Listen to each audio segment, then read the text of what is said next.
Chapter 1. In the year 1506, St. Mariejois, the slave cell. A young boy lay on the cold, hard floor, jolted awake by the unforgiving stone beneath him. He reached up to rub his eyes, only to discover that his wrists were encumbered by shackles reminiscent of those found in ancient films.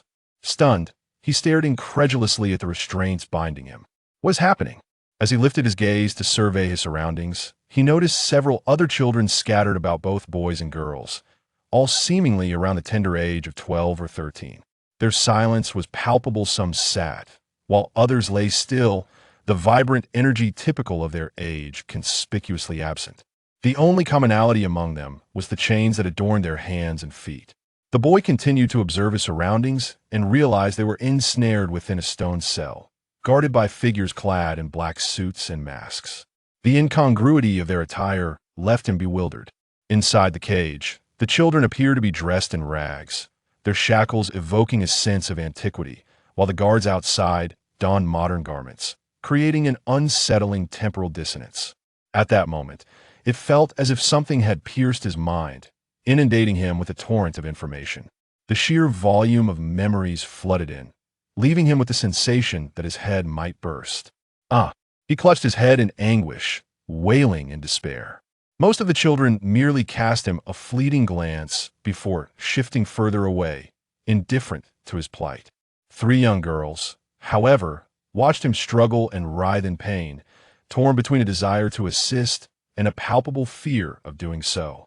Among them, the smallest girl, with braided hair framing her cherubic face and clad in a red dress with a white cloak, felt a surge of compassion. Resolute, she approached the boy to assess his condition. Her older companions grasped her arm, shaking their heads in silent objection. The little girl reassured them, "Sisters, fear not. He, like us, is a victim of human traffickers. He poses no threat to me. Besides, we are newcomers utterly lost. By aiding him, we might learn more about our situation and perhaps even gain a valuable ally."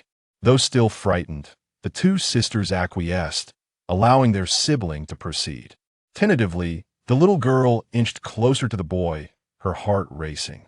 Satisfied that he bore no ill intent, she cautiously inquired, "Are you all right?" The boy gradually ceased his struggles, lying on the ground and gasping for breath.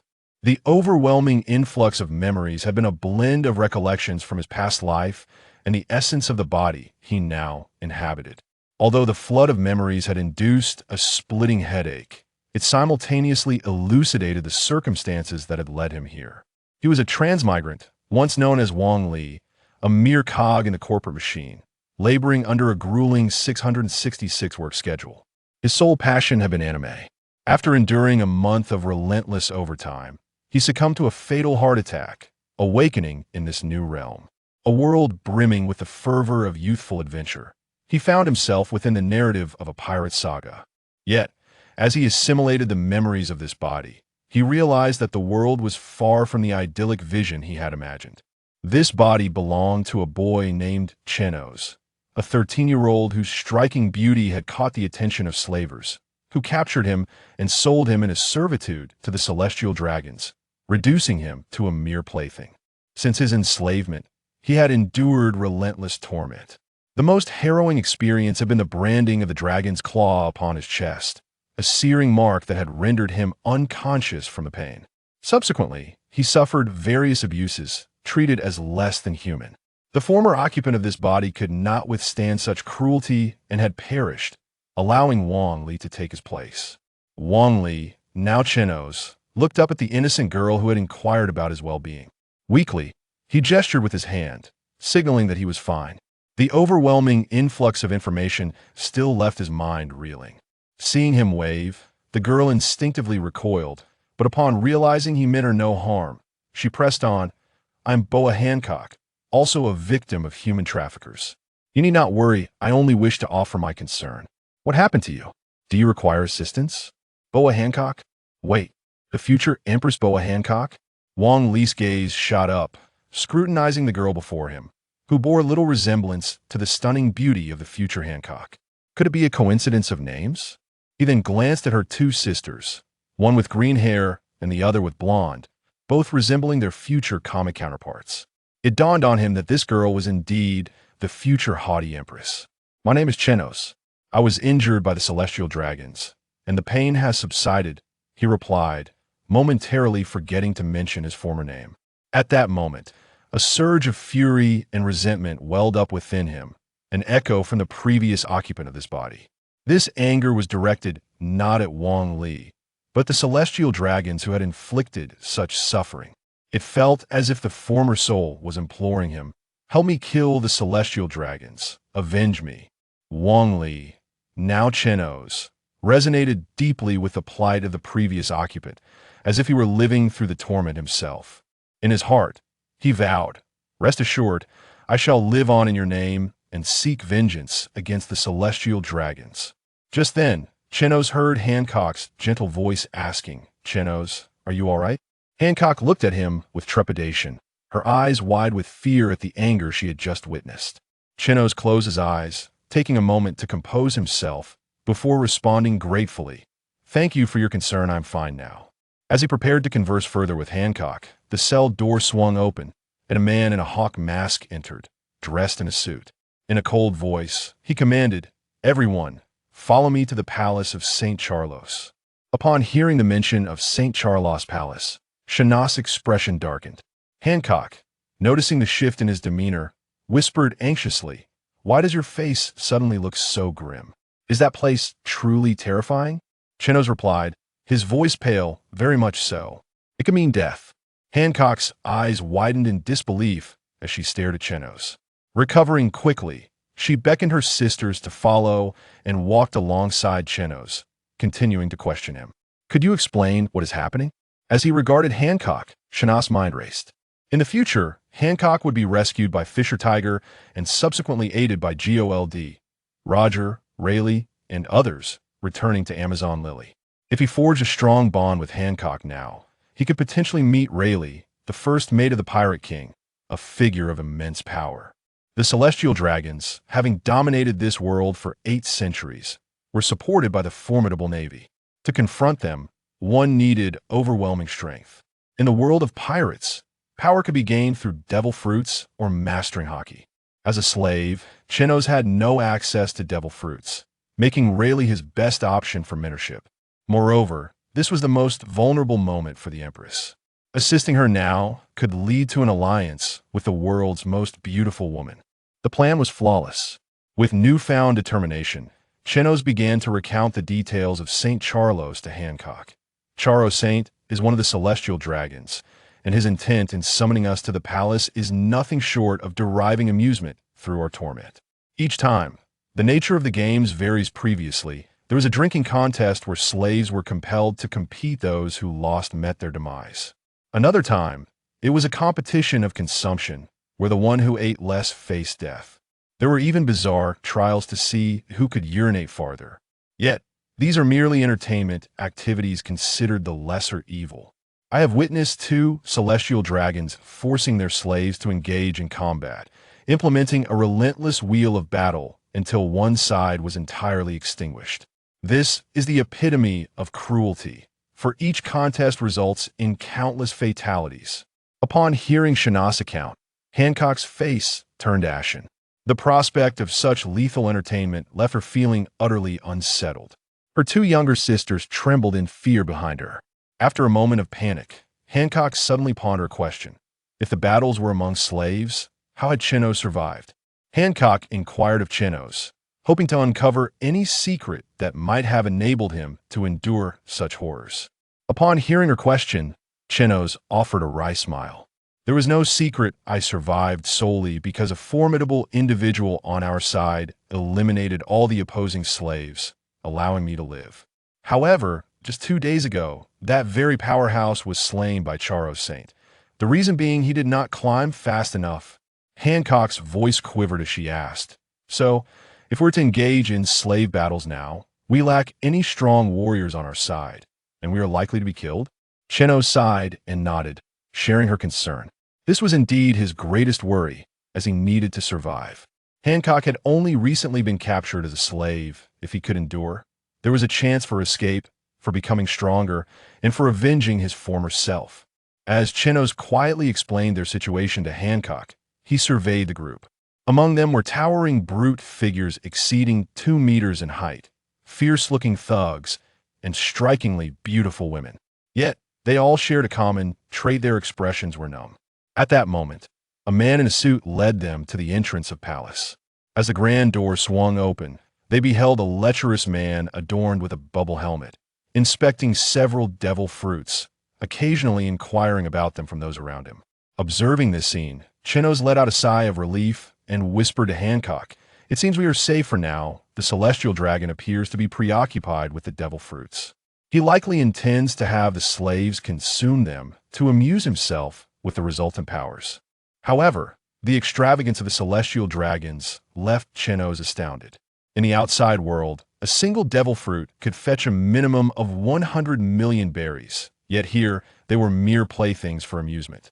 It then dawned on Chenos that Hancock had consumed her devil fruit during this very moment. This suggested that they might indeed be out of danger as long as they remained discreet. They could endure until rescue. With this thought, Chenos instructed Hancock, "Stay quiet and do not speak.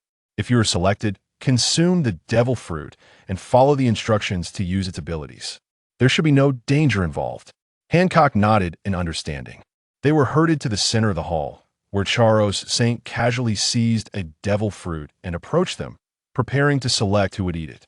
Upon noticing the towering brute among them, his eyes gleamed with excitement. "Come, consume this, and let me witness the interesting abilities of this fruit." The giant, in a daze, accepted the fruit and took a substantial bite. An overwhelmingly nauseating and foul taste surged through him, provoking a violent reaction in his stomach. The horrendously revolting flavor of the devil fruit nearly caused the giant to vomit, but he managed to stifle it, forcing the fruit down his throat. If he failed to consume it, he risked being shot dead by the celestial dragon. "Ha ha ha, how delightful. That expression is priceless. The devil fruit truly deserves its reputation as the most repugnant thing in this world." Witnessing Charos Saint's twisted amusement, Chenos furrowed his brow. These celestial dragons truly treated humans as mere toys, indulging in their cruel whims for entertainment. "Show me your abilities," commanded Charos Saint. The slave took a deep breath and began to manifest the powers of the fruit.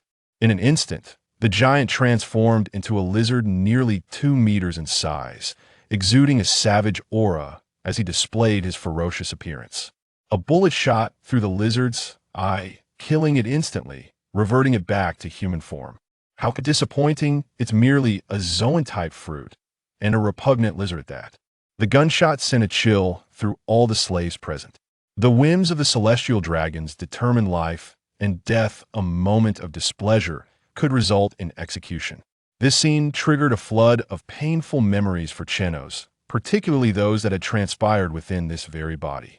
Old wounds began to throb as memories resurfaced. As the saying goes, one cannot conceal the murderous intent in their gaze. Chenos cast a fierce look at St. Charlos, his mind swirling with various thoughts of ending the latter's life. Just then, he sensed a chilling presence sweep over him.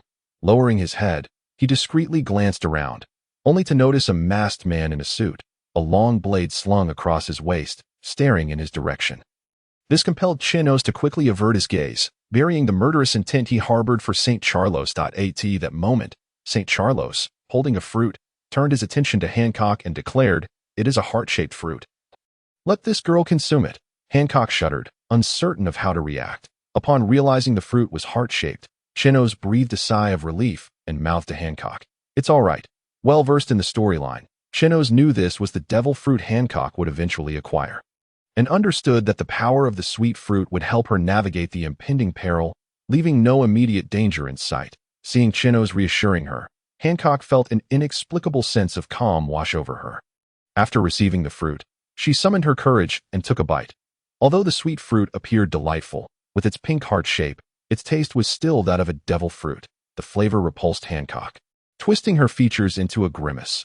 Once she devoured the fruit, a captivating aura emanated from Hancock, making her irresistibly enchanting to those around her, particularly to St. Charlos, who was not interested in possessing Hancock, but rather in flaunting her to his sister T.O. the celestial dragons. Even the most beautiful women were but lowly beings, mere toys, only worthy of their kind.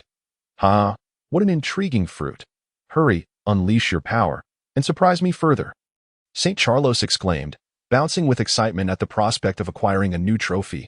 After consuming the devil fruit, Hancock instantly grasped its fundamental ability to petrify those who fell under her spell.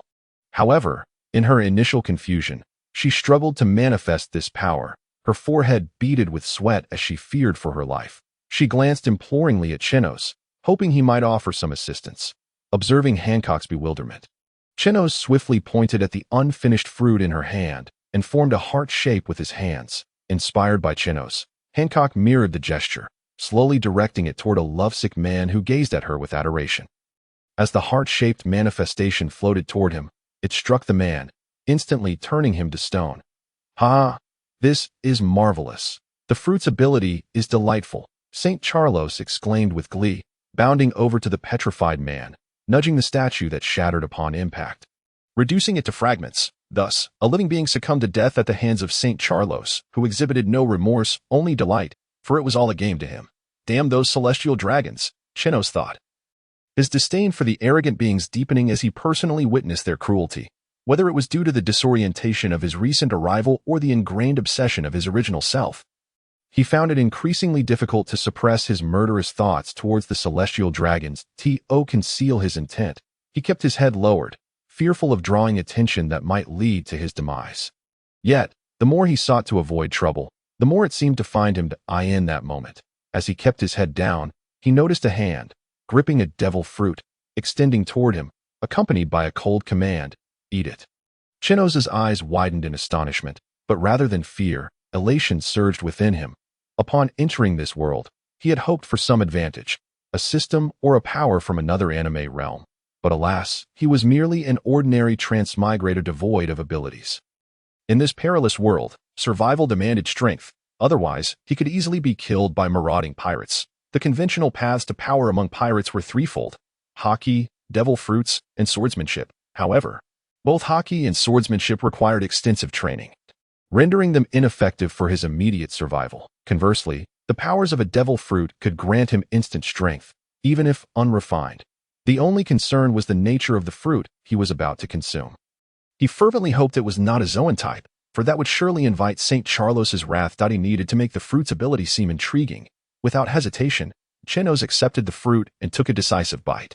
The moment the fruit touched his tongue, his eyes bulged as a foul taste assaulted him, an overwhelmingly nauseating sensation that seemed to penetrate his very soul, causing him to shudder involuntarily. Nevertheless, he disregarded the repugnant flavor, quickly chewing and swallowing it. Upon consuming the devil fruit, Chenos felt an imperceptible transformation occurring within him, albeit subtle. Information regarding the fruit flooded his mind. Rebound fruit, capable of absorbing and reflecting damage. Though the message was starkly simple, it brought Chenos immense relief. It was not a Zoan type, but rather a paramecia. His disdain for Zoan fruits was not rooted in their inferiority, for well-developed Zoans could rival any other fruit's effectiveness. Take the formidable Kaido, whose mastery of a Zoan fruit had solidified his status among the four emperors, rendering him nearly invulnerable to the navy. Yet that power required development and awakening, and he found himself in a life-or-death predicament. If he could not entertain St. Charlos, his life would be forfeit. "Come, show me what your ability entails," St. Charlos eagerly observed Chenos, anticipating some amusement. However, Chenos remained still, choosing not to demonstrate. Hancock watched Chenos with concern, for he was the first person she encountered in this hellish place willing to aid her. Had it not been for him, she might have already fallen victim to St. Charlos. Chenos suddenly lifted his gaze towards St. Charlos. "Shoot me." "Huh?" St. Charlos stared at Chenos in disbelief, taken aback by the audacity of such a request. The surrounding slaves looked on in astonishment, bewildered by Chenos's apparent desire for death. They could not fathom why he would seek to perish when he had just acquired the power of a devil fruit. With hope for survival within reach, Chenos, Hancock gasped instinctively, only to be restrained by her sister, realizing the perilous nature of their circumstances. Young and inexperienced, Hancock lacked the intimidating demeanor of the future Empress, her body trembling with fear as she cast worried glances at Chenos. The onlooking slaves shifted their expressions from indifference to admiration, yearning for the same liberation that Chenos sought, yet lacking the courage to pursue death. Resigning themselves to servitude under the celestial dragons, Chenos called out once more to St. Charlos. Shoot me. The smile faded from St. Charlos's face, replaced by a cold, disdainful demeanor. How tiresome, if you wish for death. Then let me grant your wish. With a resounding gunshot, Hancock's body trembled, her eyes instinctively shutting as she dared not glance towards Chenos. Tears streamed down her cheeks uncontrollably. The friend she had just made was gone in an instant. Yet, at that moment, a voice rose from among the slaves. Look, that guy is still alive. Indeed, it was true. How could this be? Was it the power of that man's fruit? Hancock, both incredulous and hopeful, turned her gaze toward Chenos. Before her eyes, a bullet hung suspended before Chenos's forehead, as if halted by some unseen force, losing its momentum before falling to the ground with a clatter, after the bullets hit the floor. Chenos swallowed hard, gasping for breath. Then, a smile of relief spread across his face. Having just consumed the fruit's power, he had been pondering how to amuse Charlos, a celestial dragon who trampled lives for mere entertainment.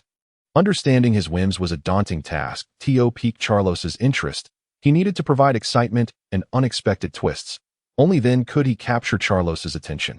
The most direct way to achieve this was by having Charlos shoot at him. This would create a sense of disappointment, leading Charlos to believe Chenos was courting death, only for him to use his fruit's abilities to catch the bullet and survive, delivering the surprise that would leave Charlos astonished while preserving his own life. However, without having experimented with his fruit's abilities, embarking on such a perilous trial was fraught with the risk of demise. Yet, Chenos was left with no choice. The description of his fruit's powers was exceedingly simple: absorption and rebound. Having not yet developed or even familiarized himself with the abilities, he could only conceive of this method to create a surprise. Thus, he gambled, he wagered his life on it. If he won, he would live. If he lost, death awaited him anyway. Perhaps, in death, he might even transcend once more. With his plan set, he pressed forward, and now he had triumphed. Lord Charlos, behold my fruit-s ability. I hope it pleases you. Charlos stared at Chenos in bewilderment for a moment before raising his gun again, firing repeatedly at Chenos. Bang, bang, bang. Faced with Charlos's relentless gunfire, Chenos was taken aback. He had initially believed that merely showcasing his fruit-s ability and surprising Charlos would suffice, never anticipating that Charlos would shoot at him again. Let alone in rapid succession. At that point, Chenos's mind went blank. He had to focus all his energy on dodging the incoming bullets. As the bullets struck him, he absorbed their damage, accumulating a vast reservoir of energy within. Chenos felt as though this energy might burst him apart. Fortunately, Charlos wielded a gold-plated revolver, which could only hold 6 bullets. Having already fired one at the first giant, he had only 5 remaining. Otherwise, Chenos truly felt he might explode from the energy within him, akin to a drunken man on the verge of vomiting, his entire being taut with tension. After expending his bullets, Charlos surveyed Chenos, who remained unscathed save for a few holes in his clothing, and erupted into laughter. Ha! This fruit ability is delightful. No matter how much I shoot, nothing happens. How amusing. Just then, the door burst open, and a celestial dragon with a square bubble on his head strode in. Charlos, I heard your laughter from afar. It seems you've acquired a remarkable toy. Upon seeing the newcomer, Charlos's expression darkened. Charlemagne, you scoundrel, what brings you here today? The celestial dragon, referred to as Charlemagne, laughed heartily. I've come for an exhilarating slave competition. With the golden bounty from the heavens, we can wager a few rounds. Charlos glanced at the giant he had just shot dead, then at his own frail slaves, feeling a wave of discouragement wash over him. Get lost. I'm not in the mood to play today. Charlemagne looked down on Charlos with disdain. Are you afraid? This provoked Charlos's fury, and he shouted at Charlemagne. Who's afraid of whom? Just so happens I have an indestructible toy here. Let us have some fun. Upon seeing someone enter, Chenos had been wriggling his way towards the crowd, attempting to hide, but he had not anticipated being remembered by Charlos. Clearly, the surprise he had just provided had made quite an impression. Charlemagne chuckled. An indestructible toy? Let my giant turn him into mush and see if he truly survives. As he spoke, a towering figure, nearly 3 meters tall, emerged behind Charlemagne, wielding a hammer larger than 2 Chenos combined. Stepping into Charlos's abode. Thankfully, the space was ample. Otherwise, such a giant would not have fit. Charlos commanded Chenos. You go. Use your fruit ability to take down that behemoth. Chenos glanced around at the figures clad in black suits and masks nearby, realizing they were likely CP0 agents. Considering Rob Lucci, he understood how formidable CP0's combat prowess was. With his newly acquired fruit ability, he stood no chance against them. Thus, he reluctantly approached the giant, hoping he was merely an ordinary man.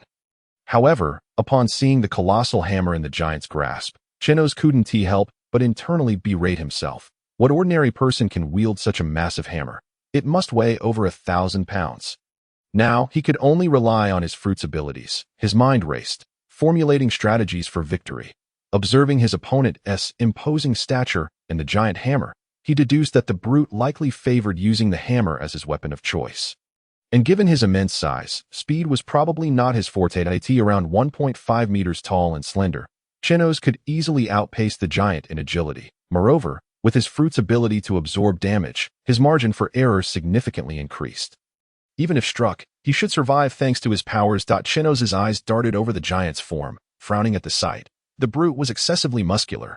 Any strike from Chenos' fist would likely fail to overcome him. With the only vulnerable point being his head, however, given the giant's height, Chenos would need to topple him first to reach that target. Thus, the battle plan formed. Attack the giant's legs first, then seize the opportunity to strike at his head.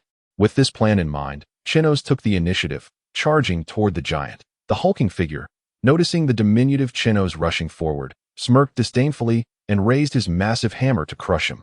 Boom! The giant's strength shattered the ground, sending clouds of dust swirling to that moment. A shadow darted past, swiftly aiming for the giant's calf.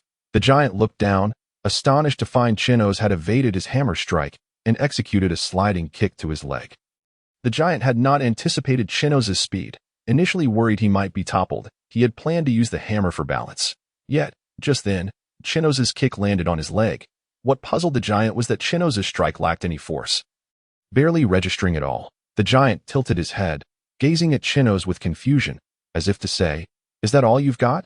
Chenos lifted his gaze to meet that of the burly man, sharing an awkward smile upon their eye contact. Initially, Chenos had intended to exploit the moment when the giant exerted force downwards with his massive hammer, shifting all his weight onto in that instant.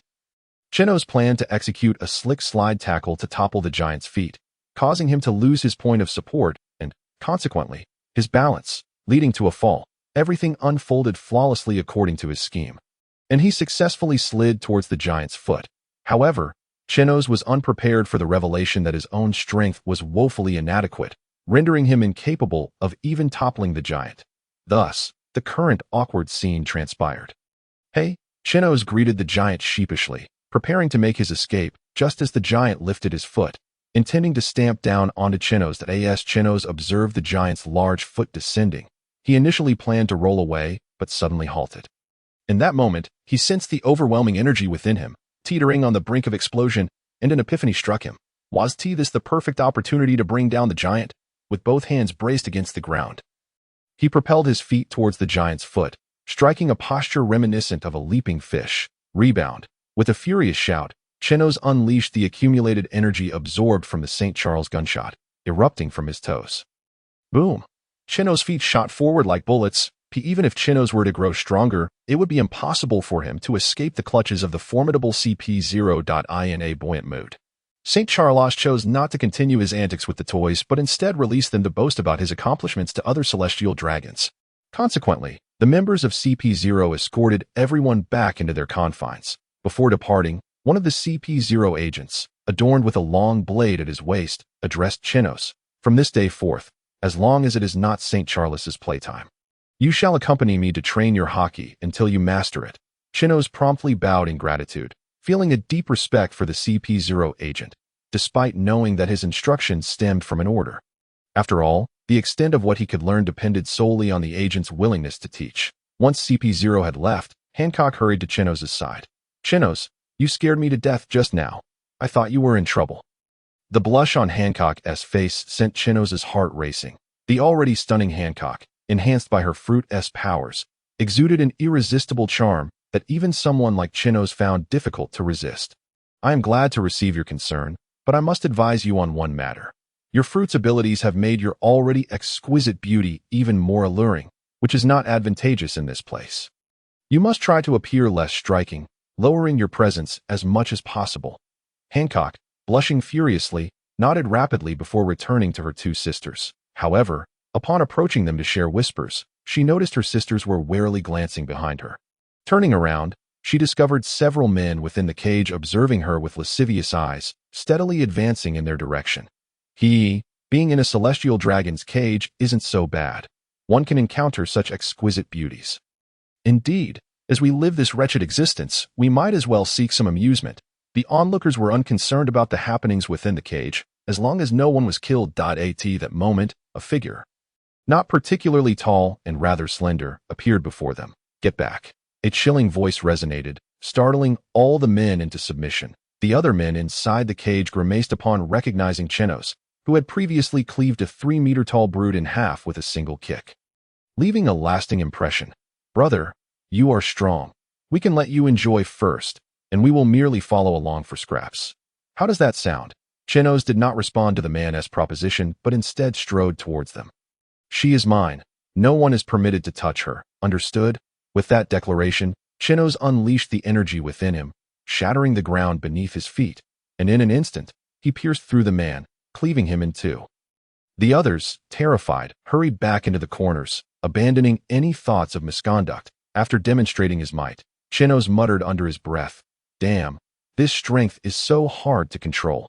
Initially, he intended to channel his energy into a powerful punch, but the force had been too overwhelming, resulting in the man's swift demise. Fortunately, the intimidation factor had proven effective. Chenos tore off a piece of his tattered clothing to wipe away the blood before returning to stand before Hancock and her sisters. "I shall sleep in front of you tonight. Should anyone dare to harm you, simply call for me." After saying this, he lay down about a meter away from the trio, ensuring he could hear after dropping a remark. Chenos strode towards the CP0 member wielding a knife. Hancock and her companions exchanged glances before following the CP0 responsible for guiding the female slaves out of the prison.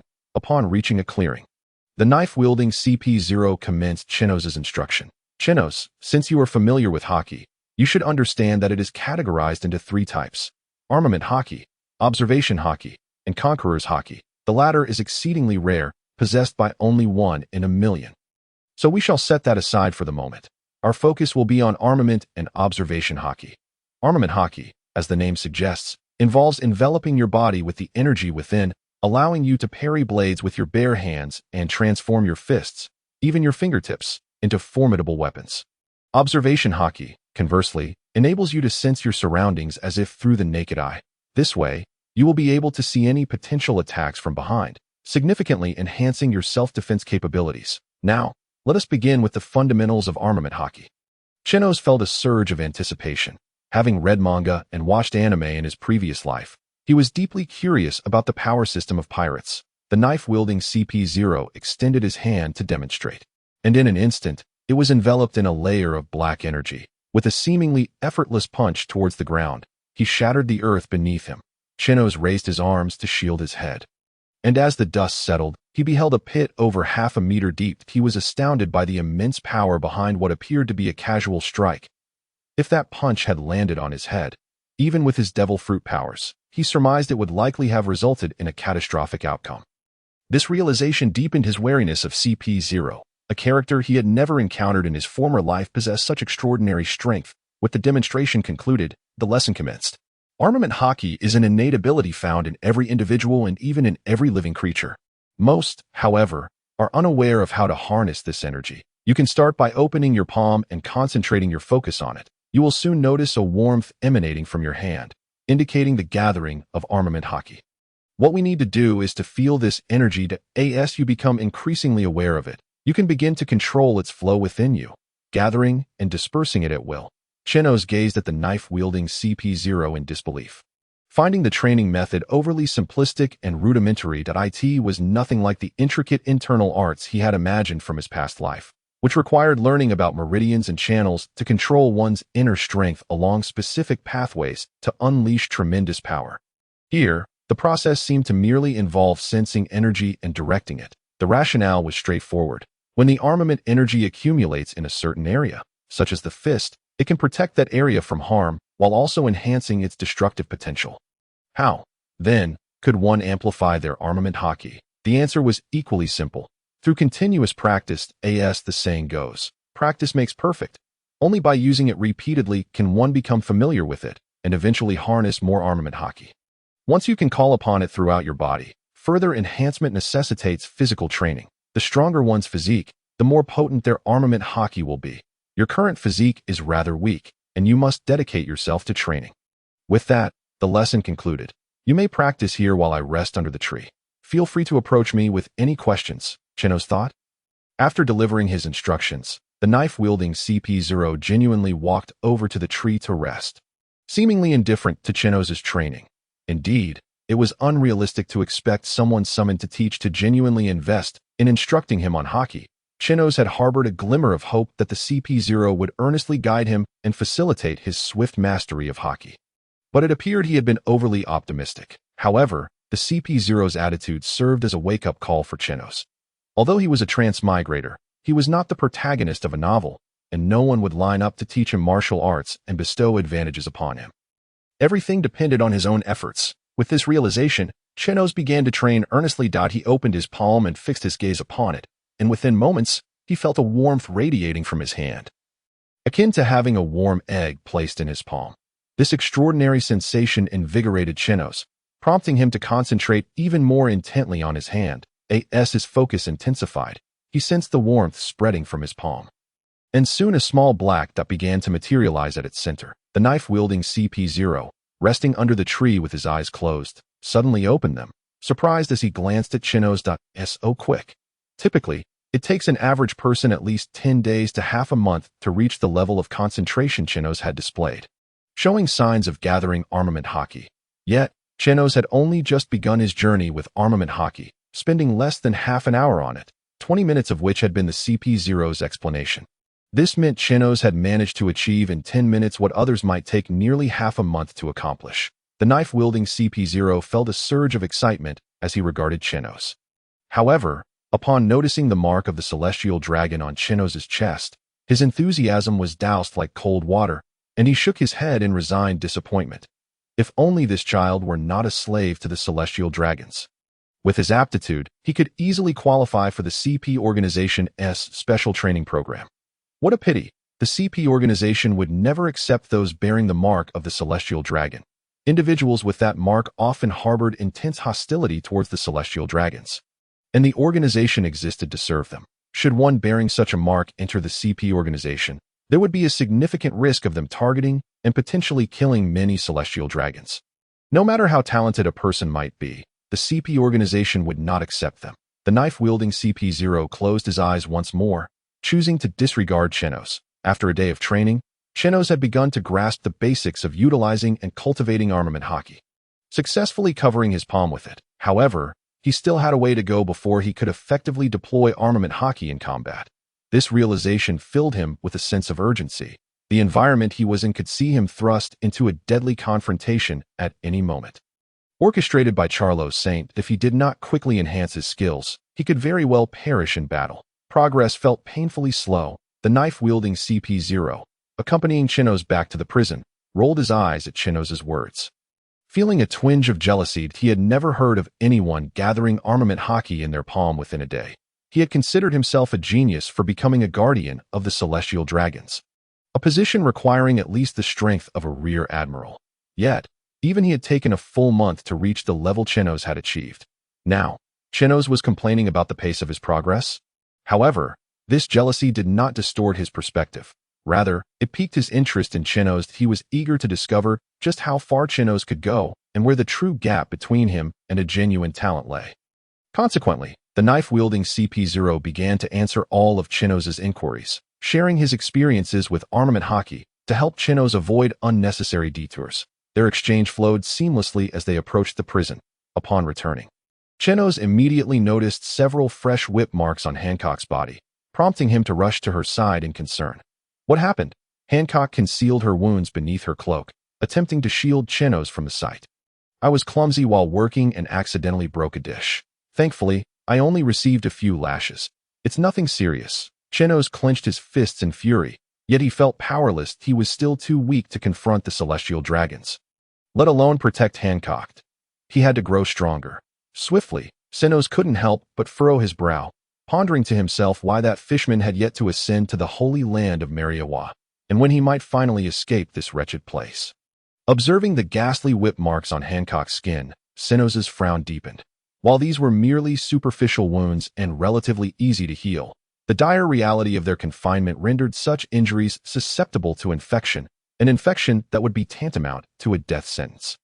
One could hardly expect the celestial dragons to provide any form of treatment or attend to wounds. Such notions were utterly preposterous, even though Hancock was a wielder of a devil fruit. In the eyes of the celestial dragons, she was still deemed a lowly being. No different from the other slaves, it was imperative to find a means to tend to Hancock's injuries. However, within the confines of their prison, there was nothing available to cleanse her wounds, and even securing clean bandages proved an arduous task. What could be done? Chenos, I'm fine. A couple of days of rest will suffice. You needn't worry. Yet Chenos disregarded Hancock's reassurances. Lost in contemplation, suddenly, a spark of inspiration illuminated his mind as he recalled the abilities of a certain pirate. The sight had left him utterly astonished, marveling at the extraordinary potential of devil fruit powers. That individual was Bartholomew Kuma. Kuma could be said to have developed his fruit-s abilities to an astonishing degree. His devil fruit was merely a pawpaw fruit, yet he had harnessed it to achieve teleportation, unleash shockwaves, and repel the injuries and fatigue inflicted upon him. A truly monstrous capability. Though Kuma's fate was tragically lamentable, reduced to a slave for the celestial dragons and stripped of his very consciousness, Chenos regretted that he had not been able to discern the deeper narrative behind Oda's characterization of Kuma before his own arrival in this world. To returned to the matter at hand. Kuma's mastery of his devil fruit had greatly inspired Chenos. If Kuma could manifest the ability to repel damage and fatigue, there was no reason to believe that his own rebound fruit could not yield similar results. Moreover, one of his fruit's abilities involved absorption, which he could experiment with in hopes of drawing the injuries from Hancock. Should this ability be successfully developed, it would not only serve as a means of healing Hancock, but also significantly enhance his own combat endurance. Imagine, in the midst of battle, when an enemy had reduced Chenos to near death, he could absorb the damage sustained and emerge fully rejuvenated, only to unleash that absorbed harm back upon his adversaries. Such a concept was utterly terrifying for foes. After battling in vain to vanquish Chenos, they would inadvertently empower him with a formidable new attack skill. Thus, the development of such an ability was undeniably essential. Not only would it aid Hancock, but it would also grant him an additional powerful skill for the future. With this plan firmly in mind, Chenos grasped Hancock's hand and gently placed his palm over the wound on her arm. Hancock's face flushed crimson. Chenos, what are you doing? I'm not ready yet, Chenos. Realizing the implications of Hancock's words, it dawned on him that she held some affection for him as well. With a smile, Chenos reassured her, don't misconstrue my intentions. I merely wish to see if my devil fruit abilities can assist in healing your wounds. Upon realizing her misunderstanding, Hancock swiftly lowered her head. Her face a deep shade of red, steam seemingly rising from her head in embarrassment. Her bashful demeanor elicited a chuckle from Chenos. After relishing the adorable sight of Hancock's flustered state, he focused his attention on her injury. Chenos had previously noted that his devil fruit power comprised two distinct functions, absorption and rebound. When employing the absorption ability, a barrier enveloped his entire body. Thus, while utilizing this power, he would be entirely encased. Regardless of the direction from which an enemy attacked, as long as the absorption barrier remained unbroken and he had not reached his absorption limit, the enemy would be unable to inflict harm upon him. However, this method was inefficient, as most of his body would remain untouched by attacks. Consequently, the absorption barrier distributed across other areas became ineffective, and the defensive capabilities of the targeted areas would be diminished. In the future, it seemed prudent to concentrate the absorption ability in a singular location. Yet, now was not the time to refine the absorption capability. Therefore, Chenos could only set that idea aside for the moment and concentrate on how to draw the damage away. As Chenos activated his absorption power, adhering it to Hancock's wound, a glimmer of determination flashed in his eyes. He sensed that the absorption ability had successfully enveloped the injury, and with a mere thought, he could draw it away. Absorb. Immediately after invoking the absorption ability, Chenos let out a muted groan, cold sweat beading on his forehead, as a wound manifested on his arm, mirroring the one on Hancock's. Hancock, initially elated by the disappearance of her injury, turned to Chenos in shock, only to find that the wound had transferred to him. "What is happening, Chenos? Are you all right?" After calling his name twice, Chenos finally snapped back to reality. The sudden surge of intense pain akin to being lashed by a whip nearly causing him to faint that it became clear that Hancock's ordeal had not been as light as she had claimed. She had endured brutal beatings. Fortunately, having grown up in Amazon Lily, Hancock possessed a robust constitution. Otherwise, the severity of those lashes could have easily claimed her life. "I'm fine. My devil fruit can indeed heal your wounds. But I haven't yet mastered its application, which is why the injury transferred to me," Chenos explained, then fell back into deep thought that it appeared that his hypothesis had been correct. His rebound fruit could indeed absorb injuries. But the fact that they transferred to him afterwards perplexed him. Logically, absorbed damage should be stored within his body like any other attack, to be unleashed later as a powerful assault. However, why did it directly manifest on him? Chenos scrutinized the wound on his arm, contemplating until a sudden epiphany struck him. Could it be due to the distinction between tangible and intangible damage? With that realization, Chenos gained clarity. The attacks he had absorbed previously had been in the form of force, like the impact of a bullet or the force of an assault. Yet these attacks had not inflicted any genuine harm upon him. Conversely, the damage he had absorbed from Hancock was tangible, the scars left by her lashes. Intangible damage could be stored within him as energy, to be released when desired, but tangible damage could not be retained. Thus, the lashes appeared directly on his body. Understanding the situation illuminated Chenos's eyes. Since he could not absorb it directly, perhaps he could create an absorption sphere to draw intangible damage, controlling it from a distance or even launching it at enemies. This method not only would spare him from self-harm, but also provide a means of offense. Most importantly, it would serve as a ranged attack. If utilized effectively, it could potentially deliver a devastating blow to the enemy. Upon grasping the development concept, Chenos found himself invigorated, realizing that the process of developing the fruit's abilities was indeed a fascinating endeavor. With a clear direction in mind, all that remained was to execute it. Chenos approached Hancock once more, placing his hand gently upon her arm. This time, rather than directly exerting his absorption ability to draw from the wounds on Hancock's body, he sought to control a portion of that ability. Attempting to separate a part of it, the absorption energy gathered in the palm of his hand, increasing in intensity, before he directed it downward. Much like droplets of water falling as he guided the energy downwards.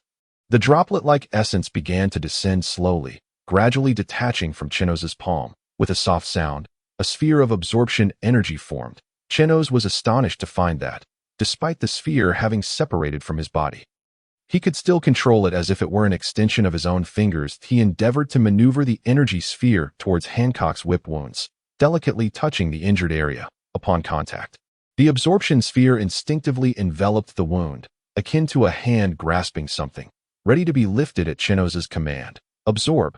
As the thought of absorption flickered in Chenos's mind, the scars upon Hancock's arm vanished instantly, replaced by a vivid crimson line on the energy sphere. Elated, Chenos clenched his fist, but he did not pause, for Hancock bore numerous whip marks. He continued to guide the absorption sphere across her body, drawing each wound into the sphere until he finally exhaled in relief. Observing Chenos's meticulous demeanor, Hancock refrained from interrupting him. Yet, witnessing his focused expression, careful movements, and the beads of sweat cascading down his brow, stirred something deep within her, melting her heart. Initially, Hancock had felt a mere fondness for Chenos, primarily out of gratitude. However, seeing his earnest efforts on her behalf ignited a spark of affection. The notion of marrying someone as gentle and protective as Chenos suddenly seemed appealing. Marriage? Huh? At that moment, Hancock realized her thoughts and quickly turned away, cradling her flushed face in her hands. What on earth am I thinking? Her sudden movement captured Chenos's attention. Hancock, are you all right? Embarrassed by her earlier thoughts, Hancock hesitated to face him, waving her arms behind her in a flustered manner. I am fine. You. Come here. In her frantic gestures, Hancock inadvertently struck the hand controlling the absorption sphere, sending it crashing into Chenos's body. Chenos's eyes widened in shock, but by the time he reacted, it was too late to prevent the sphere's impact. With a series of sharp cracks, multiple wounds erupted on his body, blood gushing forth. The sudden onslaught of pain surged through him, intensifying his agony manifold. almost causing him to lose consciousness. Chenos, what has happened to you? Are you all right? I didn't mean to. Chenos, please don't die. Don't scare me. In that moment, Chenos lay covered in blood, his wounds gaping and bleeding profusely, instilling fear in Hancock as she believed he was on the brink of collapse. She clutched him tightly, shaking him desperately. Just as Chenos attempted to speak, he coughed up blood. That instant, Hancock's two sisters rushed over, grabbing after listening to the words of the knife-wielding CP0. Chenos not only remained unperturbed, but actually relaxed his body. His state once again caused the knife-wielding CP0's eyes to widen slightly. Unlike the armament Haki, which requires intense concentration and a tense body to fully perceive its essence, the observation Haki operates differently. To awaken the observation Haki, one must first relax and disperse their focus. The more one empties their mind, the more attuned they become to their surroundings. It must be said that Chenos is a prodigy, naturally gifted for the cultivation of Haki. Upon hearing the instructions, he instinctively reacted in the most appropriate manner. Consequently, Chenos's speed in mastering Haki would far exceed that of others when he grasped this principle.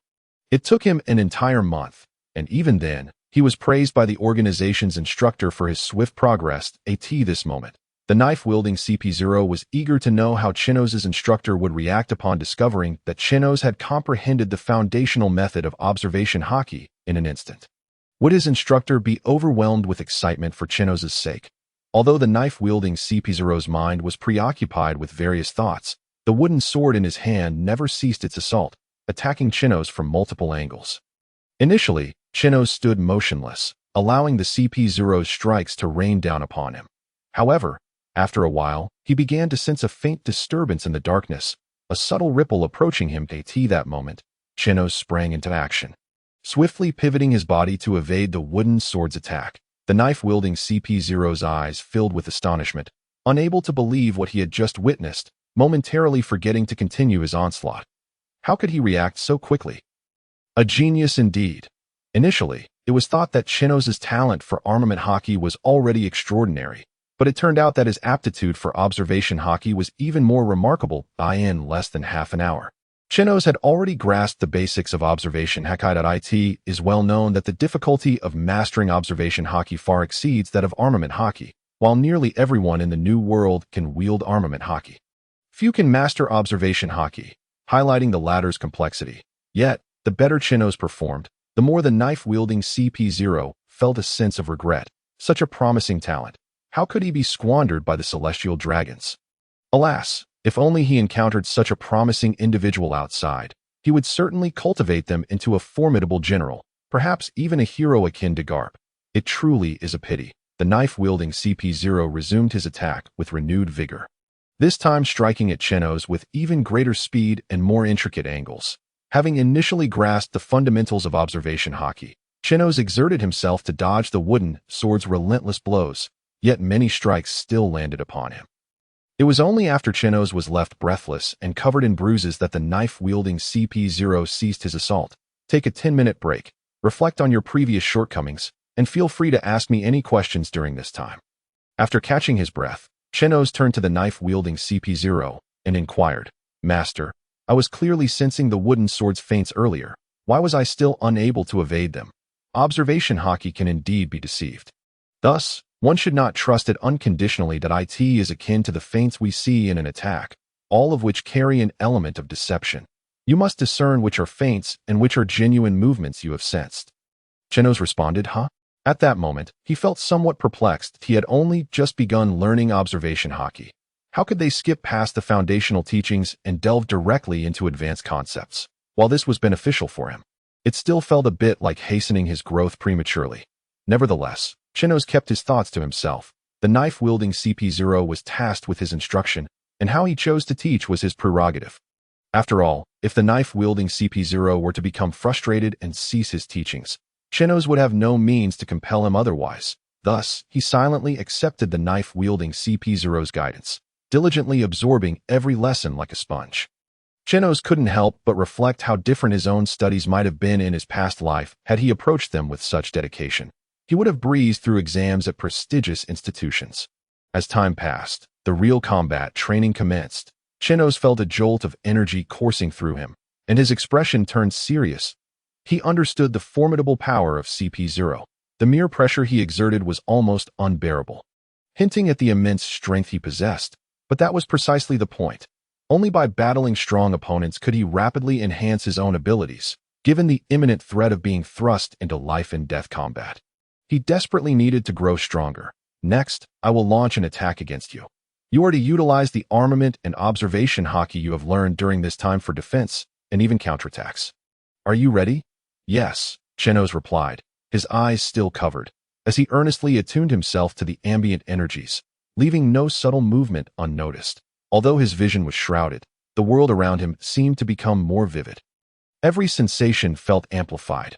The breeze, the flow of air, even the faintest sounds that had previously eluded him were now crystal clear. At that moment, Chenos sensed a disturbance in the air, as if a current had been disrupted, manifesting in irregular waves. Here it comes. To his left, the wooden sword descended from above, aimed at his head. Chenos swiftly concentrated armament Haki into his arm and met the descending wooden sword with an open palm. The clash echoed like the sound of metal striking metal. What the hell? Is he trying to kill me? Chenos thought as he rapidly moved his hands, parrying the knife-wielding CP0's relentless strikes. However, the speed and force of the attacks intensified, and despite his utmost efforts to defend, he gradually found himself overwhelmed. The wooden sword landing blows upon him. I told you. You can counterattack. Upon hearing the knife-wielding CP0's words, Chenos cursed inwardly. How could he counterattack while blindfolded, only able to sense the faintest trajectory of the strikes? Suddenly, he paused, beginning to grasp the knife-wielding CP0's intent to counterattack. He needed to extend his perception further, to sense everything around him, to clearly visualize his surroundings through observation Haki. The knife-wielding CP0 had previously mentioned that observation Haki was a manifestation of mental prowess. Thus, to cultivate it, one must evoke a more profound mental force to perceive everything around them. At that moment, Chenos halted, utilizing his fruit's ability to absorb the incoming attacks. Sinking into deep contemplation, To awaken his mental strength, he required a potent stimulus. And what could provide the most intense mental stimulus? The answer was death. Didn't I tell you not to use your fruit ability? If Chenos were to remove the fabric covering his eyes, he would see that the wooden sword in the knife-wielding CP0's hand was now enveloped in a powerful aura of armament Haki, giving it the sharpness and metallic feel of a real weapon. It felt as though this sword could slice him in two should it make contact. Yet, Chenos could not see any of this. Even so, he could sense the murderous intent emanating from the knife-wielding CP0. For the first time, he felt the chilling proximity of death. The overwhelming aura of death caused his heart to race violently, urging him to flee. He felt a primal instinct rising within him. Evade. He must evade, or he would surely perish. In the face of this life-threatening crisis, Chenos entered an extraordinarily peculiar state, though his eyes were covered, and the world around him was shrouded in darkness. Visions of black and white began to materialize, reminiscent of an old black and white television.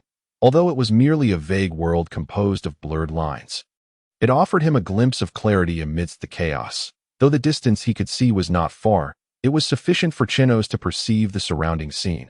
Among the sights visible to him, the most distinct was the knife-wielding CP0, who, in Chenos's eyes, appeared as a divine harbinger of death, emanating an aura akin to flames. The wooden blade in his hand was enveloped by a swirling black mist, steadily advancing towards him. At that moment, he clearly observed the knife-wielding CP0 raise the wooden blade overhead, poised to deliver a downward strike. However, what struck Chenos as peculiar was that while he could see the actions of the knife-wielding CP0, he could not sense his presence. Had he relied solely on his instincts to gauge the CP0's intent, he would have been oblivious to the imminent attack, just as the CP0 was about to bring the blade down upon Chenos. He rolled away in the opposite direction of the strike, swiftly closing the distance to the CP0. Gathering his Haki in his right hand, he unleashed a powerful punch aimed at the CP0's side. In an instant, the CP0 altered the trajectory of his blade, striking Chenos' fist with the hilt, effortlessly neutralizing the attack before swinging the blade towards Chenos once more. Realizing his assault had been in vain, Chenos transformed his clenched fist into an open palm, leveraging the force from the CP0's deflection to push off the ground, propelling himself towards the CP0. Unfazed, the CP0 continued his assault with the wooden blade. using the momentum to spin around and deliver an elbow strike to Chenos' legs, rendering his attack ineffective and sending him flying. Utilizing the momentum from the CP0's elbow strike, Chenos performed several flips, distancing himself from the CP0 as he sought another opportunity to attack AT that moment. However, Chenos suddenly emerged from his peculiar state, feeling as if he were intoxicated, his world spinning, leaving him dizzy and immobile. Indeed, he had inadvertently entered the state of observation Haki for the first time, managing to sustain it longer than he had anticipated. Let us conclude for today. You should rest on the ground for a while. Do not move. This dizziness will pass soon, the knife-wielding CP0 advised before disregarding the incapacitated Chenos and retreating beneath a tree to recuperate. While the CP0 maintained an air of calmness, turmoil churned within him. Chenos' innate talent repeatedly shattered his preconceived notions of genius. Earlier, he had relentlessly pressured Chenos, even exuding a murderous intent, solely to expedite Chenos' comprehension of observation Haki. Yet, the CP0 had prepared himself for failure. His intent was never to genuinely strike Chenos, but rather to create conditions that would hasten Chenos' entry into the state of observation Haki. He had even planned to guide Chenos to remember the sensations he experienced to build a foundation for future mastery of the Haki. Who could have foreseen that Chenos would directly grasp observation Haki and, after a few exchanges, exit that state? It was well known that the first encounter with observation Haki often left individuals disoriented or even unconscious due to the mental strain. Yet Chenos had surpassed all expectations. The CP0 found himself at a loss for words to describe Chenos' extraordinary talent. Such an individual, endowed with remarkable Haki potential, should not be allowed to fall victim to the celestial dragons. At that moment, the CP0's heart was ensnared in a conflict of emotions. Once he had rested, Chenos returned to the slave dining area. Previously, during his training with the CP0, he had been invited to share a meal, with the CP0 instructing the government personnel to provide more nutritious food. This had allowed Chenos to enjoy his meals over the past few days. However, following today's lesson on observation Haki, the CP0 had received a mission and departed, leaving Chenos with no choice but to return to the slave mess hall. While it was referred to as a mess hall, the majority of the meals consisted of leftover scraps from the celestial dragons, with rice being the primary offering. Occasionally, if the celestial dragons left behind a substantial amount of food, the slaves might enjoy a decent meal, but on days when the dragons feasted heavily, obtaining meat or other sustenance relied on seizing opportunities. Everyone understood that relying solely on rice, while filling, was woefully inadequate to sustain their grueling labor. Without the chance to procure meat, their bodies would likely succumb to exhaustion. Thus, the slave dining area often resembled a battleground. Chenos, due to his youth and lesser consumption, typically scavenged for discarded scraps, occasionally stumbling upon some meat. The situation was somewhat better for the female slaves, as their labor was not as physically demanding, sparing them from the harsher conditions faced by their male counterparts. This alleviated Chenos' concerns regarding Hancock's circumstances. Upon arriving at the mess hall, Chenos found a long line forming at the entrance. Awaiting the opening of the dining area, to his astonishment, he spotted Fisher Tiger, the very figure he had longed to see cause an uproar in Mariejois, which would facilitate his escape from this dreadful place. However, he now realized that Fisher Tiger's presence here posed an obstacle to his own plans for freedom. Suddenly, Chenos recalled a detail that had been glossed over in both the manga and the anime. Hancock had been enslaved by the celestial dragons for several years before being rescued by Fisher Tiger. Since Chenos had arrived just as Hancock was sold, it dawned on him that he might be trapped in this wretched place for several more years. Stunned, Chenos grappled with his predicament as a devil fruit user. He could not escape Mariejois by swimming like Fisher Tiger. Attempting to leave by land or boat in a stronghold filled with formidable adversaries was nothing short of a fool's errand, guaranteed to end in death. Did he truly have to endure years of torment before he could leave? No. He refused to accept this fate and resolved to devise a plan. The most viable route to escape this place lay with Fisher Tiger. Without his insurrection in Mariejois, creating chaos and diverting attention, it would have been impossible to liberate so many slaves. Therefore, it was imperative for Fisher Tiger to create a similar uproar as before. To enable this, however, Chenos needed to assist Fisher Tiger in escaping first. But how could he facilitate Fisher Tiger's departure? Chenos cursed Oda for his lack of clarity in the narrative. There were no details on how Fisher Tiger managed to escape, leaving Chenos at a complete loss. Ultimately, he decided to cultivate a rapport with Fisher Tiger and inquire if he had any plans for escape, hoping for unexpected insights. With this resolve, Chenos approached Fisher Tiger's position. However, his movement caught the attention of all the fishmen nearby. In any setting, there were factions, and the fishmen, endowed with strength surpassing that of humans, were a formidable presence, further united in their solidarity. Consequently, they occupied the front of the line whenever they received their meals. As Chenos approached, onlookers assumed he intended to challenge the fishmen's dominance in the dining area. Undeterred by the hostile glares directed his way, Chenos calmly approached Fisher Tiger, before he could utter a word. Fisher's fishman companion interjected, "Human child, this is not a place for you. You should return. I have matters I wish to discuss with you," Chenos replied. Before he could continue, another fishman chimed in, "Human child, do you not understand? Out of respect for Brother Fisher, we'll grant you one last chance. Leave." Confronted by the spiteful words of the merman lackey, Chenos remained utterly indifferent, his gaze unwaveringly fixed upon Fisher. The merman, furrowing his brow, cursed vehemently, "Damn it, humans truly lack memory. It seems that if I don't kill you today, there will be no way for humanity to learn its lesson." As soon as he finished his words, the merman lunged forward, delivering a kick aimed squarely at Chenos. Fisher merely glanced at the merman but refrained from intervening. However, when the merman's foot made contact with Chenos, he found that his force seemed to dissipate. As if an invisible barrier surrounded Chenos, preventing him from landing a blow. "He is a devil fruit user. Be cautious. Retreat quickly." Fisher's warning had barely left his lips when Chenos effortlessly brushed aside the merman's kick and retaliated with a forceful kick to the merman's chest, sending him flying several meters away. In this instance, Chenos, seeking Fisher's assistance, chose not to employ the rebound ability of his fruit, relying solely on his own strength to send the merman sprawling. Watching the merman being caught by his fellow fishmen, Fisher exhaled in relief. "Human, what do you intend to do?"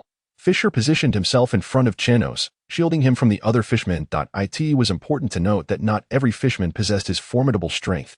A careless move could result in his fishmen brethren being slaughtered by this child before them. Chenos surveyed the onlookers surrounding them and addressed Fisher, "This is not a suitable place for conversation. I wish to speak with you." Fisher frowned, puzzled by the motives of this human child approaching him, yet he felt no concern. With his vice-admiral strength, he could easily handle Chenos. He nodded at Chenos and rose to lead the way toward a secluded corner of the cafeteria. Upon reaching the corner, where they were free from prying eyes, Fisher turned to Chenos and said, "All right, there is no one around now. What is it that you wish to discuss?" Chenos replied, "I want to help you escape from here."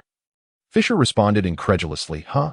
Previously, he had assumed Chenos sought to trouble them fishmen, never anticipating that the boy would suddenly propose to rescue him. This revelation left Fisher utterly bewildered. Chenos continued, "You heard me correctly. I genuinely wish to assist you in fleeing this hell. Naturally, I harbor my own self-interest. Once you escape, I hope you can find a way to return and rescue me." Fisher, initially skeptical of Chenos' intentions, was moved upon seeing the sincerity in his eyes. He could discern that this human child was earnest in his desire to help him escape. Fisher shook his head vehemently. "It's impossible. I've tried. And there is no way out. Mariejois is perched on the edge of a cliff. One side is an abyss, making escape utterly impossible.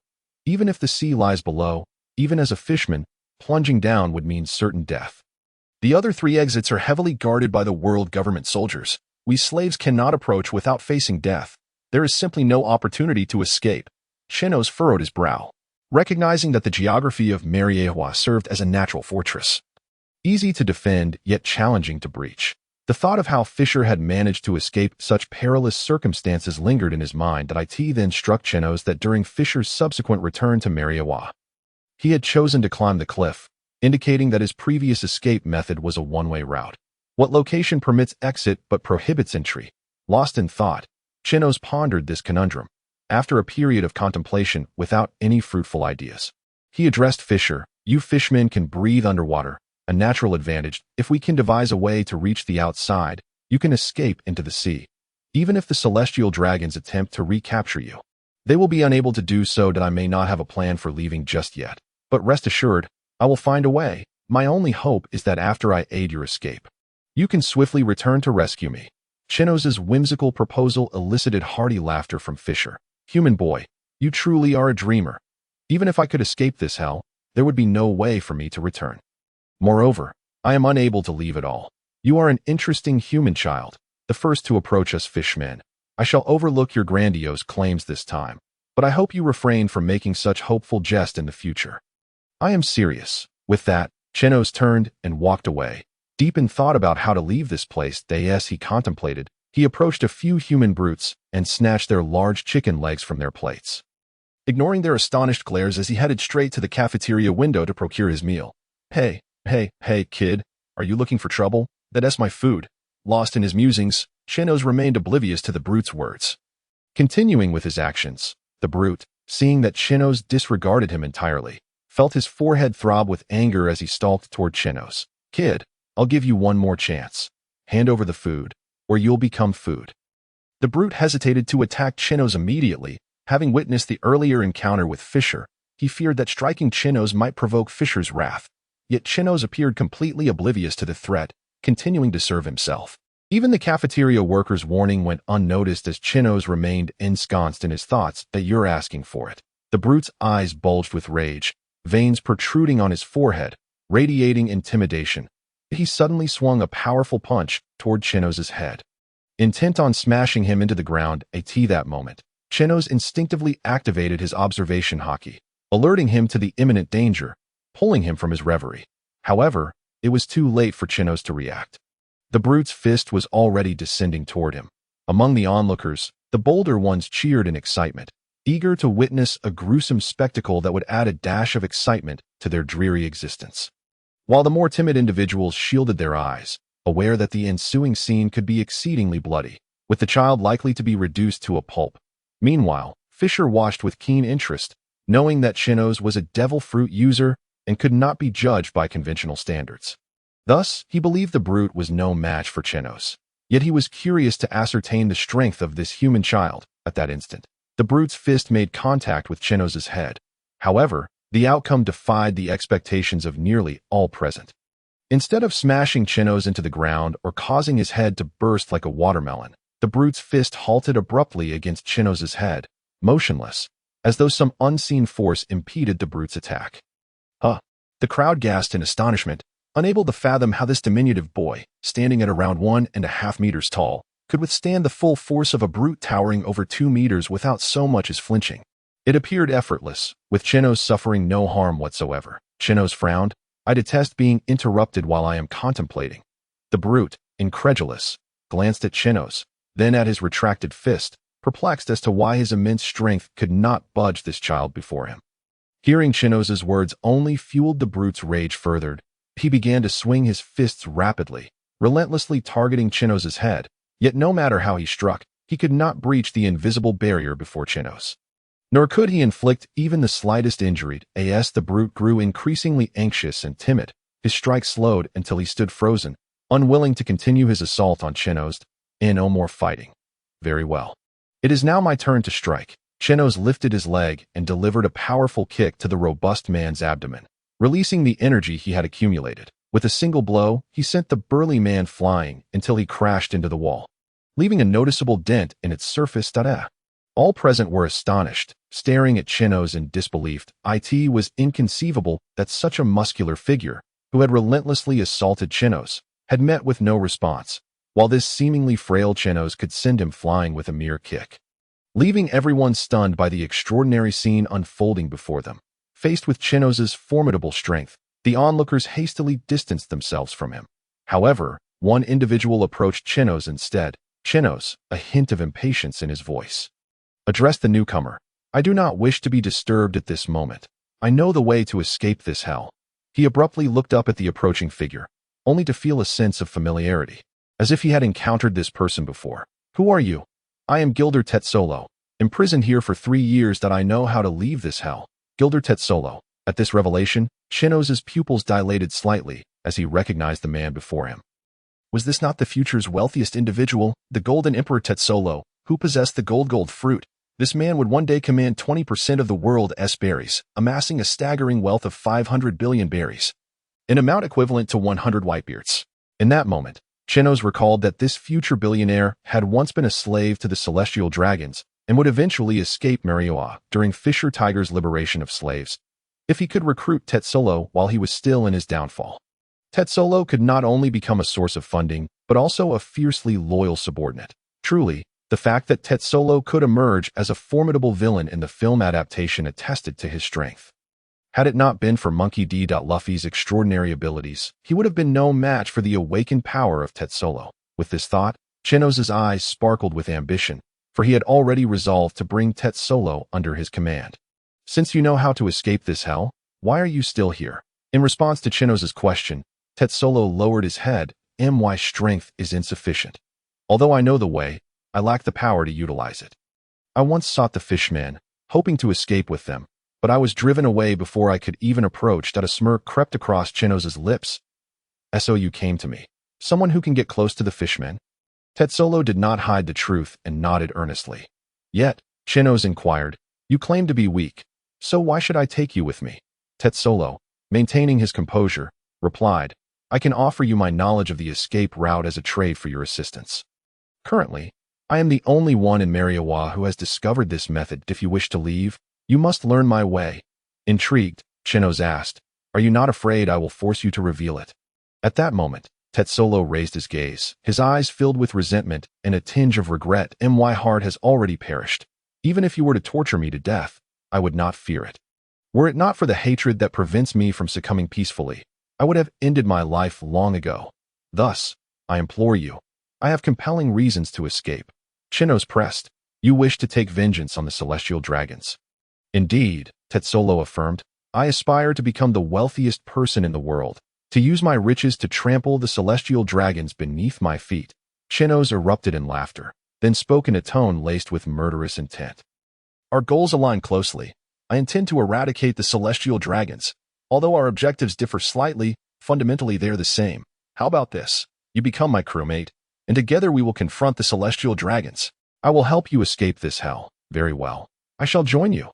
Teslo declared without hesitation, accepting Chenos' offered. In truth, Teslo understood that escaping this hell on his own was an impossibility. Chenos, possessing formidable powers, offered him a chance to approach the fishmen and seize the opportunity to escape this wretched place, as long as he could leave this hell and exact revenge on the celestial dragons.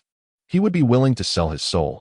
Moreover, should he manage to escape, he would need a powerful ally, and the formidable Chenos was the perfect candidate. Can you trust me now? Teslo knew Chenos was inquiring about the escape plan. After a moment's hesitation, he resolved to place his faith in Chenos, for he had no other option. Without Chenos, he could not approach the fishmen, who harbored animosity towards humans, nor could he hope to escape. Thus, he chose to take a gamble on Chenos' promise to lead him to freedom. In our bathing area, there is a massive drainage pipe that leads directly to the outside. I have verified this at the outlet on the cliff. I placed items in the water, and they flowed out of here. I have even descended into the drainage pipe and observed that it is over 3 meters wide, allowing a fisherman to easily navigate through it. However, the current is too strong, almost a direct plunge. In terms of strength, only the fishmen, who can breathe underwater and possess formidable physiques, can manage to escape this way. Most fishmen lack such strength, but one named Fisher should be able to survive the passage. After a period of contemplation, Chenos spoke to Teslo. We bathe every 3 days, and we just bathed yesterday, so we must wait 2 more days to go to the bathing area. In 2 days. Wait for us at the entrance, and we will bring Fisher along to inspect the drainage pipe. I believe that if there is a chance to escape, Fisher will not give up. Agreed. Where are you imprisoned? If we manage to escape, how will I find you? I am held in cell 125 of Zone E. You can find me there. Having just finished his meal, Chenos replied to Teslo, let us go speak with Fisher. The two returned to Fisher's side, discussing the escape route, and arranged to reconvene in 2 days to assess the situation. The three then parted ways, each preparing to regroup in 3 days. The smooth progression of events greatly uplifted Chenos' spirits as he hummed a tune on his way back to the cell. However, his joy was short-lived, for the celestial dragons summoned them once more, ordering them to the celestial dragon's chamber for a game. Chenos narrowed his eyes. This time, the dragon who had previously been defeated by him might return to seek revenge. Yet, he felt little apprehension regarding combat. With the mastery of Haki and the abilities he had acquired, coupled with his fruit powers, he was confident in his survival against the other slaves in battle. His only concern was the immense wealth of the celestial dragons, who might purchase devil fruits for the slaves, each of which possessed unpredictable abilities. He could not help but worry about encountering a situation akin to Luffy's confrontation with Enel. Hence, he remained cautious. Chenos followed the other slaves toward the celestial dragon's quarters, where Hancock and her sisters carefully trailed behind him, seeking a semblance of safety. After all, each visit to the celestial dragon's room felt akin to stepping onto a battlefield. Only fate could determine who would emerge alive. Noticing Hancock's unease, Chenos extended his hand to grasp hers, hoping to provide some comfort. In truth, his feelings for Hancock had evolved over time, as they spent more moments together. He began to see her not as a mere figment of fantasy, but as a living, breathing person. That Hancock's slightly proud demeanor only deepened his genuine affection for her, transforming her from an object of desire into someone he truly cared for. Suddenly, upon feeling Chenos' hand clasp hers, Hancock transformed into a flustered steam maiden, her cheeks flushed to the point of near fainting. "Fear not. We shall all be fine." In truth, Hancock was utterly oblivious to what Chenos was saying, as she was dazedly led along by him. Upon arriving at the celestial dragon's chamber, Chenos released Hancock's hand, not wishing to incite trouble for the both of them due to their hand-holding. However, as Hancock felt the lingering warmth in her palm, a sense of melancholy washed over her. She mused inwardly, "How I long to be held by Chenos for a lifetime. What am I even thinking?" Subsequently, she would occasionally steal glances at Chenos' handsome visage, her face betraying a shy yet blissful smile, as if lost in thought. Yet, at that moment, Chenos' attention was not on Hancock. His expression had grown grave. For within the room, there were no fewer than 5 celestial dragons. Behind each of these celestial dragons knelt dozens of slaves, instilling a sense of unease in Chenos that he sought refuge among the crowd, hoping that today would not be the day he was called upon to fight. Otherwise, with so many adversaries, he would surely be overwhelmed. "Hey, where's that invincible one? Come forth and teach these ignorant brothers of mine a lesson, so they may know who truly reigns supreme." Alas, it seemed that the very misfortunes one fears often come to pass. Chenos managed to force a smile as he slowly approached St. Charlos. The other celestial dragons, upon seeing Chenos, displayed disdainful expressions. One female celestial dragon mockingly addressed St. Charlos. "With such a frail physique, he dares to claim he cannot be defeated? Charlos, have you truly run out of options? Should I lend you a few to play with? Shalot, you wretched girl, do you dare speak to your brother in such a manner? Believe me, I could easily have my invincible slave eliminate all your subordinates, leaving you without any to command." Chenos, standing aside, grimaced, inwardly cursing, "Hey, if you're going to make threats, leave me out of it, you scoundrels." At that moment, the previously humiliated Saint Charlemagne stepped forward. "Shalot, do not be deceived by that slave's petite stature. My own slave fell victim to underestimating him last time due to his size. Why not send out the captain's slave you borrowed from your father? Let us see that small frame shattered." Chenos lowered his head, continuously cursing Saint Charlemagne in his mind. This scoundrel held a grudge far too long, even encouraging others to unleash their captain's slave. The captain's slave, as the name implies, refers to a pirate captain who, upon capture, becomes a slave of the celestial dragons that in the world of pirates. Captains are usually the strongest individuals aboard a ship, formidable opponents indeed. However, this depends on the captain's origin. Should he be from the East Blue, Chenos might feel some relief, but if from the New World, he would need to devise a plan to ensure his survival. A green-haired celestial dragon impatiently interjected, "Charlos, let us begin without delay. End this tedious game swiftly." To which St. Charlos, with a glint of greed, inquired, "And what shall the wager be?" The green-haired celestial dragon scoffed, "As you suggested, the heavenly gold collected from a member nation. For others, heavenly gold represents an unattainable fortune, an amount that member nations of the world government labor tirelessly to extract from their populace each year. However, for the celestial dragons, heavenly gold is merely pocket change they receive annually. Losing a year's worth would not impact them significantly, merely leaving them feeling disgruntled." Upon hearing the agreement, St. Charlos erupted into laughter, jabbing his cane at Chenos. "Hey, invincible one, make sure to give it your all today. Bring down their slaves and win back their heavenly gold. I shall treat you to a feast afterward." In response to Charlos's generous offer, Chenos forced a smile, affirming, "Yes, I shall certainly bring them to their knees to tea that moment." 5 figures emerged from behind the celestial dragons. Advancing toward Chenos. One resembled a boxer, another wielded a long sword, accompanied by 2 burly men and an elderly one-eyed pirate adorned with a captain's hat. Among these 5, aside from the 2 robust men, the other 3 exuded an overwhelming sense of threat, particularly the elderly pirate, whose gaze felt akin to that of a venomous serpent, chilling to the bone. Observing the 5 approach, St. Charlos declared with authority, "To save time, you may all attack at once." Chenos' eyes widened in disbelief as he mentally cursed, "I thank your entire family." Yet, regardless of his grievances, he had to confront reality. He needed to survive this ordeal first.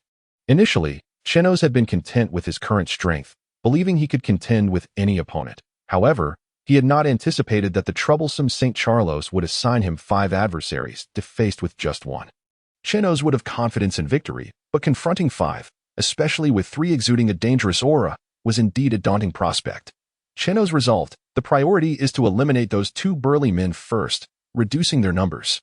Upon observing their towering 3-meter stature, Chenos' eyes gleamed. Generally, taller individuals possess slower speed. Thus, he could utilize his agility to weave between the 2 giants, forcing the others to hesitate in their attacks, using the 2 burly men as obstacles.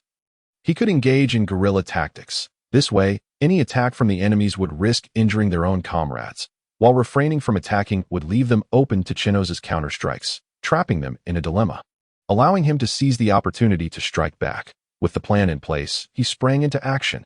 As the 5 encircled him, they began to close in. Instead of retreating, Chenos advanced, adhering to his devised strategy. Rushing toward the 2 hulks, St. Charlos, witnessing Chenos' audacity, couldn't help but boast to the other celestial dragons, "Ha! Do you see? This is my slave, far superior to yours." Charlotte rolled her eyes at St. Charlos, scoffing, "Mine is a captain slave from Father's crew.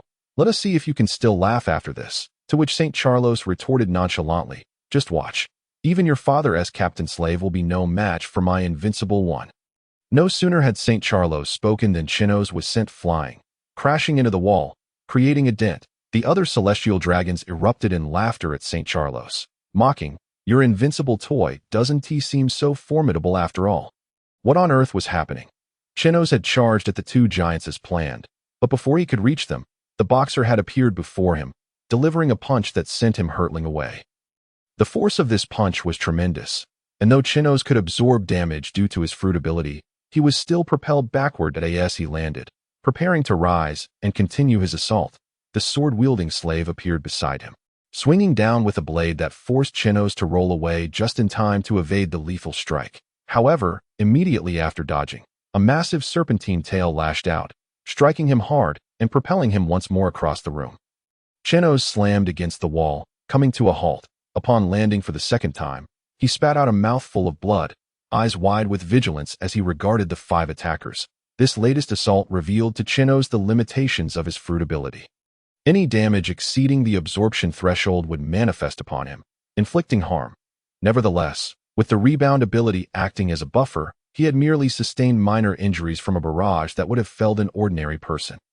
This realization brought him some relief. At least he would not be dispatched in an instant as long as he remained alive, should an opportunity arise to unleash the accumulated damage within him.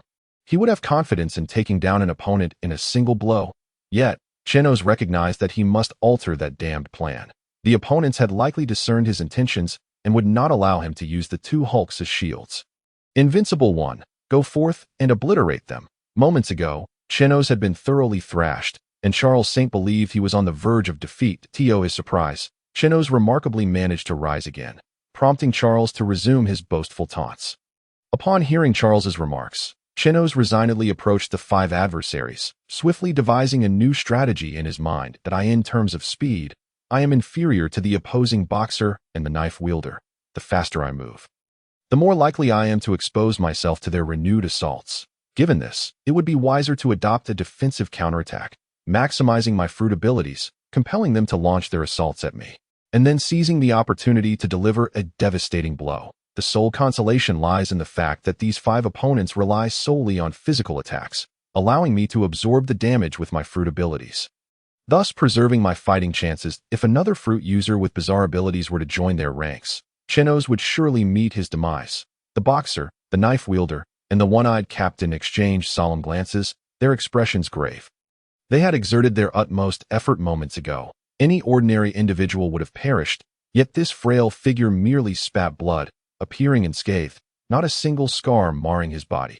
Coupled with the celestial dragon's proclamation that he was indestructible, it suggested he possessed some form of fruit ability. However, the blood he coughed up indicated he was not truly invincible, merely boasting superior defensive capabilities. After a silent exchange, they split into 3 groups, simultaneously charging towards Chenos. Chenos activated his observation Haki, continuously sensing the positions of the 3 opponents, adjusting his form to respond accordingly. Suddenly, the 3 appeared before him, the boxer behind him, the knife wielder to his right, and the one-eyed captain Serpent-tail directly in front, all launching their attacks simultaneously. Chenos's mind raced with calculations. The Serpent-tail could be endured, the fist could be resisted. The blade, however, must be blocked. In truth, Chenos was uncertain whether his rebound ability could absorb the knife's damage. Yet, he had no choice but to test it. Otherwise, he risked his life in the process. Thus, he resolved to block the blade while bracing against the other 2 attacks. With this thought, Chenos concentrated armament Haki in his hand, shaping it into a claw like a dragon's, reaching for the knife's edge, while simultaneously unleashing the accumulated damage from within, aiming to rebound it back onto the knife wielder's blade. His objective was simple. If he was unsure whether the knife could harm him, he would first render it useless. Without the knife, the wielder would likely become more manageable. However, the power of this claw exceeded Chenos's expectations. When the claw, imbued with rebound ability, met the blade, it shattered as if made of ice. He felt no reduction in strength in his dragon claw. Continuing his assault, Chenos swung the claw towards the knife wielder, who was momentarily stunned. Although the knife was a standard-issue blade provided by the world government, intended for naval combat against pirates, it was far superior in quality compared to those typically wielded by pirates, capable of easily severing their weapons. Yet, now it shattered upon contact with this diminutive adversary. By the time the knife wielder regained his composure, he found the claw, now shattering the blade, barreling towards him, leaving him no option but to brace for impact. The knife wielder reacted swiftly, raising both arms to shield his chest, thinking to himself that his hands were likely to be ruined. He could only hope the celestial dragon would spare him for his earnestness in battle. Chenos's dragon claw obliterated the knife wielder's arms, continuing its relentless trajectory to his chest, unleashing the rebound power and creating a gaping hole in his torso.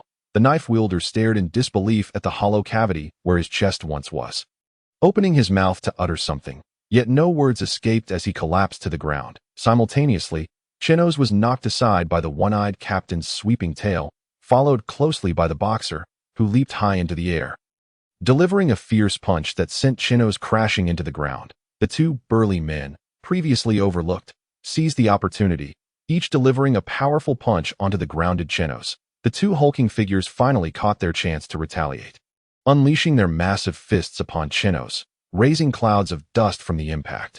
Yet at that moment, a figure emerged from the dust, standing tall as the 2 men continued their assault. "Have you had your fill of beating me?" Chenos inquired. "If you have, then it is my turn." The 2 hulking men, witnessing Chenos withstand their onslaught without a scratch, clenched their fists tighter, mustering all their strength to strike at his head. This time, Chenos refused to let their fists fall again. Instead, he launched both fists toward the 2 men's blows. "Do not engage him in a fist fight," the one-eyed captain shouted as he rushed toward Chenos, warning the 2 burly men. Alas, it was too late. Rebound. Chenos unleashed the damage he had accumulated, the explosive rebound power obliterating the arms of the 2 men, continuing its momentum to shatter their upper bodies. The 2 hulks fell lifelessly to the ground in an instant. At that moment, the boxer and the one-eyed captain reached Chenos's side. The captain had transformed into a colossal python, coiling tightly around Chenos's slender form, rendering him immobile. The boxer followed closely, attacking the ensnared Chenos, his fists raining down like a torrential storm upon Chenos's head. Although Chenos possessed a barrier that absorbed damage, each of the boxer's punches exceeded the limits of that shield, causing the overflow of damage to relentlessly assault Chenos's head, bruising his handsome features and causing blood to trickle from the corners of his mouth. After an onslaught of relentless strikes, the boxer finally ceased his assault, panting heavily. Meanwhile, the one-eyed captain, still in his serpent form, tightened his grip, intending to suffocate Chenos. In this dire moment, Chenos, battered and on the brink of despair, began to chuckle. I may falter countless times, yet you can afford to falter only once. Chenos released an absorption sphere, drawing in all the injuries he had sustained. The wounds that once marred his body vanished completely. A sphere, now brimming with countless scars, drifted toward the one-eyed captain. Realizing the danger, the captain hastily released Chenos, retreating from the ominous sphere that invoked a sense of dread within him. Yet it was too late. The distance between them was far too short, and the sphere collided with the captain's serpent body. A flash of orange light erupted, and numerous transparent fists appeared on the captain's serpent form, relentlessly battering it, tearing the scales from its flesh. With a resounding crash, the one-eyed captain could no longer maintain his devil fruit transformation.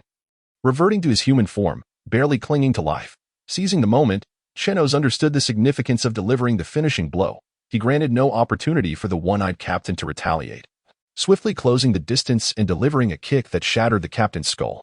The boxer, who had been poised to attack Chenos while he engaged the captain, recoiled in horror at the gruesome sight, leaping back to distance himself from Chenos, despite being nearly devoid of energy. Chenos struggled to approach the boxer, forcing a strained smile. It's just you left. Let us conclude this battle.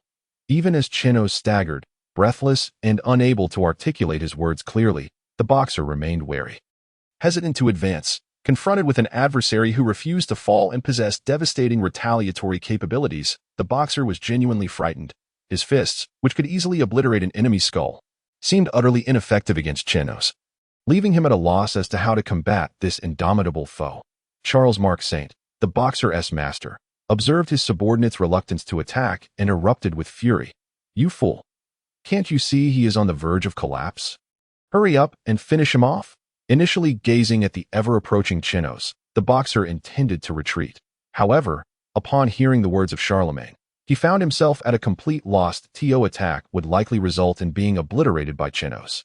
Yet refraining from aggression offered no hope of survival either. Whichever path he chose, it led to inevitable demise. Just as the boxer felt utterly helpless, a sudden volley of gunfire echoed through the air.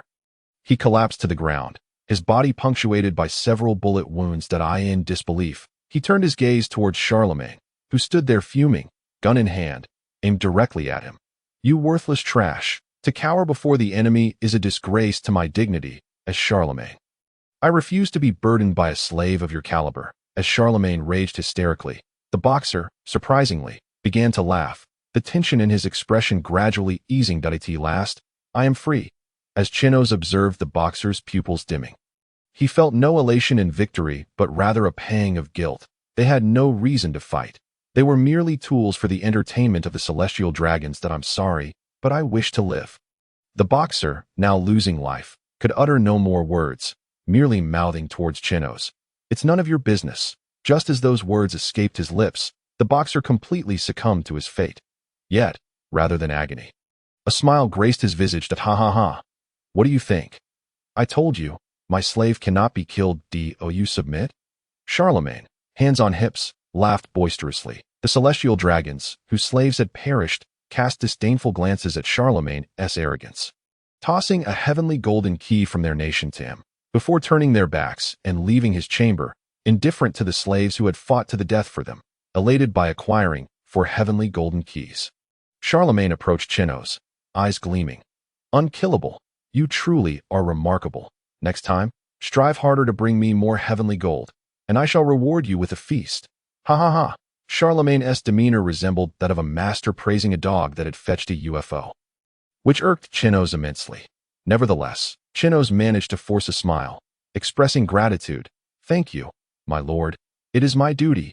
In high spirits, Charlemagne had no desire to linger with the slaves any longer. He swept his 58th wife into his embrace and departed for his quarters, dismissing CP0 to escort the slaves back to their cages. Staggering back towards the confines of their prison, Chenos faltered and collapsed onto the ground. Chenos, Chenos, do not frighten me. The Hancock sisters rushed to his side, aiding him to rise. Unbeknownst to the unconscious Chenos, a surge of energy from the fruit's power coursed through him, gradually transforming his body. Hancock's exclamation drew Charlemagne's attention, but he merely cast a fleeting glance at Chenos before dismissing him entirely. Continuing into his chamber, oblivious to Chenos's plight. Hancock, seeking help from others, was met only with indifferent stares. Just as despair enveloped her, a knife-wielding member of CP0 approached. "He is fine. He merely exhausted his strength and fainted. This is his most vulnerable moment. Protect him." After delivering this message, the knife-wielding CP0 did not linger, turning away. For Hancock, the mere knowledge of Chenos' condition sufficed. She thanked him and moved beside her sisters, directing them to support Chenos while she stood guard. Upon returning to their cage, Hancock quickly instructed her sisters to lay Chenos in the corner where they usually slept, covering him with a cloak and positioning herself protectively in front of him. For them, safety was non-existent in Mariejois. Had it not been for Chenos, they would not have been able to sleep peacefully. Meanwhile, Chenos was undergoing a remarkable transformation as the powers of the devil fruit began to manifest within him.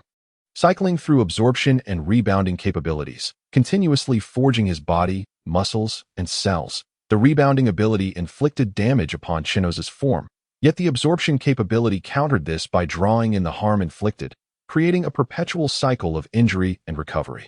Through this relentless cycle, Chenos gradually grew stronger. Before long, a dark oil began to seep from his pores, enveloping him in a shroud of darkness, akin to a suit of black armor. In this instance, Chenos found fortune in misfortune.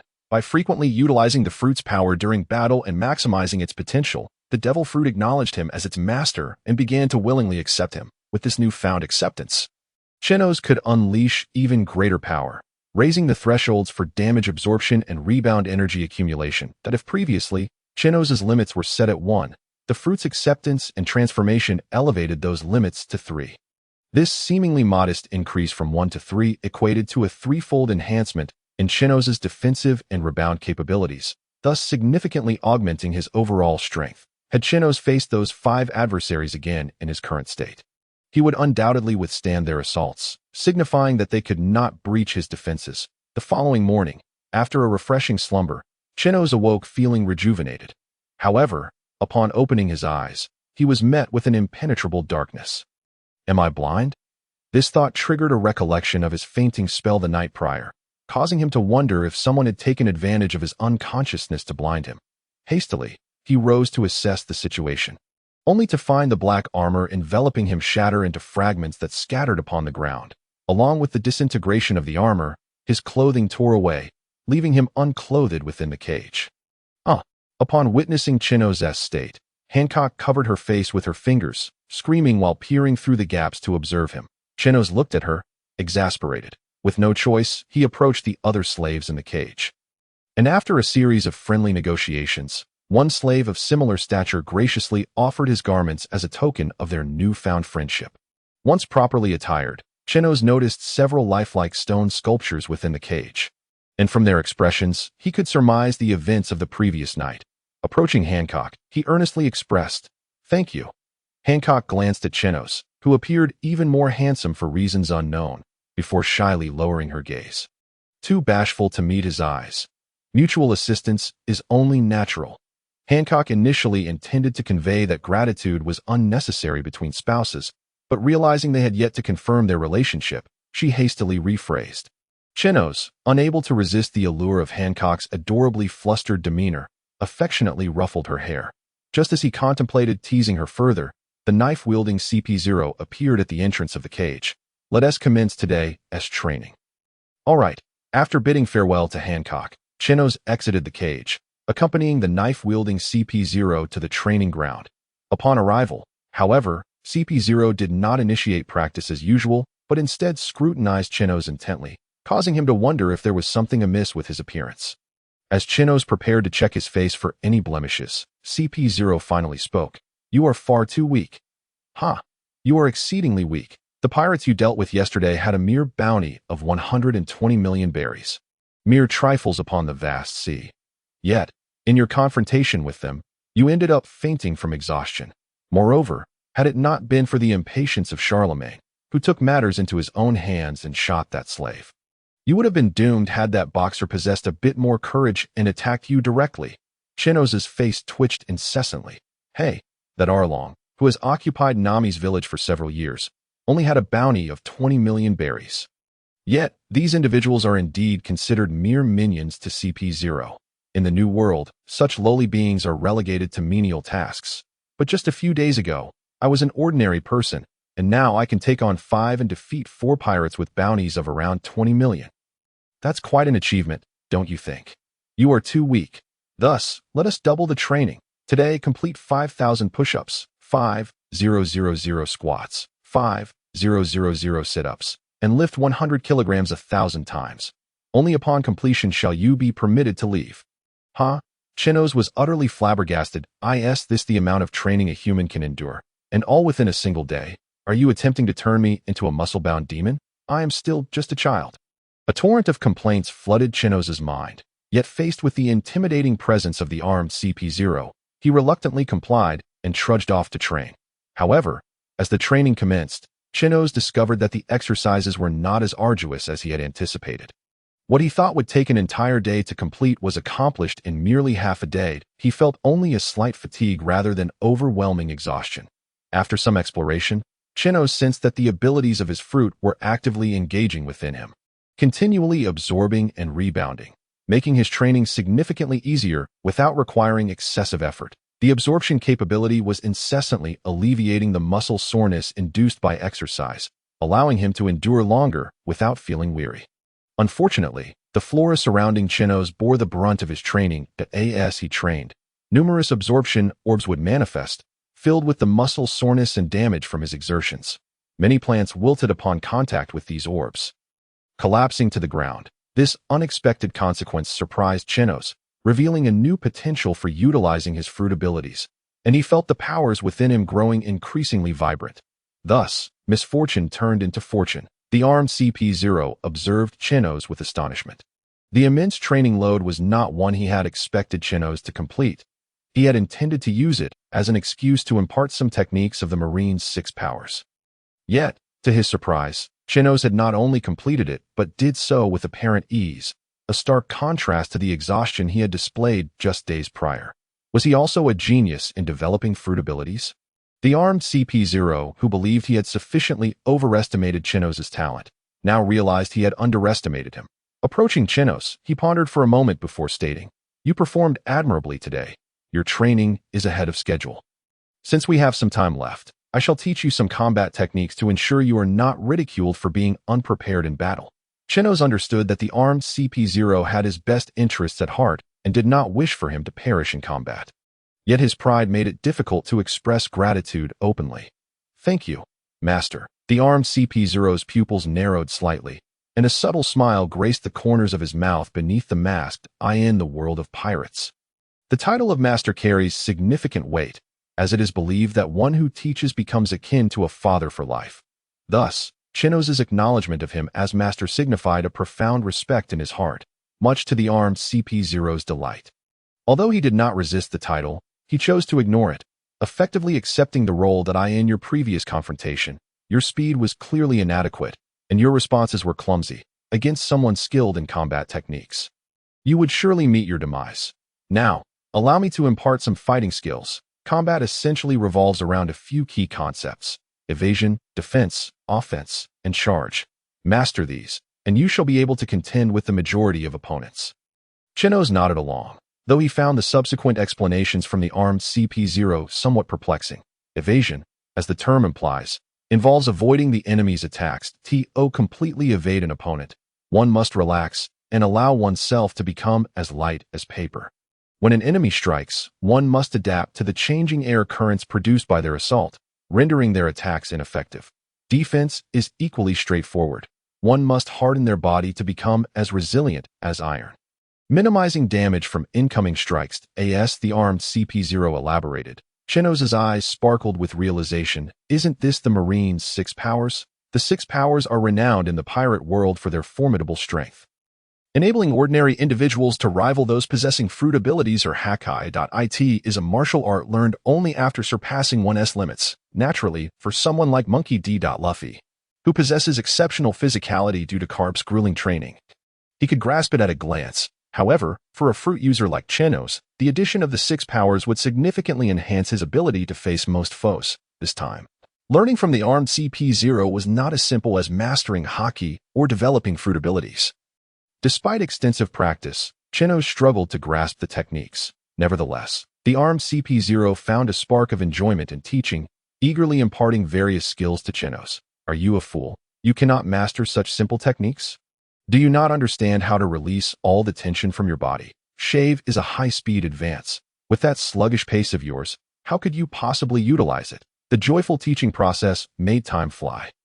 And before long, the remaining half of the day had passed. For the first time, the armed CP0 felt a sense of fulfillment in teaching, wishing for more practice with Chenos. Alas, this was not the training island of CP.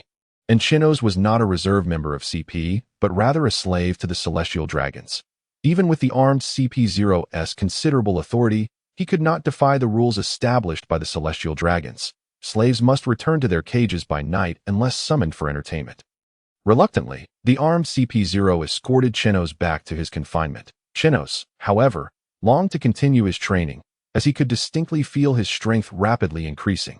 Without mentioning anything else, today's training had already resulted in noticeable muscle growth. At this rate, Chenos might just become a veritable powerhouse in the future. Yet, he was not in a hurry. Tomorrow was the day of bathing, a crucial moment that could determine his chance of escape.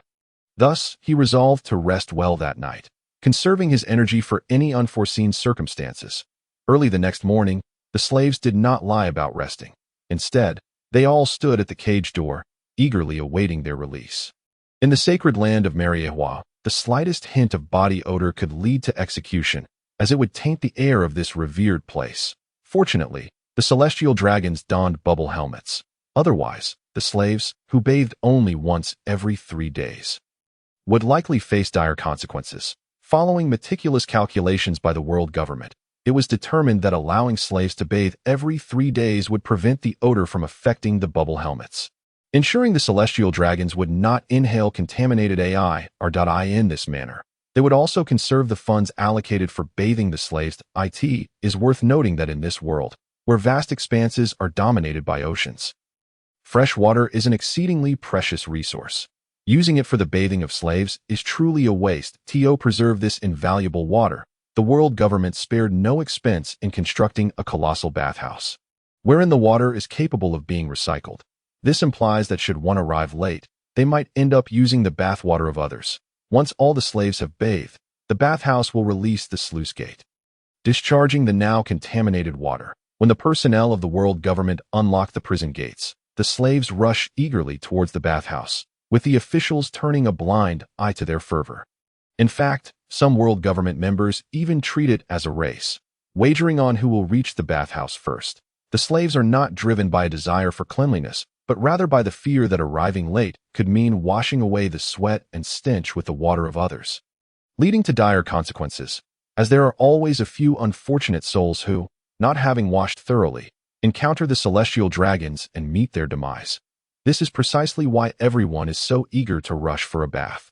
Chenos, too, blended into the throng, hurrying towards the bathhouse. Upon reaching the entrance, he found Teslo waiting for him, soon followed by Fisher. Upon entering the bathhouse, many avoided the trio, for Fisher is the strongest fishman in the establishment. While Chenos' reputation for single-handedly taking on 5 opponents had spread far and wide, the slaves, aware of their prowess, deemed them formidable adversaries. Teslo followed closely behind, basking in the awe of others. However, the 3 were presently indifferent to the gazes of others. Their minds solely focused on discovering the exit.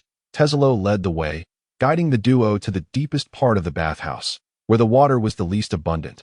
Thus, most slaves preferred to bathe near the entrance, seldom venturing into this area. Despite the distance and scarcity of water, at least the water here was clean, which enticed a few to bathe in this secluded spot. Chenos stepped forward, his gaze indifferent as he addressed a few individuals. This place is occupied by us.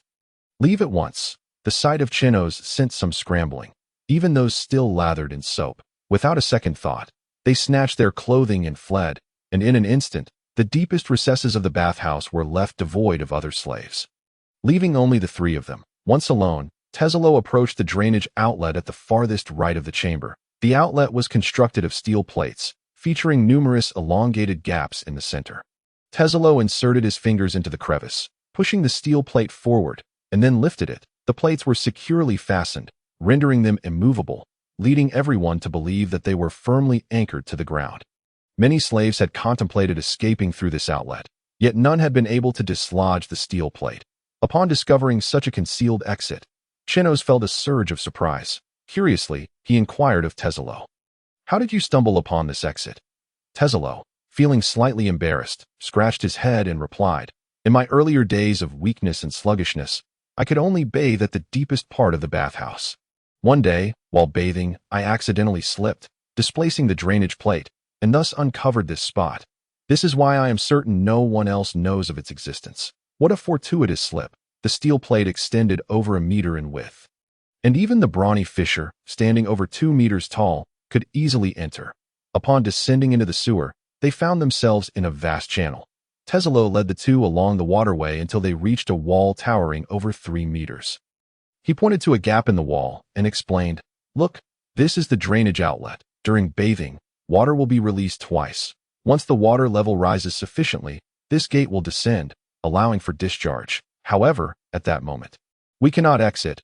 As the water here is recycled, we can, however, take advantage of the sluice's opening to observe the outlet. By now, the water level had risen significantly, with all three floating on the surface as the water began to overflow through the gaps in the gate. It seemed the gate had a sensor mechanism, abruptly opening to release the long stagnant bathwater. Teslo adeptly floated along the current. After navigating a distance, he grasped a structure resembling a fence at a corner on the wall. The base of the fence was entirely sealed with steel plates, while the upper portion featured fist-sized gaps, seemingly for ventilation. This also allowed them to glimpse the scene beyond the fence. That he shouted to the others, "Hold on here, do not get swept away. Beyond this point is where the bathwater circulates, and there is nothing of interest." Fisher, concerned for Chenos, knowing he was a fruit user, feared that even though the water was fresh and would not affect him. Most fruit users were poor swimmers, and the depth here was worrisome. He intended to assist Chenos. However, Chenos stood firm amidst the current, unaffected by the flow, successfully reaching the fence. It turned out that Chenos was attempting to harness the force of the water flow using his fruit abilities. And to his astonishment, he managed to absorb it, leading to further ideas about the potential of his powers. Upon reaching the fence, Teslo gestured to the others, "Look, beyond lies the drainage outlet." He pointed to the other side of the fence, urging them to look. Peering through the gaps, Chenos beheld a seemingly bottomless black abyss. "Is this what you refer to as an exit?" he exclaimed, grabbing Teslo by the collar, his voice laced with anger. The opening appeared immeasurable in depth. Being swept away by the current here would be akin to leaping from a great height. Fisher stared intently at the unfathomable exit, as if attempting to discern its depth. After a moment of contemplation, Fisher declared, "I can make it out from here." "You cannot. You will perish." "I can." "You cannot." Regardless of the objections, Fisher was determined. He could not bear to remain in this hell any longer. Chenos, wishing to dissuade Fisher from taking such a risk, his only hope of escape, found Fisher resolute in his decision to leave. Teslo, observing the escalating argument, interjected, "There is no need for concern. I have calculated it meticulously. Previously, on the cliff, I tested with a rope, measuring the distance from the cliff's summit to this outlet, which is approximately 130 meters. Given Fisher's physique, he can surely escape safely, and beyond the cliff lies the sea. With his strength, he will undoubtedly flee." "Nonsense. How high is Mariejois?" 10,000 meters. Even if Fisher is a fishman, falling from such a height would certainly be fatal. Chenos, noticing Teslo's dazed state, delivered a sharp slap to his face to bring him back to reality. "Fisher, let's abandon this plan. We shall seek another means of escape." Upon hearing Chenos's words, Fisher managed a wry smile. "Where else is there an exit? This is likely the only route we can attempt. If luck is on our side, we may survive. If not, at least we can escape this hell." "Chenos, I appreciate your concern, but I have made up my mind. I will leave from here." Seeing Fisher's unwavering resolve, Chenos sighed and ceased his pleas. "Take care, Fisher." Fisher nodded, opening his arms for a brief embrace. "You are my first human friend. If I survive this, I shall return to rescue you and the brethren of the fishmen. Please convey this message to them. Survive until my return." Chenos solemnly nodded, promising, "I will look after them during your absence." Upon hearing Chenos's vow, a smile brightened Fisher's face. "Now, you must leave. Do not let anyone discover you." At this moment, the water level has begun to diminish significantly, If this delay continues, it is possible that the gate will close once more, necessitating a longer wait for their escape, and the later they depart, the greater the risk. There is no telling what unforeseen circumstances might arise outside. Thus, despite their reluctance to part ways with Fisher, the two glanced back towards him as they walked away, while Fisher smiled and waved goodbye to them. Once they had left, Fisher's expression turned grave, imbued with a sense of impending doom, as he gazed into the unfathomable outlet. "Come on, let me see just how deep you are." After a prolonged wait, the bathing water finally ceased its circulation, and the barrier before Fisher began to rise slowly as the water at the bottom cascaded towards the exit. The suction force intensified, gradually affecting Fisher. However, he remained unfazed, bursting into laughter instead. "That I shall return," he bellowed, and with that, he plunged into the water, propelling himself towards the ever-enlarging outlet. Upon returning to the bathhouse, Chenos delivered a forceful punch to Teslo's face. "Teslo, I understand your eagerness to leave this place. However, such desperation will only hinder our chances of escape." After being knocked down by Chenos, Teslo bowed his head, tears streaming silently down his face. "Chenos, do you know? The woman I love most has perished, victim to the whims of the celestial dragons. If only I could gather the ransom to save her sooner, she would still be alive."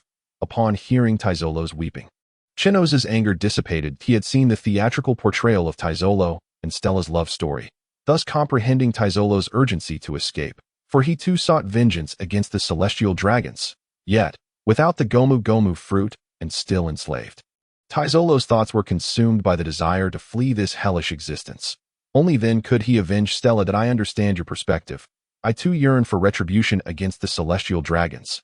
However, we must not rush. We cannot squander our lives in our haste." Teslo nodded silently, refraining from further comment. After a moment's contemplation, Chenos spoke to Teslo. "From this day forth, you shall begin training your body to maintain peak condition. If Fisher is still alive, he will come to rescue us within a year at the latest." After encountering Fisher, Chenos realized he had misremembered the storyline. Upon returning, he reflected on Fisher's narrative.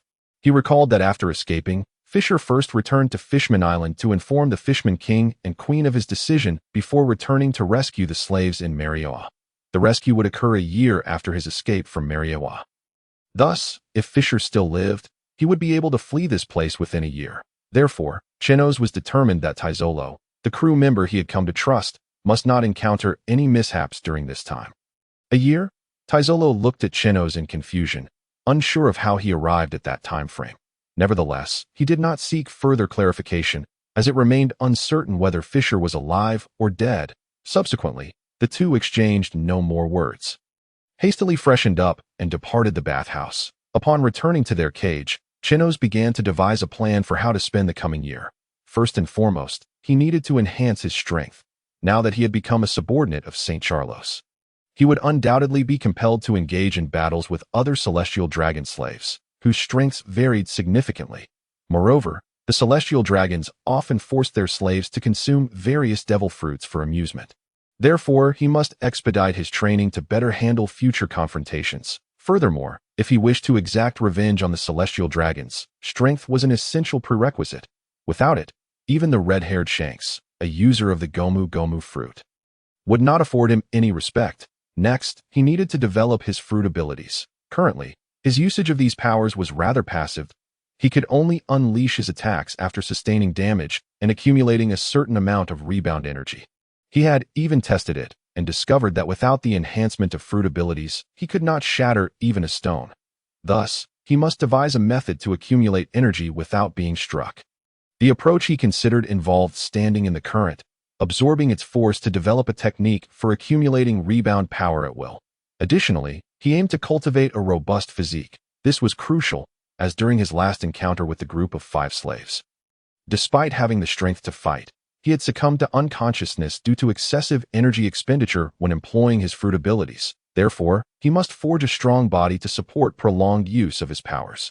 Lastly, he needed to devise a strategy for escaping the restraints of Sea Prism Stone. In other words, even when bound by Sea Prism Stone, he must retain a degree of combat capability. Of course, the most critical factor remained survival.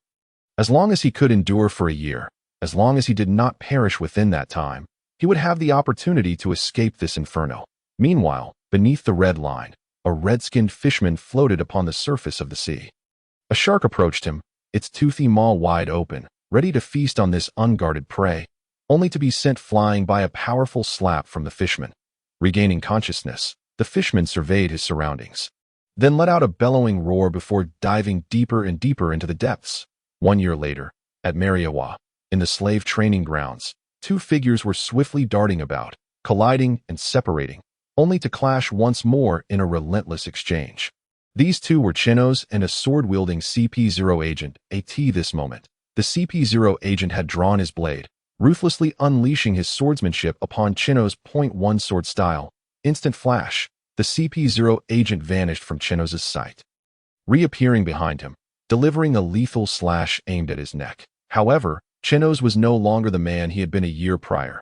Confronted with such a fierce assault, he remained unperturbed, pivoting and delivering a punch that struck the CP0's blade. Quake fist. Chenos' fist met the blade, successfully countering its force and preventing the strike from landing in the next instant. His fist unleashed a surge of long-accumulated rebound energy, sending the CP0 agent flying. Yet, the CP0 agent was already well-versed in Chenos' combat style.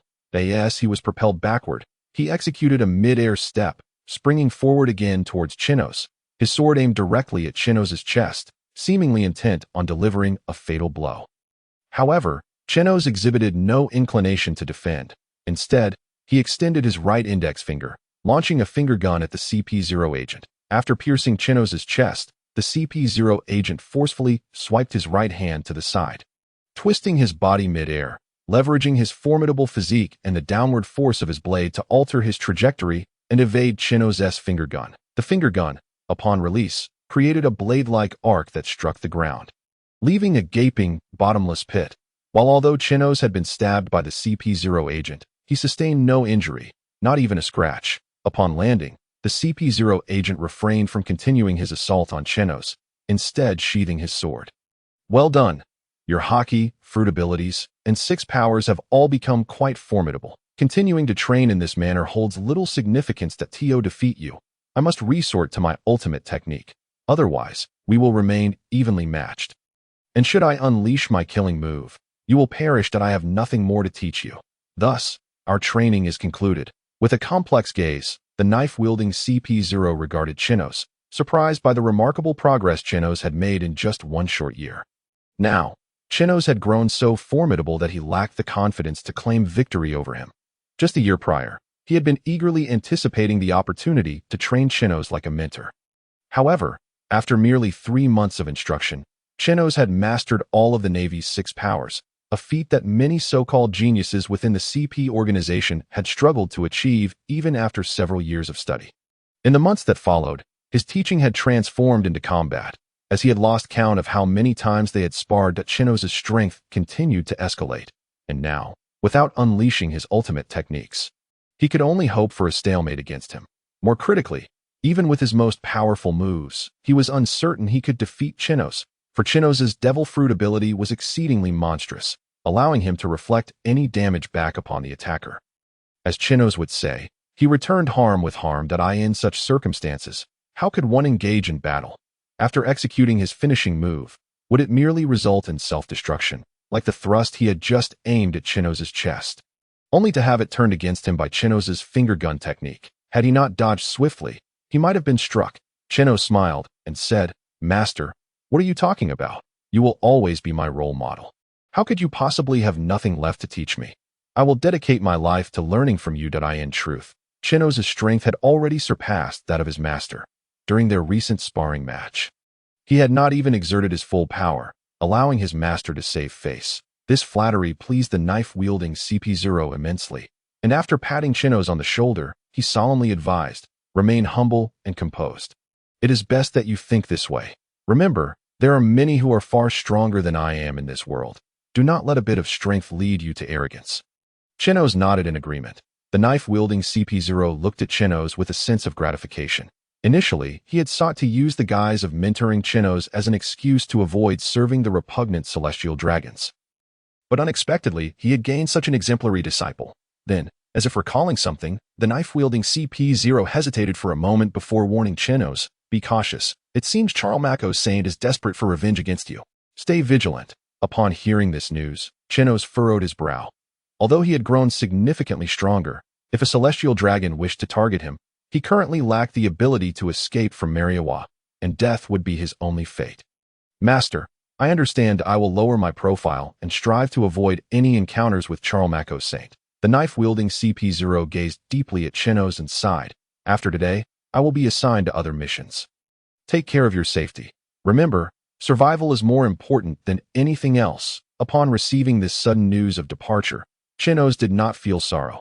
Instead, he smiled at the knife-wielding CP0 and said, Master, I hope that when we meet again, it will be on the open sea or on another island. However, the knife-wielding CP0 could not share in his joy. A wave of sadness threatened to bring him to tears, for Chenos was a slave, and he could never escape this place. Yet, he concealed his anguish and replied to Chenos with a smile. Indeed, I hope we meet again on the sea. After saying this, the knife-wielding CP0, fearing that Chenos might discern his distress, leaped away from the training ground. Once the knife-wielding CP0 departed, Chenos furrowed his brow and murmured, Why hasn't Brother Fisher arrived yet? It has been a year. He couldn't have truly perished, could he? At that moment, a staff member from the world government approached him, coldly instructing, Chenos, Charles Saint requests your presence in his chamber. Follow me. Chenos frowned, internally questioning why he was summoned at such an hour, as it was not yet their leisure time. Despite his misgivings, he obediently trailed the world government staff member toward Charles Saint's quarters. Upon entering the room, he was taken aback to find Hancock already inside. Not only Hancock, but Charlemagne Saint was present as well. Ha ha, Charles, since he is already here, I shall take him away. Charlemagne Saint declared, his malicious gaze fixed upon Chenos, as if he wished to devour him. Chenos's eyes widened in disbelief as he looked at Charles Saint.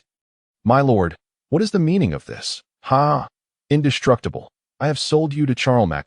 I never imagined this once discarded slave would fetch such a good price. Chenos and Hancock, both with their heads bowed, were led into Charlemagne Saint's chamber. Their necks bound by a chain that Charlemagne Saint wielded as he sat upon one of the slaves being carried. Charlemagne Saint occasionally displayed a chilling smile, seemingly contemplating how to torment the slave who had caused him significant losses. Chenos, are we going to die? Hancock inquired. Do not worry. As long as I am here, you will not perish. Chenos was puzzled as to why Charlemagne Saint had purchased Hancock as well. Hancock had always complied with Chenos's wishes, intentionally making herself appear less attractive and striving to suppress the allure of her devil fruit abilities in the presence of celestial dragons, fearing they would take notice. Yet, despite her efforts, Hancock had still caught Charlemagne Saint's eye. Her being sold this time was surely an act of vengeance, intending to torment her to death. But if Hancock had also been acquired, did that not imply her fate was equally dire? In the previous timeline, Hancock had survived until being rescued by Fisher, eventually becoming the future Empress. Could it be that his alteration of history had brought this about? Regardless of the cause, Chenos was fixated on one thought. He must escape. Not only did he wish to break free, but he also yearned to take down a few celestial dragons in the process. Even if he were to perish at the hands of the world government's elite, dragging a few celestial dragons down with him would not be in vain. Yet, upon seeing Hancock, Chenos's brow furrowed deeply. His own death did not concern him. Perhaps he could transcend to another world after dying. But what of Hancock? Did he truly want to see the future world's most beautiful woman, Empress Hancock, perish because of him? It seemed they were indeed facing death. In light of this, he resolved to act boldly. Hancock, I like you. I have always liked you. Your presence has brought warmth to this hellish existence. Though we may not live together, I would be content to die alongside you. Hancock's words struck Chenos's heart. Softening his previously cold demeanor, which had been filled with murderous intent, he turned to her and said, Hancock, do not worry. I will ensure your survival. I will see to it that you live. He then extended his hand, grasping Hancock's, enveloping her slightly cold fingers with his warmth, a comfort against her feared at that moment. Charlemagne Saint glanced over at the two, observing their clasped hands without a hint of anger. Instead, a glimmer of delight sparkled in his eyes as he watched them intently. Soon after, they arrived at Charlemagne Saint's chamber. Entering the vast room, they were greeted by an array of torturous devices laid out before them. Numerous staff members from the world government stood watch, with a CP0 agent at the forefront, who, initially appearing somewhat bored, became animated upon spotting Chenos. He could sense that Chenos would provide him with an exhilarating battle. "Ha ha! Welcome to my paradise, Chenos," Charlemagne Saint exclaimed, his mouth stretching wide in a malicious grin as he beheld Chenos. "Let me ponder how best to punish you for the significant losses you've caused me. Should I use this tool or that one?" As he spoke, he picked up the instruments of torture that lay within the room. However, upon observing the impassive and indifferent expression on Chenos's face, Charlemagne Saint, somewhat displeased, cast the implements aside. Turning his gaze to the trembling Hancock, he sneered, "Shall we begin the punishment with this delicate beauty beside you?" At that moment, a flicker of emotion finally crossed Chenos's typically stoic visage. His eyes, filled with murderous intent, fixed fiercely upon Charlemagne Saint. Noticing this change, a twisted smile of delight crept across Calamari's face. Yes, that's the expression. How utterly amusing. What is this? Do you wish to kill me?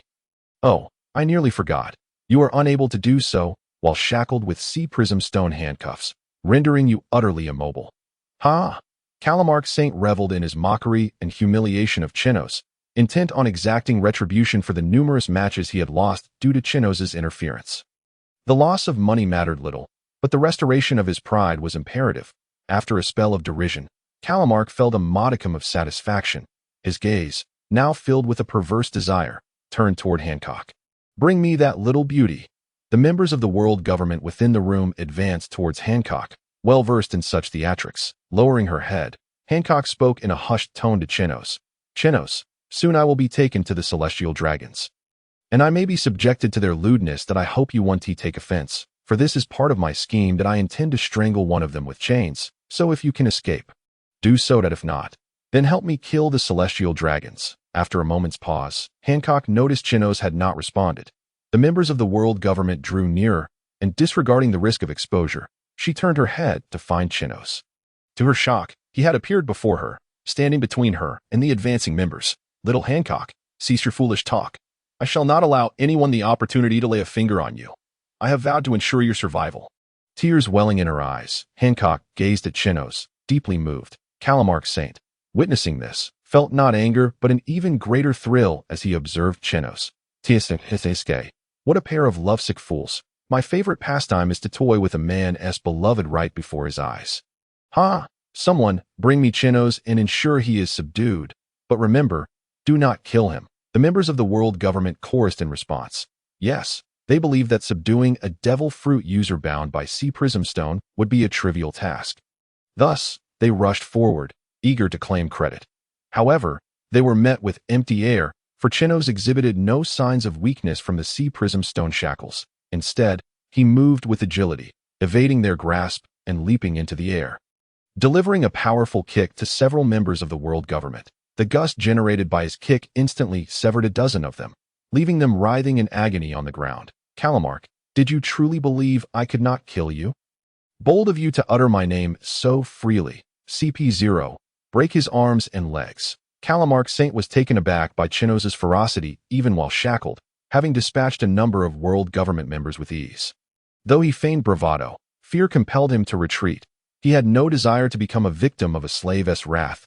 CP0 swiftly appeared before Chenos, launching a punch. Initially, Chenos intended to block it with his arm. But upon noticing the spiked gloves, he quickly adjusted, using the sea prism stone to absorb the impact. CP0, experienced in battle, redirected his punch, targeting the gap in the handcuffs and thrusting upward, with his hands bound. Chenos could only be pulled forward, and as CP0's left fist was already poised, it struck toward Chenos's chest. An inexperienced fighter might have succumbed to such an attack, but Chenos was no ordinary foe.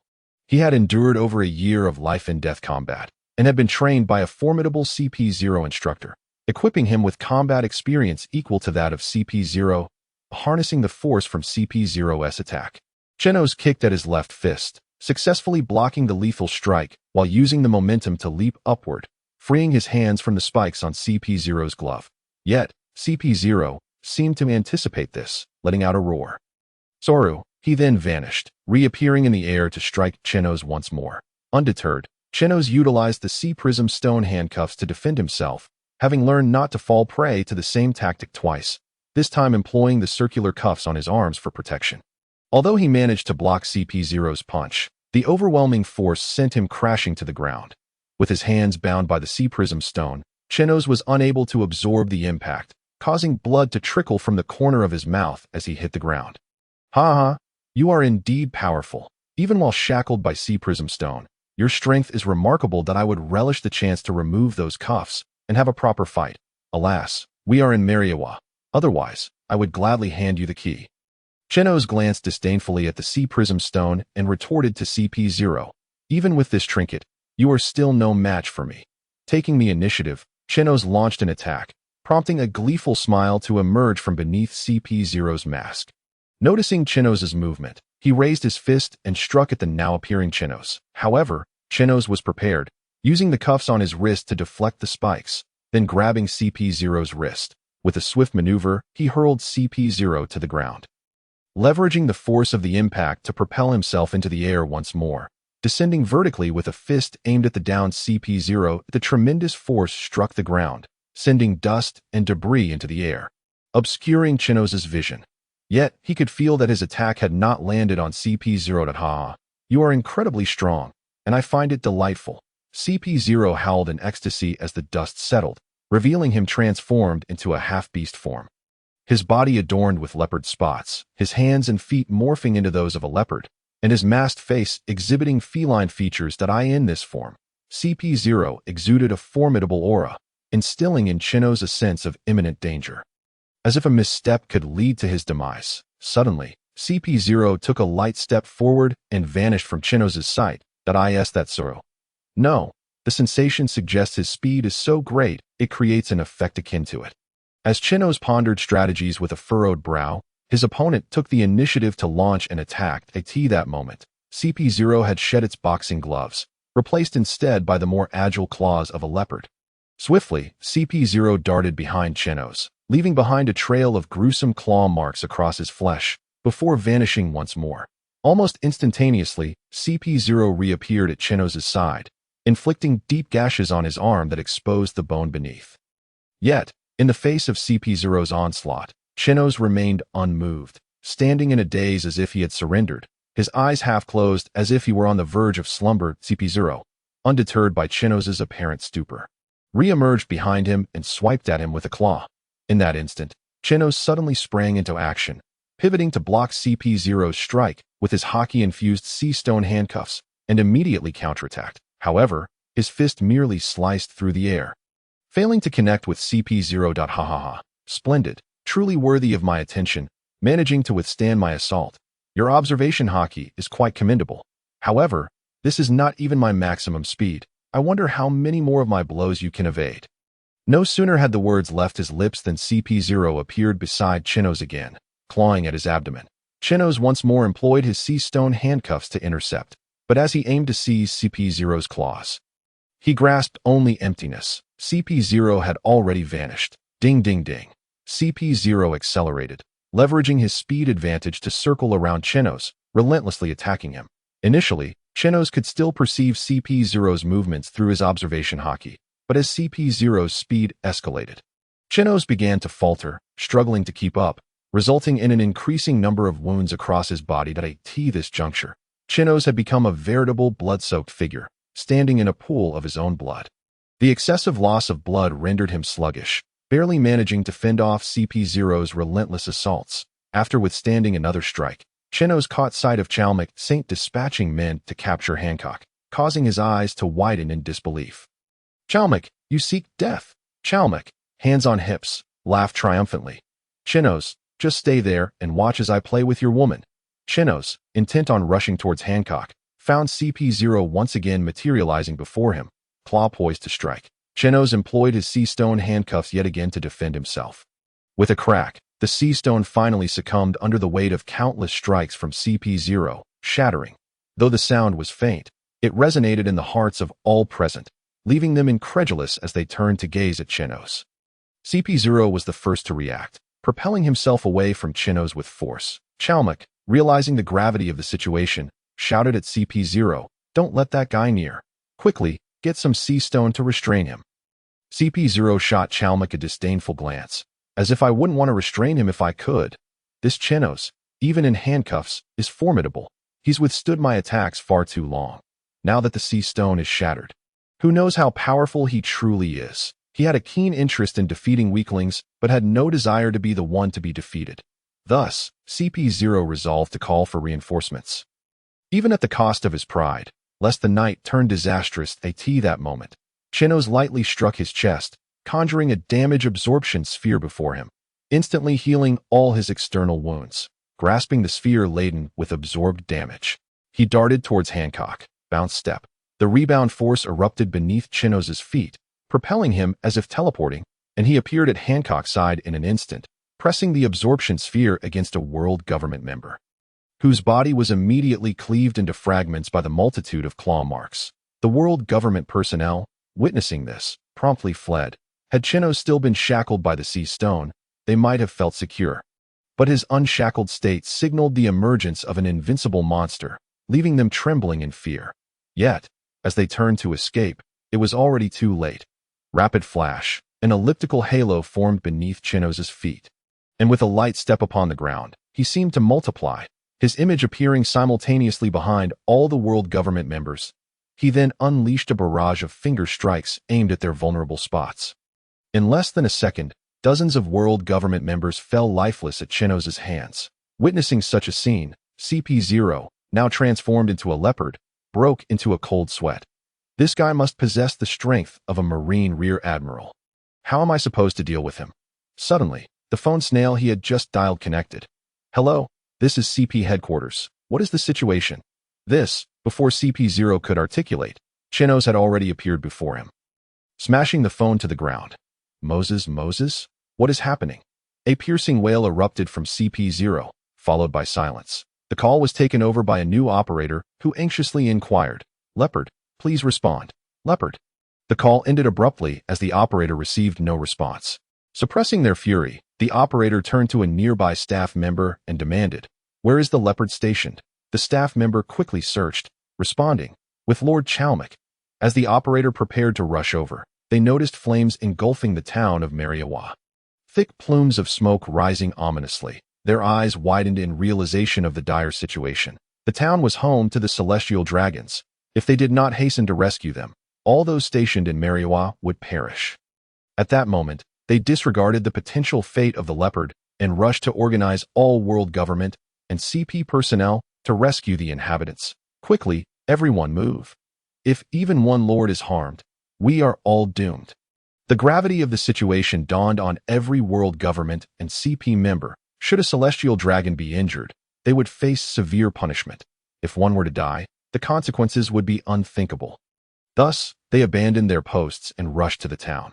Meanwhile, Chenos advanced step by step towards Chalmik. The CP0, once tasked with safeguarding Chalmik's life, had been reduced to a mere shell, all bones shattered, ultimately succumbing to a painful demise. Chalmik, it is your turn. As Chenos approached, Chalmik retreated, shouting hoarsely, what do you want? You are my slave now. Kneel before me. Someone, where are my guards? Where is CP0? Where have you all gone? Hurry and capture this treasonous dog slave. In the past, a mere shout would summon the world government members and bodyguards to his side. Now, they had all vanished. Once, CP0 would automatically appear to assist him in perilous situations, yet now it seemed as if only he and the two dog slaves remained in the room. Chenos waited, but after a prolonged silence, he could not help but smile coldly, revealing a cruel grin as he seized Chalmik, binding him to a cross, a device originally intended for punishing others, now ironically used upon its creator. Once Chalmik was secured, Chenos turned gently to Hancock, saying, Little Hancock, please turn away. The scene that follows may be quite bloody. It would be best to cover your ears. Chenos, that is a celestial dragon. It is an unbreakable rule of this world that one must not defy the celestial dragons. If the world government were to learn of this, you would become an enemy to all. Are you truly willing to proceed? An enemy to all. My aim is to eradicate the celestial dragons. What does it matter if I have the world against me? Hancock was momentarily taken aback by Chenos' bold demeanor. Born in the Amazon lily, a land that reveres strength and valor, she found herself increasingly enamored with Chenos. Obediently turning away and covering her ears, After witnessing Hancock comply, Chenos turned once more, his gaze now filled with a menacing intent as he fixed his eyes on Charlemagne. That I ask this not your playground? Are not these instruments of torture your toys? If so, allow me to indulge you with these delightful playthings. You often play with them. Can you tell me which is the most enjoyable? Or shall we try them all? Faced with Chenos, who was meticulously selecting instruments of torment, Charlemagne finally comprehended fear, realizing that no one would come to his rescue. Overwhelmed by sheer terror, Charlemagne wept and pleaded with Chenos that I cannot fight you. Chenos, what do you desire, wealth or status? I can offer you both, just spare my life. I can make you a high-ranking official in the CP organization or even a vice admiral in the Navy. If you wish, I can crown you a king. Before Charlemagne could finish his desperate entreaty, Chenos seized the branding iron known as the Dragon's Claw and pressed it against Charlemagne's face. All I desire is your death. A red-skinned, burly fishman, having opened the fishman's cell, shouted to his comrades inside. Quickly, this is the key to the cage. Release the others. It was Fisher who had managed to escape a year prior, miraculously surviving and climbing up from the cliffs of Mariejois. Just as history had unfolded, he hurried towards the cell where Chenos was held. However, upon opening the cell, he discovered that Chenos was not inside. Where is Chenos? The prisoners shook their heads, but Hancock's two younger sisters cried out. Chenos and our sister were taken away by Charlos and have yet to return. Can you help us rescue them? Upon hearing this, Fisher's brow furrowed deeply, being taken by a celestial dragon at night. The prospects were grim. Nevertheless, Fisher did not hesitate, responding, "Very well, you escape first, and I shall find them and lead them to you shortly." With that, Fisher did not linger and dashed towards Charlos' residence. Meanwhile, the door to Charlemagne's chamber swung open as Chenos emerged, leading Hancock outside. Inside the room, Charlemagne lay in a pitiful state, having been tortured beyond recognition. Yet, Chenos did not end his life. He spared him, for to Charlemagne, whose limbs had been severed and whose insides were a ruin, mere survival was a torment. Upon exiting Charlemagne's chamber, Chenos beheld the towering inferno erupting from Mariejois in the distance. That a smirk graced Chenos' lips. How timely Fisher's arrival was. Witnessing the flames, Chenos knew that the most prudent course of action was to flee from Mariejois, to escape this hell. Yet, inexplicably, he found himself gazing towards Charlos' residence. Chenos, Mariejois is ablaze. This is our chance. Let us flee. Hancock understood Chenos' thoughts and recognized that since arriving in Mariejois, he had endured torment at the hands of Charlos. Treated like a mere dog, when he grew weary, he was sold to Charlemagne, who loathed him most, effectively sealing his fate. Even she wished to slay Charlos. However, one path led to vengeance, while the other promised escape to the freedom of the sea. Hancock could discern the palpable, almost tangible, killing intent emanating from Chenos' eyes. Yet, they had already spent considerable time exacting retribution on Charlemagne, and lingering any longer on Charlos might jeopardize their chance to escape. Chenos cast a glance at Hancock, his eyes tinged with regret. That I apologize. Hancock, that I wish to ascertain whether Charlos is within. If he is, I shall swiftly eliminate him and then escape. If he is not, I will flee immediately. You must depart first. I will seek you out later. With time of the essence, Chenos did not await Hancock's reply and dashed towards Charlos' abode. However, he had barely taken 2 steps when he noticed Hancock trailing closely behind, evidently determined to accompany him. Chenos felt warmth in his heart at this sight, swiftly sidestepping to embrace Hancock, propelling them both towards Charlos' chamber. Foolish girl. Chenos. Hancock, suddenly enveloped in Chenos' embrace, felt a rush of embarrassment that nearly rendered her faint. Burying her face in Chenos' chest, under Chenos' explosive speed, they swiftly reached Charlos' residence. With a mighty crash, Chenos burst through the window, entering Charlos' chamber, only to find it empty, indicating that Charlos had been removed. Though disappointed, Chenos had no recourse but to acknowledge Charlos' fortunate escape. Yet he vowed that when next they crossed paths, it would be Charlos' reckoning. Chenos. Just as Chenos exited the door, he spotted Fisher rushing towards him, calling his name. Beside Fisher was a breathless, handsome young man. Teslo. The two had encountered one another en route. Upon hearing that Chenos had been taken to the celestial dragon's chamber, Teslo, despite lacking combat prowess, resolutely followed Fisher. Brother Fisher. Teslo. I'm here. Chenos quickly raced to join them. Upon confirming Chenos' safety, Fisher's anxiety dissipated, and he sighed with relief, pulling Chenos into a heartfelt embrace. That I'm glad you're unharmed, my friend. Chenos was Fisher's first human friend, despite the celestial dragons fostering Fisher's disdain for humanity. Chenos was different. He genuinely cared for Fisher and did not regard him as an outcast. Indeed, Chenos, it's a relief to see you well. Chenos looked at the two and playfully punched one of them. Grinning, I am indestructible. How could I so easily perish? Let us be off. This is no place for idle chatter. Fisher shook his head, addressing them. You two must leave, that I still have other places to sabotage. I intend to free all the slaves. Chenos furrowed his brow, but soon met Fisher's steadfast gaze. Brother Fisher, I shall accompany you. No, you must escape. As a fishman, I can flee through the route we previously took. But you cannot. You are a devil fruit user. Go. This is something I must do. Once we are all out, we shall reunite for drinks. Chenos gazed into Fisher's eyes, seeing his resolve. With determination, he replied, Understood, brother, that I will wait for you. And we shall drink together. Fisher smiled with satisfaction upon hearing Chenos' response. Let us meet at Fishman Island. With that, Fisher dashed towards the chambers of the other celestial dragons, seizing a torch to ignite their dwellings, setting fire to the structures as he pressed onward. Observing this, Chenos felt no further hesitation, leading the two towards the exit of Mariejois that as previously mentioned. 3 sides of Mariejois were guarded by the world government's personnel, making escape seemingly impossible. However, at this moment, they had all rushed to rescue the celestial dragons. Thus, the exit was left unguarded, allowing the trio to escape smoothly to the seaside. Fisher had long prepared numerous unoccupied small boats by the shore.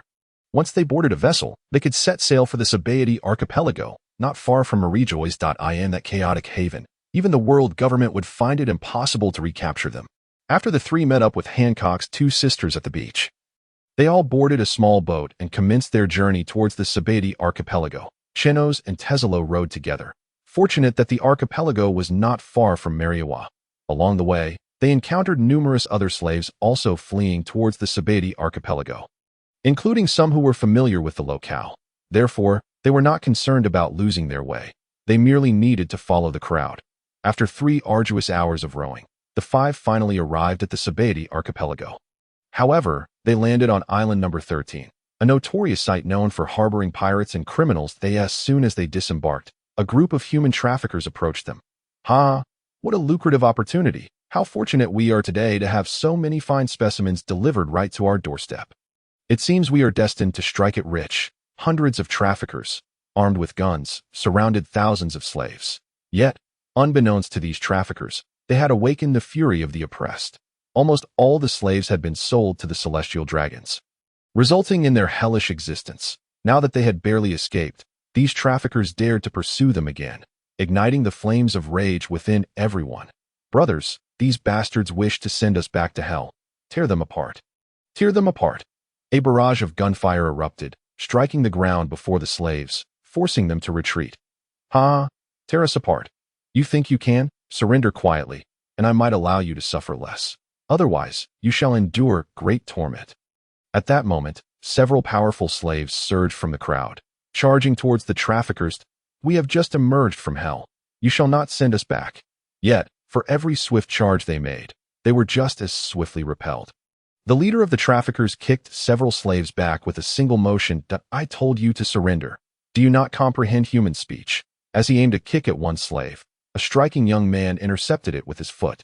Is it so difficult to tear you apart? The trafficker leader's eyes widened in shock at the youth's sudden appearance, but in the next moment, he drew a firearm and aimed it at the youth's head. Countless tiny bullets surged towards the youth, yet they curiously halted before him, causing him no harm whatsoever. Are you a devil fruit user? The youth grinned. Correct. There's a reward for your correct guess. With a swift motion, the youth struck the trafficker leader in the abdomen, creating a gaping hole as if he had been shot, grabbing the trafficker leader's hand with one hand and his foot with the other. The youth exerted tremendous force, tearing the leader in half. So, is it so difficult to tear you apart? After uttering these words, the youth turned his gaze towards the remaining traffickers, revealing a smile filled with murderous intent. Run, this guy is terrifying. Upon witnessing their leader's gruesome demise, the traffickers scattered in fear, The one who had slain their leader was Chenos. Having previously been unable to kill Charlos, he was now filled with pent-up rage. And these traffickers were practically throwing themselves at him. Chenos held a steadfast belief regarding traffickers, both in his past life and this one. Regardless of their reasons for becoming traffickers, they deserved death. Flash. Chenos's figure flickered behind the traffickers as he struck out with precision, vanishing before reappearing behind the next, continuing his assault until all over 100 traffickers lay dead. Meanwhile, an elderly man observed Chenos while sipping his drink. Shaking his head, he remarked, "Not bad talent, but alas, too much bloodlust." However, given the heinous deeds of the traffickers, he had no interest in saving them. Spotting Hancock among the crowd, his eyes suddenly brightened, and then he vanished as if he had never been there at all. Even Chenos, who possessed commendable observation Haki, failed to detect the elder's appearance and disappearance. After eliminating the traffickers, Chenos returned to Hancock and her sisters, who, after expressing their gratitude, dispersed. Once everyone had departed, Chenos turned to Hancock. Her two sisters, and Teslo. "What are your plans?" Teslo gazed at Chenos with admiration before resolutely declaring, "I want to grow strong like you. I also want to become wealthy, the richest person in this world. Even richer than the celestial dragons." Hancock looked at Chenos with a conflicted expression. "Chenos, I want to go home." She understood that Chenos's ultimate aim was to eliminate all the celestial dragons, a formidable task in this world where they held supreme power. Therefore, Chenos would inevitably need to establish his own influence. However, ever since she left Mariejois, she feared being captured again. Thus, she longed to return to her home, Amazon Lily, believing it to be the safest option. Once back home, the celestial dragons could no longer seize her. Yet, this desire would undoubtedly lead to her separation from Chenos. While he could stay in Amazon Lily for a time, it was impossible for him to remain there for eternity. This was the root of her turmoil. Observing Hancock's troubled demeanor, Chenos couldn't help but chuckle. Ruffling her hair, he said, "It's all right. You are still young. You can return home to train. Teslo needs time to strengthen himself. And I also require practice. When I return here, I will seek you out, and together we shall venture into the new world." Upon hearing Chenos's words, Hancock finally relaxed, a radiant smile illuminating her face. Just then, Chenos recalled that Hancock's home was in the calm belt, and they faced the dilemma of how to navigate through it. The calm belt was teeming with sea kings. Even ordinary ships risked being devoured whole. Chenos, feeling a headache coming on, turned to Hancock and inquired, "Hancock, didn't you mention before that your home is in the calm belt? How do we get back to your house? Now, we are 5 in total. And aside from Teslo, all of us are devil fruit users. Setting sail directly to Amazon Lily poses too great a risk." Hancock, caught off guard, hesitated. Her two sisters had consumed snake fruits. She had consumed the sweet fruit. And the only combat-capable one among them, Chenos, had devoured a reflection fruit. With 4 devil fruit users, and one without any ability to save them at sea, this combination risked annihilation with the slightest wave. At that moment, a piercing cry rang out. "Hancock, K-Die, Marigold, where did you run off to?" Ja Papa. A diminutive figure with cascading white wavy hair, a vibrant red flower tucked behind one ear, and a serpent-headed cane rushed towards Hancock and her sisters.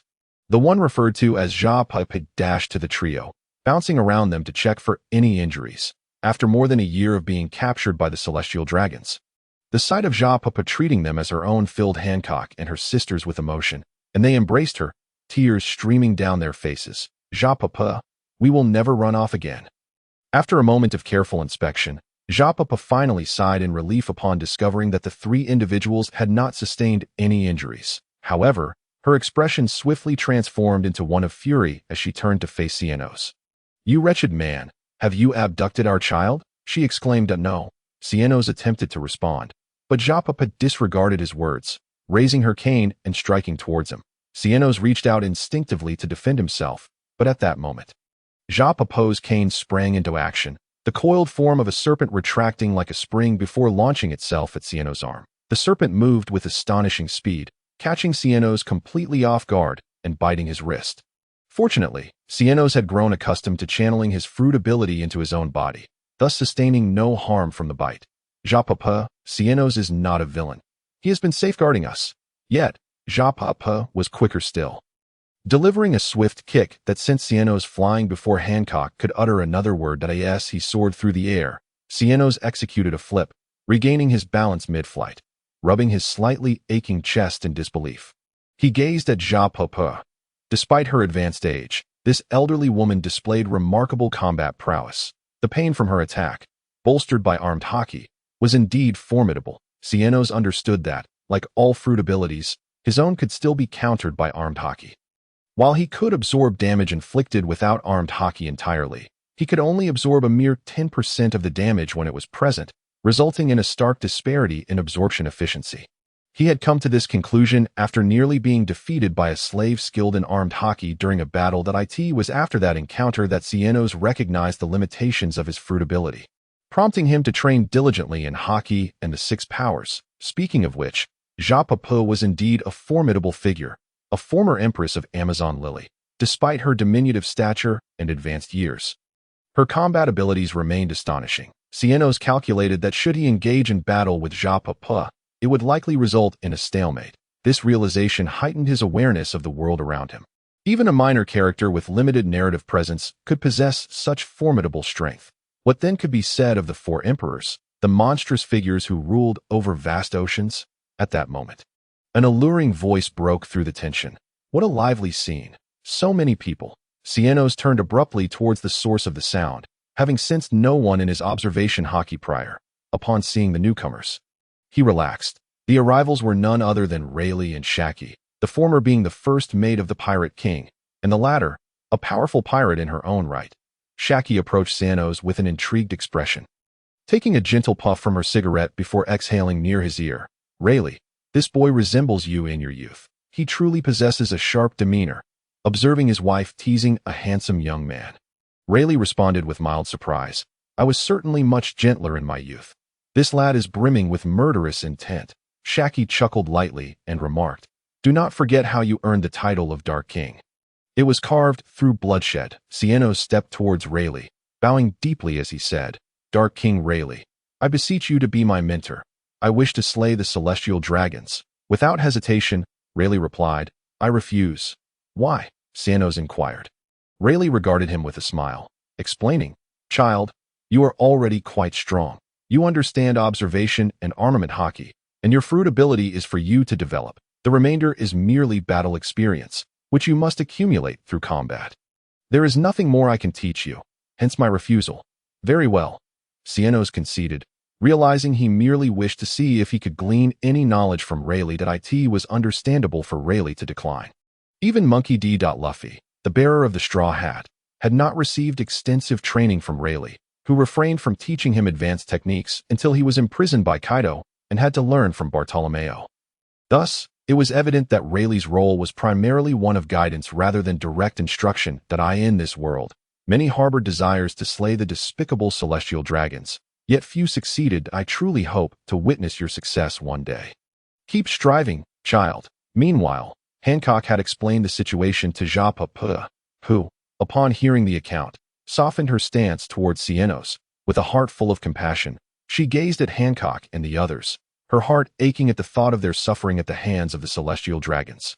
Poor children, come, Ja Popa will take you home. Calling out to Rayleigh, she urged, Rayleigh, hurry and bring the ship. I wish to take my children back. Rayleigh, a long-time friend of Ja Popa, took her rudeness in stride. Understanding her sorrow upon seeing Hancock and the others, he complied and set about preparing the ship.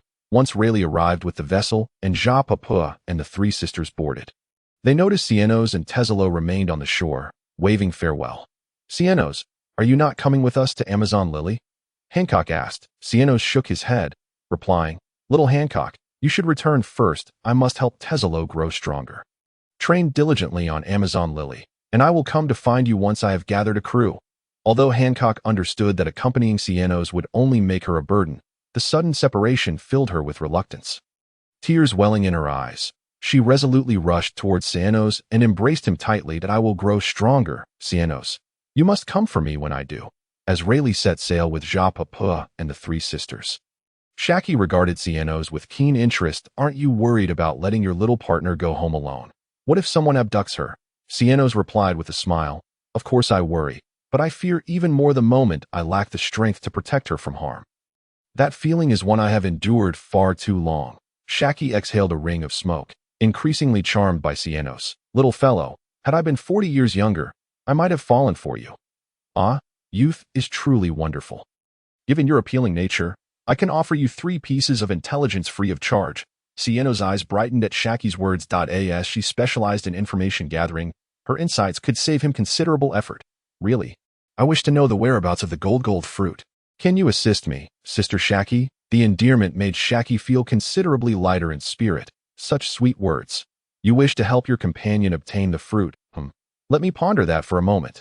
After a brief reflection, Shaki's eyes widened. I recall hearing about a pirate in the North Sea who recently acquired a golden fruit. It should be the gold fruit. They are expected to arrive at Sabet archipelago soon, intending to sell it for a good price before retiring.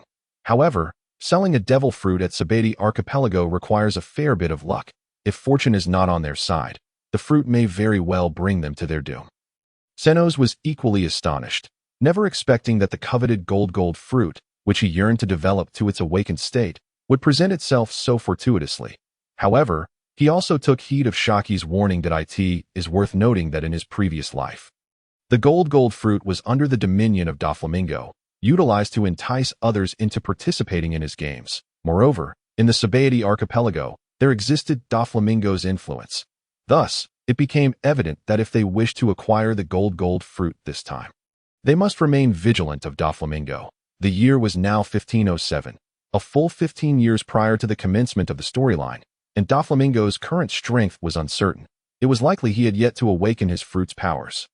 Should Doflamingo remain unawakened, then even a confrontation with him would still be within his capabilities. Sister Shaki, what if I hold off on using the remaining 2 pieces of information until they are truly needed? What do you think? Little sprite. That's perfectly fine. I'll be at Shaki's extortion bar on the 13th. Feel free to come by anytime you need intel. After Shaki concluded her statement, she waved farewell to the 2. Once Shaki had departed, Teslo took a deep breath, having been utterly startled by the mention of the name Rayleigh the Dark King. Who was Rayleigh? He was none other than the renowned first mate of the Pirate King. And what sort of woman could be found in his company, if not someone extraordinary? Consequently, Teslo had been rendered speechless, even afraid to draw a deep breath for fear of attracting the attention of such illustrious figures. It was only after Shaki had left that he dared to inhale freely. Suddenly realizing, Teslo inquired of Chenos with some astonishment, "Did you just mention the gold fruit? How did you know that it is the fruit I desire most?" "Because in your previous life, you were the very owner of that fruit, having developed it to its awakened form." Of course, Chenos could not convey this to Teslo directly, and instead said, "Isn't it your dream to become wealthier than the celestial dragons? Moreover, if you wish to enhance your strength, the truth is, it's quite challenging. The only viable means to grow stronger is to consume a devil fruit. Given this, the ability to control the gold fruit, would be the most suitable devil fruit for you." Teslo gazed at Chenos, touched. He recalled having shared these aspirations with Chenos a year prior, expressing them only once. To think that after all this time, Chenos still remembered and had even charted a path for his future strength left Teslo filled with gratitude. "Chenos, thank you." Before Teslo could complete his sentence, Chenos interjected, "We are partners. There is no need for such formalities. That if you truly wish to express your gratitude, then help me realize my dream." Teslo solemnly nodded. "Understood." As they conversed, they made their way deeper into the island. This was Sabet's 13th island, a haven for pirates and criminals, where the Navy's presence was virtually non-existent. Thus, it offered relative safety for Chenos at present. However, after their recent escape from Mariejois, both were fatigued. They sought refuge in the home of a hospitable pirate, who not only offered them shelter, but also generously provided them with a substantial sum of over 100,000 berries as pocket money. As Chenos lay on the bed, resting, he observed Teslo, who had succumbed to slumber, and fell into a deep contemplation. Ever since their time in Mariejois, he had been pondering the path ahead. He harbored a desire for vengeance against the celestial dragons, wishing to make them experience the world's suffering. However, with the world government and the Navy providing formidable protection, he understood that to confront the celestial dragons, he would need to forge a power capable of challenging both entities. Given this reality, Chenos realized his options were limited: to become a pirate or to join the Revolutionary Army. After a brief consideration, he dismissed the latter option due to its slow pace. 15 years hence, Monkey D. Luffy would set sail, and by then, the Revolutionary Army would still be relatively inactive, having liberated only a handful of islands while evading the world government's pursuit. This sluggishness was unacceptable to Chenos, for in that span of time, he could have ascended to the level of an admiral. With such strength, he could establish his own crew upon the seas. Furthermore, he could subsequently collaborate with the Revolutionary Army to confront the world government. What a delightful prospect. Why endure hardships alongside the Revolutionary Army now? Thus, the sole course left for Chenos was to embrace piracy. Upon deciding to become a pirate, he needed to contemplate the formation of his own crew. To establish a formidable pirate crew, he required like-minded and powerful companions. Presently, he had already identified two potential members, Teslo, who would awaken his fruit abilities in the future, and the future Empress of the Seven Warlords. If circumstances allowed, he also wished to recruit Fisher, hoping to have him as part of his crew. Given that his current crew members were all devil fruit users, venturing out to sea with such a composition would undoubtedly be perilous. Thus, securing a powerful fishman like Fisher as an ally would significantly enhance their safety. However, Chenos faced two formidable challenges: assisting Teslo in acquiring the gold fruit's abilities and persuading the human-hating Fisher to join his crew. Both tasks were daunting and quite vexing. Forget it. I won't dwell on it today as long as the plan is sound. We shall make it work. Early the next morning, they rose promptly. Both were determined to gather information regarding the pirate crew that had obtained the gold fruit, while also familiarizing themselves with the Sabet archipelago, particularly its power dynamics. As newcomers with sensitive identities, they understood that any exposure would render them targets for the world government and the Navy. Especially since, in the original narrative, the celestial dragons faced no significant troubles, only the slaves were liberated. Even so, the world government still managed to recapture numerous slaves and relentlessly pursued Fisher. Moreover, in this incarnation, Chenos had directly caused the death of a celestial dragon, intensifying the severity of their situation. That it was evident that should they reveal themselves now, the world government would undoubtedly take notice. The two split up, with Chenos, being the stronger of the pair, seeking intelligence on the pirate crew, while Teslo inquired about the island's factions. Once separated, Chenos chose not to hastily gather information. Instead, he meandered through the island to acclimate himself to the surroundings. It was undeniable that the sights of this world were unlike anything he had encountered in his previous life, and the Sabet archipelago was renowned for its unique island scenery, the peculiar sight of tree-based islands, coupled with the dazzling bubble coating technology, made it a critical transit point to Fishman Island, contributing to its unprecedented prosperity. The distinctive features of the Sabet archipelago transformed it into a hub of wealth, attracting numerous visitors annually, resulting in an abundance of hotels and bars. Even in this lawless domain, countless establishments thrived. However, the clientele consisted not of ordinary tourists, but pirates hailing from all corners of the world. Bars, since time immemorial, have served as information hubs, where many confidential tidbits leaked out. That as Chenos admired the unique bubble vistas of Sabet, he made his way toward a bustling bar. Upon entering, he immediately attracted the attention of numerous pirates. Noticing that Chenos was alone, several pirates' eyes gleamed with interest as they approached him. "Hey, kid, this is a pirate bar.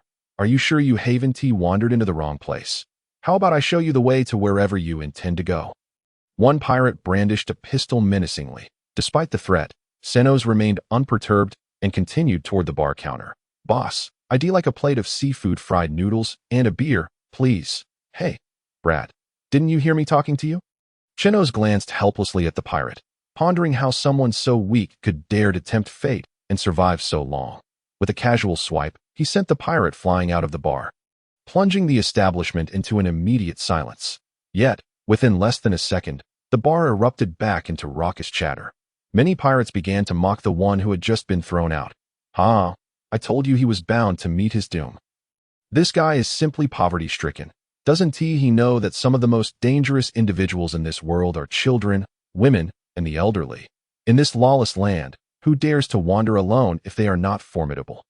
Bring me your money." After demonstrating his strength, no one in the bar dared to provoke Chenos further. At that moment, the pirate who had been thrown out returned to the bar, but instead of seeking revenge, he avoided Chenos and rejoined his companions. Chenos paid him no mind. and the owner promptly served him a large bowl of seafood noodles within 2 minutes. Our new friend, this drink is on the house. As a welcome gift for your first visit to this bar. Thank you, Chenos replied, taking the beer and quietly enjoying his meal while listening to the surrounding conversations. The pirates were discussing how to enter the new world through the Red Line, requiring a coating for their ships at Sabet archipelago. During this coating period, the pirates had nothing to do but gather at the bar to chat idly. Have you heard? A crew of pirates caused a ruckus in a certain country, capturing 500 soldiers. The world government sent someone to eliminate them. And guess what? They only dispatched a 13-year-old child. And you won't believe it. This child killed both the pirates and the hostages. Ha! You must be joking. Even if that child were to line them up, they'd be exhausted before killing them all. Heh, what kind of news is that? Have you heard? The Jack pirates have obtained the golden fruit. That's right, the golden fruit. It is said to grant the ability to control gold. If I had that power, who would bother being a pirate? I could simply sell out and live like a noble. Yet those foolish Jack pirates plan to sell the fruit. Can you believe how foolish they are? Is that true? The existence of the golden fruit means they could be richer than nations. Ha ha ha. I've heard that too. The Jack pirates are indeed quite capable, but their members are all quite old. I believe Jack himself is pushing 50. They probably fear that possessing such a fruit would attract too much attention from other pirates, leading them to sell it instead.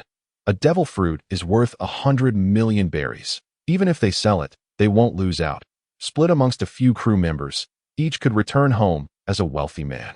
The golden fruit? That news is dull. Have you heard about the fire that broke out in Mariejois last night, destroying many buildings? But that's just the story released by the world government. Think about it. Mariejois is where the celestial dragons reside. How could a fire just happen out of nowhere? No one knows the truth yet, but I suspect something significant occurred there. Otherwise, the world government wouldn't have sent the Navy and CP agents scouring the seas. After finishing his meal and paying the owner, Chenos approached the pirate who had mentioned the Jack pirates. That I'm quite interested in what you said about the Jack pirates. Could you tell me more? The pirate exchanged glances with his companions, all wearing sly smiles, signaling that they had a fat sheep in their sights. Friend, you should know that information in the pirate world is never free, the pirate said, rubbing his thumb against his fingers. Chenos chuckled, pulling out over 100,000 berries that a previous enthusiastic pirate had gifted him. But I genuinely wish to gather information from you. Might we converse? Upon seeing the thick wad of berries, the pirate's eyes widened, and they nodded eagerly at Chenos. An hour later, Chenos emerged from a narrow alleyway, counting the extra thousands of berries he had acquired. Casting a disdainful glance back at the alley, these lower-tier pirates truly were impoverished. After gathering the information, Chenos made his way to the place he had arranged to meet with Teslo, the infamous bar run by Haki. Soon, Chenos arrived and discovered Teslo already waiting for him at the bar. After greeting Haki, he sat down beside Teslo. What did you find out? Teslo replied, looking somewhat grim. The power dynamics at Sabet archipelago are incredibly complex. There's the influence of the notorious Don Quixote da Flamingo, the Yonko Kaido, and numerous smaller pirate crews. However, many of these smaller crews are backed by various nobles, and some are directly affiliated with the celestial dragons. Many individuals fall into slavery after being captured by these factions and sold to the celestial dragons. The situation is quite intricate. The entrance to Sabet archipelago has many points, and islands 1 through 29 are all lawless territories. Regardless of which island, they might land on any of them. Therefore, we cannot pinpoint where they will be in advance, and with multiple auction houses on islands 1 through 29, we can't be sure which one they will return to. This makes it exceedingly difficult for us to locate them. Furthermore, if they sell the fruit to a powerful faction on the island, it will be nearly impossible for us to seize it. Teslo sounded somewhat dejected, lamenting that their current strength was too weak. Simply finding individuals was a challenge, let alone acquiring the fruit. However, at that moment, Chenos burst into laughter. Ha! Who says we have to find them ourselves? We can have others do the searching for us, have others search for us. Teslo initially thought Chenos meant to buy information from Haki, and his expression brightened momentarily before dimming again. That's futile. By the time we learn which island they've landed on, they'll likely have already left. When we arrive, they might have already sold the powers of the fruit. Then let us ensure they can't sell it. Teslo looked contemplative. Do you have a plan? Chenos nodded slowly. Yes, previously I gathered some intel and learned that the golden fruit was acquired by a crew known as the Jack Pirates. Their strength is not particularly formidable. The highest bounty among them belongs to their captain, Cutlass Jack, who has a bounty of nearly 50 million berries. The total bounty of all crew members is around 100 million berries. Pirates like these are a dime a dozen in Sabet archipelago. What if we exaggerated the abilities of the golden fruit? For instance, claiming it can turn stone into gold. Do you think that would lure countless pirates to seek them out? Upon hearing this, Teslo's eyes lit up with understanding. The Jack Pirates were not particularly strong, and by amplifying the powers of the golden fruit, they would undoubtedly attract a throng of pirates to hunt down the Jack Pirates. Once a battle broke out, it would certainly draw even more pirates into the fray, allowing them to effortlessly ascertain the whereabouts of the Jack Pirates. Moreover, with so many pirates vying for the fruit, the Jack Pirates would have no opportunity to sell it, killing two birds with one stone. However, another issue loomed. Chenos, your plan is quite clever, but there is still the question of strength. Can we overpower the other pirates on the island? If we can't, all our efforts will merely be in service of others. In terms of strength, Chenos harbors a semblance of confidence. Presently, his combat prowess is comparable to that of Monkey D. Luffy, who, after 2 years of training, remains at a level akin to a pirate with a bounty of 100 million berries or a marine vice admiral. Back in the day, the supernovas could roam freely in Sabet archipelago, with other pirates hardly posing a challenge to them. This illustrates that the majority of pirates in Sabet possess rather mediocre abilities. Previously, Chenos inquired about any pirates on the island with bounties exceeding 100 million berries, only to be met with the answer that none exist. For these mid-tier pirates, those with bounties over 100 million berries are regarded as super pirates, capable of establishing a formidable reputation even in the New World. Consequently, they remain acutely aware, fearing they might inadvertently offend such powerful figures and invite their own ruin. According to those pirates, the number of pirates boasting bounties over 100 million berries is exceedingly rare, almost limited to 1 or 2 each year. Otherwise, Luffy's generation would not be dubbed the era of the worst. Thus, as long as he does not provoke the marine vice admirals on the island, his strength positions him among the elite few, providing him with a genuine opportunity to seize a devil fruit that it can only be said that this is our only course of action. Without this, the two of us would struggle to locate anyone, let alone seize the fruit. Hence, taking a leap of faith might just afford us a glimmer of hope. Teslo, feeling somewhat dejected, lowered his head and said solemnly to Chenos, "I apologize." Chenos looked at Teslo in surprise, bewildered by his sudden apology. Teslo lifted his cup and downed its contents, seemingly attempting to muster the courage to express something to Chenos. "It's all my fault for being so useless, lacking any ability, forcing you to take such risks on my behalf, that I'm truly sorry." Upon hearing this, Chenos couldn't help but chuckle. "What are you talking about? We are partners." Teslo raised his head to find Chenos beaming with a smile, devoid of any hint of blame, which filled him with deep emotion. Previously, his so-called friends only remained by his side when he was wealthy. When he fell into misfortune, they turned their backs without a second glance. Now, with nothing to his name, not even a modicum of skill, he realized that Chenos, with his formidable strength, could easily seek out stronger allies but chose not to abandon him. Instead, Chenos consistently considered his well-being, willingly risking everything to help him acquire the fruit. This brought warmth to Teslo, who found himself engulfed in the cold darkness of despair. "Thank you, Chenos. With a partner like you, even death would be worth it." Teslo silently vowed to dedicate his life to 2 pursuits. First, to amass wealth surpassing that of the celestial dragons, crushing them under the weight of his riches. Second, to risk his life for Chenos whenever necessary. "Haha, why make this so melodramatic? Let us devise a plan," Chenos exclaimed. "You know, I heard that the Jack Pirates have obtained the legendary gold fruit, which can turn anything it touches into gold. If only I had such power. When money runs low, I could simply transform stones into gold and regain my fortune." Did you hear? That old coot Jack somehow acquired a devil fruit. His strength may be lacking, but his luck is undeniably robust. Rumor has it that the devil fruit they obtained can freely turn other objects into gold. This old fellow has really struck it rich. Have you not heard? The gold fruit has fallen into the hands of that weakling Jack, and they plan to come to Sabet archipelago soon, and I'm contemplating whether to make a move. Perhaps I could seize that fruit for myself if I succeed. Who needs to be a pirate or chase after One Piece? I could just return home as a super rich man. In the days that followed, Teslo and Chenos continuously altered their appearances, disguising themselves as different personas while spreading rumors among the pirates, exaggerating the capabilities of the gold fruit while simultaneously belittling the strength of the Jack pirates. They successfully captured the attention of countless pirates in Sabet. Even news of Fisher Tiger attacking Mariejois failed to pique their interest. All discussions revolved around the Jack pirates and the gold fruit.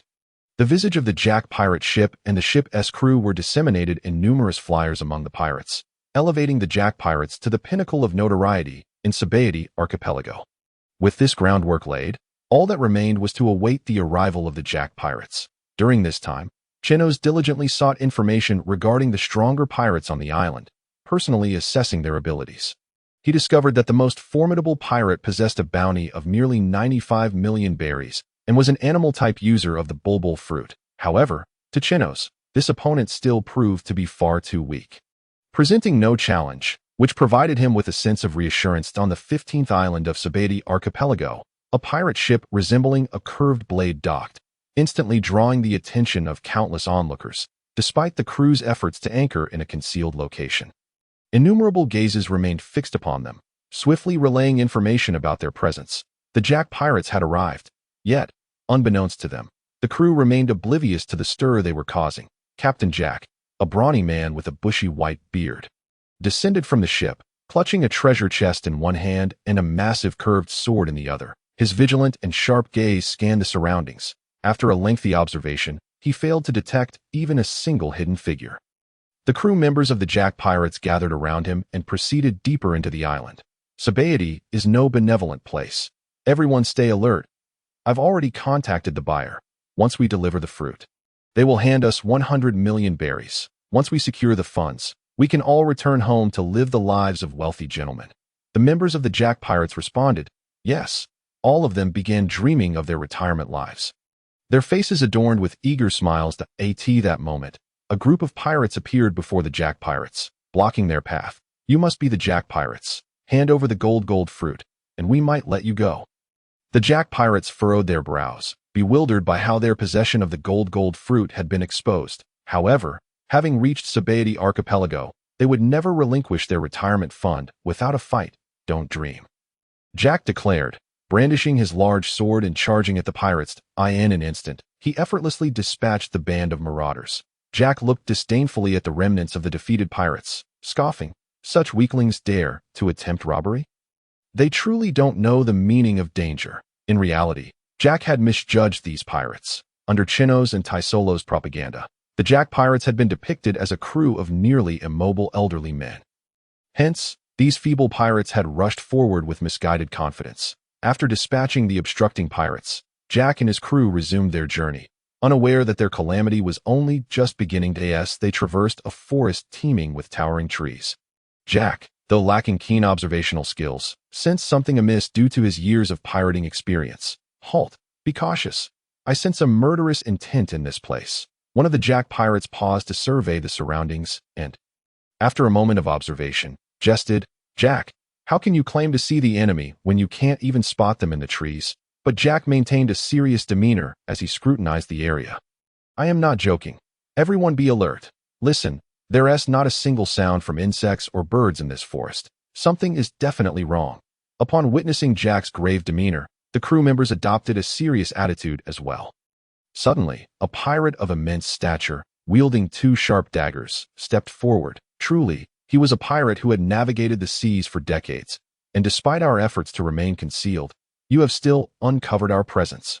Upon recognizing the newcomer, Jack's expression grew increasingly solemn. Kongyo Beak of the Kongyo pirate crew, I believe I have not wronged you. Might you allow us to pass? This Kongyo Beak was none other than the notorious pirate with the highest bounty during the previous investigations by Chenos. To his surprise, while waiting for the coding process, he learned of the miraculous Jinjing fruit. Although he had already consumed a devil fruit and could not partake in another, he could certainly have one of his trusted crew members consume it. If the Jinjing fruit truly possessed the ability to turn stones into gold, they would be wealthy beyond imagination. No, Jack, it would be prudent for you to hand over the Jinjing fruit. I am only after wealth, not bloodshed. Jack looked at Kongyo Beak, bewildered. It seemed that news of their possession of a devil fruit was common knowledge among pirates. That I apologize, but this is our retirement fund. Thus, if you seek a fight, then let it be. As Jack spoke, he brandished his curved blade and charged at Cogno Beak, but after only a couple of steps, he halted, for in front of him stood several other pirate crews, each of some repute, leaving Jack utterly perplexed, unsure of how to proceed. Meanwhile, high above, a man clad in a black suit sat upon a cloud, a smirk playing at the corners of his mouth as he observed the scene below. How intriguing! Due to the publicity orchestrated by Chenos and Teslo, the news of the impending arrival of the Jinjing fruit at Sabet archipelago had reached the ears of Doflamingo. This revelation piqued his interest, for as a former celestial dragon, he was aware that the Jinjing fruit did not actually confer the ability to turn those it touched into gold. However, the rumors circulating in Sabet indicated that someone intended to use such misinformation to incite chaos. The motives behind this chaos were likely twofold: to seize the devil fruit or to launch an assault on the Sabet archipelago. Although both scenarios were plausible, the latter seemed highly unlikely. Given the proximity of Mariejois, the Navy headquarters, and Eni's lobby, all heavily guarded by the Marines and the world government, even the four emperors would hesitate to engage in a futile assault in such a fortified location. Thus, the objective appeared straightforward: to claim the devil fruit. The individual audacious enough to use such chaotic tactics in a pirate-laden area brimming with Navy presence must possess immense confidence in their strength. Otherwise, they would not resort to such measures. However, one might ponder why such a self-assured person would not simply snatch the devil fruit directly. Their confidence to seize the fruit amidst the tangled web of powers in Sabet, yet choosing to create chaos instead, indicated that this instigator lacked adequate manpower to scout for information.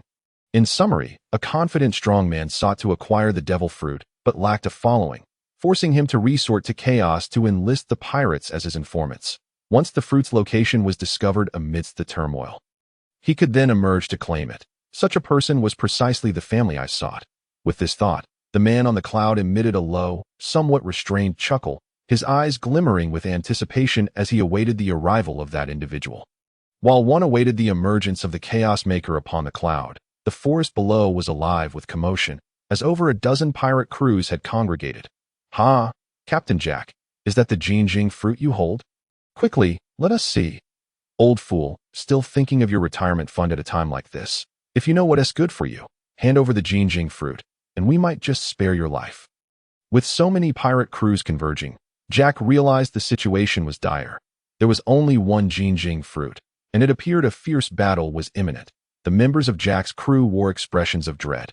Facing so many pirates, they doubted they could withstand even Cogno Beak alone. "Captain, what shall we do now?" one crew member inquired, concern etched on their face. "Indeed, Captain Jack, our priority should not be retirement just yet, but rather how we might escape unscathed. Perhaps we should relinquish the fruit." Jack clenched his curved blade in frustration. The Jinjing fruit symbolized the sacrifice made by his good brother, the vice-captain of the Jack pirate crew, who had given his all to secure it. He had promised to provide for the vice-captain's family, ensuring their prosperity for the rest of their lives. Yet, now, they found themselves surrounded by other pirate crews. Their retirement plan shattered due to a leak of information. Even if Jack were unwilling to part with the fruit, they faced a grim reality. Refusing to surrender the Jinjing fruit would spell their doom. Jack cast a glance at his crew before stepping forward a few paces to address the throng around them. "You speak true. It seems we must forfeit our retirement plans and continue striving a while longer. I shall leave the Jinjing fruit here for you to take. My only condition is that you allow us safe passage," Jack declared, opening the chest containing the Jinjing fruit and placing it gently on the ground. The moment he set it down, Jack leapt backward, joining his crew members who had retreated to the edge of the encirclement. As soon as the fruit touched the ground, the surrounding pirates surged toward it. "Quick, seize it. With this, we shall become the wealthiest in the world. Don't miss this chance to obtain the fruit that can create wealth. Get back. The Jinjing fruit is mine." The scene erupted into chaos as nearly everyone lunged for the Jinjing fruit. But midway, many were met with fierce attacks from other pirates. Ultimately, the area around the fruit was littered with corpses, yet none could draw near within a meter of it. It was as if an invisible barrier of death surrounded the Jinjing fruit. Anyone who dared approach would meet an untimely end. Even Kung Yo Beak, with a bounty of 95 million, hesitated to charge forward, aware that his animal-type fruit would not protect him from concentrated fire. Just then, a figure appeared outside the pirate encirclement. Upon seeing that the Jinjing fruit remained unclaimed, he exhaled in relief that I've finally made it. Teslo, wait for me here. I shall retrieve the Jinjing fruit. Teslo surveyed the gathering of over a dozen pirate crews, numbering in the hundreds, and expressed concern for Chenos. Chenos, this is far too perilous. Perhaps we should reconsider. Teslo, trust me, the Jinjing fruit is perfectly suited for you. Chenos interjected, ignoring Teslo's warnings and boldly advancing toward the deadly zone encircled by the pirates. The man seated on the cloud observed Chenos, his eyes brightening with interest. Here he comes, the surrounding pirates. Realizing Chenos's approach, raised their guns and weapons, launching a relentless assault. The sound of gunfire erupted as bullets flew toward Chenos, yet as they neared him, they curiously halted in midair. Rebound, with a swift command from Chenos. The bullets reversed course, hurtling back toward their originators. In an instant, the over 100 pirates who had just launched their attack met their untimely demise. Chenos coldly surveyed his surroundings and bellowed, I shall claim this devil fruit for myself. Does anyone dare to object? The bizarre display that had just unfolded had indeed instilled fear in many of the pirates present, leading several to opt out on the spot. After all, facing a figure like Chenos, who could not only withstand gunfire but turn it against his assailants, was a daunting prospect that sapped their courage to remain. While some pirate crews chose to withdraw, many others lingered, driven by a simple desire to see if they could seize an opportunity amidst the chaos. Sometimes, fortune favored the bold, and it was not uncommon for a lesser figure to snatch victory from the jaws of battle. One pirate, glancing around, noticed that Chenos stood alone, with no allies in sight, and exclaimed with delight, This fellow is all by himself. Let us charge at him together. There's no way we can't take him down with our numbers. Indeed, with so many of us, how can we fail to defeat a single adversary? Charge, together. The surrounding pirates, fueled by the realization that Chenos had no companions, erupted in excitement, brandishing their weapons and rushing towards him. Chenos observed the horde of pirates barreling towards him, a smirk of disdain curling his lips that a pitiful lot. What difference does their multitude make? In a flash, Chenos darted to the side of the golden fruit. Securing the treasure chest that contained it in his grasp, as the pirates closed in, they launched their attacks, with dozens of blades aimed at him. Yet, Chenos did not bother to defend. He simply stood there, silent and unmoving. However, no matter how fiercely they struck, their blades found themselves suspended above Chenos's head, unable to descend. Humph! A gaggle of incompetents who can't even breach my defenses. Perish. With that, Chenos executed a technique known as Raging Foot, channeling the damage he had absorbed into his legs, significantly amplifying the power of his kick. That a massive circular gust of slicing air erupted, cleaving through the surrounding pirates. The initial attackers were instantly bisected, their forms severed in twain. The circular blade of air did not cease its onslaught, continuing to carve through the throngs of pirates, many of whom raised their weapons in a futile attempt to defend themselves. Those caught unawares were swiftly cut in half by the razor-sharp wind. Only when the slicing gale reached the outermost ranks did it begin to weaken, finally being repelled. When the ferocious wind met the notorious pirate Bullbeck, he effortlessly shattered it with a swipe of his dagger. Observing the trepidation of the surrounding pirates, who dared not advance further, he strode towards Chenos, a notorious supernova with the highest bounty on Sabet archipelago. Bullbeck was confident in his strength. Despite Chenos's formidable display, he did not believe he would be bested. He reasoned that Chenos's ease in dispatching so many pirates was simply a testament to his fruit's power, effective against the weak. Perhaps, but against the strong, its efficacy remained uncertain. Noticing the pirates' reluctance to engage, Chenos prepared to depart with the golden fruit. At that moment, Bullbeck stepped forward. Friend, would you be interested in joining my crew? If you agree, I shall relinquish my claim to this fruit without contest. However, should you refuse, I will have no choice but to take it by force. Chenos regarded Bullbeck with some surprise. His observation Haki sensed that Beck's strength was far from imposing, offering no sense of pressure whatsoever. How could such an unthreatening adversary muster the audacity to invite him to join his crew? And to brazenly declare a threat of theft? Did this world truly harbor such foolishness? You wish for me to join your crew? I'm afraid you lack the qualifications." With that, Chenos intended to take his leave with the golden fruit. Just then, a loud shout pierced the air. "Bull charge!" Enraged by Chenos's dismissal, Bull Beck exhaled in fury, the steam billowing from his nostrils as he brandished 2 daggers overhead, charging at Chenos like a bull with its horns poised to strike. Chenos, witnessing Beck's bizarre stance with daggers flanking his head while leaving his crown utterly exposed, could only shake his head in disbelief. He raised his right hand, forming it into a blade-like shape. And when Beck closed the distance, he delivered a precise strike to Beck's head. The momentum of Beck's charge abruptly halted as a sizable lump appeared on his forehead, causing him to collapse unconscious. Staring at the fallen bull Beck, Chenos felt a wave of incredulity wash over him. How could such a lackluster individual command such a high bounty, were it not for his disdain for the Marines who served the celestial dragons? He might have considered becoming a bounty hunter to raid their coffers. Faced with such an inconsequential pirate, Chenos had no intention of delivering a fatal blow. He simply grasped the treasure chest and turned to leave. However, no sooner had he taken a few steps than he felt a gust of wind rushing from behind. Chenos deftly sidestepped the incoming dagger assault, only for Bull Beck to swing his arm with force. Propelling his body into the as he arced through the air, he crashed down violently, now transformed into a half-man, half-bull form, complete with massive, protruding horns. Chenos regarded the ludicrous sight of Beck, unable to extricate his horns from the ground, and shook his head, continuing on his path towards Teslo. Yet, after merely a couple of steps, Chenos sensed an overwhelming pressure bearing down upon him. His observation Haki signaled an imminent threat. A figure had appeared, one capable of inflicting harm upon him.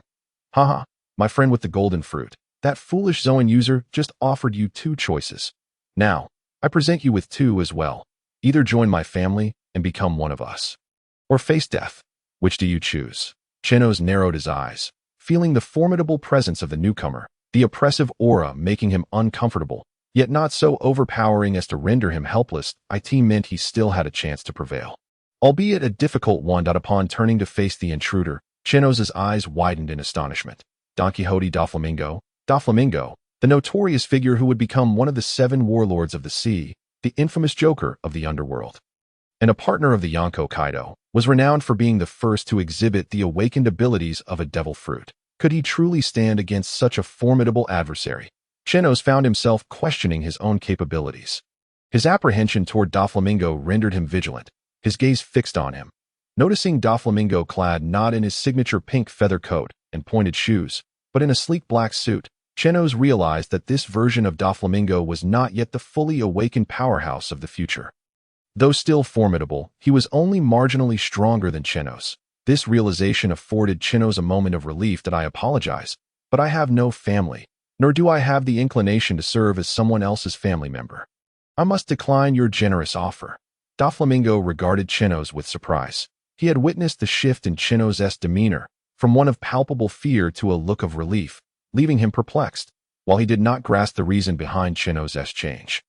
He found himself admiring him. Chenos had exhibited a fierce, ruthless strength that, in Doflamingo's eyes, would make him an invaluable asset were he to join his ranks. "My friend, you just uttered my name, so you must be aware of the Don Quixote family. We are merely comrades united under a family banner, treating our companions as kin. There is nothing wrong with that. Without family, you could find warmth among us. Will you reconsider joining our family?" "No, I still have my own ambitions to pursue. Though your family is formidable, it does not align with my interests. However, I am indeed quite intrigued by the prospect of forging a partnership with you." Chenos' stance is clear. Collaboration is acceptable, but joining is out of the question. After encountering Doflamingo, Chenos' mind raced with possibilities. For a fleeting moment, he even considered joining Doflamingo's family, as doing so would allow him to harness the power of the Don Quixote family to rapidly enhance his own strength. Yet, upon further reflection, he dismissed the idea. While joining the Don Quixote family would undoubtedly accelerate his growth, it would impede his aspirations to establish his own influence. Within the Don Quixote family, there would be no opportunity to cultivate his own power. If he were to join the Don Quixote family and then be discovered by Doflamingo while attempting to build his own forces, Doflamingo would surely perceive it as treachery, and Chenos would find himself facing lethal consequences. They would become sworn enemies. However, Collaborating with someone as influential as Doflamingo in the underworld presents an entirely different scenario. Not only would he be free from Doflamingo's constraints, but he could also continue executing his previous plans to establish his own strength, and subsequently cooperate with Doflamingo to rapidly expand his influence. Doflamingo, covering his face with one hand, let out a low, rumbling laugh. Ho ho ho, you truly are an intriguing individual, but make no mistake, those who partner with me must not be weaklings, or they shall meet their demise. Chenos chuckled in response. Whether it is I or you who meets their end remains to be seen. Doflamingo swiftly appeared at Chenos's right side and delivered a kick aimed at him. Having sensed the impending attack, Chenos raised his right arm to defend himself. Nevertheless, Doflamingo's kick sent him flying several meters before he regained his footing, shaking off the lingering numbness in his arm from the blow. Chenos regarded Doflamingo, now enveloped in the ominous aura of armament Haki, and furrowed his brow. His fruit abilities were still underdeveloped. When confronted with someone wielding armament Haki, his capacity to absorb damage was significantly diminished, allowing him to absorb only 10% of the impact. After this encounter, it seemed he would need to dedicate more time to honing his skills. While Chenos contended with these thoughts, Doflamingo offered him little respite. He raised his index finger towards Chenos, mimicking the action of firing a gun. Thread shot. A fine thread shot forth from Doflamingo's fingertip, traveling towards Chenos at a speed comparable to that of a bullet. Chenos tilted his head slightly to evade the attack, and then charged toward Doflamingo. Rebound step. A forceful rebound propelled Chenos to Doflamingo's side in an instant, where he unleashed a powerful punch aimed directly at him. Doflamingo, taken aback by Chenos's speed, nonetheless remained unfazed by the impending strike. He extended his left hand to intercept Chenos's fist, releasing numerous threads that coalesced into a web-like barrier before him. Spider's nest. Although the web was conjured in an instant, it proved remarkably sturdy, effortlessly absorbing Chenos's punch, which was imbued with rebound energy. Chenos lightly tapped the web with his foot, distancing himself from Doflamingo. Ho ho ho. An interesting ability indeed, absorbing an enemy's attack and then unleashing it. This is a power brimming with potential, but I wonder, what are the limits of your absorption? As he spoke, Doflamingo extended his hand backward and then swung it forward, unleashing a palm strike. Super strike whip. Countless fine threads erupted from Doflamingo's hand, intertwining in midair to form a slender pillar that shot toward Chenos at breakneck speed. Doflamingo paid no heed to the surrounding pirates as the thread pillar sliced through them effortlessly. As the pirates became aware of the imminent danger and turned to flee, their bodies froze, and the portions struck by the pillars slowly slid apart, cleaving them in two. Not only that, but the pillar also severed the massive tree that 10 pirates had embraced and split their weapons in half. The remaining pirates, having narrowly escaped, began to scatter in panic. A monster. Is this what a person is capable of? That is the infamous pirate, Doflamingo. However, neither Doflamingo nor Chenos paid any mind to the fleeing pirates. They regarded them as mere insignificant pawns. As the super strike whip approached, Chenos maximized his observation Haki. The exceedingly fine threads possessed an incredibly lethal edge, serving as instruments of death. A moment's inattention could result in being sliced by the threads. Yet, rather than retreating, Chenos laughed heartily. He extended his palm to meet the path of the pillar. Doflamingo, though surprised by Chenos's audacity, had no intention of halting his assault. He continued to direct the pillar toward Chenos. As the pillar neared Chenos's palm, it, which had previously sliced through the bodies of pirates, their weapons, and even the giant tree, suddenly stalled as if met with an invisible barrier, unable to inflict harm upon Chenos's hand. Doflamingo, while having anticipated this outcome, was nonetheless astonished that one of his most powerful techniques had proven ineffective against Chenos. However, Doflamingo was undeterred. He laughed heartily, maneuvering the pillar to bypass Chenos and extend further, then curving it in midair to launch an attack from behind. The tail end of the pillar transformed into a razor-sharp spike aimed at Chenos, who appeared oblivious to its approach, offering no defense. Doflamingo's eyes widened behind his sunglasses, brimming with excitement. He was eager to see whether Chenos would surprise him once more. The spike formed by the pillar lunged directly at Chenos, yet, similar to the previous attack, it halted as if blocked by an unseen barrier, suspended in midair behind Chenos, unable to advance an inch further. Chenos chuckled, emboldened by the risk he had taken by standing still to receive the attack. He had sensed that the pillar lacked the enveloping armament Haki. For Chenos, as long as an attack was not shrouded in armament Haki, he could largely disregard it. He could absorb typical physical attacks entirely with his fruit abilities. With a smirk, Chenos taunted Doflamingo. Are you afraid my offensive capabilities are insufficient, thus gifting me some power? After the pillar's assault failed, it fell limply to the ground. Doflamingo casually severed the threads connecting to his hand, allowing them to scatter. Ho ho ho. You truly pique my interest further, but I do not even know your name yet. You have earned the right for me to remember it. Chenos, he replied while employing rebound step, propelling himself at high speed toward Doflamingo. Upon reaching Doflamingo's side, Chenos refrained from launching an immediate attack. Instead, he utilized the rapid movement of rebound step to dart around Doflamingo, making it difficult for him to predict from where the next assault would come. As Chenos flashed back and forth, he occasionally feigned attacks, forcing Doflamingo to adjust his defensive posture in anticipation of Chenos's potential strikes. When Chenos reappeared, Doflamingo's eyes lit up. He raised his hand high and brought it down forcefully toward Chenos. Descent of the scoundrel threads. Several threads plummeted from the sky, hurtling toward Chenos with astonishing speed. Chenos barely had time to react. However, he remained unfazed by the threads, his eyes gleaming with realization. This is my chance. At that moment, Chenos executed a moonwalk in midair, propelling himself at breakneck speed towards Don Quixote Doflamingo. When Doflamingo's string of fate attacks struck Chenos, it proved as ineffective as the earlier overstrike whip.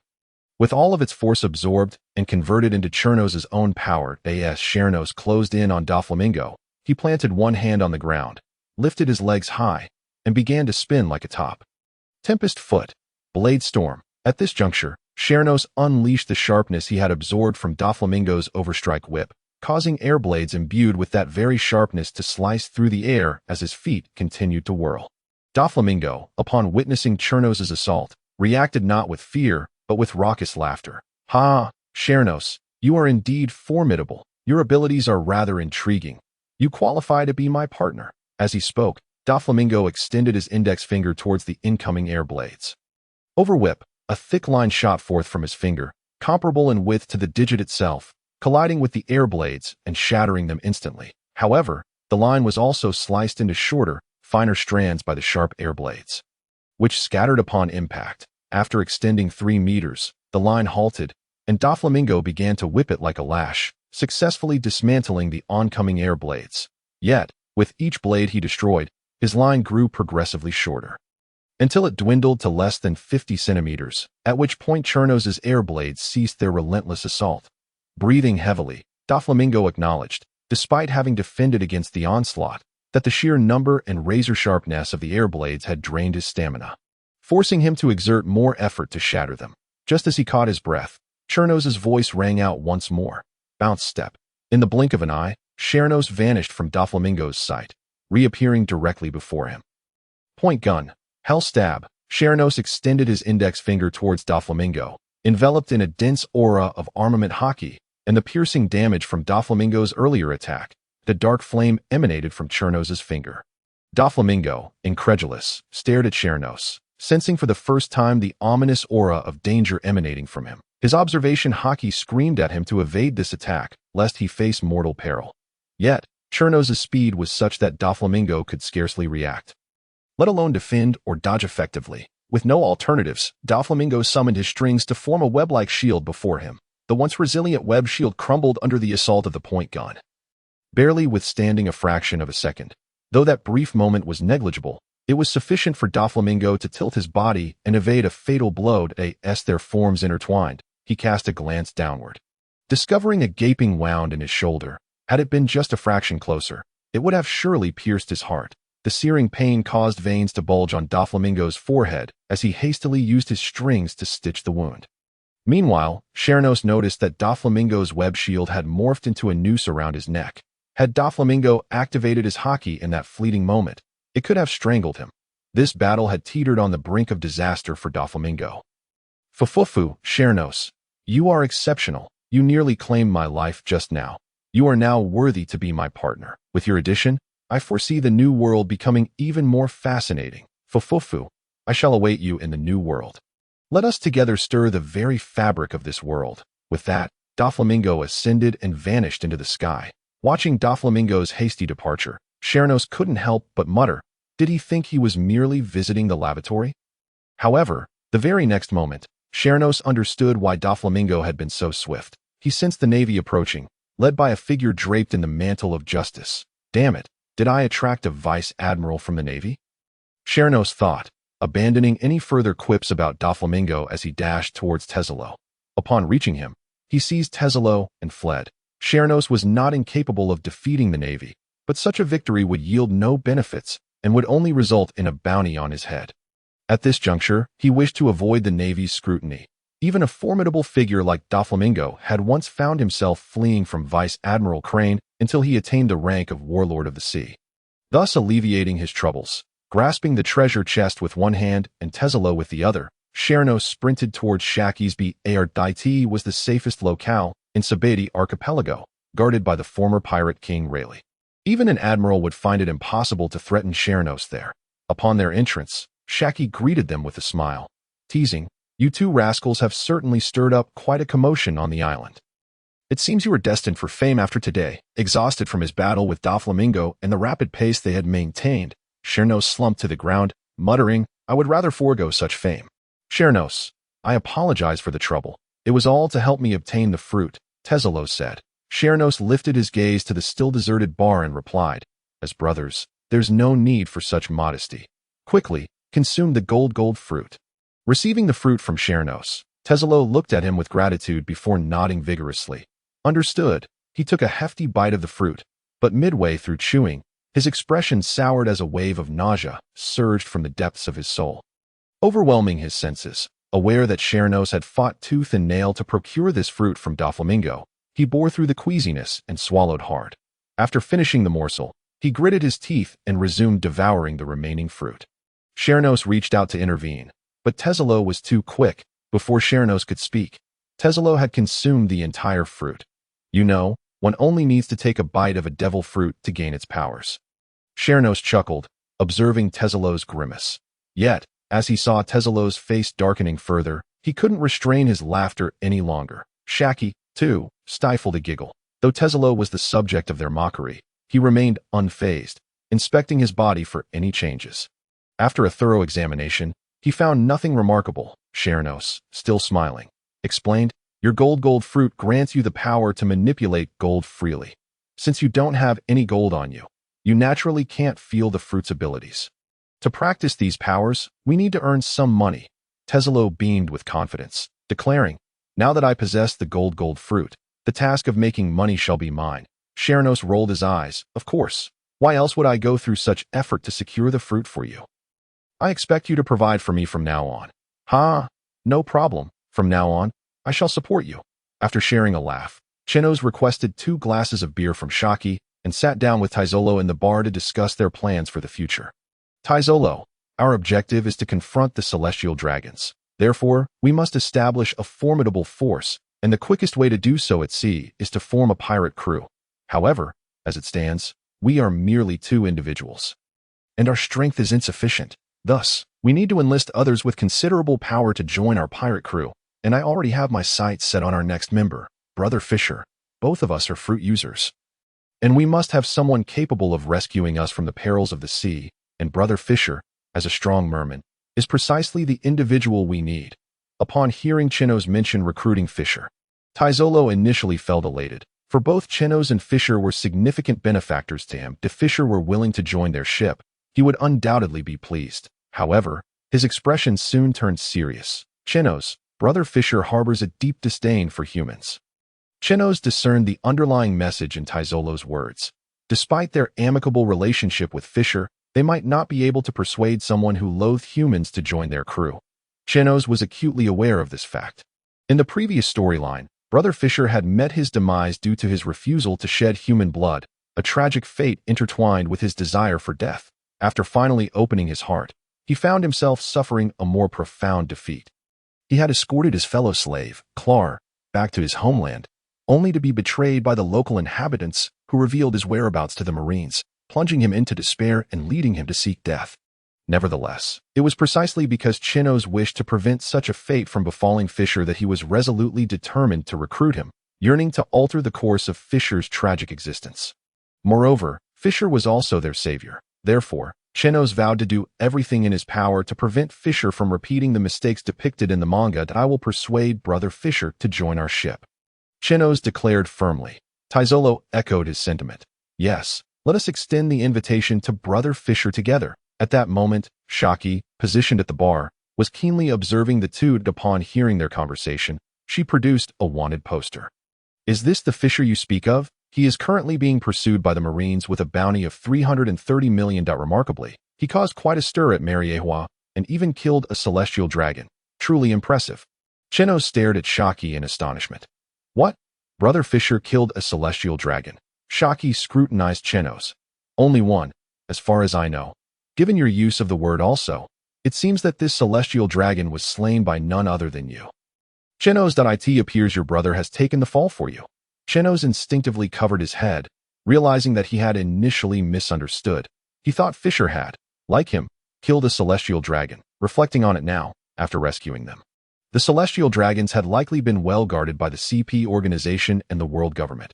How could Fisher possibly have harmed a celestial dragon under such protection? Thus, it became evident that Fisher had indeed taken the blame for him. This added yet another reason for Chenos to recruit Fisher, to prevent him from bearing the burden of blame. "You may need to hurry if you wish to find Fisher. The Marines and world government are currently searching for him everywhere. According to my sources, many mermen from Fishman Island are planning to aid Fisher, ensuring that this brave hero who dares to challenge the world government isn't left to face the Marines alone," Haki informed them. Chenos gazed at Haki in surprise. Although she spent her days at a bar, her network of information was impressively vast, even encompassing events on Fishman Island. Soon, he recalled that in the original story, Fisher's ally, Jinbei, had sought out Haki upon arriving at Sabet archipelago. This indicated a strong connection between Haki and Fishman Island, making it unsurprising that she was aware of the merman's intentions to assist Fisher.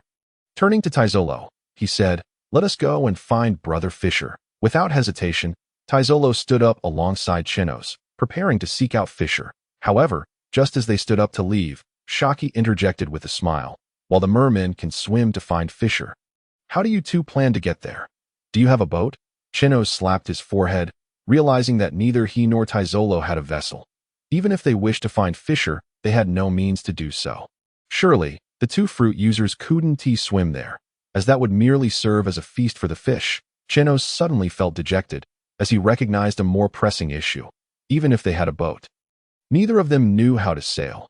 The original host had been too young to learn sailing, and Teslo, being a singer, could sing beautifully, but asking him to navigate a ship would likely leave him unable to locate the helm. Seeing their despondent expressions, Haki chuckled. "I anticipated you would be at a loss. How about this? I have a friend who is planning to travel to Water 7. You can hitch a ride on his ship." Water 7 is home to many exceptional shipwrights, and sailing is as effortless to them as eating and drinking. Chenos and Teslo exchanged glances, their eyes reflecting surprise. In unison, they exclaimed, "Thank you, Sister Haki," recognizing their urgency. Haki led them to find her friend. When they encountered Shaki's companion, they were taken aback to discover that he was a king, visiting Sabet for leisure and intending to see the sea train being constructed by Master Tom in Water 7. This revelation prompted both of them to marvel at the extent of Shaki's connections, explaining her success in the information business. Water 7 was not far from Sabet archipelago, requiring only 2 to 3 days of sailing. However, to Chenos and Teslo, the time felt painfully slow, especially with Fisher being pursued by the Marines. Anxiety gripped them, but urgency alone would not suffice. Even if they spent a day seeking a companion and secured a pirate ship, it would still take several days to return to Sabet archipelago. Thus, they transformed their anxiety into motivation, training aboard the king's opulent vessel, which boasted golden cutlery, providing Teslo with an opportunity to hone his fruit abilities. During their training, Chenos observed that Teslo was remarkably suited to the gold fruit. Despite having just begun to manipulate gold, he adeptly shaped it into various forms. He even crafted a life-sized pure gold sculpture. Delighting the king, who rewarded Teslo with 10 pounds of gold to further develop his fruit abilities. Time flew by during their training, and before long, they arrived at Water 7. Upon seeing the island, Both were profoundly awestruck by its unique fountain-like appearance. The entire island resembled a colossal fountain, with several grand gates marked with the numbers 1 through 5, indicating the docks. They followed the king's ship to dock No. 1. Once they disembarked, they set their plan into motion.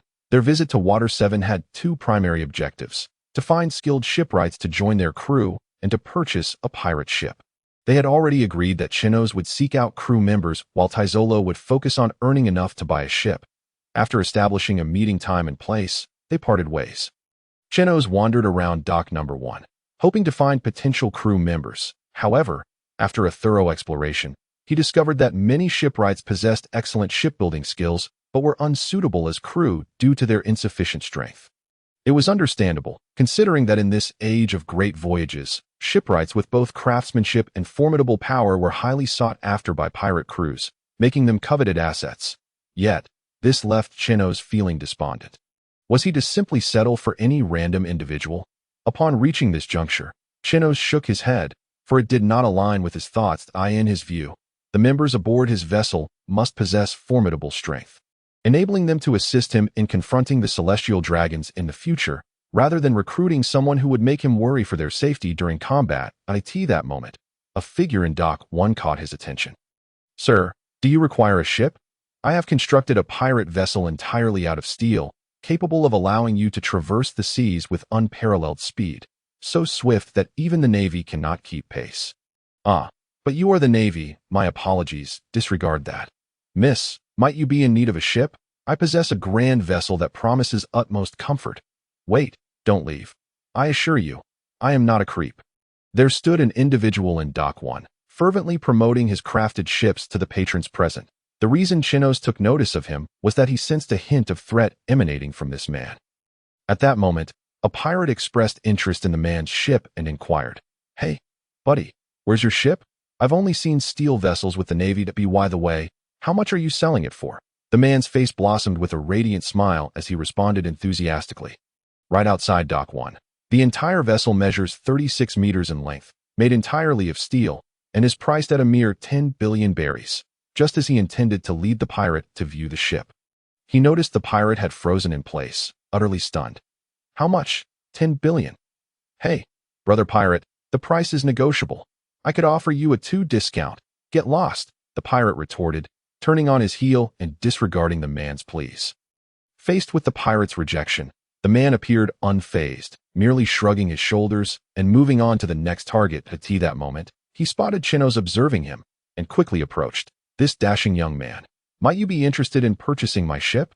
It's constructed entirely of steel, a manufacturing technique exclusive to the Navy. Furthermore, the Freedom is equipped with a unique propulsion system that allows it to navigate even in windless zones." Chenos tilted his head, smiling as he queried, "Navy ships can traverse windless zones not due to propulsion, but because they are embedded with sea stone at the bottom, rendering them immune to attacks from sea kings.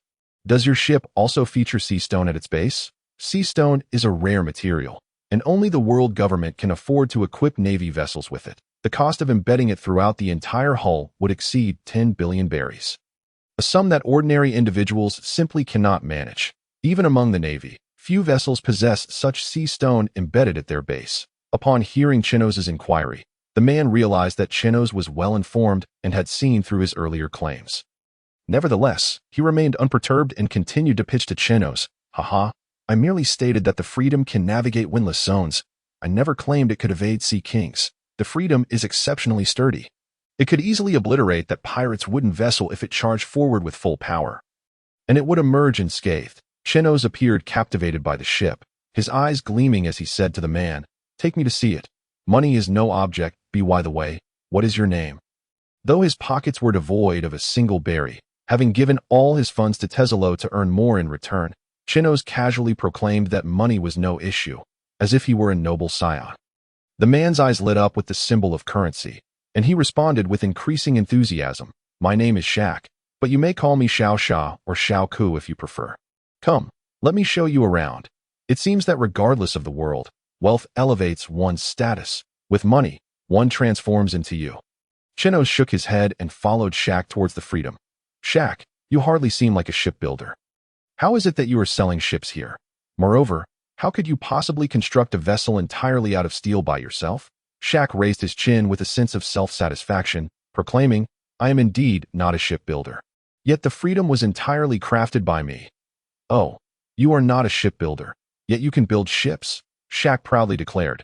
In truth, I am a scientist specializing in manufacturing that I heard that shipbuilding is quite lucrative. With countless individuals yearning to set sail, I knew I could earn money and subsequently acquire more equipment for my research. Chenos regarded Shaq with a measure of surprise. Shaq appeared remarkably youthful. Sporting a head of naturally curly hair, topped with a black top hat and clad in a casual suit, resembling more of a dashing youth than a scientist. Furthermore, Shaq's previous sales pitch exuded an air of unreliability, entirely lacking the rigor one would expect from a scientist. Noticing Chenos' skeptical gaze, Shaq remained unfazed, merely smiling as he said, Once you see the freedom, you will believe all that I have said. As the ship was just outside Dock 1, the two soon arrived beside the freedom. However, upon seeing it, Chenos' expression turned increasingly dubious, as though he were gazing upon a charlatan. How could Shaq have possibly built this ship alone? The freedom appeared as a singular entity, with no visible signs of welding, towering over 10 meters, approximately 17 meters wide, and 36 meters long. The deck boasted a small orchard, adorned with a few blossoming fruit trees. Alongside a massive swimming pool and a swing that a row of formidable cannons lined both sides of the ship, their calibers impressive, and at the bow rested a colossal dragon's head, from which protruded an even larger cannon, seemingly boasting greater firepower than that of the Navy. Upon entering the ship, the first floor revealed a vast aquarium occupying nearly half the space, while opposite it lay several rooms, which upon inspection displayed lavish decor. Fit for a first-class passenger vessel, each room featured an independent bathroom, a bed over 2 meters wide, a large sofa, a wine cabinet, a wardrobe, and a substantial safe. Between the aquarium and the rooms on the first floor was a massive pantry, designed primarily for storing provisions, capable of sustaining 10 individuals for 2 years if filled to capacity. The second floor housed several additional rooms, alongside a large gym, an open kitchen and dining area, a library, a medical room, and a pharmacy. The third floor boasted a grand drawing room, as well as a magnificent telescope, permitting those on the third floor to easily observe the surface of the sea up to 10 kilometers away. There was even a basement, a spacious area designated for storing weapons, maintenance tools and equipment, along with a control room for managing propulsion. From these facilities, it was evident that the individual who constructed this vessel had devoted considerable thought to every aspect, ensuring that a pirate crew could set sail without making any alterations. However, after examining everything, Chenos fell silent for a considerable time before solemnly addressing Shaq. Shaq, it matters not whether we did not create this ourselves, but we cannot claim to have built it, nor can we assert that it was acquired through theft and then modified to suit our needs. Upon hearing Chenos' words, which not only expressed disbelief in his claim of having built the ship, but also insinuated that he had stolen it, Shaq could no longer contain himself. His face flushed with anger as he exclaimed, I didn't steal anything. This ship is entirely my creation. If anything, the world government has pilfered my technology to construct their vessels. Chenos smirked. Oh, the world government has stolen your technology? How intriguing. Just as Shaq was about to elucidate the reason to Chenos, several individuals clad in black suits entered the ship, their cold gazes fixed upon Shaq and Chenos. The leader, wearing sunglasses, cast a glance at Chenos before returning his focus to Shaq, addressing him politely. Shaq, you've been evading us for quite some time. It's time to return to the research lab. Dr. Vegapunk requires your assistance. Shaq rolled his eyes at the individuals, a hint of self-deprecation in his tone as he retorted, the genius Dr. Vegapunk needs my help. Huh. With his capabilities, he could master all I know about machinery in a month. Has Dr. Vegapunk already mastered it? Does that mean you are now of no value? As the scene unfolded, the representatives of the world government cast murderous glances at Shaq. Lacking expertise in machinery, they were instructed, if Shaq held value, they were to bring him back. If he did not, he was to be eliminated, ensuring that the outside world remained oblivious to the government's machinations regarding machine research. Shaq had just revealed that his skills had already been mastered by Vegapunk, thus rendering him devoid of any utility at that moment. One of the men fixed his gaze on Chenos and inquired of the leader, Boss, what shall we do with that civilian? Shall we eliminate him? The leader nodded and coldly replied, Heard something he shouldn't have. Eliminate him as well. Shaq was taken aback by the sudden shift in the world government's stance. Only moments ago, they had been courteous. Yet upon realizing his lack of value, they promptly decided on his death. What infuriated him further was that his client, Chenos, was also to be executed merely for overhearing something he should not have. Rage surged within him. Chenos, I apologize for dragging you into this predicament. But fear not, I shall protect you. I will not allow any harm to befall my client. With that, Shaq charged toward the world government personnel, without awaiting Chenos' response. Upon witnessing Shaq's bold advance, the members of the world government displayed expressions of disdain and launched an assault on him. Gale kick. Finger gun. Yet, instead of dodging, Shaq barreled forward, enduring the onslaught as the air-slicing gale kick struck him. They merely tore his clothing, revealing glimmers of silver metal beneath, piquing Chenos' curiosity. A robot? No, it cannot be. This era lacks the means to produce such advanced artificial intelligence. Perhaps a cyborg? The world of pirates is indeed a fascinating one, where the technological advancements of each island vary dramatically. Some remain entrenched in primitive ages, while others boast futuristic innovations. It is as if individuals from different epochs are ensnared within the same temporal realm. The vessels here range from antiquated wooden ships to highly sophisticated metal warships. Some wield outdated firearms, while others showcase cutting-edge laser weaponry. This stark contrast breeds the intrigue that characterizes this remarkable world. While Chenos pondered these thoughts, the battle had escalated fiercely. Shaq, now positioned not far from the combatants, raised his hand, which began to split apart, revealing intricate metallic structures within. From his palm emerged numerous minuscule gun barrels, akin to a machine gun, unleashing a torrential barrage of bullets upon the attackers. The palm-mounted machine gun fired relentlessly. Given the proximity of the skirmish, the attackers had no time to evade and could only brace themselves. In unison, they shouted, "Iron block!" Bullets rained upon them but failed to penetrate, ricocheting off their bodies as though they struck solid metal. Nevertheless, the onslaught was not without consequence. Even the toughest of defenses would bear the marks of such an attack. As Shaq completed his offensive, the attackers found themselves with blood seeping from their lips as they charged at him once more.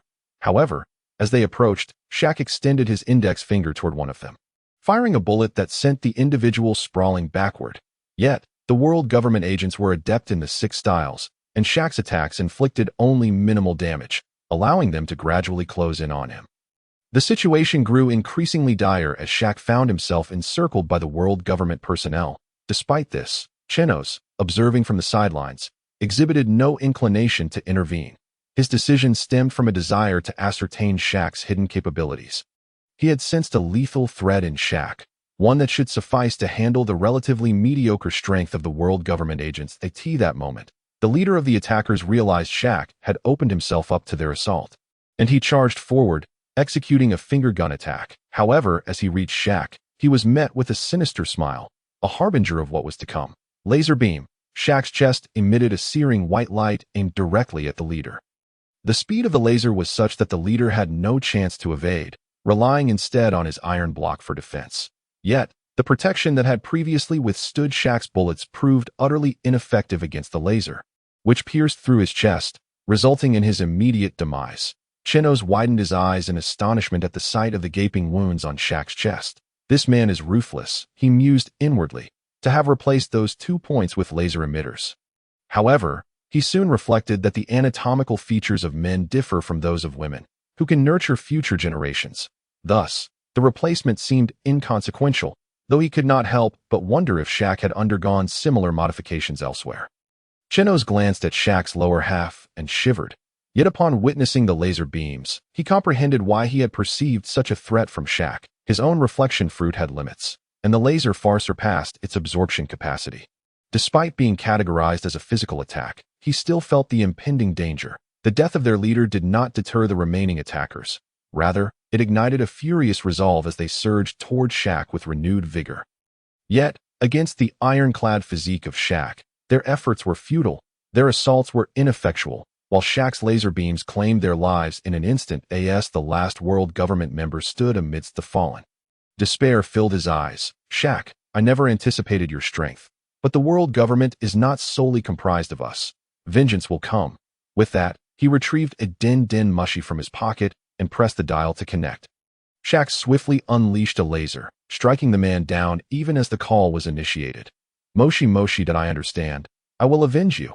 Upon hearing no response after a few seconds, the caller grasped that all the world government members had perished.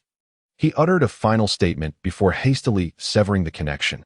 Shaq shattered the Den Den Mushi, aware that his actions were futile, yet he sought to alleviate his mounting tension, having escaped the clutches of the world government. He understood the terror they instilled and the imminent pursuit he would face from their higher echelons. Turning to Chenos, he spoke with an air of regret. Chenos, I apologize, but I must begin my escape now. I must ask you to disembark. Perhaps we shall meet again, and I shall offer you a discount on my ship. Upon hearing Shaq's words, Chenos chuckled. Why should I leave the ship? I have taken a liking to it. And I believe it is yours. No, Chenos, Shaq insisted. I am being hunted by the world government. You heard me. I need a vessel to flee. I cannot sell it to you. Do you understand? The question of whether I built it is irrelevant. Chenos nodded, picking up the Den Den Mushi to contact Teslo. Hello, Teslo. Come to Dock 1 immediately. I am aboard a vessel made entirely of steel, and we must depart. Shaq regarded Chenos, bewildered. Is my communication so lacking? Why can Chenos not comprehend my words? Drowning in self-doubt, he fought to suppress his anger and patiently reiterated, Chenos, I cannot sell you my ship. I must escape the world government's pursuit. Please disembark. I do not wish to implicate you. With a smile, Chenos remarked, I understand my intentions are quite similar to yours. I shall take your ship, and you shall join my crew. We will depart from the city of water together, as I am also eager to leave. Shaq, taken aback, exclaimed, Huh? His mind struggled to grasp the situation that he wanted the ship. He wanted me to become his crew member, to join him as a pirate. Once he regained his composure, Shaq promptly declined that I apologize. Chenos, while I recognize your good intentions, I truly do not wish to burden you and your companions. I am currently facing the wrath of the world government, and becoming your crew member would only endanger you. Furthermore, as you just heard, the world government will undoubtedly send more formidable foes after me that I may not be able to contend with those killing machines. Do you understand?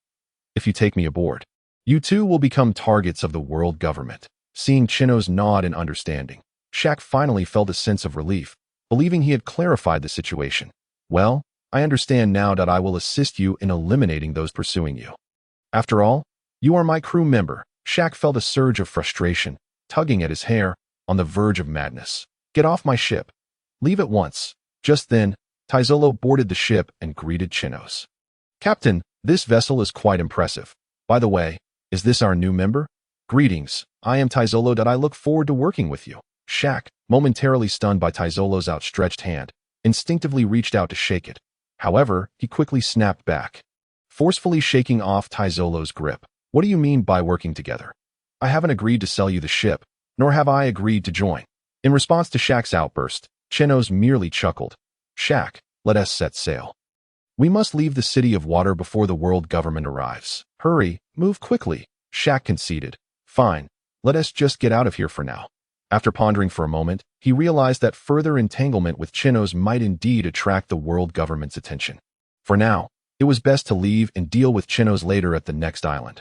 Resolute in his decision, Shaq cast a reluctant glance at Chenos before heading to the control room. After powering up the ship, he took his position at the helm on the deck, gently steering away from Dock 1. Once the vessel reached a sufficient speed, he navigated towards the Sabet archipelago.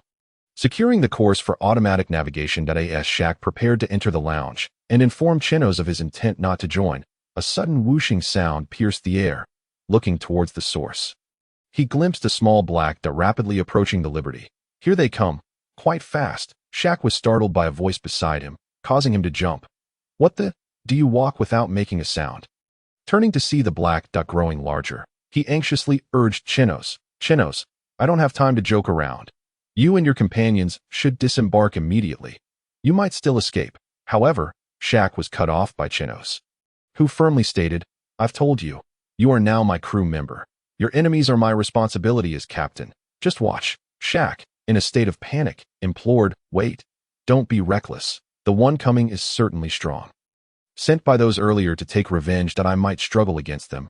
Let alone you. I beg you. Leave the ship before you lose your life because of me. Yet Chenos paid no heed, gazing skyward. They re-hear, Shaq. You and Teslo stay aboard and familiarize yourselves with the ship. I'll be back shortly." With that, Chenos propelled himself into the air, leaping towards the approaching world government agent.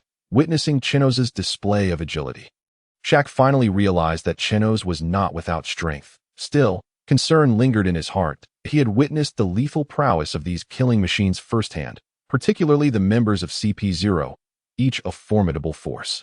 Even his augmented body would struggle to overcome such adversaries. Teslo, observing Shaq's anxious demeanor, chuckled to reassure him, "Don't worry, Chenos is very strong." By then, Chenos had reached the front lines of CP0, launching an attack. Raging kick, CP0 merely sidestepped, evading Chenos' strike, then propelled himself like a cannonball towards Chenos.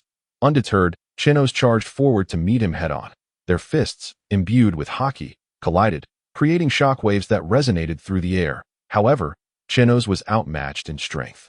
Sent reeling back, unfazed by CP0's superior power, Chenos executed a flip in midair and propelled himself towards CP0 once more, seemingly intent on exchanging blows again. CP0, beneath his mask, regarded Chenos with disdain, prepared to teach him a lesson in power. He raised his fist and charged at Chenos. Once again, Chenos was repelled, yet he persisted, rushing at CP0 like an impetuous novice. This only played into CP0's hands, as his strength eclipsed Chenos's, time and again. They exchanged blows. Though CP0 sustained minor injuries, Chenos, being the weaker party, suffered far greater damage. The two continued their aerial duel of fists. After several exchanges, CP0 felt his hands growing numb and watched as Chenos, undeterred, charged at him once more. As they clashed again, CP0's confidence began to waver. Having endured numerous exchanges, he realized his arm was nearly immobile, the cumulative damage causing a tightness in his chest, a sign of internal injury. Observing Chenos' seemingly unscathed condition, CP0's eyes narrowed in disbelief. Just then, Chenos smirked and announced, "I've accumulated enough power. It's time to end this. Farewell." In a flash, Chenos appeared beside CP0, who, still recovering from their earlier exchanges, found himself unable to react in time. With Haki enveloping his hand, Chenos pressed an absorption sphere against CP0's body. "Enjoy." As the sphere made contact, CP0's eyes widened, veins bulging as his already battered right arm felt as if it had endured yet another onslaught. His body, rendered immobile by paralysis, felt rigid as if it were stone, and he sensed a severe internal impact, fearing his organs were on the verge of rupture. Attempting to speak to Chenos for a moment's delay to activate his life return ability, he opened his mouth, but a mouthful of blood erupted from him, silencing his words. Standing before CP0, Chenos coldly declared, "In your next life, do not serve as a dog for the celestial dragons." Upon finishing his words, Chenos clenched his fist tightly, channeling the energy amassed from countless clashes, fortified by his Haki, into his hand. With a seemingly ordinary punch, he unleashed a tremendous force. A surge of black light erupted from Chenos' fist, transforming in midair into a dark meteor that hurtled towards CP0's chest. "No. CP0 attempted to utter more, but it was too late. Chenos' fist had already collided with him. Upon impact, a blinding flash of light erupted, followed by a resounding sonic boom, propelling CP0 like a cannonball toward the surface of the sea. The ocean was immediately dented, forming a waterless vacuum with a 5-meter diameter, while CP0 plunged to the seabed. His gaze filled with despair as he watched the water begin to descend around him. Unfortunately, every bone in his body was shattered from Chenos' punch, leaving him with only a breath of life as he helplessly watched the water submerge him, sealing his fate beneath the waves. Meanwhile, Teslo patted Shaq's shoulder and remarked, "See, I told you Chenos is formidable." At that moment, Shaq stood in disbelief, his mouth agape as he gazed at Chenos in the sky. Although their battle had appeared prolonged, with hundreds of exchanges, the speed of their conflict was so rapid that Shaq could hardly discern their movements. In his eyes, it seemed as if Chenos charged at CP0. And then they vanished, briefly revealing themselves, with CP0 visibly affected while Chenos remained unscathed. Ultimately, Chenos' punch sent CP0 crashing into the depths of the ocean, creating a massive crater in the sea.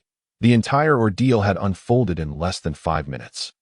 "What is this? How can someone who appears younger than me be so incredibly powerful?" At this moment, Shaq glanced at his previously cherished iron physique.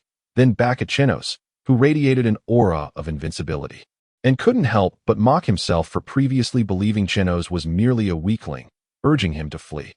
Having such a formidable captain seems rather advantageous. At least he could help shield me from the world government's pursuit. And they appear quite affluent too. Otherwise, I wouldn't have seen Chenos refraining from haggling over my 10 billion berry offer. Wealthy and capable of providing protection, does that not allow me to dedicate myself to my studies on machinery? Just then, having returned from the sky to the ship, Chenos observed Shaq, who was grinning foolishly, and a few question marks appeared above his head. He turned to Teslo, who merely shrugged, indicating he too was perplexed by Shaq's demeanor. "Shaq, how about you join our pirate crew?" "All right, I'm in," Chenos exclaimed. Previously, Chenos had perceived Shaq's resistance and anticipated needing to persuade him extensively to join their ranks, yet Shaq had readily agreed, although puzzled by Shaq's sudden change in attitude. Chenos welcomed it as a positive development and joyfully embraced him. "Ha! Welcome to our pirate crew." Shaq, equally elated, returned the embrace and inquired, "By the way, what is the name of our pirate crew?" Upon hearing Shaq's question, both Chenos and Teslo fell into deep contemplation. Prior to this, they had merely discussed how to procure a ship and find a partner skilled in navigation, and had since been engrossed in training. Particularly Teslo, whose foundation was weak, was engaged in learning the 6 powers and Haki that Chenos was teaching him, and having just acquired his devil fruit, he needed to train and develop its abilities. Without ever considering what to name their pirate crew, Chenos was similarly preoccupied, contemplating their future path, especially how to persuade Fisher to join them, without giving thought to a name for the crew. Now, both were caught off guard by Shaq's question. Chenos awkwardly replied, "Our pirate crew has just been established, and we haven't chosen a name yet. How about we brainstorm some ideas right now?" Thus, the three began to sit on the deck. Pondering deeply, Teslo stroked his chin, and suddenly his eyes lit up as he said to Chenos, "Why don't we call ourselves Grand Tesoro, meaning treasure? I have the gold fruit, and in the future, I can craft a ship from gold, making anyone who comes aboard feel as though they've discovered treasure. Besides, isn't the goal of a pirate crew to seek the grand treasure? It perfectly aligns with the pirate ethos. Chenos, what do you think of this name?" Chenos smacked his forehead, recognizing the brilliance of the Golden Emperor Teslo. In the original manga, his ship was indeed named Grand Tesoro, a massive vessel spanning 10 kilometers, recognized by the world government. However, he was the captain. How could he possibly choose such a name? "No, we are a pirate crew. Naming ourselves after treasure would only invite others to steal from us." Shaq shook his head in agreement, stating, "A pirate crew must embody the spirit of piracy. How can we choose such a weak name as treasure? Our goal is treasure, which is quite mundane that we should call ourselves the Invincible Mechanical Battle Angel Pirate Crew. Just give me money and equipment for research, and I can transform our ship into a winged mechanical battle angel. When others see us, they will surely be terrified." Shaq exclaimed excitedly, gesticulating animatedly to illustrate the battle angel's form, only to turn and find both Chenos and Teslo looking at him with disdain. Feeling slightly irritated, Shaq remarked, "What is wrong with this name? You guys just lack appreciation." Observing the impracticality of both pirate crew names proposed, Chenos decided to come up with a name himself that in the realm of piracy. Names are typically derived from the characteristics of the captain, such as the red-haired pirates, white-beard pirates, black-beard pirates, and straw hat pirates. Yet, what characteristic did he possess worthy of a name? Should he name it the handsome pirate crew? While his good looks were indeed a trait, it would only incite envy, leading to constant confrontations with jealous pirates. Although unafraid, it would be quite bothersome, since he could not use his most prominent trait. He would have to select a secondary one that besides his charm, his other notable trait was his rebound devil fruit ability. Thus, how about calling it the Bounce Pirate Crew? However, the moment Bounce crossed his mind, he recalled the phrase bounce, banishing crow's feet, and promptly discarded the idea that if he chose that name, every woman in the pirate world would surely come seeking him. At that moment, an idea struck Chenos, and his eyes brightened. "What about the Varus Pirate Crew? What do you think?" Both were left puzzled, unsure why Chenos would select such a name for their pirate crew. Varus Pirate Crew, warriors? Why choose such a name? Chenos chuckled, "Haha, those who slay dragons are typically called heroes." Upon hearing Chenos' words, Teslo immediately grasped his intent. Naming the crew the Varus Pirate Crew, or the Brave Pirate Crew, was a desire to slay dragons. In this world, The evil dragons are the celestial dragons. Chenos aimed to slay the celestial dragons, which is why he chose this name. Teslo regarded Chenos silently for a moment before nodding. All right, I agree. From now on, we shall be known as the Varus pirate crew. Shaq looked on in bewilderment, unable to comprehend why Chenos would select such a mundane name, nor did he understand why Teslo would agree. Hey, that name is just too kitsch. Why not consider the invincible mechanical battle angel pirate crew instead? Or Teslo's treasure pirate crew, which sounds a tad more appealing. Observing Shaq's confusion, the two erupted into laughter, with Chenos saying, now that there are 3 of us on the ship, we are quite democratic. Both of us vote for the Varus pirate crew, and your dissent holds no weight. Thus, the name is approved. Henceforth, we shall be known as the Varus pirate crew. Shaq gazed helplessly at the 2 individuals, realizing that circumstances were beyond his control, and thus he reluctantly acquiesced. Eventually, the trio emerged from the hold with bottles of beer in hand, each pouring a glass to commemorate the establishment of the Varus pirate crew. After several rounds of toasting, Shaq turned to Chenos and inquired, Chenos, where shall we go next? Initially, our intent was merely to evade the pursuit of the world government, which is why we chose to head to Sabet archipelago. Now that the pursuers have been dealt with by you, we can freely select our destination. With a smile, Chenos replied, our crew is still too small at this point. Naturally, we must recruit more members. In fact, there is someone we have in mind to join us, so let us seek him out. Otherwise, once he establishes his own crew, it will be much more difficult for us to bring him aboard. Curiosity piqued, Shaq asked, who is he? If he is planning to form his own crew, he must possess considerable strength, right? Fisher Tiger. Puffed. Who? Fisher Tiger, the one who caused an uproar at Mariejois. The one who killed a celestial dragon? Upon hearing Chenos' words, Shaq spewed the drink he had just taken into his mouth. Indeed, he is my next candidate for crew member. After receiving confirmation from Chenos, Shaq slumped helplessly to the ground. Oh dear, what kind of wretched pirate crew have I joined? Once the Varus pirate crew was officially established, Chenos instructed Shaq to set sail towards Fishman Island. During the voyage, they discovered that the ship, Liberty, was indeed as Shaq had described. Its speed surpassed that of their previous journey. While it had taken them 3 days to reach Water 7, they arrived at Sabet archipelago in just a day and a half on Liberty. And when they approached Fishman Island, it took merely 2 days. Upon reaching the vicinity of Fishman Island, Chenos contacted Haki to inquire about Fisher's whereabouts. Being close friends with Shiryu, Haki readily provided the location of Fisher. It turned out that Fisher was on a small island not far from Fishman Island, a place unmarked on maps and lacking a record pointer, often submerged by the sea. Thus, apart from the Fishmen, few were aware of this hidden isle. It was precisely this seclusion that allowed Fisher to evade the Navy and world government's pursuit, granting him the time to gather companions and construct a pirate ship. With the location in hand, Chenos related to Shaq, instructing him to navigate towards the small island. Within less than an hour of following Shaki's directions, Chenos spotted the island she had mentioned. Using the telescope from the 3rd floor, he observed Fisher and other fishmen crafting a pirate ship, recognizing many familiar faces around Fisher, such as Arlong and Jinbi, who would one day become one of the 7 warlords of the sea. As Liberty drew closer, the fishmen on the island noticed Chenos and his companions. Arlong took a deep breath and declared to Fisher, Big brother, there's the scent of humans. Those damned humans. I shall go and slay them.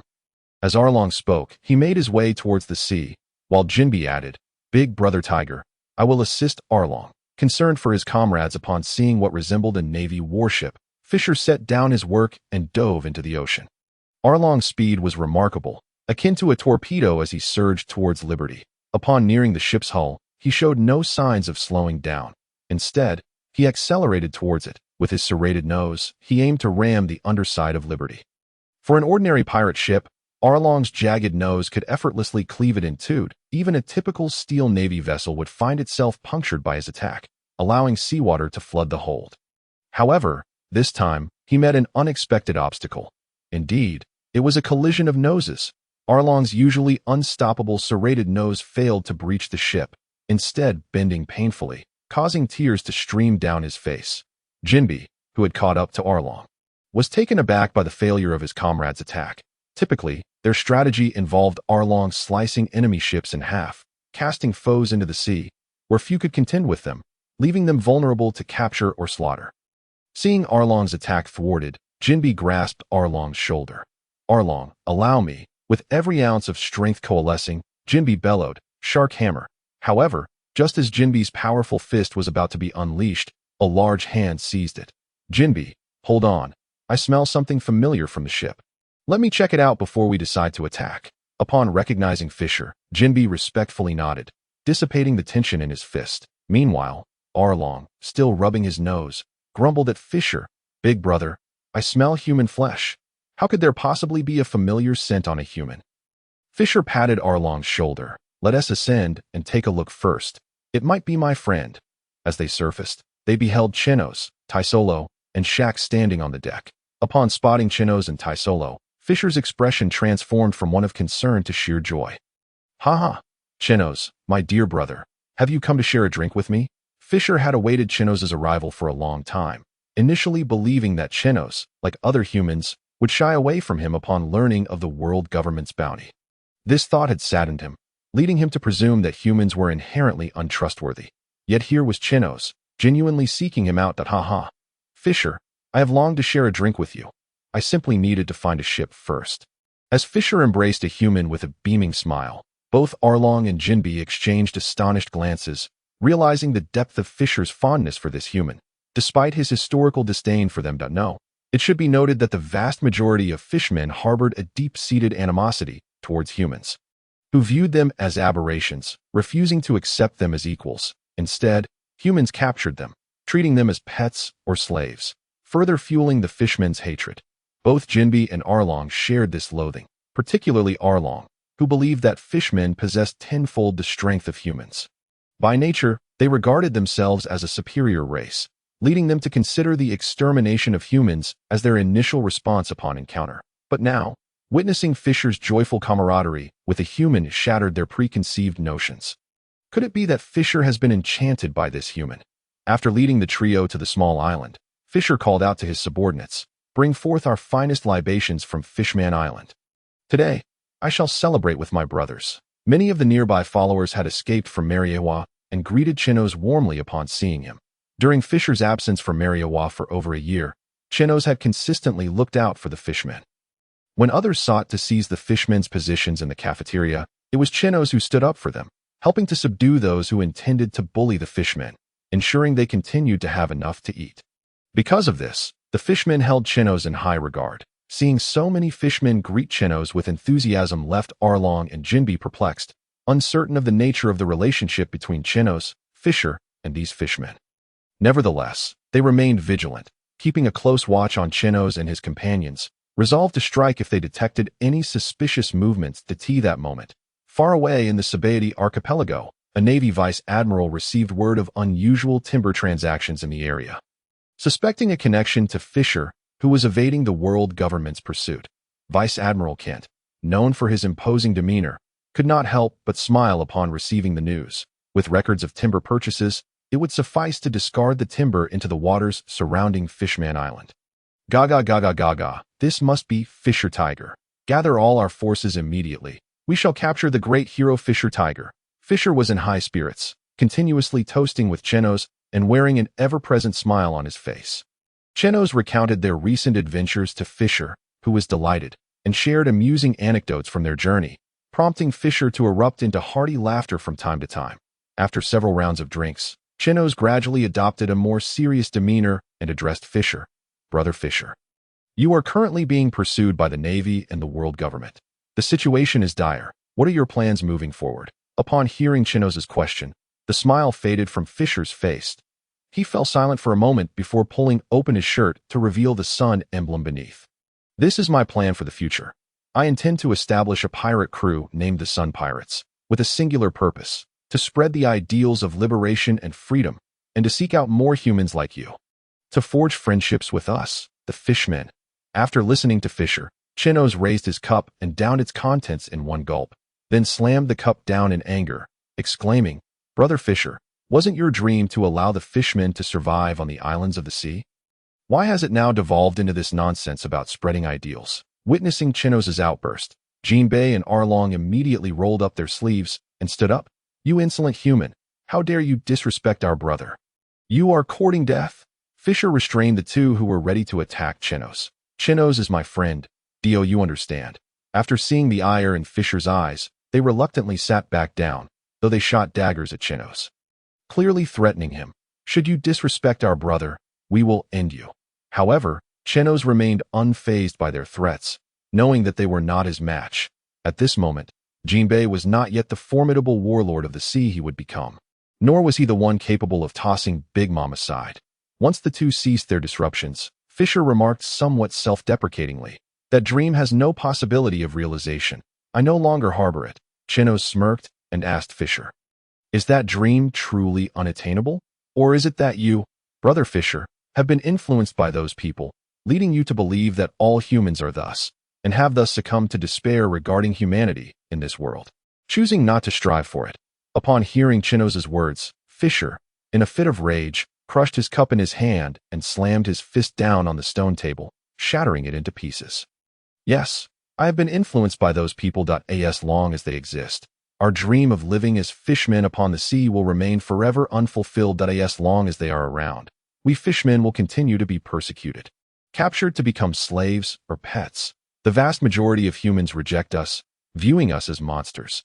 The mere sight of our appearance incites their hostility. In such circumstances, how can I possibly realize my dream?" Princess Odoheim is tirelessly working to dispel the misconceptions of cruelty and ferocity that humans hold against us. But is that truly a misconception? Those are the very realities we have faced.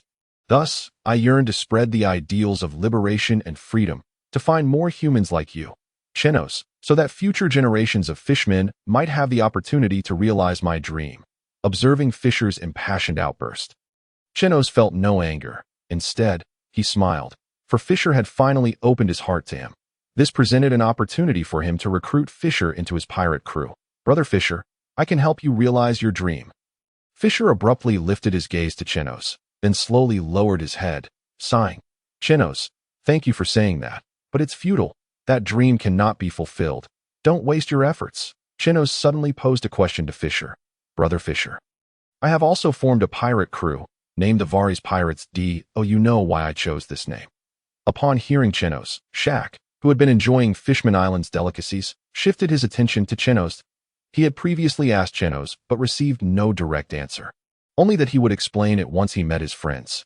Thus, he suppressed his curiosity and awaited Chenos's response. Now, finally hearing Chenos about to explain, he perked up his ears to listen. Fisher pondered for a moment before shaking his head. Chenos smiled and said, "Warriors, it means brave ones." "What do brave ones do?" "They slay dragons." Initially, Fisher was somewhat puzzled by Chenos's words, but as he grasped that brave ones are meant to slay dragons, his eyes widened in disbelief as he stared at Chenos. "Is this your dream?" Chenos shook his head and replied, "Rather than a dream, it is a goal. Dreams are distant and unattainable, but goals can be achieved step by step. That I am currently making strides toward this goal, gathering like-minded comrades. And you, Brother Fisher, are the ideal candidate. I did not come to simply drink with you. I wish for you to join me as my ally. When I realize my dream, yours will also come to fruition." Fisher's eyes widened, filled with astonishment. While at Mariejois, he had heard Chenos express a desire to kill the celestial dragons. However, at that time, he had not regarded it seriously, for the slaves at Mariejois often voiced similar sentiments, though no one had the courage to act on them. Suddenly, Fisher recalled a question and asked Chenos, "Did you kill Charlmuck?" Chenos nodded with a smile. "When I killed him, I felt immense joy. I wish to experience that feeling again." "You madman." It dawned on Fisher that Chenos was not merely dreaming or boasting. He truly had the audacity to act. Meanwhile, Shaq, who had been listening, was left speechless by Chenos's riddles. "Can't you express yourself more clearly?" He inquired of Teslo, "What does our pirate crew's name even mean?" Chenos always speaks in riddles, leaving one bewildered. Teslo looked at Shaq as though he were a fool, which infuriated Shaq. Hey, in this room. I am undoubtedly the smartest person here. If you keep looking at me like that, be careful I don't shoot you." Teslo disdainfully glanced at Shaq's chest, recalling how his worldview had been shattered upon seeing Shaq's physique while bathing. "You the smartest?" Chenos has made it abundantly clear, and yet you still don't understand. "Let me explain it to you. Warriors means brave ones." "What do brave ones do?" Shaq naturally replied, "They slay dragons, as Chenos said before." Teslo retorted, "You still don't understand. How am I supposed to comprehend this?" Teslo said helplessly, "Who are the dragons in this world?" Just as Shaq was about to respond, he suddenly froze, staring at Teslo in disbelief. "The celestial dragons?" Teslo nodded approvingly, satisfied by Shaq's realization. Finally grasping the meaning behind the name of the pirate crew, Shaq went wild. He exclaimed in shock, "Huh? You all want to kill the celestial dragons?" Shaq's exclamation successfully drew the attention of everyone on the small island, capturing their gazes. Arlong and Jinbei, who had been confused by Chenos' words, suddenly understood. That human named Chenos wanted to enlist their brother in a confrontation against the celestial dragons. Though they, too, longed to create chaos at Mariejois like Fisher, they were all too aware that such an act would be tantamount to suicide. At this moment, the fishmen had no sufficiently powerful leader to guide them. Even Fisher, the strongest among them, could not contend with an admiral of the navy. Even many formidable vice-admirals may find themselves unable to contend with such a force. The fishmen are no match for the navy. Should the navy choose to concentrate its might against the fishmen, they could easily annihilate them. However, the navy, possessing the capacity to eradicate the fishmen, is merely one faction under the banner of the world government. As for the celestial dragons they wish to eliminate, they are the very ones who wield control over the world government. Thus, attempting to slay the celestial dragons, who hold the highest authority in this world, is tantamount to a death wish. Jinbei approached Fisher and remarked, "Brother Tai, this human is nothing but a deceiver, intending to lead us to slay the celestial dragons, which is a scheme for our demise. Moreover, from what you just implied, Brother Tai, the celestial dragon you allegedly killed was actually orchestrated by this human. Yet he wishes to cast the blame upon you, leaving you to be hunted by the navy and the world government. While he escapes unscathed, Brother Tai, you regard this human as a friend, yet he has ensnared you in such a treacherous plot, and now seeks to send you to your death by urging you to assassinate the celestial dragons. His heart is deserving of punishment." Arlong also stepped forward, addressing Fisher, "Brother, this human is insidious and cunning. I suspect his intentions are far from pure. Brother, we should eliminate them to prevent future calamities, lest we find ourselves ensnared without understanding how it came to pass." After their declarations, both men glared fiercely at Chenos, ready to engage in combat with him. Shaq raised his hands in a gesture of surrender and pleaded with the two, "This is not my affair. I am but a victim. I was just tricked onto their ship, and I know nothing." Rising, Shaq bowed deeply to Chenos and Fisher. "I apologize, Chenos, but I may need to withdraw from the Vari's pirates. As a price for my departure, I shall gift this ship to you. I only hope that when captured by the navy, you do not disclose that I constructed it. Also, Fishman Chief, could you possibly lend me a small boat? I wish to leave this place. I beg you." Yet both men disregarded Shaq's words. Fisher cast a serious glance at Chenos and inquired, "Are you truly serious?" Chenos nodded earnestly. "I am entirely serious, and I have been preparing for this since my arrival." Just as Chenos intended to inform Fisher of his prior contact with the notorious pirate Don Quixote da Flamingo, the sound of cannon fire echoed across the sea. Everyone on the island turned their gaze toward the ocean. "The navy, it's the navy. Everyone, into the sea. The navy has arrived. Quick, let us hold them off so that Brother Fisher can escape." The fishmen on the island leaped into the water, prepared to confront the navy. In naval combat, they had never feared anyone. Upon the navy's appearance, Arlong shouted to Fisher, "Brother, look." Before their arrival, the navy had no knowledge of our location. Yet now that they are here, it is clear they have been led to us. Jinbei began to kneel and clench his fists, readying himself for battle. At Fisher's command, he would charge forth immediately. Fisher gazed at Chenos with disbelief, though he understood rationally that Chenos would not betray them. The reality mirrored Arlong's assertion. With Chenos' arrival, the navy had also come. "Chenos, I demand an explanation." Chenos frowned at the navy on the horizon. Fisher's expression had evidently shifted to one of intrigue. If he clarified the situation, there was a strong possibility of convincing Fisher to join their pirate crew. However, who could have anticipated the navy's abrupt intrusion, complicating matters once more? Chenos tossed over his shoulder. "I shall provide you with an explanation," and strode towards the shoreline. Shaq observed the two and lamented, "Am I truly so inconspicuous? Will no one pay me any mind? The navy is here. I urgently need a small boat to depart." Yet Fisher was entirely preoccupied with Chenos, his focus unwavering. Chenos glided above the Navy's warship, delivering a powerful kick to the vessel. The Navy's Vice Admiral, Kent, swung his massive axe, unleashing a wave of air that shattered Chenos's kick. Upon seeing Kent, Chenos frowned.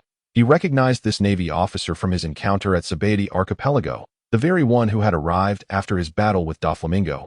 What a nuisance! Upon landing on the warship, Kent furrowed his brow and demanded, "Six powers of the Navy, who are you? Are you with the Navy or the world government?" Chenos coldly replied, "I am a pirate," at the mention of Chenos being a pirate. Kent's expression relaxed. "Ha! Though I know not how you possess the six powers, since you are a pirate, that simplifies matters." Kent charged at Chenos, towering nearly 3 meters, with a bushy beard and wielding a colossal axe. Kent appeared quite intimidating. However, despite his bulk, he moved with surprising speed, hurtling toward Chenos. Yet, while Kent was swift, Chenos was even faster. Rather than confront Kent directly, he darted towards the Navy soldiers. The ferocious soldiers, emboldened by Kent, raised their weapons at Chenos. The air was filled with gunfire, though the Navy had never expected their bullets to strike Chenos. After all, in the world of pirates, bullets rarely hit their mark, except for the extraordinary Monkey D. Luffy, who would deflect bullets, swiftly clearing the battlefield. Nonetheless, this time, they witnessed their bullets hit Chenos, yet he showed no sign of bleeding, and even his clothing remained unscathed. "Thank you for enhancing my combat prowess. Now, are you prepared to embrace slaughter?" Chenos's audacious declaration incited the Navy's fury anew, prompting them to unleash another barrage of gunfire. Kent furrowed his brow, realizing the gravity of the situation. Cease fire. That is his devil fruit ability. Switch to sea prism stone bullets. However, Chenos would not grant them the opportunity to switch ammunition. Shuanpa. In an instant, Chenos vanished, and multiple afterimages appeared behind the Navy soldiers, each one plunging a finger into their hearts, leading to their immediate demise. Within a mere 10 seconds, over 300 soldiers aboard the Vice Admiral's warship lay slain at Chenos's hands. Kent, witnessing the massacre, was filled with rage as he charged towards Chenos. Although his speed was formidable compared to the average person, it paled in comparison to Chenos's combination of rebound abilities and Shuanpa, rendering it laughable. "Pirate, state your name. I shall kill you." Chenos shook his head indifferently. "Very well, I shall indulge your dying wish. I am Chenos, captain of the Varys pirates." Kent racked his brain but could not recall any pirate crew named Varys, nor a pirate named Chenos. Had Chenos possessed such strength, he would have surely remembered. This only fueled Kent's anger, convinced Chenos was mocking him. "Coward, you dare not even reveal your true name. Then prepare to meet your demise." Kent raised his massive axe and charged at Chenos, intent on avenging his fallen subordinates. However, Chenos merely shook his head at Kent's approach, stating, "Alas, your misfortune lies in encountering one who counters you. When faced with my rebound devil fruit, your best course of action is to run as far as you can." Though Chenos spoke the truth, Kent interpreted it as mockery, igniting his fury. With his anger reaching a boiling point, he raised his axe and swung it at Chenos. Heavenly slash! Kent hoisted his axe overhead, cleaving downwards toward Chenos, unleashing a devastating air slash that split the sea beneath it in two. Not only that, but the range of this strike was astonishingly vast, extending over 1,000 meters before it finally ceased. From the perspective of the sea surface cleaved by Kent, one could gaze into the depths of the ocean, where everything that the air slash had touched was split in twain, whether it be fish or stones. Even an unfortunate sea creature that happened to pass by was severed in half. The might of this slash was formidable. Even Chenos, possessing the power of the reflection fruit, found himself unable to counter such an assault. Should he be struck, he might very well be cleaved asunder. However, Chenos, having long since activated his observation Haki, recognized Kent raising his arm and anticipated his next move. Thus, he executed a leap, appearing behind Kent. With a thrust of his finger, he unleashed a barrage of bullets. Chenos gathered all the bullets that had previously struck him from the soldiers and concentrated them at his index finger. Coupled with the inherent piercing power of the finger thrust, the potency of Chenos's attack multiplied exponentially. His right arm moved with such speed that it appeared to leave an afterimage, relentlessly targeting Kent's back as though he were under the fire of a devastating machine gun. In less than a second, Kent's back was punctured with gory wounds. Having expended all his strength in a single strike, Kent's body was momentarily rendered rigid. Nevertheless, this state was fleeting, lasting no more than a second. Typically, after executing such a move, either the enemy would be dispatched, or they would evade his attack, granting him ample time to recover and prepare for his next maneuver. Unfortunately for Kent, he encountered Chenos, who was not only incredibly swift but also exceptionally adept at countering his moves. Seizing the opportunity, Chenos relentlessly assaulted his back while Kent, trapped in his rigid state, was powerless to retaliate. Kent understood that if he did not respond soon, he would fall victim to Chenos' relentless onslaught. As the brief rigidity faded, Kent swung his axe backward. However, Chenos was far too nimble to be caught by such a strike. He swiftly dodged and reappeared behind Kent, poised to exploit the wound on Kent's back and deliver a fatal blow. Yet Kent had anticipated this. His earlier swing was not merely a feint but a continuation of his motion, using inertia to rotate his body and aim at Chenos. Alas, Kent was unaware that Chenos had an extraordinarily formidable mentor who had taught him how to see through deceptive feints while training him in observation Haki. Upon witnessing Kent's axe once again arcing toward him, Chenos remained calm that he slightly crouched to evade the strike and grasped Kent's arm, utilizing Kent's momentum to reposition himself behind him, ensuring he remained safe from the attack. Chenos unleashed another barrage of finger thrusts, targeting Kent's heart. The once ironclad Kent, now battered, found his back pierced by successive thrusts, creating a gaping wound that led straight to his heart. At this moment, Kent regained his composure and, gritting his teeth, resolved to engage Chenos in a mutual demise, raising his axe to strike at his own back. Observing Kent's axe descending towards him, Chenos couldn't help but chuckle. With his hand shaped like a dragon's claw, he plunged it into the gaping wound, and then swiftly retreated, evading Kent's desperate attack. Kent's attempt at a desperate gambit not only failed to strike Chenos, but instead inflicted a massive wound upon his already mangled back. The giant axe lodged deep within Kent's back, and he was powerless to extract it. Turning to cast a humiliating glance at Chenos, he collapsed, lifeless. Upon witnessing Kent fall, Chenos felt a twinge of relief. Kent was undeniably powerful, but had simply chosen the wrong opponent.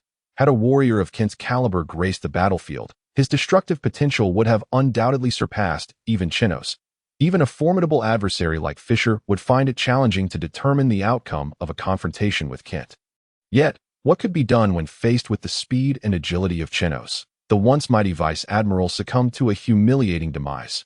Chenos employed moonwalk to glide towards Fisher, arriving before him and tossing Kent's heart at his feet. This is my explanation. Following the sight of Chenos discarding the heart of Vice Admiral Kent, the mermen on the island harbored no further doubts about him. Even Arlong, who harbored a deep disdain for humans, found himself at a loss for words against Chenos. That A.S. Kent was a vice admiral stationed to guard the Sabet archipelago. The mermen recognized that a figure of such stature could not have sacrificed himself merely to play a part in Chenos' ruse. If that were the case, the Navy's losses would be insurmountable. Furthermore, upon witnessing Chenos' prowess, Arlong realized that Chenos stood on the same level as his elder brother. Even if he desired to confront Chenos, it would be a futile endeavor. Thus, he ceased his cries for vengeance against Chenos. Fisher approached Chenos, kneeling before him. When Chenos reached out to assist him, Fisher held up his hand to stop him. The surrounding mermen shouted, "Brother!" Arlong and Jinbei rushed to Fisher's side, attempting to restrain him, but Fisher's hand held them back. "Do not approach. This is my fault. Chenos, I apologize for my earlier doubts regarding you. I hope you will accept my apology," Fisher proclaimed, bowing his head 3 times with solemnity. He gazed earnestly at Chenos and said, "I am sorry, my brother. I should not have harbored suspicion against you simply because you were human. I was in the wrong, and I apologize to you." As soon as Fisher's words fell, Chenos hurried to lift him up. "Brother Fisher, there is no need for such formality. We are brothers. Any misunderstandings can be resolved over a drink. Can't they? Come, let us go and drink." Upon hearing Chenos' words, Fisher began to smile. "All right, let us drink." As the two clasped shoulders and prepared to head for drinks, Chenos suddenly turned his gaze skyward, fixated on a seagull. The seagull was holding a camera, capturing images of the group, snapping photos of everyone on the island. Unbeknownst to him, Shaq was puzzled as to why a seagull was taking pictures and stepped forward, striking what he believed to be a handsome pose. Chenos had initially considered silencing the seagull, but upon seeing it photograph Shaq, a peculiar smile crept across his face. He chose to disregard the seagull and turned back to embrace Fisher for a drink. The seagull, having captured enough images, took flight, leaving Shaq bewildered. "Hey, Where's my photo? Standing beside Shaq, Teslo quickly distanced himself a few steps, shaking his head and muttering, "What a fool." Once the group reconvened at the table, Fisher poured 3 cups from a barrel of liquor, downing them one by one. "Brother, I impose upon myself 3 cups, hoping you will not hold it against me." Chenos raised his own cup and drank one down, replying, "Brother, if you continue to be so courteous, we shall find it difficult to remain as brothers. Come, let us toast together." After several rounds of drinks, the island's inhabitants were thoroughly intoxicated, seated on the ground and engaging in lively banter. Observing that they had sufficiently indulged, Chenos once more extended an invitation to Fisher. "Brother Fisher, have you given any thought to my offer? Would you care to join the Vari's pirate crew?" In truth, upon witnessing Chenos slay the vice admiral, Fisher had recognized the seriousness of Chenos's proposition. Thus, he began to ponder whether he should align himself with Chenos's crew at this juncture. Jinbei and Arlong seemed to sense Fisher's hesitation and shook their heads at him. They were willing to follow Fisher into battle, but could not bring themselves to ally with a human in such endeavors. Fisher, observing their reactions and the hopeful gazes of the surrounding mermen, let out a sigh. He desired to join Chenos's crew, yet he was no longer alone. He had to consider those who followed him. "Chenos, I apologize, but..." Chenos interjected, smiling. "Brother Fisher, you actually wish to join. You simply cannot bear to abandon those mermen who follow you, which is why you hesitate to accept my offer. Am I right?" Fisher did not wish to conceal the truth. "Indeed, it was during my time as a fugitive from the world government and the Navy that my brothers rushed to my side, and I cannot forsake them." Upon receiving an affirmative response, the smile on Chenos's face widened. "Brother, allow me to analyze the situation. You are currently being pursued by the Navy and the world government. And if your fishermen brethren were to board your ship, they too would inevitably become targets to as it stands. Their strength is lacking. To put it bluntly, in your absence, 2 vice admirals could easily annihilate them. Without your presence in this pirate crew, they would merely be treated as ordinary pirates by the Navy, with bounties that would not be excessively high, thus significantly reducing the danger they face." Aaron retorted angrily, "What nonsense are you spouting? If our elder brother is not here, what significance does it hold for us to remain in this pirate crew?" The corners of Chenos's mouth curled upward. "Indeed, there is significance." He turned to Fisher and continued, "Brother Fisher, if we are to confront the celestial dragons, we cannot rely solely on a handful of individuals. We must possess our own power. Your sun pirates are the key to establishing that power. Fishman Island, as one of the gateways to the New World, sees the majority of pirates embark from here. With your sun pirates, who can navigate the seas with ease, we can seize control of the route from Fishman Island to the New World. In doing so, we can identify promising pirates and invite them to join us. Moreover, by controlling this passage, we can reap benefits that will bolster the strength of our pirate crew. The crew can also nurture talent. For instance, Jinbei's abilities are commendable and could serve as a training ground for officers. Most importantly, you can make this pirate crew a window for fishmen to understand the world, rather than remaining reclusive beneath the waves, relying on conjecture and snippets from others to comprehend humanity. Otherwise, the fishmen will forever remain shackled to the depths of the ocean. As Fisher listened to Chenos's words, he initially felt little enthusiasm for the idea of building power. However, upon hearing Chenos's final statement, his eyes widened in realization. The world is populated by pirate crews of various races, yet none consists solely of fishmen. If he were to establish a crew that roams the seas, it would provide fishmen with a new avenue to explore the maritime world. Although fishmen joining the crew might witness the treacherous and brutal side of humanity, they would also encounter humans like Chenos, who are sympathetic to their plight. Should the fishman pirate crew spend sufficient time outside, it is conceivable that they could bridge the misunderstandings between humans and fishmen, allowing the latter to once again inhabit the land. Very well, I shall agree. Meanwhile, the Navy headquarters received news from Morgan, the president of the news agency, informing them of the assassination of Vice Admiral Kent. Accompanying the message were several photographs, prominently featuring Chenos.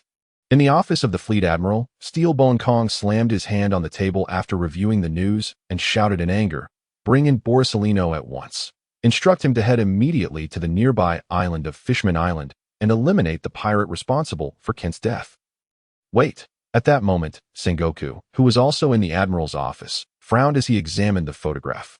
"Admiral, take a look at this picture." Sengoku slid a photo across the table to Steelbone Kong, depicting Chenos and Fisher with their arms around each other, preparing to share a drink. Upon seeing Fisher, Steel Bone Kong furrowed his brow. Fisher Tiger, the one who caused a ruckus at Mariejois.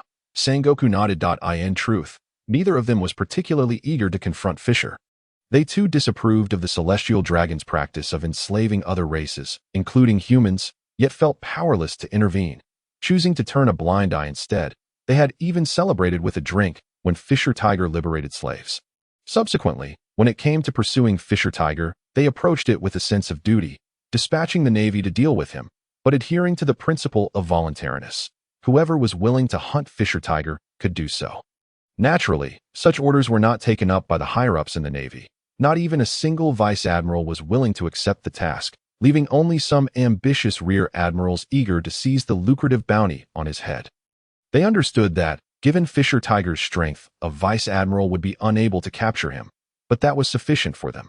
Even if the world government investigated, they could easily deflect responsibility if the world government were to question them. They could simply respond, "Look, we issued the mission and offered a generous reward. It is not our fault if no one wished to take it up." This was also why, in the original narrative, Fisher Tiger could continue to sail freely with the Sun Pirates for several years following such a significant incident that it was only later, when Fisher Tiger lost the will to live, that he was slain by a Navy rear admiral. After pondering for a moment, Steel Bone Kong instructed Sengoku, "Pass the word down. Let Borsalino make a trip. Tell him I want the head of this young man. Borsalino will know what to do." Sengoku replied sternly, "What if Fisher Tiger intervenes? Then eliminate them both," Steel Bone Kong retorted. Sengoku glanced at Steel Bone Kong and, after a moment of contemplation, suggested, "Admiral, should we not first draft a bounty notice for this young man? Lest he escape, we would have to reconvene to establish one." Steel Bone Kong shot Sengoku a glare and angrily bellowed, "Just tell Borsalino that if he allows anyone to escape, he will lose his salary and bonus for the year. We have lost a vice admiral. This pirate must pay the price." Sengoku, accustomed to Steel Bone Kong's outbursts, calmly responded, "I do not imply that Borsalino would let him slip away, given that we have lost a vice admiral. He understands the gravity of the situation. What I mean to say is, this young man appears quite young, yet he manages to kill Kent without so much as a scratch. Do you not find that peculiar? In these waters, there are no secrets. Whenever a powerful pirate emerges, we can trace their growth. Yet, to this day, our intelligence division has yet to provide any information about this young man. We do not even know his name. Coupled with his connection to Fisher, I suspect he may have also escaped from Mariejois. Indeed, I suspect his involvement in Charlemagne's death, for Fisher Tiger does not strike me as the type to engage in senseless slaughter." Upon hearing Sengoku's analysis, Steel Bone Kong's anger gradually dissipated. After a moment of contemplation, he nodded in agreement. "You make a valid point. Immediately send someone to Mariejois to inquire if that group has any knowledge of this individual.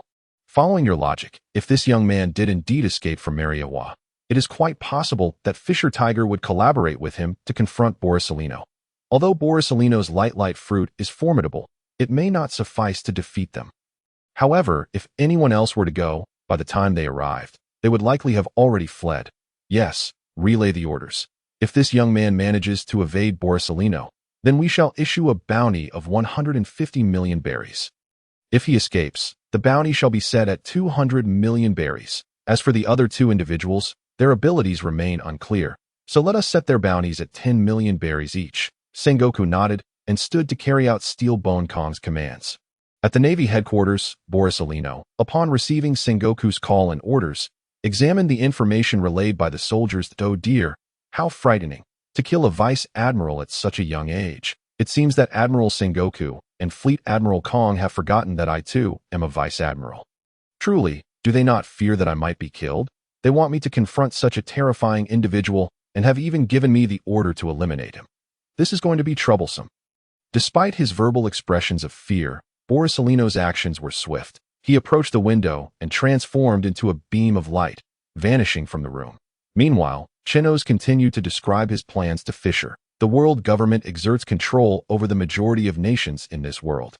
Yet there exists a realm where their influence is minimal, the New World. What we must now do is seize an island in the New World as a base to cultivate our power.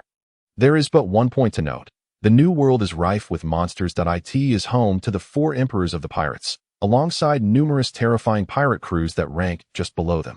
If we wish to survive in the New World, we must become increasingly powerful. This is akin to returning to hell. However, there are many advantages as well. The presence of formidable individuals is abundant here.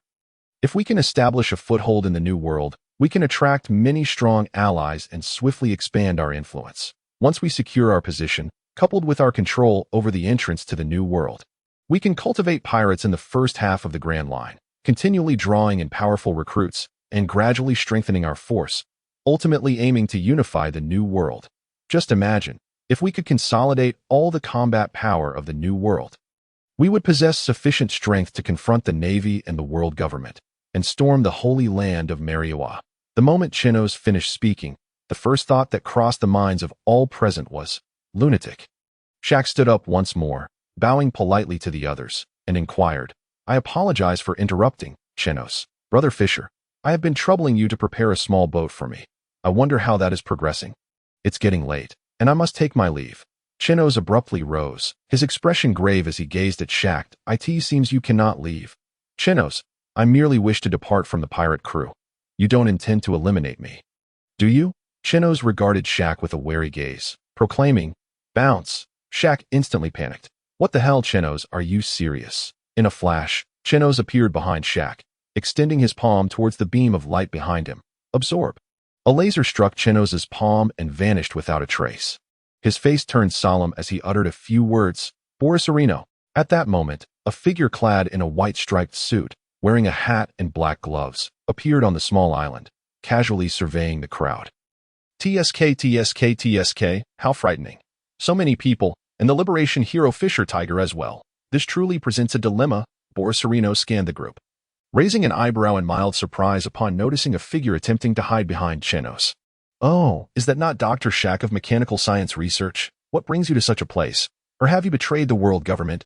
Though Borisarino appeared nonchalant, speaking in a slow and leisurely manner, his presence exuded a palpable aura of intimidation, rendering everyone present hesitant to act recklessly. Chenos frowned upon observing Borisarino's entrance. He had indeed neglected to consider the implications of focusing solely on winning over Brother Fisher, forgetting that they were situated above Fishman Island and not far from Navy headquarters. Borisarino, who would become the future Admiral Kizaru, was known for his swift arrival following the events surrounding Luffy's confrontation with the Celestial Dragons in the original manga. Although he was often dubbed a master of sketching outlines for his lackluster efforts against Luffy, he had the capacity to accurately target Luffy's ki during the Marineford War. Chenos, however, did not possess a heroic naval grandfather. The pressing concern now was whether Borisarino intended to treat this encounter lightly or with seriousness. If he chose the former, they might manage to escape unscathed. If the latter, it would be a dire predicament. After all, with his incredibly formidable Pika Pika no Mi, he possessed the strength of an admiral. And as long as the current admirals remained in their positions, he was merely not an admiral himself. Upon being spotted by Borisarino, Shaq froze entirely. Then, like a broken pot resigned to its fate, he shouted angrily at Borisarino, So what if it's me? Can I be here? You all have Vegapunk now and no longer need me. Can I not leave? Upon hearing Shaq's words, Borisarino's demeanor shifted slightly towards seriousness. The Scientific Research Division is a one-way street. Those who exit are doomed. Since you have escaped, there is no other option but to eliminate you. With that, Borisarino raised his right hand, extending a finger towards Shaq. A point of light coalescing at his fingertip, which he then shot forth. Chenos swiftly positioned himself in front of Shaq, absorbing Borisarino's laser with a gesture that it was only then that Borisarino furrowed his brow, tilting his head to regard Chenos. Initially, he had been too far away to discern why his earlier laser attack had vanished. He had assumed it had been blocked. However, upon witnessing Chenos absorb the laser, he realized that his attack had not merely been obstructed, but had seemingly evaporated. Oh dear, how terrifying. A young pirate capable of nullifying my fruit's powers. What is your name? Chenos, in turn, raised his finger towards Borisarino. Under the astonished gaze of the latter, he launched a laser back at him, an eye for an eye. I am Chenos. Borisarino's eyes widened in shock as he grasped that Chenos was utilizing his own attack against him, effectively turning it back upon himself. As the laser pierced through Borisarino's form, Chenos did not feel elated. Instead, his furrowed brow deepened, for the strike had proven ineffective. Borisarino's body had transformed into an elemental state. A natural type. This truly complicates matters. The elemental state of a natural type user is virtually invincible to those who have not mastered Haki, as no attack can reach them while they can effortlessly eliminate their opponents. Moreover, Borisarino's Pika Pika Nomi grants him the speed to maneuver at nearly light speed. Even in the face of Whitebeard, who is renowned as the world's strongest adversary, Borisarino could evade confrontation and escape unscathed. No one has ever been able to catch him. Long-range attacks struggle to incorporate Haki, and even if they did, they may still fail to connect. Borisarino's speed surpasses that of bullets or slashing air currents.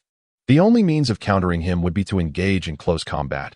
Yet Borisarino, being cunning, would never choose to fight someone stronger than himself at close range, as long as he maintains distance. He can continuously bombard his foes. Thus, Borisarino's near-invincible status is established. Chenos found himself troubled by how to engage Borisarino in battle, while Borisarino, astonished by Chenos's fruit powers, recognized that he had never encountered anyone capable of rebounding his abilities before. This rendered his long-range attacks ineffective. Let us try this. Borisarino lightly tapped the ground, leaping high into the air. Once airborne, he crossed his arms over his chest, forming an OK gesture with his fingers. Yada no Kagami. Realizing the impending danger as Borisarino ascended, Chenos shouted to everyone, "Quickly, take cover behind me."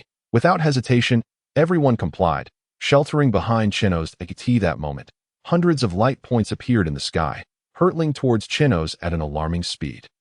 Standing before everyone, Chenos spread his arms wide, an invisible barrier emanating from him, enveloping all those behind him, forming a protective shield akin to a barrier, absorption barrier. As the hundreds of lasers struck the absorption barrier, they were consumed, merging into Chenos's form. The sudden influx of such immense energy caused Chenos to widen his eyes, the veins in his forehead and neck bulging. Once all the lasers had been absorbed, Chenos stumbled, nearly losing his balance. Gasping heavily, he felt as if he were bearing an immense weight, struggling to catch his breath. However, upon glancing back and confirming that everyone was unharmed, he sighed in relief. At that moment, all gazes turned wide-eyed towards Chenos's rear, causing him to feel a sense of foreboding that a deep voice whispered in Chenos's ear, "Have you ever been kicked at the speed of light?" At this moment, the foot of Huang Yuan had reached the ear of Chenos, poised to deliver a kick. Just as it was about to connect, the expression of shock on Chenos's face vanished, replaced by a slight smile that hinted at a successful scheme. No. This entire scenario was, in fact, Chenos's clever ruse. Upon witnessing Huang Yuan's appearance, Chenos had been contemplating how to defeat him. Indeed, it may seem absurd that a vice admiral would, upon encountering an admiral, not consider fleeing, but rather focus on how to vanquish his opponent. Initially, Chenos had contemplated the fact that Huang Yuan's long-range attacks were exceedingly troublesome if he remained at a distance, continuously unleashing laser strikes. Even Chenos's formidable absorption abilities would eventually meet their limit. Thus, it was imperative to force Huang Yuan to close the distance or engage him in close combat, allowing Chenos the opportunity to strike back. But how could he incite Huang Yuan to engage in close combat? The answer was straightforward: render Huang Yuan's long-range attacks ineffective. After absorbing the first laser from Huang Yuan, Chenos began to set his trap. He absorbed the laser energy and retaliated, drawing Huang Yuan's attention to his devil fruit abilities at this juncture. Given Huang Yuan's cautious nature, he would undoubtedly resort to extensive long-range attacks to probe Chenos's defenses. Once Chenos had absorbed all of Huang Yuan's assaults, Huang Yuan would be led to believe that his long-range attacks were ineffective against Chenos, prompting him to experiment with close combat. Having perused the original manga, Chenos was aware that Huang Yuan's close combat was his Achilles heel. Even his mentor, Zifa, had remarked on Huang Yuan's excessive reliance on his devil fruit powers, which, while immensely powerful, allowed him to vanquish the majority of adversaries without honing his martial skills. His extraordinary speed further contributed to his invincibility, leading him to neglect the cultivation of his physical prowess. Huang Yuan's martial capabilities were limited, primarily consisting of the light-speed kick and the sword techniques derived from the Amatsukami no Yari. Chenos surmised that Huang Yuan would likely employ the light-speed kick as a probing attack, as few would initiate combat with a powerful technique right away. To enhance this probability, Chenos feigned extreme fatigue and concern for his comrades. Deliberately turning his back to Huang Yuan after absorbing the Yada no Kagami, This manipulation simplified Huang Yuan's choices considerably that a long-range attack would be ineffective against Chenos, eliminated. The Amatsukami no Yari, requiring preparation time. Risked losing the chance to exploit an opening, eliminated. The lightspeed kick, however, could seize upon an opening and strike immediately. Chosen. Thus, Huang Yuan unwittingly stepped into Chenos' trap. The rebound ability that Chenos had prepared beneath him erupted instantaneously, causing him to vanish from Huang Yuan's view and reappear behind him. With Haki enveloping his hands, Chenos grasped Huang Yuan's extended arm, which had been thrust backward due to his kicking motion. And, amid Huang Yuan's astonished expression, he swung him violently towards the ground. The lightspeed Loki slam. The energy absorbed from Huang Yuan's lasers surged forth from Chenos' hands, transforming into a blur as he relentlessly slammed Huang Yuan into the ground. Under the force of Chenos' onslaught, the small island began to tremble, the earth fracturing, sending countless stones and dust into the air. While Chenos and Huang Yuan vanished from sight, it turned out that Chenos' relentless strikes had created a pit in the ground. And with each impact, the pit deepened until both figures were obscured from view at that moment. Another figure surged onto the scene. This figure materialized. It gazed in astonishment at the swirling dust and debris. Rayleigh, you're here. The newcomer was none other than Rayleigh. After sensing the fluctuations of an admiral-level attack in Sabet archipelago, he had rushed to assist Chenos and Fisher, fearing they might not withstand such strength.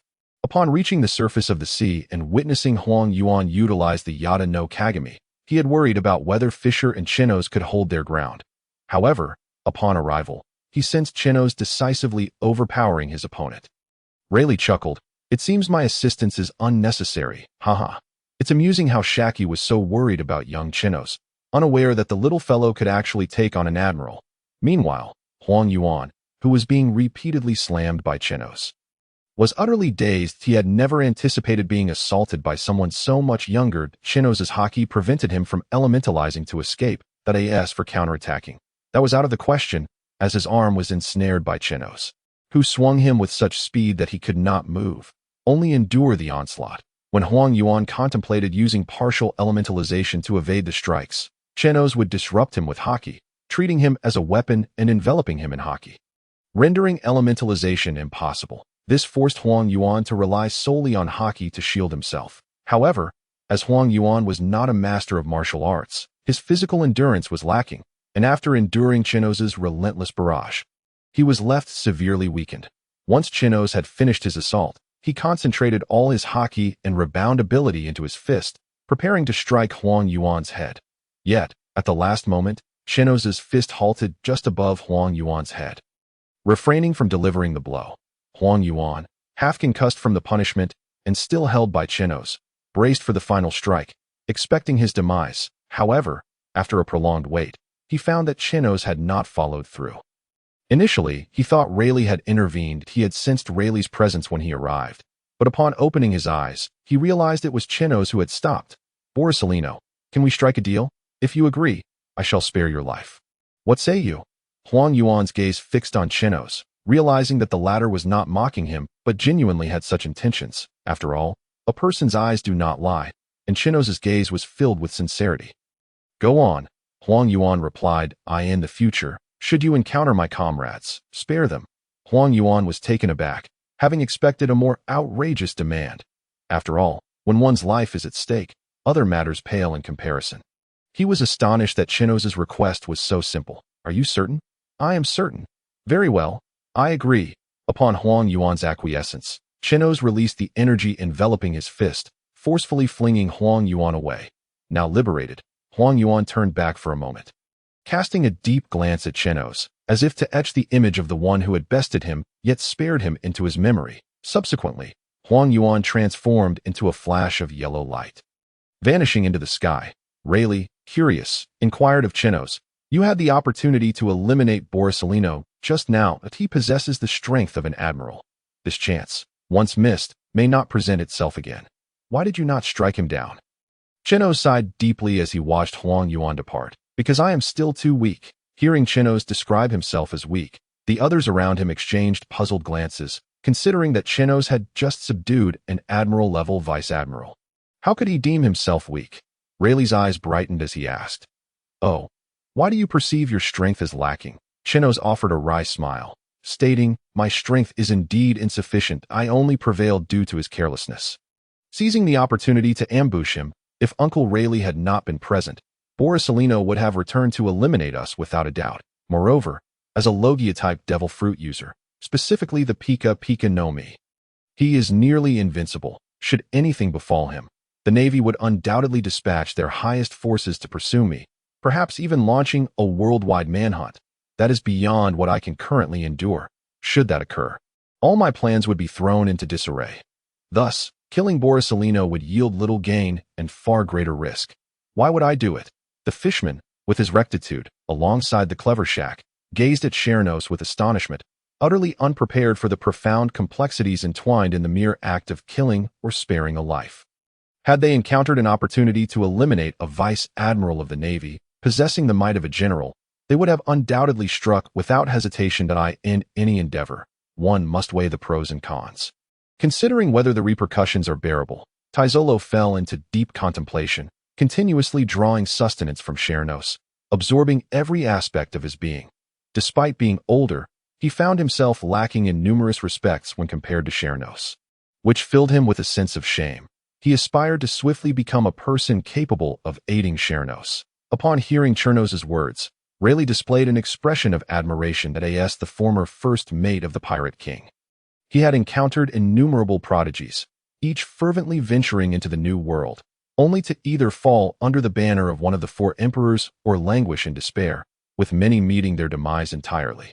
The most remarkable of these individuals often lacked one crucial trait: humility, each of them brimming with pride and arrogance, be it Crocodile, who sought to slay Whitebeard, or Moonlight Moria, who dared challenge Kaido of the Beasts, were once hailed as extraordinary talents, yet now, one languishes in Alabasta, toying with sand, while the other manipulates zombies in the Mirage Triangle, both left questioning their very existence, devoid of the courage to confront the new world again. Chenos, too, was a figure of exceptional talent, possessing the strength to rival a vice admiral at such a tender age. Provided he continues to mature steadily, he is destined to attain the power of an admiral. With such prowess, he stands among the elite of this world. However, Chenos remained grounded, his formidable abilities not clouding his judgment. Instead, he maintained a clear perception of the circumstances, a quality both rare and commendable. This humility would undoubtedly guide Chenos to even greater heights. Perhaps, in the future, he might indeed challenge the four emperors. This reflection reminded Rayleigh of the apprentice Shanks aboard the Pirate King's ship. A young man of immense talent, yet strikingly humble, devoid of the arrogance typical of the strong. Perhaps it was this very quality that propelled him swiftly to the rank of Emperor of the Sea. Once Chenos enters the New World, it is certain that the journey ahead will be fascinating. Regrettably, the captain will not witness this scene. Haha, little Chenos truly embodies humility, a fine young man. Although you spared Borsalino, it will prevent the current Navy government from targeting you. Nevertheless, you will undoubtedly attract their scrutiny, for a genius like you is precisely the existence they wish to extinguish. It is best to depart from here and set sail for the New World. There, the Navy's threats will diminish. Chenos nodded in agreement. They indeed needed to leave, as their current position had been compromised. Remaining here posed a constant risk. All right, Uncle Rayleigh, I must trouble you to code our ship. We need to hasten our departure to the New World. Rayleigh smiled, replying, coding will require at least 3 days. During this time, you should stay at Shaki's bar. It's relatively safer there. After 3 days, you will be ready to head to the New World. Chenos exclaimed with excitement. Ha ha ha, splendid. 3 days from now, we shall embark on our conquest of the New World. Meanwhile, the figure of Kizaru materialized at the Navy headquarters. The surrounding soldiers were struck with disbelief upon seeing Borsalino injured, and severely at that in their memories. It was a rarity for Vice Admiral Borsalino to even sustain a minor injury, yet now he bore such grave wounds. Could it be that the Admiral dispatched Borsalino to confront one of the four Emperor's subordinates? Borsalino, why are you covered in blood? Allow me to fetch a doctor.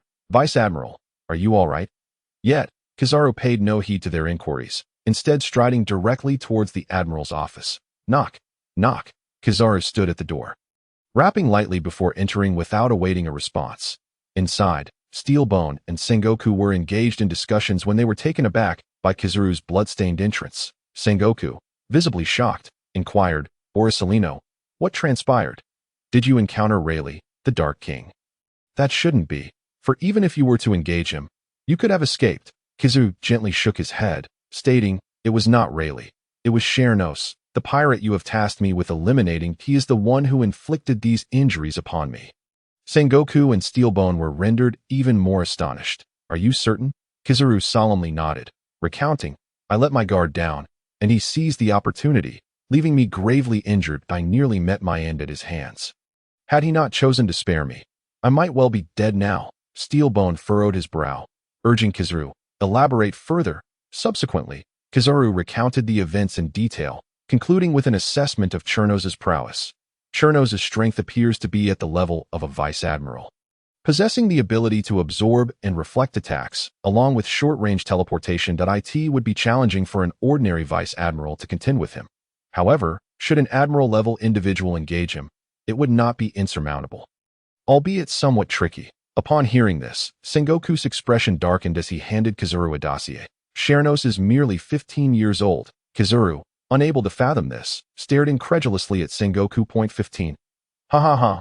I cannot believe I was bested by a child. It seems I must train diligently. Kizaru laughed heartily, albeit laced with a hint of bitterness.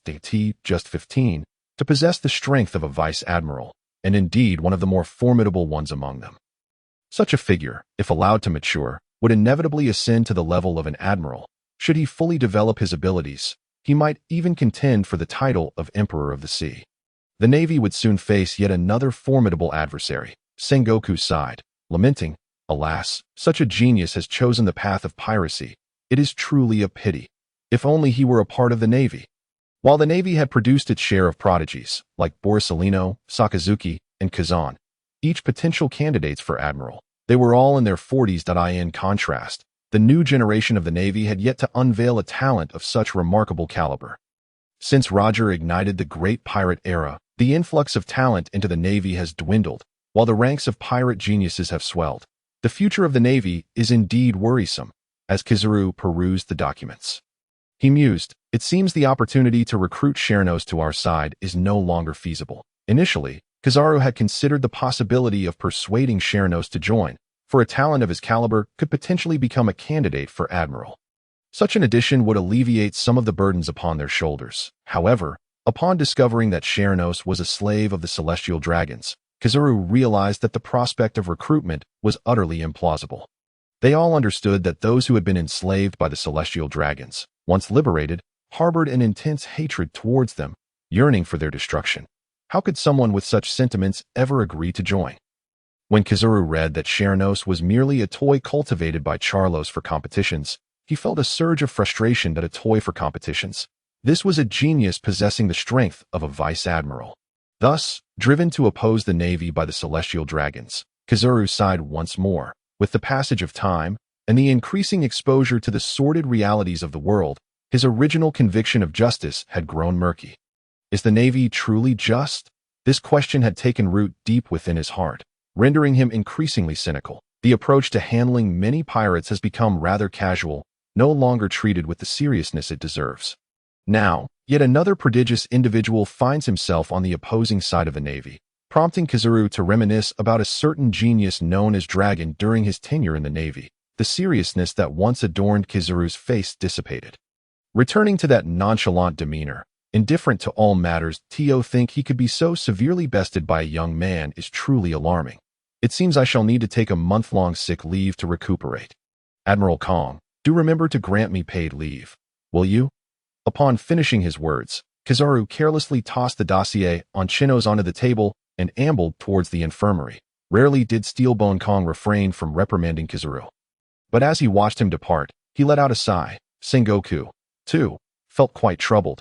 Mustering his spirits, he addressed Steelbone Kong, stating, issue a bounty notice. Shall we set it at 250 million berries? After a moment's contemplation, Steelbone Kong's voice turned icy. Change it to 300 million berries, and send it out immediately. We must eliminate him before Chenos has the chance to grow stronger. Sengoku merely nodded in agreement before rising to relay the orders. Meanwhile, while Chenos eagerly anticipated venturing into the new world, Shaq was still clamoring to leave. Hey, hey, hey, I had no knowledge of your plans before. Nor did I realize you intended to kill the celestial dragons that I merely sought to obtain research funding from you.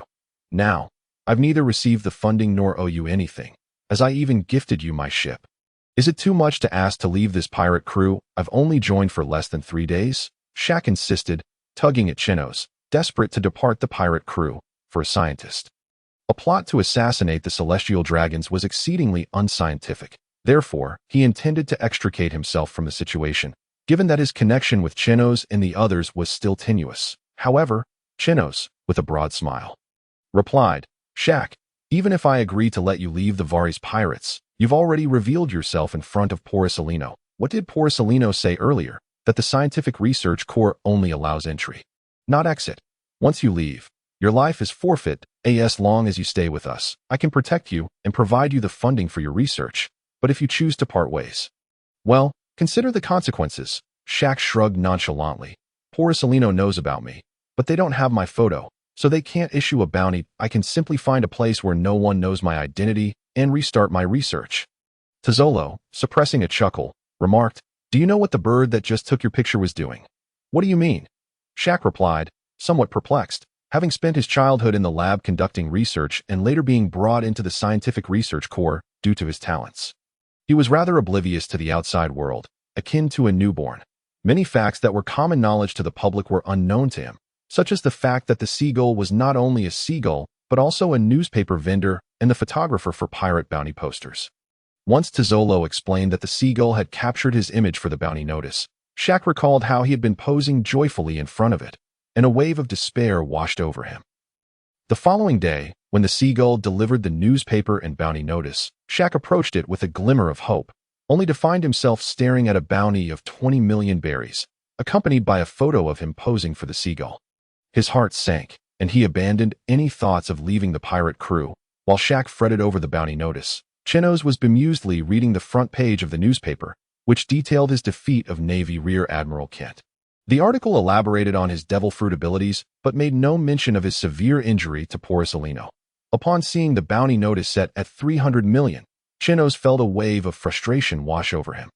Simultaneously, his newfound notoriety sent ripples across the globe. The Don Quixote family's base, Doflamingo erupted in laughter upon reading about Chenos. Fufufu, just as I expected from my chosen partner. Hurry to the new world, and let us stir up this world together.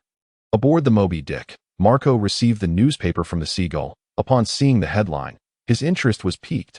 Old man, it seems yet another remarkable newcomer has emerged on the seas. Right out of the gate, he's been issued a bounty of 300 million berries. Whitebeard laughed heartily at Chenos's news. Kurara, what an interesting lad. He seems quite promising. Marco, if this child arrives in the new world, make sure to ask him if he wishes to join our family. Meanwhile, at the Big Mom Pirates, Paraspero licked his lollipop as he observed Chenos's image in the paper. Mama, there's an intriguing little brat who killed a Navy Rear Admiral upon his debut. Should we recruit him into our crew? Mama, what race is he? Paraspero, somewhat speechless, replied, Mama, he is human. But, before Paraspero could finish, Big Mom's eager expression vanished, replaced by a menacing aura. Humph, just a human. How dull. If that little brat arrives in the new world, we'll recruit him into the pirate crew. That if he refuses, we'll kill him. Upon seeing Chenos's news, Shanks from the red-haired pirates revealed a hint of sorrow. Beckman, this child is also a slave. Sigh, those celestial dragons are truly despicable. Beckman quickly scanned the newspaper, his expression shifting to one of surprise. A skirmish above Fishman Island. If it's above Fishman Island, the Navy will undoubtedly send Porcelino, who possesses the Pika Pika no Mi, to confront Chenos. The distance is trivial for Porcelino. He could arrive in mere minutes. Rear Admiral Kent is of middling strength within the Navy. Even if he were slain, it shouldn't warrant a 300 million berries bounty. This suggests the Navy likely dispatched Porcelino to deal with Chenos, yet he must have fought to a standstill, if not defeated Porcelino. Otherwise, the Navy wouldn't issue such a high bounty. Captain, this boy named Chenos appears to possess significant potential. I believe we should recruit him into our crew. With some cultivation, he could become a vital asset in our battles against Kaido and Big Mom. Shanks looked at Beckman, somewhat exasperated. Beckman, the boy is still a slave. Look at the part of his chest that is exposed. It bears the mark of the celestial dragons. How utterly tragic. Beckman, face-palming, glanced at the inebriated Shanks and couldn't help but smack him on the head with the butt of his gun. You idiot. Did you drink until dawn again? Get a grip. Meanwhile, Kaido, in Wano, merely scoffed disdainfully upon reading the news, tossing the newspaper to the ground and continuing to drink. Not only the four emperors, but many pirates in the New World took note of Chenos' emergence, marveling at yet another dazzling newcomer. Yet, they remained uncertain whether this formidable individual would align with any faction or fall prey to one of the sea's emperors, this time. Chenos remained blissfully unaware of the various reactions to his exploits. Even if he were aware, it mattered little, as his ambitions lay firmly in establishing himself in the New World. 3 days later, Chenos once more boarded the Gilded Freedom and set sail for Fishman Island. With Fisher among them, their journey to the ocean depths went smoothly, and the log pose for Fishman Island would only take half a day to align. Chenos also intended to visit the Dragon Palace to explain their intentions to King Neptune and Princess Shirahoshi. Fisher held both of them in high regard, even having informed them prior to his planned assault on Mariejois. This alliance with Chenos was also a bid for their support. After all, with the support of two individuals, their plans would proceed far more smoothly. Fisher enjoyed considerable popularity on Fishman Island. Wherever he went, he was greeted by the fishmen. As the group strolled into the square of Fishman Island, they beheld the petite Princess Odoheim passionately urging the populace to sign in favor of establishing friendly relations between humans and fishmen. I have obtained the consent of the world nobles to forge a friendship between humans and fishmen, she proclaimed, which signifies that we have taken a significant step towards living on land. As long as everyone signs the register, we can finally inhabit the terrestrial realm. That I hope all of you will help our future fishmen children see the sunlight on land by signing this register. Odoheim's voice resonated in the center of the square, yet she received little response, as many turned her down. Witnessing her repeated rejections filled Fisher with a pang of sympathy. He could hardly bear to see her in such a despondent state. So he hurried towards her, greeting her warmly. Odoheim, I have returned. Upon seeing Fisher, Odoheim's face lit up with surprise. Fisher, are you all right? I was so worried about you. I'm delighted you've chosen to come back to Fishman Island. Come, let me introduce you to Kempton. He will surely be thrilled to see you. After speaking, Odoheim noticed the three companions standing behind Fisher, Chenos, Teslo, and Shak. Her eyes widened with astonishment as she gazed at Fisher once more. Fisher, who are these three? Recognizing the curiosity in Odoheim's expression, Fisher nodded and replied, They are my captain and companions, my human friends. He then proceeded to introduce each of them to Odoheim. Upon hearing Fisher's words, Odoheim's smile grew even brighter. She eagerly grasped Chenos' hand, expressing her gratitude. Thank you for accepting Fisher as your crew member. His thoughts can be rather extreme, which has caused me much concern that I can sense your ambition and suffering. And I truly believe you regard Fisher as a partner rather than someone to exploit.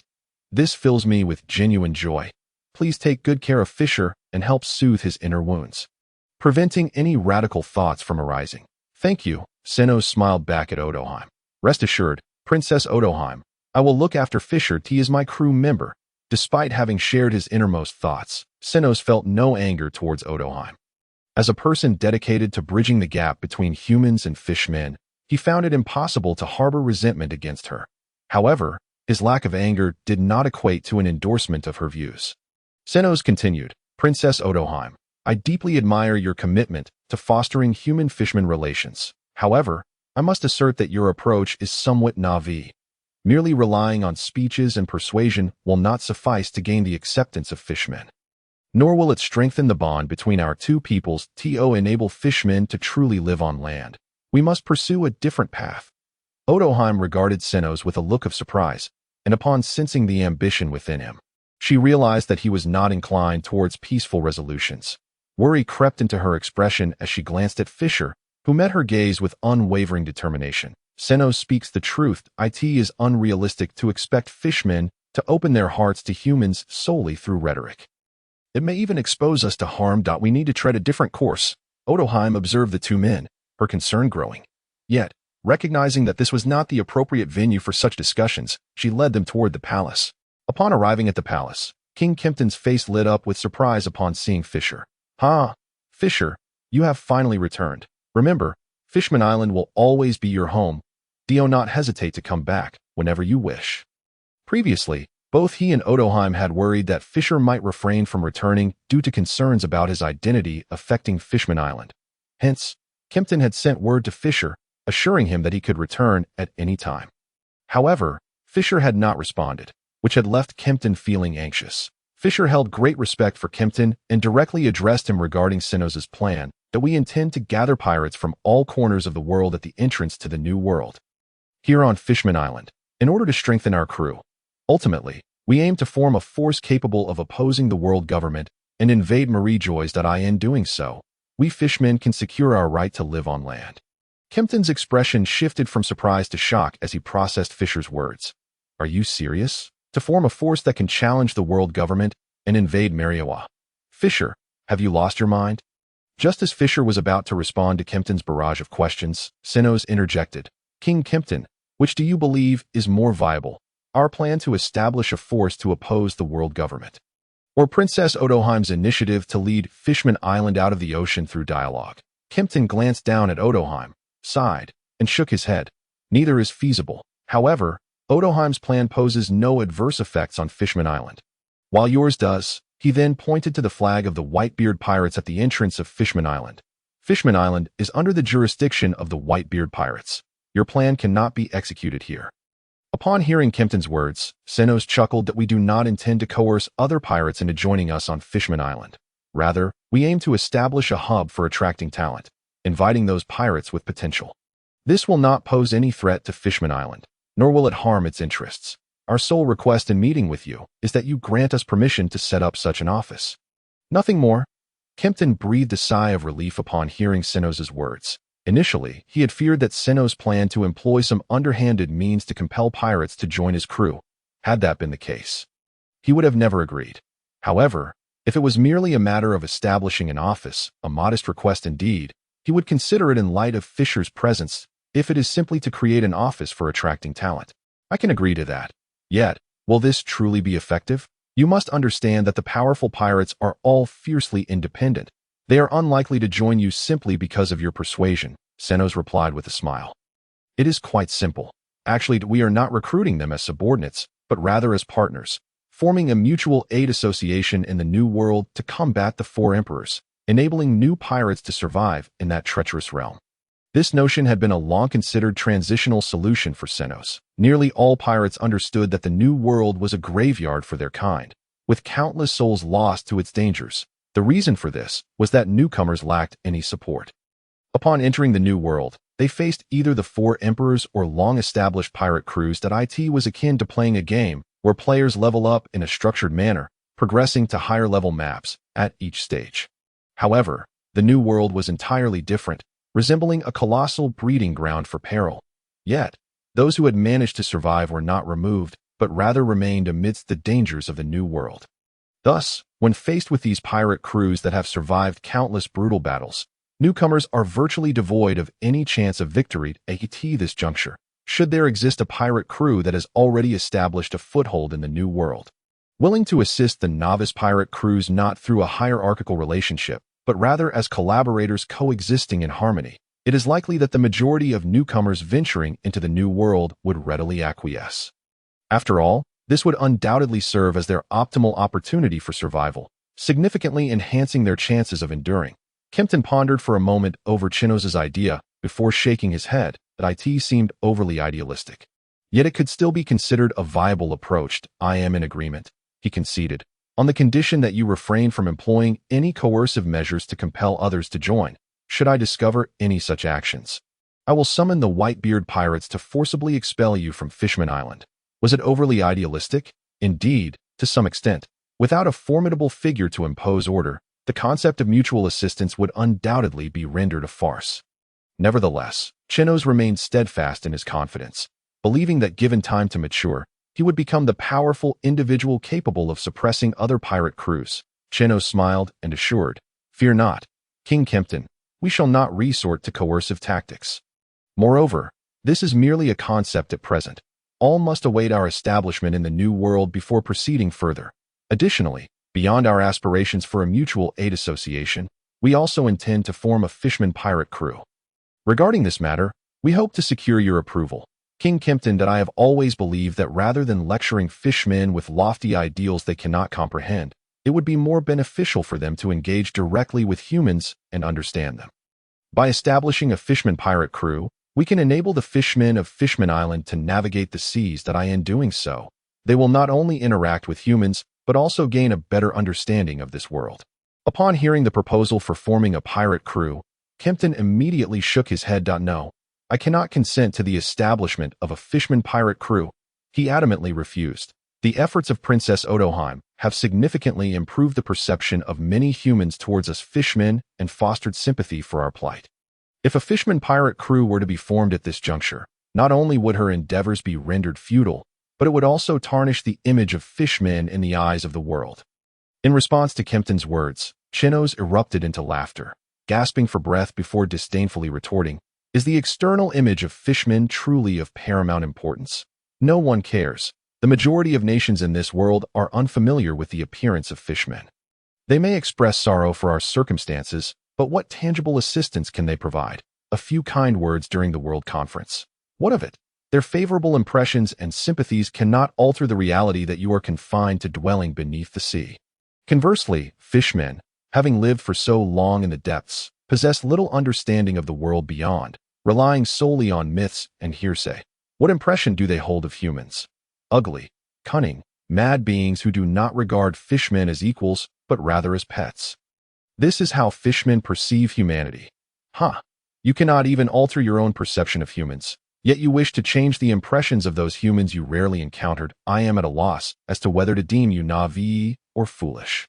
Upon hearing Chenos's candid critique, Kempton felt a jolt of realization, particularly regarding Princess Odoheim, who had dedicated years to bridging the gap between humans and fishmen, tirelessly educating them about humanity and the world beyond.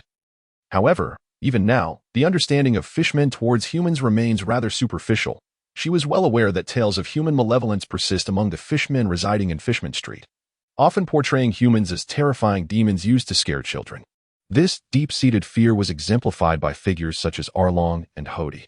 Consequently, the ensuing events involving Luffy's arrival at Fishman Island unfolded. Chenos could only attribute this to ignorance, which perpetuated such occurrences. Had they been exposed to the vastness of the outside world, they would recognize their own insignificance and refrain from uttering ignorant statements such as humans are inherently inferior to fishmen or humans are born wicked. The distinction between Hody and Arlong lay in the fact that while Arlong, having witnessed the pinnacle of power in this world, continued to harbor the delusion of fishman's superiority, he only dared to bully humans in a small village in the East Blue. Colluding with the Navy to do so. In contrast, the naive Hody sought to dominate the world through drug use, yet he could not even provoke Luffy's full power, being defeated by a mere Gear 3rd attack, rendering him one of the most inconsequential antagonists in the pirate world. However, the notion of becoming pirates, leading the fishman pirate crew to plunder and pillage, would undoubtedly breed animosity with humans, ultimately causing detriment to Fishman Island. Princess Odoheim expressed her concerns, but Chenos erupted into laughter once more. Who says pirates must resort to murder and pillage? Why can't pirates engage in righteous endeavors? Kempton and Princess Odoheim widened their eyes in disbelief. Staring at Chenos. Is there truly such a pirate crew?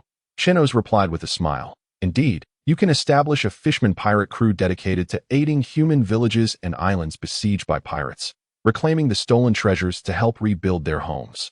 In doing so, not only will you earn the gratitude and friendship of humans, but you will also cultivate a cadre of formidable fishman warriors. Furthermore, this would allow fishmen to witness the outside world, interacting with kind-hearted humans and realizing that not all humans are malevolent. In fact, the majority are benevolent.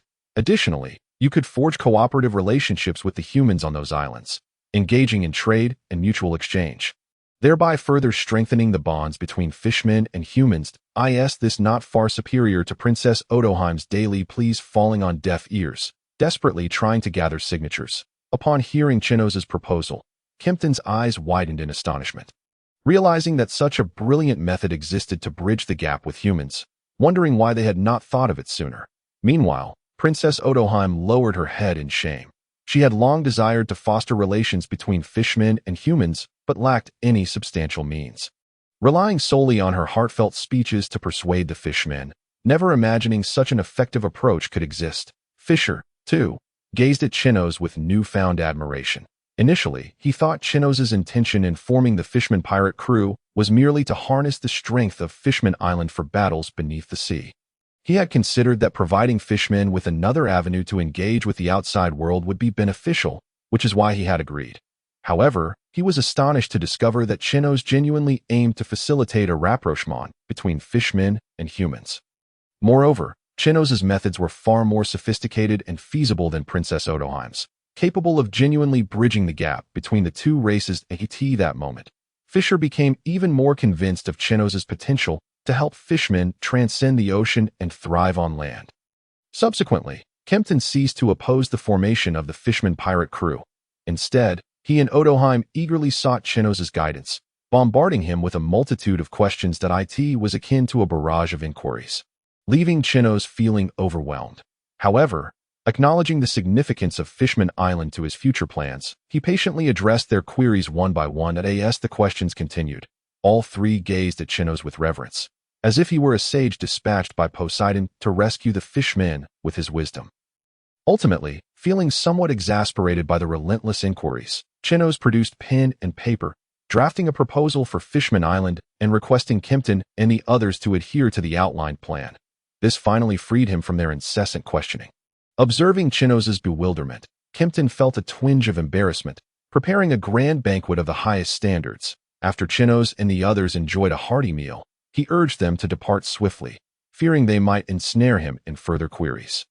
Thus, the Freedom ship, escorted by Kempton and his soldiers, traversed the passage beneath the Red Line without incident, arriving in the New World.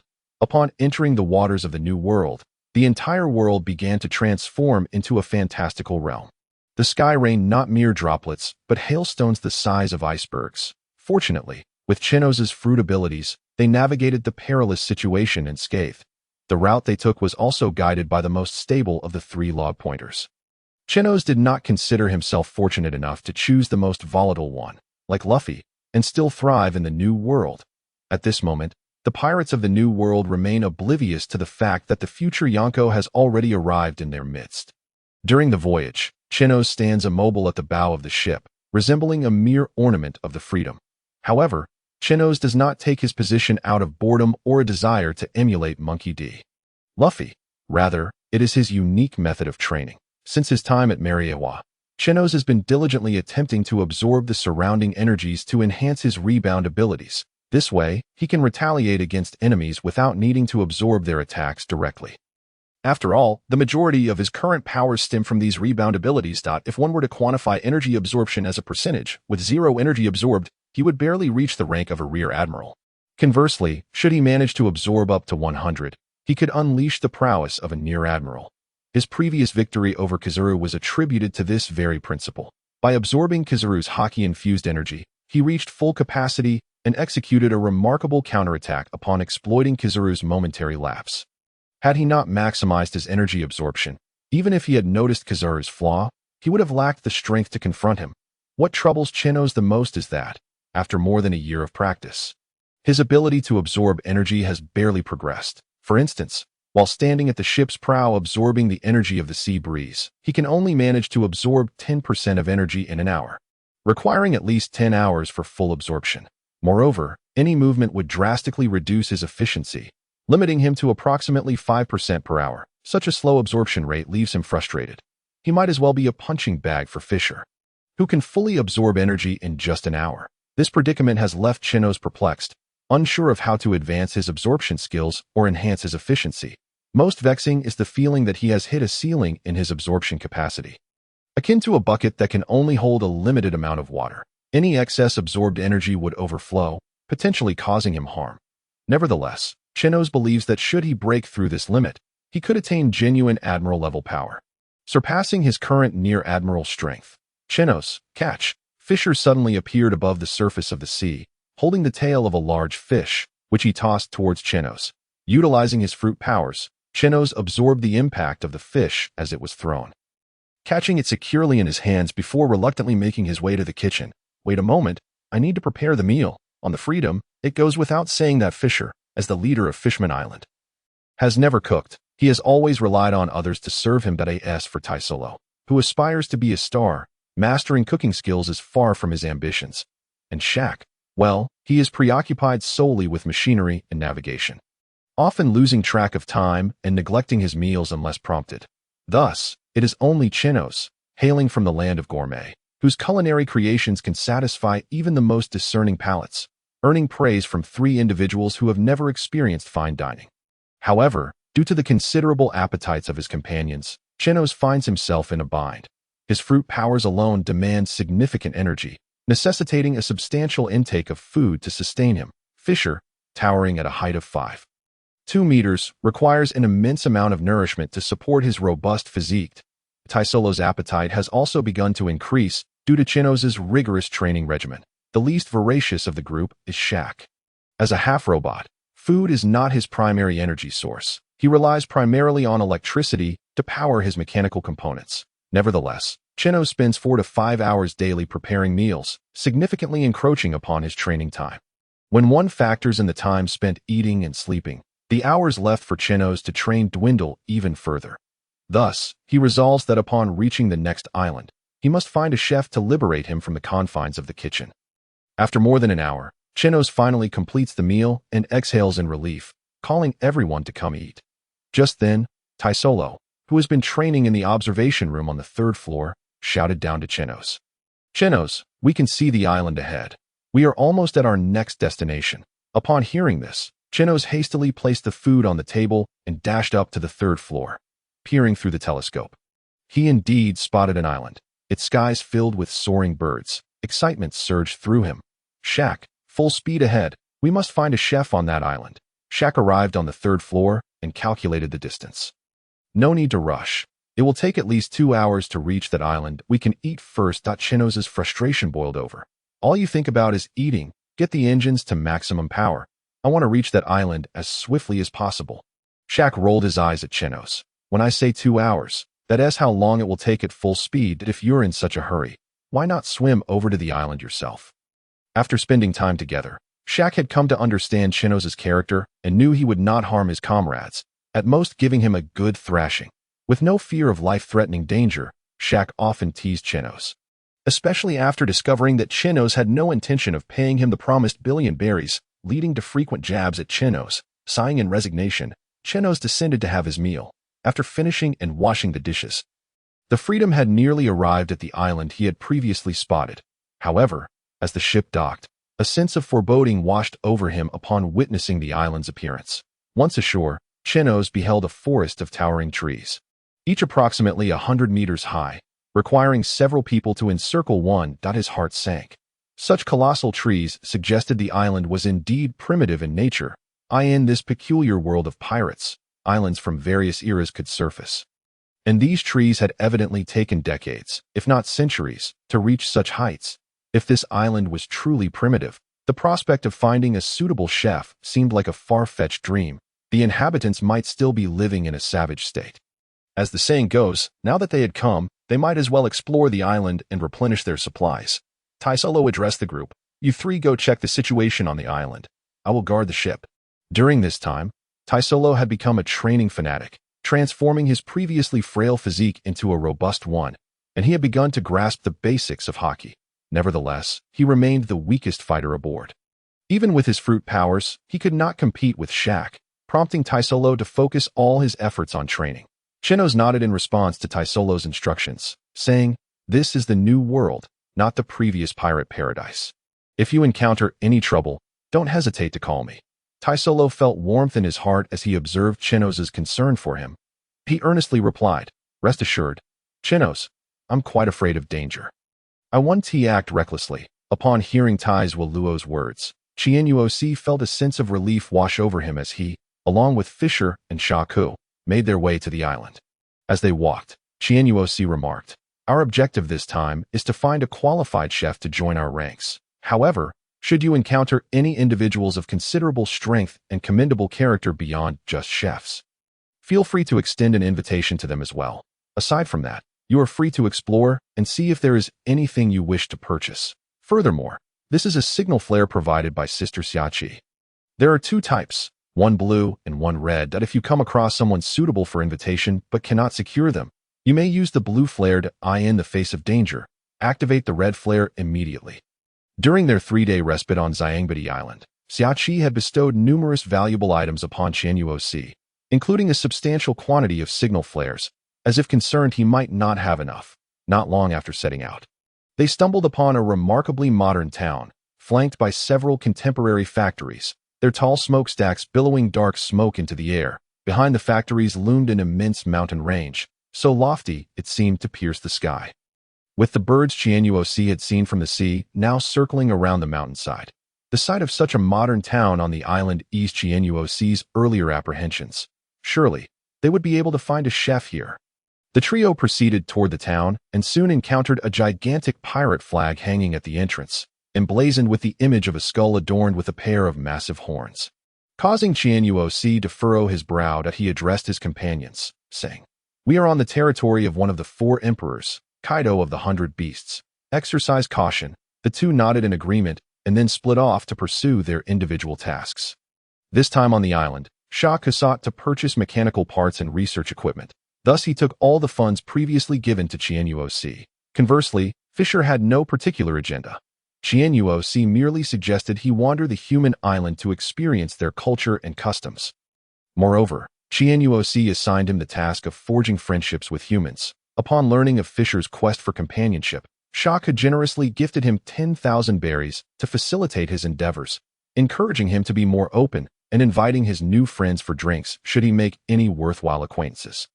After the two departed, Chenos retrieved a 10,000 berry note from his shoe sole and, with a smile, headed toward a restaurant, his goal being to find a chef who could liberate him from the kitchen. Upon reaching the streets of the town, Chenos observed an abundance of weaponry for sale. Handguns, rifles, and even sniper rifles were available, alongside rocket launchers and cannons, with throngs of people from various corners of the world haggling over prices at the weapon stalls. At that moment, a newly set-up weapon stall quickly attracted a crowd, piquing Chenos' curiosity, compelling him to investigate what weapon could garner such attention. Come one, come all, behold the newly crafted Raylo heavy sniper rifle by Master Raylo. Capable of obliterating a divine eagle upon impact, its power is immense. Come and take a look. Chenos approached the stall to find a sniper rifle nearly 3 meters in length, its sleek design reminiscent of those he had seen in the news before his journey began. This weapon was less of a gun and more akin to a sniper cannon. Just then, a burly individual seized the sniper rifle, aiming it at a divine eagle soaring thousands of meters above. After taking aim, he unhesitatingly pulled the trigger. The thunderous roar erupted as the formidable recoil sent the man staggering back several steps, while the eagle above was instantly reduced to a mist of crimson. "Ha ha ha! What a thrill! How much for this gun?" he inquired. "0.1 million berries," replied the stall owner nonchalantly. Before he could finish, the burly man declared, 1 million. "Very well, I shall take it." The stall owner continued, "This is merely the starting bid.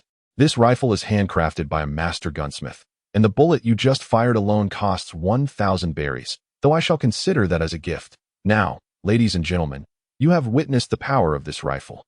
The starting bid is 1 million berries. Highest bidder wins." Chenos sensed the stall owner's presumptuousness. While the rifle was indeed powerful, how many could afford to bid 1 million on the street? However, reality swiftly contradicted Chenos' assumptions as the surrounding crowd began to raise their bids. In no time, the price of the sniper rifle soared to over 5 million berries, ultimately being claimed by an individual who shouted 6 million. Chenos could not help but marvel at the wealth of the island's inhabitants. Yet, a thought sparked in his mind. Should he seek out some benevolent souls to sponsor him, though he contemplated seeking financial assistance from the affluent residents? Chenos opted to first visit the restaurant in search of a chef. After all, causing a stir now might attract the attention of Kaido's enforcers stationed on the island. In truth, Chenos was not overly concerned about anyone beneath the top-tier cadre of Kaido's 3 disasters. Those of lesser ranks posed little threat, as their strength was likely comparable to his own.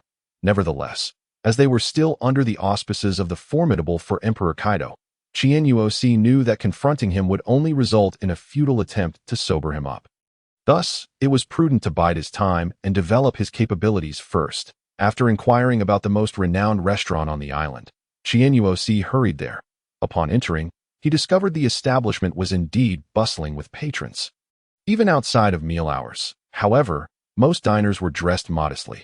Upon glancing at the menu and prices on the wall, Chenos understood the appeal of this restaurant. It resembled a fast food joint from a later era, catering primarily to the factory workers, with prices remarkably affordable, most dishes costing merely 1 or 2,000 berries, while higher-end options were priced around 5,000 berries. Thus, Chenos ordered the restaurant's signature dish. Eager to sample its offerings, after placing his order, he noticed that the first floor was completely occupied, so he ascended to a window-side table on the second floor, relishing the view outside while awaiting his meal. Suddenly, he was startled by the sound of a nursery rhyme wafting in from outside. Archer, Archer, 10 years' worth of training is worth less than half a year's. Archer, Archer, slaying divine eagles is no match for me. Archer, Archer, the king of divine eagles is about to appear. Archer, Archer, ignored like a little dog. In the street, a group of children encircled a tall, muscular man, over 2 meters high, with a longbow and quiver slung over his back, singing the rhyme incessantly. Ah, sir, your signature giant chicken leg is ready. Do give it a taste. The waiter set down Chenos's dish, but was halted mid-departure by Chenos's inquiry. Young man, who is that individual? And why are the children surrounding him in mockery? Upon spotting the man outside, the waiter burst into laughter. Ah, you must be referring to Yang Yuji. He is the last archer on our gun island. In the past, our island was known as Bow Island because we trained to combat the divine eagles that soar from the towering Divine Eagle Mountain. These eagles preyed on humans, descending periodically to snatch people away for their meals. To defend against these creatures, our islanders honed their archery skills, and it is said that they could shoot flaming arrows. However, after Lord Kaido seized our island and established weapon factories, our people began to adopt firearms. They realized that even a decade of archery training could not guarantee a kill, while those who trained with guns for just half a year could fell divine eagles with greater ease. Thus, the children coined that saying, 10 years of archery is no match for half a year with a gun. Chenos, somewhat incredulous, asked, even if he practices archery, why would others resort to mocking him with rhymes? The waiter shook his head in resignation, pitying Yang Yuji. The truth is, there's no shame in practicing archery, but Yang Yuji's father is quite mad, obsessed with archery. When he saw the islanders gradually abandon archery, he succumbed to madness. Upon encountering individuals on the island, they would speak of the Divine Eagle Mountain, where resided the king of the divine eagles. Only those who had mastered the art of archery to the extent of unleashing flaming arrows could slay this formidable creature. Initially, a palpable tension enveloped the crowd, for these divine eagles were notoriously fierce. Indeed, several pirates under the command of Lord Kaido had perished in their attempts to vanquish the eagles. Following the words of Yang Yuji's father, Lord Kaido personally visited, transforming into a dragon to ascend Divine Eagle Mountain for an inspection, yet found nothing. Strikingly, rather than chastising Yang Yuji's father for his deceit, Lord Kaido extended an invitation for him to join his pirate crew, a proposal which Yang Yuji's father audaciously declined.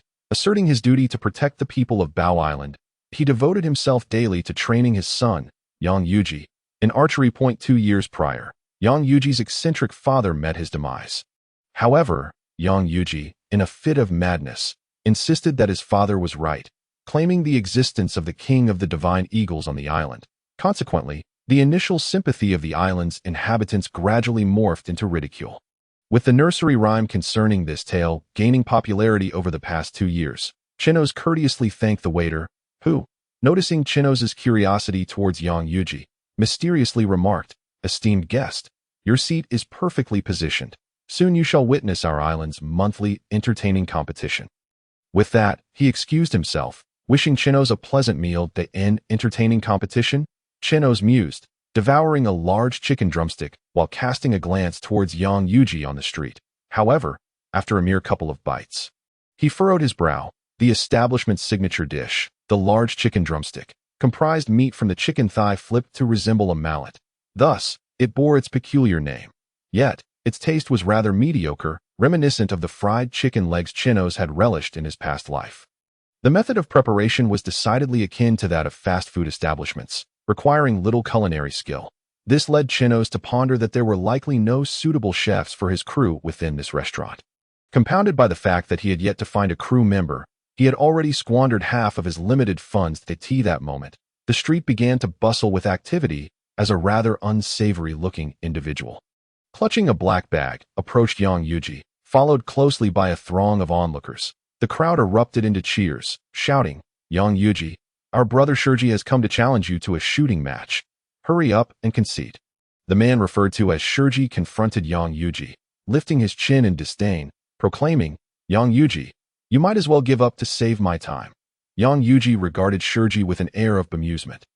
It was they who had issued the challenge, and if they were not interested in competing, he certainly wouldn't be refunding any money. Shurji's expression shifted dramatically as he rushed to Yang Yuji's side, covering his mouth and whispering, "You fool, I was merely being theatrical. Remember to aim slightly off. If you let me win, I'll reward you handsomely." Chenos, utilizing his observation Haki, found himself intrigued. Was match-fixing now so brazenly public? He was also eager to ascertain the prowess of this individual. Touted as the last archer, if his father had received an invitation from Kaido, he must possess considerable strength, having been trained by a formidable parent.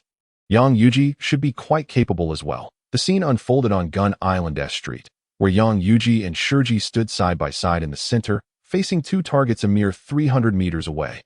The targets, crafted from cowhide, were beset by flies that flitted about, as though they had discovered a sunlit haven. Yet, from a distance of 10 meters, the flies appeared as mere specks, and at 100 meters. Even the circular markings on the targets became blurred. From the 300 meters mark where the two stood, the targets dwindled to mere shadows, for the average individual, even with the aid of a sniper scope. Hitting the target was no small feat, especially when factoring in wind speed and recoil. Moreover, both participants were standing to shoot, compounding the difficulty. The gathering crowd was drawn to the spectacle, with throngs pressing against the street's edges to witness the contest. Chenos' vantage point from the window proved an excellent spot for viewing, prompting many patrons to seek his consent to watch the competition together, just as Chenos intended to inquire about the nature of the contest. The guests commenced their discussions. Soon enough, Chenos grasped the reason behind the marksman seeking out Yang Yuji for a shooting duel. It turned out that this island was under the jurisdiction of Drought Jack. Known for its renowned sniper rifles, coveted worldwide, Drought Jack would occasionally visit to procure weapons for sale. In the course of time, he became aware of a skilled archer on the island. Upon meeting Yang Yuji, Drought Jack extended an invitation for him to join the Beast Pirates, a proposal Yang Yuji once again declined. Drought Jack, an admirer of Kaido, mirrored many of his actions, including his leniency towards capable individuals. He noted Yang Yuji's prowess and, rather than pressuring him, suggested that should he ever reconsider and wish to embark on a pirate's life, he was welcome to seek him out. Subsequently, a figure hailed as the strongest sniper on Gun Island approached Yang Yuji, publicly challenging him to a duel, to which Yang Yuji acquiesced. While the confrontation resulted in a draw, it nonetheless propelled the sniper to newfound fame, making him the island's most sought-after marksman. Eventually, he caught the eye of Drought Jack, who invited him to join the Beast Pirates, igniting a fervor throughout Gun Island. As a consequence, the number of challengers to Yang Yuji multiplied, and many aspiring snipers sought to test their mettle against him. Initially, those with genuine skill gained considerable renown through their contest with Yang Yuji, and many were indeed selected by members of the Beast Pirates. Yet, as time passed, the remaining challengers lacked sufficient prowess. Even those who managed to best Yang Yuji in a match were not chosen by the pirate crew. Nevertheless, the tradition of challenging Yang Yuji endured, as if no sniper on the island was deemed worthy until they had bested him. Thus, a custom emerged on Gun Island. Each month, challengers would seek to test their aim against Yang Yuji. Observing that preparations were complete and the individuals before the targets had departed, Shurji declared, "The preparations are finalized. As the challenger, I shall begin." Yang Yuji shrugged nonchalantly, signaling Shurji to proceed. Although Shurji appeared rather unsavory, he approached the competition with utmost seriousness. Taking aim, he inhaled deeply, attuned to the currents around him, and then squeezed the trigger. With a resounding bang, a black mark appeared at the center of the target 300 meters away. Following his shot, Shurji eagerly peered through the scope, and upon confirming his hit, he triumphantly pumped his fist, right in the center. "Your turn," he exclaimed, casting a knowing glance at Yang Yuji, who nodded in response. Grasping his bow, Yang Yuji casually aimed and released an arrow toward the target. At that moment, A voice from the target area blared through a megaphone. One ring, nearly a miss. Shurji's excitement surged. With Yang Yuji hitting only a ring, victory seemed nearly assured. He whispered to Yang Yuji. Focus a bit more. With a resigned tone, Yang Yuji replied. All right, how about this? You shoot your remaining 4 rounds, and I'll let loose 4 arrows in response. This way, we can expedite the process, and I can return to my meal sooner. What do you think? Shurji readily agreed. Eager to conclude the match and bask in the accolades of his friends, he lifted his gun and took aim, firing off 3 shots that scored 10 rings and 1 that hit 9. Ensuring that even if Yang Yuji managed to hit all his targets, he would still fall short of victory, as the younger members of Shurji beheld the extraordinary prowess displayed by their elder. Their admiration flowed forth in a cascade of praise. Brother Shurji is truly formidable, they exclaimed. Even if Yang Yuji were to shoot an arrow, Brother Shurji would undoubtedly prevail. What more is there to say? Yang Yuji, why not kneel and concede defeat? The fervent cheers of the younger crowd invigorated Shurji, who embraced the accolades with open arms. Yet, Yang Yuji maintained an air of calm indifference, unfazed by the commotion. He withdrew 4 arrows from his quiver, knocked them simultaneously, and with bulging veins, drew the bow into a perfect crescent. Upon releasing the arrows, they flew forth with barely a sound, vanishing almost instantaneously from sight. When they reappeared, they had already struck the target. Witnessing this feat, the onlookers couldn't help but acknowledge Yang Yuji's remarkable skill. 1 ring, 3 rings, 3 rings, 7 rings, totaling 15 rings. Yang Yuji has been defeated. Just moments ago. They had marveled at Yang Yuji's impressive display, but upon learning that he had only scored 15 rings with 5 arrows, uproarious laughter erupted among them. It seems Yang Yuji's abilities have waned year by year. He previously could achieve nearly 50 rings, and now he barely manages 15. How laughable, they mocked, suggesting he should abandon archery for firearms, as his skills appeared to diminish with each passing year. Unperturbed by the jeers, Yang Yuji continued to fixate on Shurji. Understanding the unspoken challenge, Shurji retrieved a handful of coins from his pocket and scattered them into the air. Yang Yuji, it seems you are unaware that I am willing to pay for this match. However, out of pity, I shall honor our agreement and let you collect your earnings. Take your time. With that, Shurji threw his head back in triumphant laughter and departed with his entourage after the spectacle. The crowd dispersed in a flurry. Sitting by the window, Chenos chuckled. Yang Yuji possesses remarkable strength. He would be a valuable addition to my crew. The surrounding individuals regarded Chenos with incredulity. This fellow blind. Yang Yuji scored merely 15 rings and he dares to call him strong. Surely he must be a fool. Friend, are you a wandering pirate?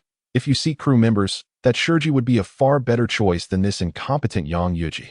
Indeed, there are many capable snipers on this island. Another chimed in. Besides, even if you wish to invite Yang Yuji, he would never agree, as he must protect Boa Island from the attacks of the king of the griffins. Chenos, however, paid no heed to their comments. He leaped from the window, employing a burst of speed towards the target's location. His sudden display of power startled those nearby. The individuals on the second floor exchanged glances. Such strength indicated he might be a formidable pirate, one who wouldn't misjudge talent. Could it be that Yang Yuji truly was a force to reckon with? With a few agile leaps, Chenos arrived beside Yang Yuji's target. Upon close inspection, he couldn't help but smile. It seems my intuition was correct. While I have yet to find a cook, I have certainly discovered a marksman. Each of the 5 arrows had struck the wing of a fly.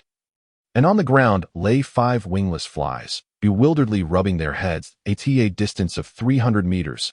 Hitting 5 flies on the target was indeed no trivial feat. Moreover, Yang Yuji had not merely struck the flies, but had struck their wings. Such skill was nothing short of extraordinary.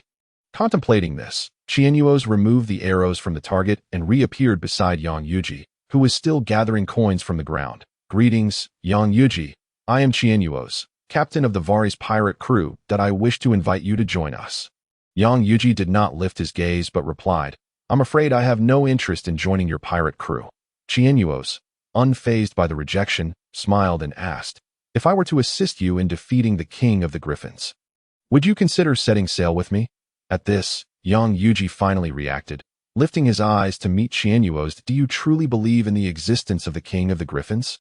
Chenos nodded earnestly. Yes, I do, and I will help you defeat it. Yang Yuji's eyes flickered momentarily before he lowered his head again. "That I appreciate your kindness, but I must decline that I need to protect this island from the griffin's harm." After speaking, Yang Yuji accepted the bow and arrows from Chenos, bowed politely, and turned to leave. "What if I were to eliminate all the griffins on this island?"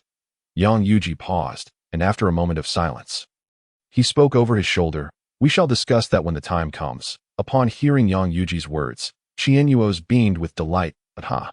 Just wait. I will help you eradicate the griffins, allowing you to join my crew without a care."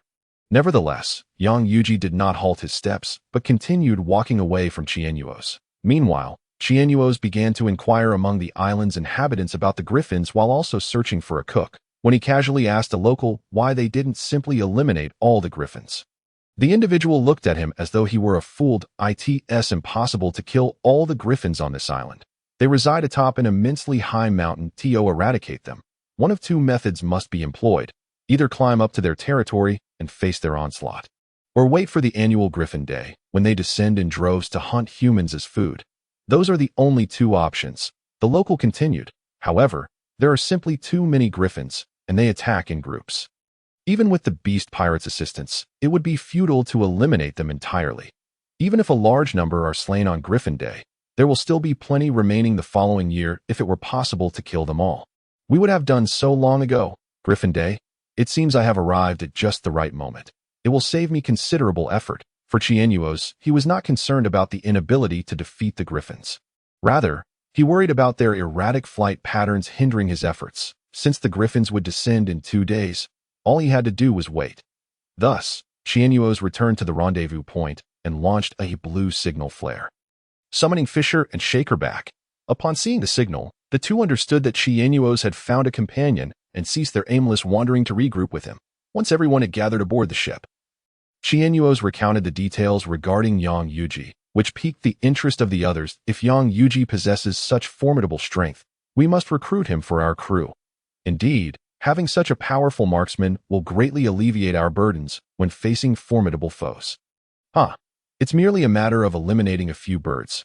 We'll handle it." The trio readily agreed with Chenos' plan to recruit Yang Yuji. However, at that moment, Shaker turned to Chenos and remarked, "Chenos, weren't you supposed to find a cook?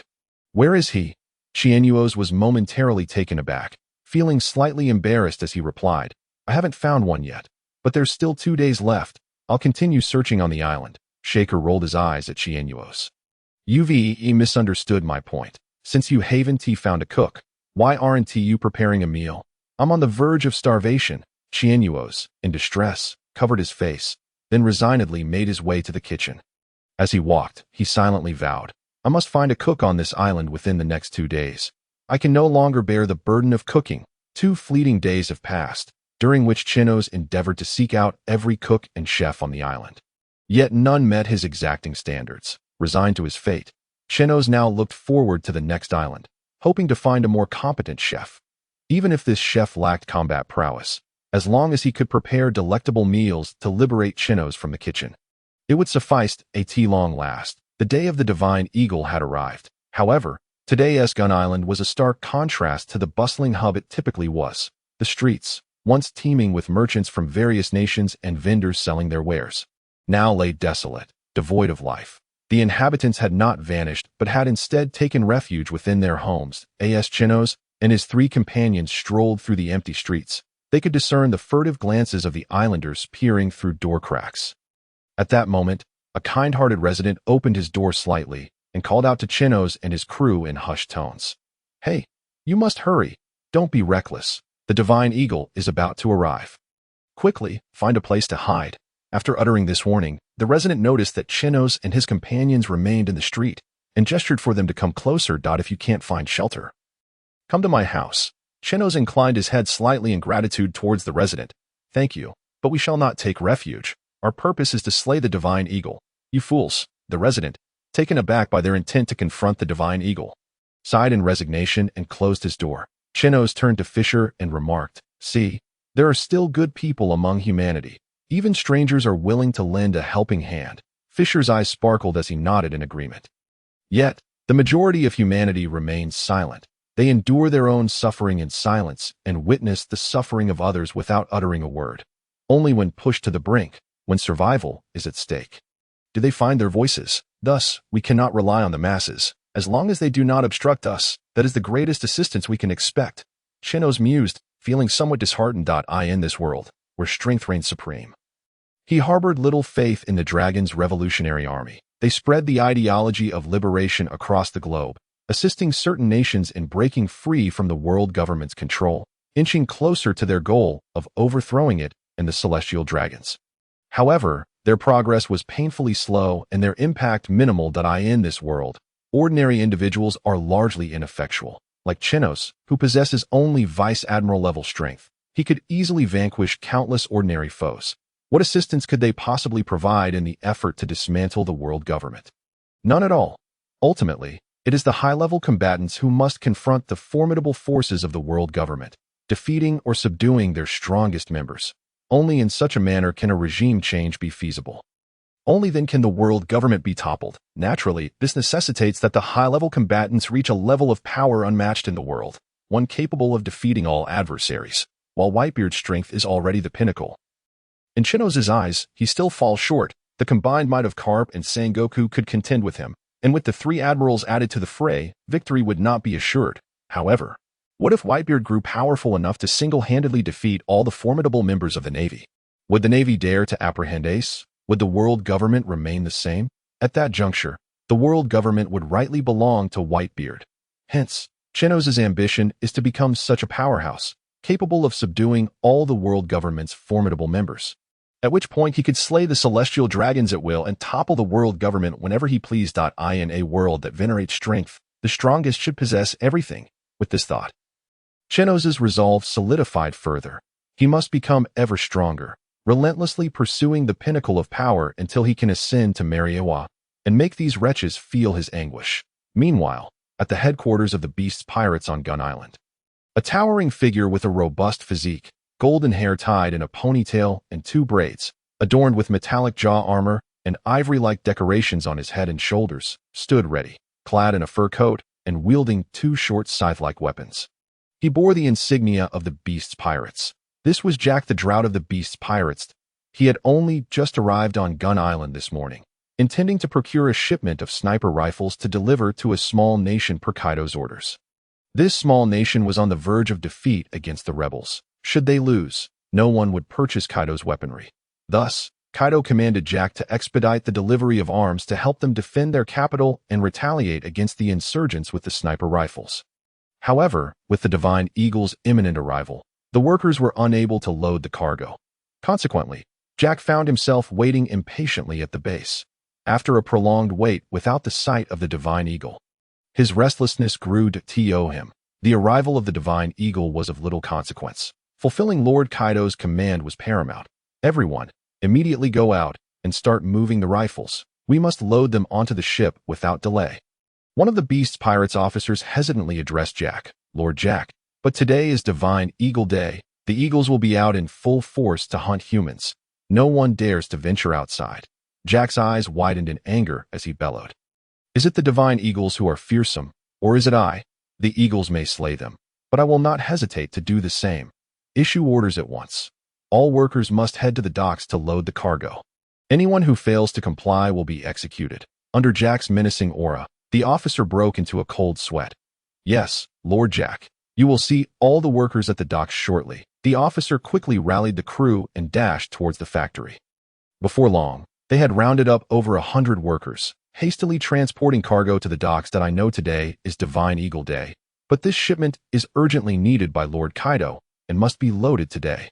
Lord Drought has issued a death sentence. If we do not expedite the loading, we will all be killed. Hurry, everyone. Move quickly while the Eagles have yet to appear, so we can complete the loading. Then we can all hide from the Eagles and survive. The workers were acutely aware of Jack's temperament. They knew that if the cargo were not loaded today, Jack would not care about the reasons for the delay and would undoubtedly execute them. With the threat of the Divine Eagles still looming, they hurried to load the cargo onto the vehicles, filling one truck before racing towards the docks. Meanwhile, at the docks, workers scrambled to transfer the cargo from the trucks onto the ships.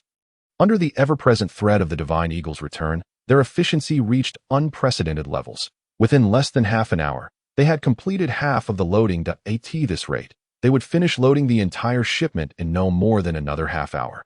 Jack nodded in satisfaction at this swift progress. Indeed, it seems that only under the threat of death can humans unleash their potential. This loading speed exceeds even double the usual pace. Perhaps I ought to express my gratitude to those divine eagles. An officer beside Jack chimed in agreement, yet his gaze frequently darted anxiously skyward. Having spent years on Gun Island, he was well aware of the ferocity of the divine eagles. Even the most formidable pirates with bounties exceeding 1 billion could easily meet their demise when besieged by the eagles. What chance did he, a mere lowly minion with a bounty of only several tens of millions, stand? In the New World, those with bounties below 100 million were generally considered small fry, while those with bounties exceeding 100 million were regarded as powerful figures. Bounties of 300 million typically indicated captains under the 4 emperors, as for pirates with bounties of 500 million. They were among the most formidable within the captain ranks, akin to ace and little oars. Pirates with bounties reaching 1 billion were either vice admirals or top-tier officers as for the bounty that exceeds the ordinary. It pertains to the renowned stalwarts, legendary figures such as the Golden Lion. Beyond them lie the 4 emperors. Naturally, the bounty is not the sole criterion for measuring a warrior's prowess. However, once an individual's bounty surpasses 100 million, it is undoubtedly indicative of their strength. This notion is universally acknowledged throughout the entirety of the pirate world. The fact that these divine eagles are capable of collectively overpowering a warrior with a bounty exceeding 100 million speaks volumes about their formidable nature. The reason why the subordinates flatter Jack is due to the protection he affords them. Even in the face of an onslaught from the divine eagles, they can preserve their lives under Jack's aegis. Just as the subordinates reveled in their own cleverness, the sunlight began to wane, overshadowed by a vast expanse of dark clouds that enveloped the island in gloom. The subordinates widened their eyes in alarm. Here they come. It is only when all the divine eagles on the island mobilize that such a phenomenon occurs, blotting out the sun. The subordinates hastily grasped the trumpet hanging at their waist and shouted to everyone, "Quickly, move the cargo onto the ship. The divine eagles are coming." Jack cast an appreciative glance at the subordinate. The fact that he was still focused on directing the workers to load the cargo onto the ship in such dire circumstances showed promise. Albeit his strength was somewhat lacking. Curiosity piqued. Jack looked skyward. He had previously visited Gun Island and had slain these divine eagles, finding their strength rather feeble, easily dispatched with a single strike. Yet, witnessing the palpable fear among the workers and the pirate crew towards the divine eagles stirred a flicker of intrigue within him. Could it be that their collective action rendered them significantly more powerful? Meanwhile, the residents of Gun Island, having spotted the divine eagles' mobilization, began preparing for self-defense. Even if they sought refuge indoors, the divine eagles would still attack, using their razor-sharp claws to tear through the roofs and abduct individuals. Thus, the island's inhabitants had no choice but to counterattack if they hoped to survive this day of the divine eagles. The metallic roofs of the residents' homes were punctured, and sniper rifles emerged from the openings, aimed at the sky. Should the divine eagles dare descend, they would not hesitate to open fire, amidst the atmosphere thick with tension. As all the island's denizens remained huddled in their homes, a solitary figure leisurely strolled onto the street, burdened by a massive backpack filled with arrows. This individual was Yang Yuji, who arrived at the town's central square. Ascending to the highest point, rather than displaying a hint of fear, his countenance was illuminated with excitement that he murmured to himself, "This marks the 20th year, the day the king of divine eagles, as my father foretold, makes its appearance. Come forth, let the people of the island know that we have not spoken in vain. We have always been the guardians of Boa Island." At that moment, he noticed several figures emerging in the square, one of whom waved at him. Yang Yuji, we have arrived. Today, let us help you eliminate these divine eagles and that so-called king of divine eagles. You must come aboard with us afterward." Upon seeing Chenos truly appear, Yang Yuji felt a warmth in his heart, but coldly retorted, "Let us see you take down the divine eagles first. I must clarify, there will be many divine eagles later, and I cannot guarantee your safety." Chenos chuckled, "Who protects whom remains to be seen. Rest assured, your safety is in my hands." A smile crept onto Yang Yuji's lips. And this time he did not dismiss Chenos. "All right." A chorus of shrill cries erupted from the multitude of divine eagles in the sky. their piercing shrieks echoing and reverberating. Suddenly, a sound pierced the air, silencing the cacophony of the divine eagles. All eyes, whether young Yuji, Chenos, Fisher, or Jack, turned towards the source of the noise. However, the sheer number of divine eagles obscured the sunlight, rendering the figure that had emitted the cry invisible. Chenos, with a serious expression, inquired of young Yuji, "Was that the voice of the king of divine eagles?" Young Yuji nodded resolutely, his voice brimming with excitement. Indeed, that was the voice of the king of divine eagles. After 20 years, it has finally appeared. Yet, Chenos furrowed his brow, realizing that the piercing sound hinted at the king of divine eagles' formidable strength. It would not be an easy adversary to confront. Caution was paramount to avoid any potential missteps. At this juncture, the divine eagles in the sky seemed to have gathered completely. The ones at the bottom folded their wings, heads down, plummeting towards the town like cannonballs. The divine eagles, massive in size, descended with astonishing speed, propelled by the force of gravity. The island's residents, having anticipated this, quickly aimed their guns at the soaring divine eagles. After years of development, the sniper rifles on Gun Island had reached an impressive level of power. A shot to the head would suffice to slay a divine eagle in no time. Dozens of divine eagles fell to the ground, victims of the residents' sharpshooting. The islanders awaited the moment the divine eagles would slow their descent. At that point, the divine eagles would spread their wings, preparing to tear through the rooftops. Thus, the residents braced themselves for another wave of divine eagles to be harvested. However, this batch of divine eagles seemed different from those of the past. As they neared the rooftops, they did not spread their wings, instead continuing their vertical dive. The unexpected behavior of the divine eagles caught the residents off guard, and by the time they reacted and attempted to fire their weapons, it was already too late. Countless roofs were shattered by the first wave of divine eagles. In some cases, entire buildings collapsed, leaving the occupants either dead or injured, unable to mount any counteroffensive at that moment. The cry of the king of divine eagles resounded once more, as a second wave of divine eagles dove headfirst, mirroring the first. Chenos watched in astonishment. Was the king of divine eagles orchestrating these attacks? Did it possess intelligence? Yet, Chenos had no time to ponder further. If those divine eagles were to collide with the residents' roofs, it would expose even more inhabitants to danger. In light of the favorable impression the islanders had made on Chenos, coupled with the necessity to assist young Yuji in his guardianship of Gun Island and the extermination of the divine eagles, he resolved to intervene rather than observe any longer. Chenos leapt onto a lamppost in the central square. Gazing up at the sky with outstretched arms, absorbed the heavens. A white, circular energy absorption barrier rose, expanding as it reached mid-air, its surface gradually turning transparent. Once Chenos had enveloped the entire town within the energy barrier, it became nearly invisible. Boom, boom, boom. One after another, the divine eagles crashed against Chenos's energy barrier, creating small white dots upon impact, which swiftly vanished. As if nothing had occurred, the divine eagles, having collided with the barrier, rose to their feet, appearing dazed and bewildered. Yet Chenos had no time for their confusion. He shouted to young Yuji and the other 3 crew members, "I will release them. Seize the opportunity to eliminate them." The 4 responded in unison, "All right." At that moment, Chenos let the divine eagles drop from the barrier, allowing them to plummet to the ground.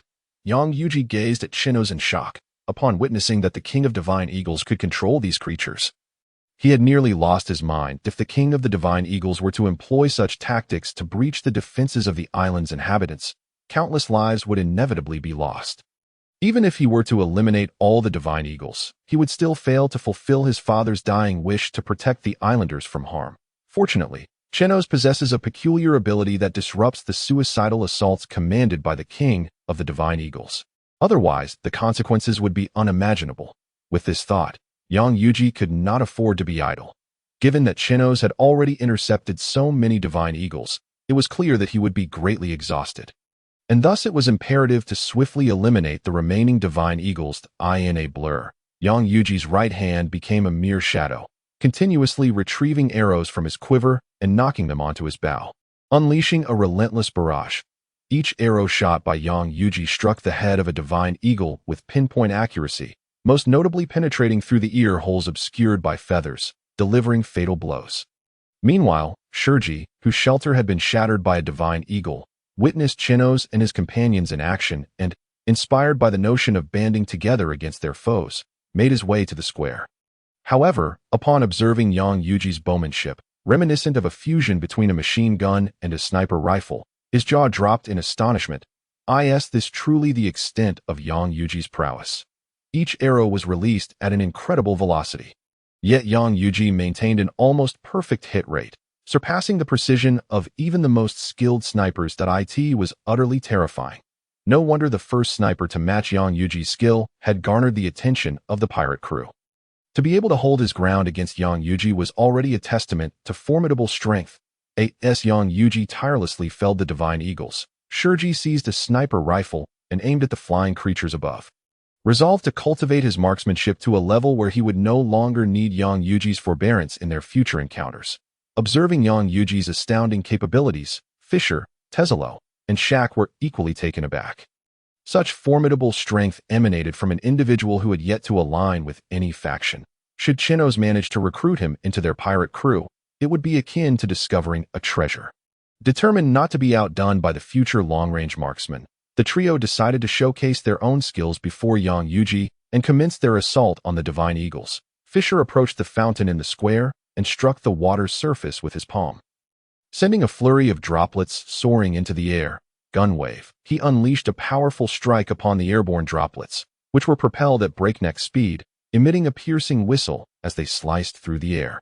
What started as mere water droplets transformed into a devastating force under Fisher's fishman karate, piercing through every divine eagle in their trajectory until they vanished from sight, leaving no one aware of the distance they had traveled. Not pausing after delivering the gunwave, Fisher continued to strike at the droplets, weaving countless silver threads in the air, resulting in the demise of over 100 divine eagles. Meanwhile, Shaq extended his hands, palms directed towards the sky, and his palms split apart to reveal two gun barrels within. Electromagnetic chain ball cannon. A brilliant light erupted from Shaq's palms, as arcs of electricity danced before coalescing into blinding spheres that shot upwards. However, the two luminous orbs moved at a leisurely pace towards the divine eagles. Initially, the divine eagles mistook them for an attack and attempted to evade. Yet, after a brief moment, they realized the two orbs merely exchanged positions without inflicting any harm, and they dismissed them. Yet, as the orbs continued to rotate around each other, forming a spiral, the divine eagles sensed an impending threat, but it was too late when the spheres reached a dizzying speed. A blinding flash of white light erupted, engulfing everything within a 100-meter radius. As the blinding light faded, a patch of clear sky emerged, allowing sunlight to illuminate Gun Island once more. While all divine eagles within the previously illuminated area lay lifeless, Shaq entered a charging state, awaiting the completion of his energy accumulation before launching another attack. Although the electromagnetic chain ball cannon possessed immense power, its slow attack speed and significant energy consumption were evident drawbacks. Observing the impressive displays of his fellow crewmates, Teslo decided to test the results of his recent training. He retrieved a gold ingot the size of a brick from his pocket and tossed it into the air, where it instantly transformed into shimmering gold dust. Moments later, a smile crept across Teslo's face. Brain gold. Once the gold dust was absorbed by a divine eagle, it infiltrated its bloodstream and eventually reached its brain. Once a sufficient quantity had accumulated, Teslo manipulated the gold dust to coalesce into thorny golden shards. These shards spun rapidly, obliterating the divine eagle's brain in an instant, leading to its demise, following the death of one divine eagle. The thorny golden shards reverted to gold dust, continuing to disperse and be absorbed by the next divine eagle, perpetuating the cycle of death. Teslo's brain gold technique was a gift from Chenos, who had previously observed that Teslo's gold dust was merely utilized to control or assimilate enemies, deeming it a waste. By employing this technique conceived by Chenos, Teslo could eliminate foes invisibly, making it exceedingly difficult for opponents to resist. Unless an enemy detected the threat and promptly employed Haki to sever Teslo's control, swiftly submerging in water to escape his grasp, it would be nearly impossible to defend against his assault. Teslo had dedicated himself to developing this technique, and it had finally reached a point of practicality in combat. Yang Yuji, witnessing the formidable displays of his comrades, was increasingly astonished. Each individual was immensely powerful, and any one of them would pose a significant challenge in battle. Yet, all were crewmates under Chenos' command. highlighting the true extent of Chenos' strength. How else could he command such loyalty from these individuals? The king of the Divine Eagles, incensed that his prior strategy against the islanders had been thwarted and resulted in the death of numerous Divine Eagles, ceased to command further suicidal assaults. If this continued, the Divine Eagles would soon be annihilated. The once dense swarm of Divine Eagles began to thin, allowing sunlight to penetrate through the gaps and illuminate the earth below. Observing the dwindling numbers of his kin, the king of the Divine Eagles grew increasingly irate, issuing commands for all remaining Divine Eagles to attack freely, while he resolved to confront those responsible for thwarting his plans personally. Chenos, witnessing the Divine Eagles cease their descent, let out a sigh of relief and retracted his absorption barrier. However, as the barrier retracted, his eyes widened in shock. An overwhelming sense of energy surged within him, threatening to burst forth. No, he must quickly expend this energy, or he risked being overwhelmed. Although the power of the thousands of Divine Eagles' suicidal attacks paled in comparison to the might of Kizaru's strikes, their sheer volume inundated Chenos, leaving him feeling more energized than during his previous absorption of Kizaru's attack. Quickly, Chenos propelled himself into the air, intent on unleashing the nearly explosive energy upon the Divine Eagles. With a few agile leaps, he found himself amidst the aerial swarm. Infinite flicker, countless Chenos appeared in the skies, each targeting the heads of the Divine Eagles with finger guns imbued with rebound energy. As the multitude of Chenos flickered past, the Divine Eagles barely had time to launch their own assaults upon the islanders before they were annihilated.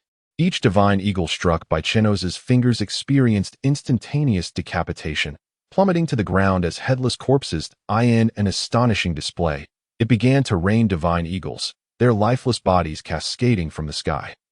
Onlookers below gaped in disbelief, awestruck by the dazzling display of Chenos' prowess. It was astounding. The Divine Eagles that the islanders required sniper rifles to fell were effortlessly dispatched by Chenos. It was as if made of paper. With a gentle touch from the fingers of Chenos, the seemingly impenetrable defense of the Divine Eagle was instantly pierced. Yang Yuji widened his eyes in disbelief as he stared at Chenos. With eyes as sharp as a hawk's, he could discern anything, no matter how distant or fleeting the target. Yet now he found himself unable to perceive Chenos' movements, even with his eagle-like vision. He could only catch glimpses of Chenos' afterimage. Was that speed truly extraordinary? If he were to face Chenos, his arrows would struggle to find their mark on such a rapidly moving target, leaving him vulnerable to Chenos' relentless assault. A long-range archer. Once Chenos, a formidable close combat fighter, closed the distance, his chances of survival would be utterly non-existent. Fisher, Shaq, and Tizal also gazed at Chenos in shock. Hey, do you think Chenos has grown even stronger? Indeed, the boss is becoming increasingly monstrous. I must strive harder to keep up. Currently, my fishman karate poses no threat to Chenos. His speed and fruit abilities are simply too restraining, rendering me powerless. All three could distinctly sense Chenos' advancement, even amidst their voyage, where he had devoted considerable time to cooking. Otherwise, his strength would have escalated even further. Meanwhile, the king of the Divine Eagles could no longer bear to watch. If this continued, his subordinates would soon be annihilated by Chenos. With a piercing cry, the king of the Divine Eagles transformed into a streak of black as it dove towards Chenos. Yet, while Chenos was executing his infinite flashes, he was unexpectedly interrupted by the king of the Divine Eagles, whose speed astonishingly matched that of Chenos. This revelation left Chenos utterly astonished. He was well aware of the swiftness of his own flashes, which were at least supersonic. Although he could only perform short-distance supersonic movements, the fact that the king of the Divine Eagles could keep pace and launch an attack indicated that its speed surpassed his own. Truly, it was deserving of its title. After interrupting Chenos' assault and slicing through his body with its wings, the king of the Divine Eagles sensed something amiss. According to its prior experiences, nothing could withstand the cut of its wings. Even the most resilient of Divine Eagles would be cleaved in two by its feathers. Yet, the human it had just attacked emerged unscathed. What was the meaning of this? Despite its intelligence, the king of the Divine Eagles found itself unable to comprehend the situation. Unwilling to be deterred, it launched another attack at Chenos. It dove once more, wings spread wide, poised to slice through him. But Chenos merely offered a disdainful smile, remaining stationary as he extended a hand to block the king of the Divine Eagles. The momentum of the king, who had been diving towards him, was abruptly halted, rendering it motionless before Chenos's outstretched hand. Is this all there is to the king of the divine eagles? The king widened its eyes in disbelief, staring at Chenos, momentarily stunned by the unfamiliarity of his fruit abilities. However, having fought his way to kingship among countless divine eagles, the king possessed immense combat experience. After a brief moment of stupor, upon witnessing Chenos raise his fist in preparation for an attack, it swiftly reacted. With a powerful flap of its wings, it surged forward, using its sharp claws to strike at Chenos's palm. Yet, Chenos effortlessly deflected the attack, transforming his fist into an open hand, absorbing the king's strike while firmly grasping its foot. Upon realizing its foot had been captured, the king of the divine eagles instinctively sensed danger. Releasing an ear-piercing cry, Chenos felt a wave of dread wash over him. Yet when he attempted to evade, it was already too late. The piercing cry resonated through his mind, causing his eyes to glaze over, and he released his grip on the king, collapsing to the ground. Chenos abruptly opened his eyes, disoriented as he surveyed the all-too-familiar confines of a prison cell. Wasn't I rescued by Brother Fisher? Why am I still in the Celestial Dragon's dungeon? He shook his aching head, struggling to recall the events that had transpired. However, the more he tried to remember, the more intense the pain became. Chenos, are you all right? You look quite pale. Are you unwell? Hancock gazed at him with concern, reaching for her sleeve to wipe the sweat from his brow. That moment, a hand seized Hancock, lifting her with a lewd grin. My dear, pay no mind to this sickly fellow. It's time for bed. Let us go. Following this, the man eyed Hancock up and down, emitting a series of lascivious chuckles. Chenos glared at the man, a murderous aura radiating from him as he coldly demanded, Who gave you the audacity to toy with my woman in my presence? The man stared at Chenos in disbelief, then burst into laughter. Ha! Your woman? No, no, no. She's merely a toy in our cage. And who gave this sickly fool the courage to speak to me like that? With that, he aimed a kick at Chenos' abdomen. Chenos disdainfully regarded the man, advancing rather than retreating, determined to confront him. It seemed that a long absence from killing had allowed these scoundrels to forget his fearsome reputation. However, the next moment, the man's foot connected with Chenos, sending him flying and causing him to cough up blood. No, this can't be. Where are my fruit abilities? My Haki? My 6 styles? What happened to the physique I painstakingly cultivated? Chenos then realized that his body had become emaciated, so frail that even rising from the ground was a challenge, let alone confronting an enemy. What was going on? Meanwhile, the man who had taken Hancock paid no mind to Chenos, tearing her clothing apart and leering at her, surrounded by a group of male slaves who encircled Hancock. Moments later, Chenos was jolted by Hancock's anguished screams. No, get away from me. Help. A surge of unbridled fury ignited within Chenos, turning his eyes a deep crimson, filled with lethal intent. You dare to court death? As Chenos's rage surged, a faint sound akin to shattering glass resonated within him. In an instant, the cracks were mended. Yet, in that fleeting moment of fracture, Chenos found himself capable of utilizing the shave technique, allowing him to instantly appear among the assailants. Instinctively, he executed the 6 styles. Finger gun. However, this time, his finger gun failed to yield the expected results. When his finger struck the heart of a male slave, it shattered his own digit. Gazing at his severed finger, hearing Hancock's cries of agony, and surrounded by the perverse laughter of the male slaves, Chenos felt an insurmountable rage swell within him. The male slave he had struck turned to him, casting a disdainful glance before delivering a punch that sent Chenos crashing into the wall. As he slowly rose, the fury within him surged, obliterating his rationality. Chenos let out a furious roar, the sound of shattering glass echoing in his mind. With that, a powerful shockwave emanated from him, shattering everything in its wake. The prison cell, the male slaves, and the violated Hancock were all obliterated by this overwhelming force. As for Fisher, upon hearing the soul-piercing cry of the king of the divine eagles, he instinctively clutched his head in agony.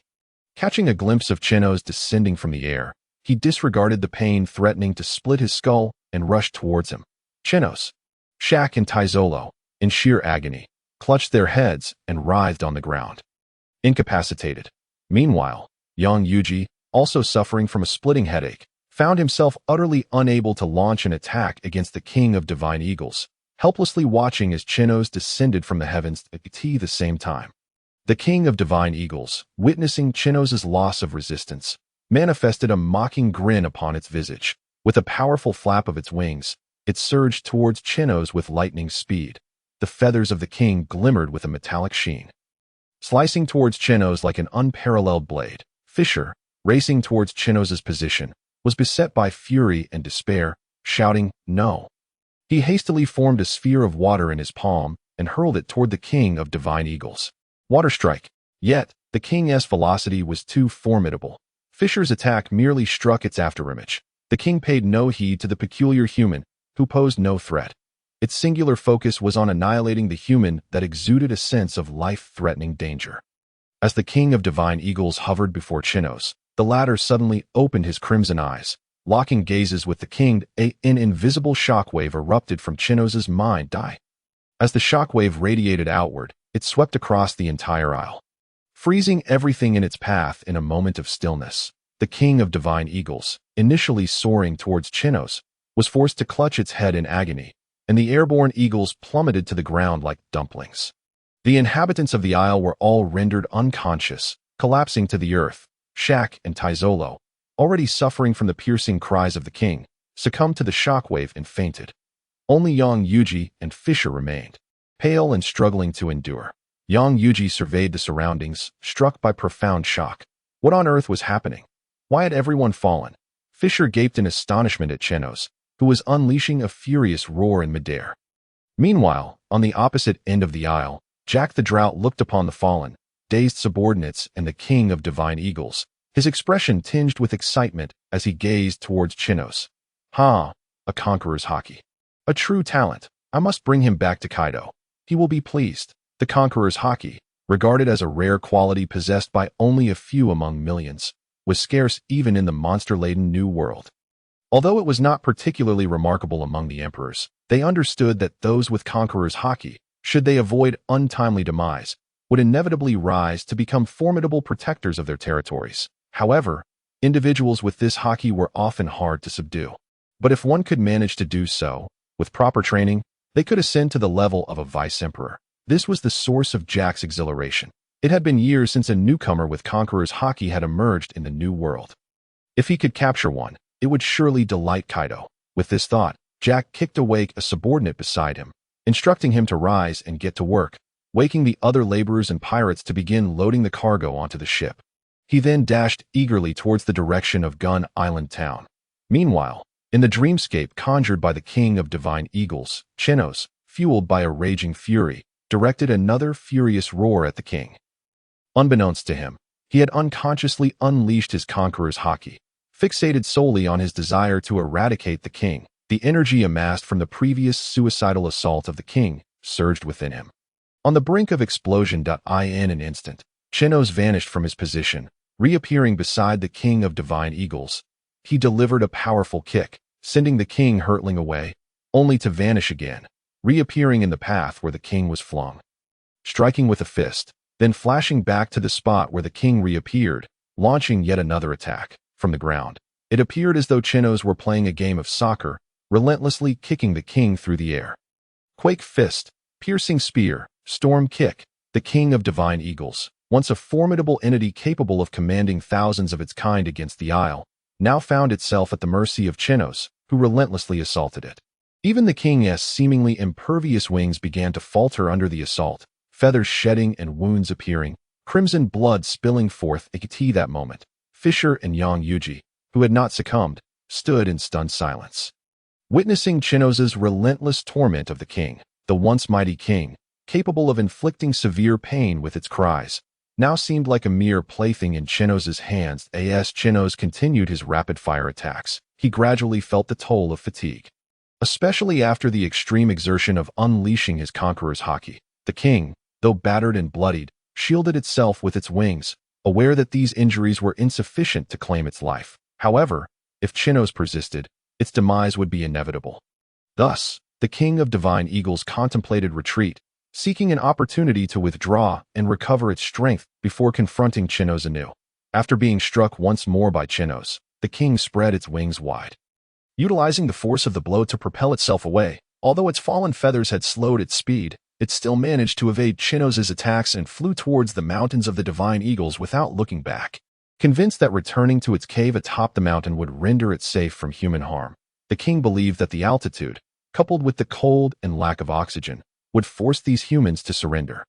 Even if they did not, the heights would be its battlefield, where none could rival its prowess. The king's plan was well conceived, but reality proved harsh. Before it could soar far, Jack's blade cleaved through the air, sending it crashing back. What is this? Jack, rushing towards Chenos, spotted a dark figure approaching and drew his sword, intent on cleaving it in two. Yet, the king, having withstood numerous attacks from Chenos, showcased its formidable defenses. Jack's strike merely sent the king reeling back. Seeing the king hurtle towards him, Chenos' spirits lifted, and he concentrated all his remaining energy into a singular punch directed at the king. Ordinary punch. The king's resilient wings could no longer withstand the full force of Chenos' concentrated attack, rupturing and creating a massive cavity in its body. Yet, astonishingly, the king still clung to life, attempting to escape on the momentum of Chenos' punch. In a moment of urgency, Chenos shouted to Yang Yuji, "Yang Yuji, quick, shoot it down. Don't let it escape." On the ground, Yang Yuji, who had been observing intently, immediately held his breath and concentrated, drawing his bow and nocking an arrow. Pulling the bowstring back to its full moon arc, a swirling energy of crimson and obsidian enveloped the arrow. As Yang Yuji took aim at the king of the griffin, he released his fingers, and the arrowhead vanished from sight. When the arrowhead reappeared, it had already reached the side of the king of the griffin. At that moment, the red-black energy surrounding it erupted, transforming into a fire phoenix, adorned with flames of scarlet and ebony wings, which let out a piercing cry before charging towards the king of the griffin. Upon seeing the fire phoenix, the king of the griffin could not help but reveal a look of terror. If it had been at the peak of its powers, it might have evaded the strike with its speed, but now, severely injured, it had no means of escape and could only watch as the fire phoenix plunged into its body. The king of the griffin emitted a heart-wrenching scream, and in an instant, countless flames erupted from its form. Its once iron-hard wings were instantly incinerated by the flames, leaving it utterly defenseless. The king of the griffin stared wide-eyed at Chenos and Yang Yuji, unable to fathom that it would meet such a humiliating demise at the hands of two mere humans. "Ha! Another talent. What was that one called? Yang, was it? I remember you. You should join our beast pirates as well." Drought Jack, witnessing the alliance of Chenos and Yang Yuji slay the king of the griffin, could not help but burst into hearty laughter. Both of these individuals were the kind of talents that the beast pirates desperately needed, each possessing commendable strength. Upon seeing Drought Jack's appearance, Chenos felt his pupils constrict momentarily, his mind racing. Drought Jack, the formidable figure of the beast pirates, one of the three calamities, with a bounty of 1 billion berries. This is bad. How did this guy end up here? Drought Jack's imposing presence, standing over 8 meters tall, was enough to intimidate countless foes. Moreover, his notoriously vicious temperament, with a hair-trigger temper that could annihilate an entire nation, only amplified his fearsome reputation. However, as Chenos observed the unfolding scene, he soon realized that Jack's apparent strength did not match his intimidating demeanor.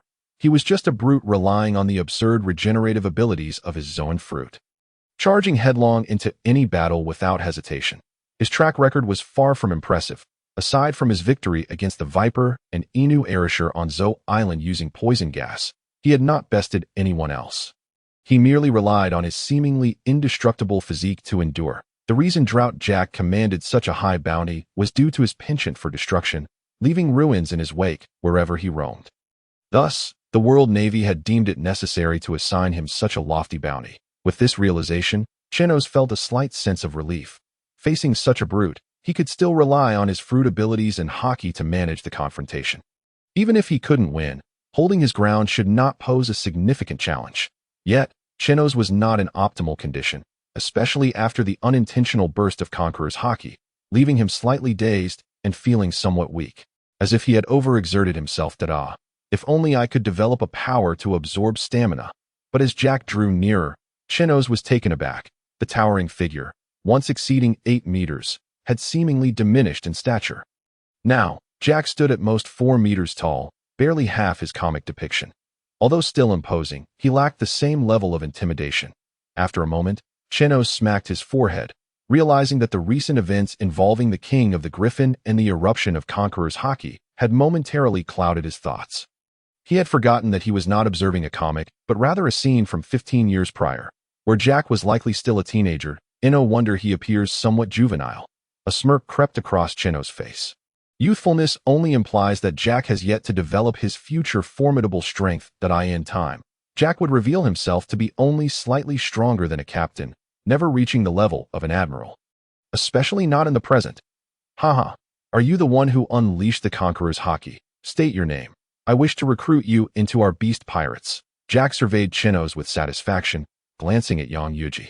And the more he looked, the more he felt they were valuable assets. The fierce aura lingering around them from their recent battle was a testament to their prowess. Chenos contemplated. He responded to Jack's inquiry. I am Chenos, the captain of the Varis. You wish to recruit us into the beast pirates? I have no interest in serving under a Yonko. What I seek is to dominate the entirety of the New World and unite its pirates to strike back at the celestial dragons. Chenos, the notorious supernova with a bounty of 300 million berries, just setting sail? Jack laughed heartily. It seems I've stumbled upon a treasure. If you two join the beast pirates, Lord Kaido will surely be thrilled. In the New World, the 4 emperors dominated, ruling over the seas, while countless new pirate stars flocking to the region became fodder for the emperors to strengthen their ranks. Welcoming a powerful and promising newcomer only fortified their hold over the New World. Furthermore, as they amassed a sufficient number of recruits, they could seize islands from rival emperors to further bolster their strength. Thus, supernova pirates were in high demand in the New World. Yet, should a supernova refuse to join, they would be ruthlessly destroyed to prevent them from falling into the hands of other emperors. Drought Jack, I don't recall agreeing to join your beast pirates, Chenos remarked. His tone unwavering. Jack's eyes narrowed dangerously as he glared at Chenos. Do you dare to defy the beast pirates? Unlike his approach with Yang Yuji, where he could afford to show respect due to Yang being within their sphere of influence and wishing to protect Gun Island, Chenos was different. He was a supernova pirate from the paradise, unlikely to remain confined to a single island and more likely to traverse the New World, potentially falling under the sway of other emperors. Refusal means death. Joining is your only path to survival. Upon hearing Jack's brazen declaration, Chenos merely chuckled that I refuse to join, and I will not accept death. In response to Chenos' words, Jack gripped the 2 massive tusks on his shoulders and yanked them free, revealing 2 scythe-like short swords. You have but 2 choices.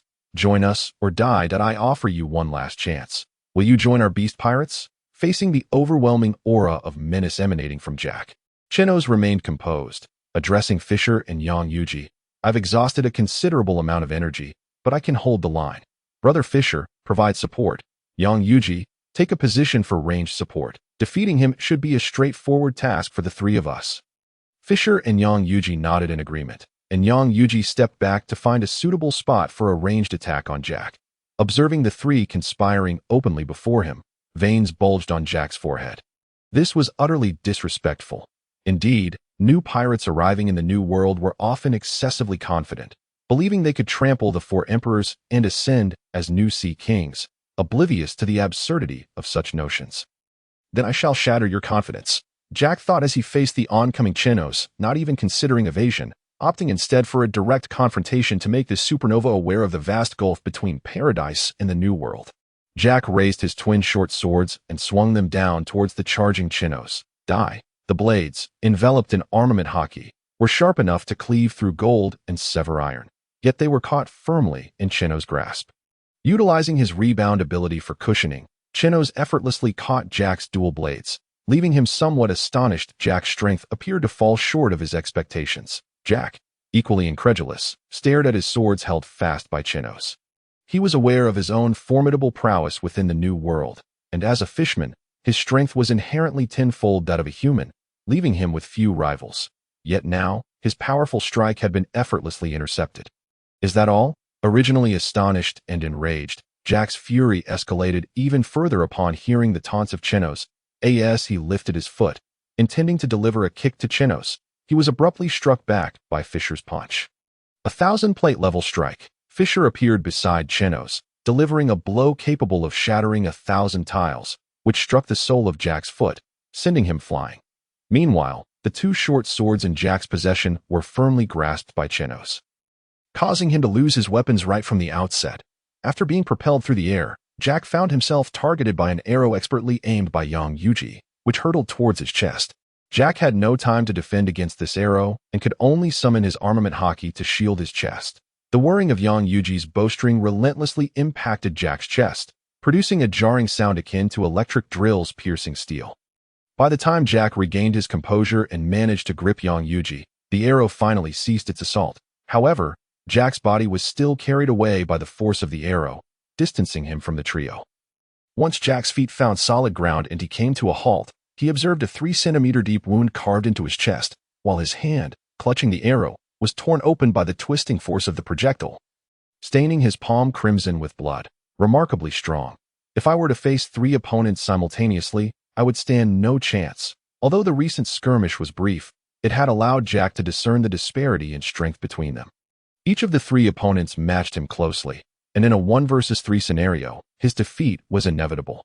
Yet, this realization only ignited the ferocity within Jack. Regardless of the odds, I have faced worse and emerged victorious in the end. If necessary, I shall simply outlast them.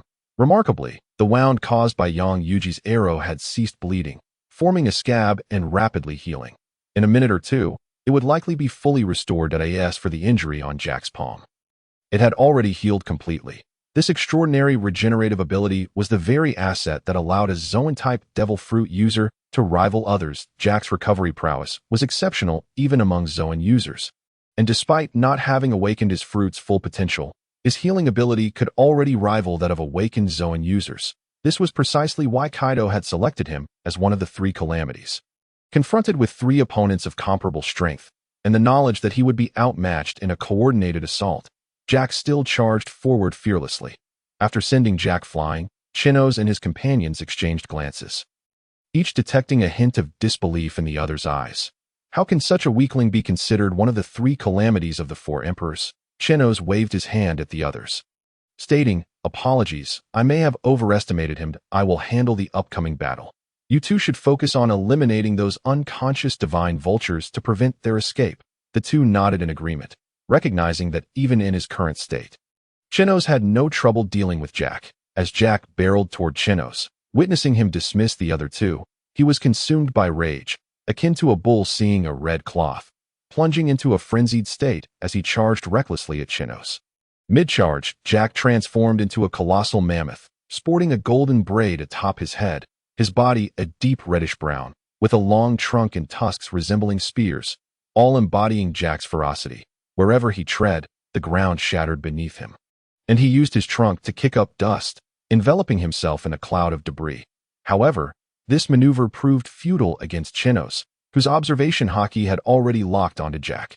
Yet, rather than retaliate immediately, Chenos stroked his chin thoughtfully, contemplating that a formidable combatant, with tough skin, rapid healing, and immense stamina. What a perfect specimen for experimentation. Chenos had been engaged in the development of his fruit's abilities, but had recently hit a bottleneck. He had numerous ideas, yet many remained unfulfilled due to insufficient development of his fruit's powers. He had previously considered absorbing an opponent's stamina to replenish his own, harnessing the energy around him to maintain peak condition, enhancing his absorption limits to amplify his rebound attack capabilities, and even wondered if he could absorb or rebound time itself to preserve his youth and remain in a state of peak performance. However, none of these ideas had suitable subjects for experimentation. Now, the ideal test subject had presented itself. With this realization, Chenos's gaze toward Jack brightened significantly. What a fortunate day. Even if I return exhausted, I cannot miss such an excellent opportunity for experimentation.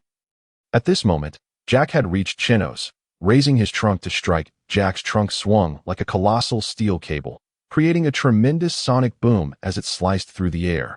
Yet, Chenos did not even glance at Jack, remaining lost in his thoughts. Which ability should I experiment with first? As Jack's trunk was about to make contact with Chenos, the latter lightly tapped his toes, employing a spring-like movement to evade the impending blow. When Chenos reappeared, he remained in his original position, still contemplating. Should I test the absorption ability first, to see if I can absorb an opponent's attack while they utilize Haki? Or perhaps I should explore the rebound ability. assessing the maximum attack power upon reaching the absorption limit. Alternatively, could I experiment with combining Haki while using either absorption or rebound abilities? Chenos found himself lost in delightful dilemmas, overwhelmed by the plethora of experiments he wished to conduct. Unsure of how to choose, witnessing Chenos's complete disregard for him, Jack was driven to the brink of fury. He wildly swung his trunk, eager to deliver a severe reprimand to Chenos. Jack thrashed his trunk with unrestrained ferocity, his head shaking wildly, while Chenos stood still, appearing as if he were not even in this reality, allowing Jack's relentless onslaught to pass harmlessly by. After some time spent attacking, Jack's head began to spin from the exertion, and he was forced to pause for a moment to recuperate. That moment, Chenos clapped his right fist against his left palm, a look of epiphany dawning upon him. Why should I choose? Only children make choices. I shall take them all. I can simply conduct experiments on everything I wish to investigate. With this thought, Chenos flashed Jack a benevolent smile. My apologies. I instinctively dodged without considering your feelings. You may strike me now. I assure you I will not evade. Jack's eyes widened in rage, steam billowing from his trunk, disregarding his dizziness as he continued to swing it at Chenos. I have encountered arrogance before, but never of this magnitude. This is utterly insufferable. He instinctively dodged. With his trunk enveloped in a thick layer of armament Haki, Jack swung fiercely at Chenos. Standing in place, Chenos extended his hands before his face in a defensive posture. Seeing Chenos adopt a defensive stance filled Jack with elation. Fool, you have chosen your own demise. Thus, I shall not hold back. Yet, just as Jack's trunk was about to strike Chenos, the latter's figure vanished once more. After Jack's trunk swung through the air, Chenos awkwardly reappeared in the same spot. Jack cast a sidelong glance at Chenos, who met his gaze with a hint of embarrassment. Did you not claim you would not evade?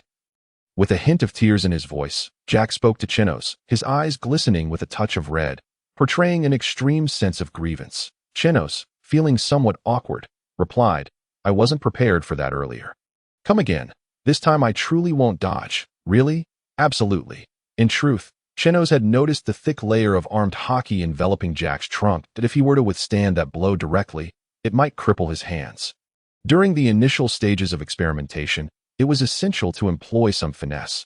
Thus, Chenos had chosen to evade that attack. However, witnessing Jack's pitiful demeanor made Chenos feel a twinge of embarrassment.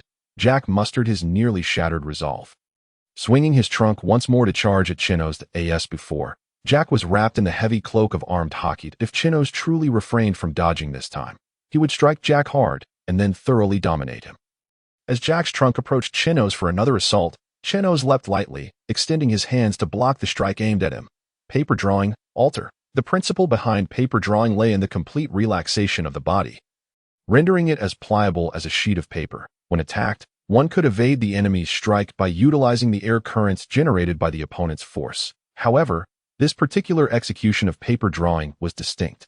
Chenos employed the airflow from Jack's trunk attack to glide in the direction of the current, effectively dissipating the enemy's power. Jack's attack remained formidable should Chenos absorb the full brunt of Jack's strike without any defense. Even with his body honed to an extraordinary degree, he would still suffer severe injuries. In the fleeting moment when Jack's trunk made contact with Chenos, he pressed his hands against it, moving in synchrony with the trunk's sweeping motion as if he were an extension of it. Although he successfully mitigated much of Jack's force, coupled with his hands absorbing a portion of it, Chenos still shook his head. No, he had indeed absorbed a fraction of Jack's power, yet he was already affected by the Haki, which rendered the absorption efficiency dreadfully low.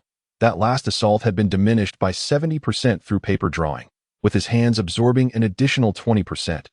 Ultimately, he felt that, under the influence of Haki, his absorption capability had only managed to capture 10%. It was akin to a protective layer. For instance, when attacking with one's hands, it not only augmented the striking power, but also shielded the hands from recoil damage. At this moment, it was precisely this protective layer that hindered Chenos from absorbing the enemy's power during an attack, causing him considerable discomfort. Was there any way to circumvent this protective layer of armed Haki? After contemplating for a while, Chenos found no viable solutions. Since armed Haki emanated from the body as energy, he had no means to bypass it. If he could not evade it, could he perhaps break through it? With this thought in mind, Chenos resolved to experiment during Jack's next assault. hoping to absorb the damage while simultaneously shattering Jack's armed Haki. However, after waiting for a moment, he still did not receive Jack's attack, prompting him to look up at Jack. Jack stood frozen, his face contorted with indignation as he glared at Chenos, refusing to strike. "What are you doing? If you're going to attack, then do it quickly. Don't dawdle." With a voice tinged with grievance, Jack exclaimed, "Did you not say you wouldn't dodge? Why did you evade just now?" Listening to Jack's plaintive tone, reminiscent of a child wronged, Chenos felt a wave of exasperation wash over him. Yet, as he reconsidered, he remembered that this was 13 years prior to Luffy's departure from the sea. Though Jack appeared to stand at an impressive 4 meters tall, he was, in reality, just a child. A remarkably powerful child. Nonetheless, dealing with such a child was a task well within Chenos's capabilities. Clearly, the 4 emperors had underlings like Jack, who resorted to tears when bested. The incompetence of such a subordinate only served to reflect poorly on the strength of their leader. Kaido, who had allowed someone like Jack to ascend to a high-ranking position, in light of this, Chenos considered usurping his place. The sorrowful visage that had nearly brought Jack to tears vanished, replaced by an expression brimming with fury directed at Chenos. "You may insult me, but you shall not insult Lord Kaido. Then what are you waiting for? Strike me." Jack raged, launching a relentless assault on Chenos to owe him. Lord Kaido was a divine figure, and he could not tolerate any affront to his honor. Not even a single word. Observing Jack's renewed onslaught, Chenos smiled. This subject was quite promising. A little provocation, and he complied. Subsequently, under Jack's relentless strikes, Chenos began experimenting with various approaches, seeking a way to breach the armed Haki. However, whether he shaped the armed Haki into nails or daggers, none could penetrate Jack's defenses. The condensed armed Haki he conjured not only failed to breach Jack's own, but was instead shattered by Jack's armed Haki. This left Chenos in a state of vexation that moment. His absorption capacity had reached 80%. Thus, Chenos decided to temporarily halt his experiments with the low absorption rate of Haki and began to explore other capabilities. Previously, Chenos had refrained from testing the limits of his absorption capacity. Once he reached his threshold, regardless of the enemy's strength or whether they were enveloped in armed Haki, any attack would wound him. Moreover, surpassing 100% absorption would inflict damage upon himself, effectively doubling the harm from a single enemy strike. Therefore, in typical battles, Chenos would only absorb around 80% of the energy, should he aim for 100%. He would first need to expend some energy before engaging in combat, as otherwise, it would be far too perilous for him. Unfortunately, Chenos's absorption limit had plateaued for quite some time. He could only absorb the energy from a single powerful attack, which significantly constrained his combat potential. It meant that once he reached full energy, the damage he could unleash was merely at the level of a high-ranking officer's ultimate ability, and he could only do so once. After such an outburst, he would need to recharge fully to unleash similar damage again. Following such a burst, Chenos' strength would plummet from a quasi-admiral level to that of a mid-ranking captain. A vast disparity in power. When facing an opponent of admiral caliber, Chenos' chances of victory were virtually non-existent. The last time he managed to contend with Kizaru could only be attributed to sheer luck, and it should not serve as a benchmark for his combat prowess. Thus, Chenos had long sought to expand his energy absorption limit. It was the only path to becoming more formidable. Furthermore, as he ventured into the perilous new world, swarming with monsters, he would need to possess even greater strength, at the very least, the ability to momentarily withstand an admiral's might, allowing him the opportunity for a strategic retreat rather than being overwhelmed from the outset.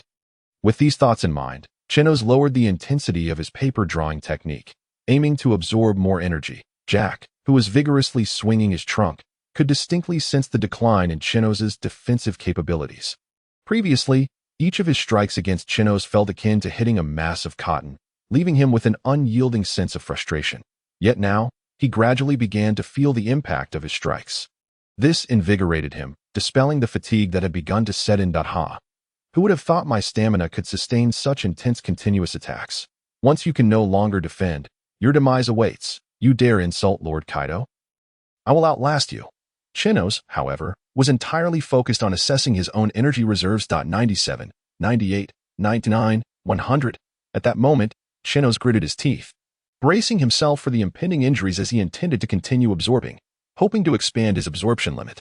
Even if it meant sustaining injuries, it was a risk worth taking. Chenos intensified the power of his paper drawing, his mind sharply focused, preparing for the duel damage. With a resounding whoosh, Jack's trunk surged through the air, producing a sonic boom as it struck toward Chenos. Chenos once again extended his hands to block the incoming attack, employing paper drawing to dissipate 80% of the force, empowered by the formidable armament of Haki.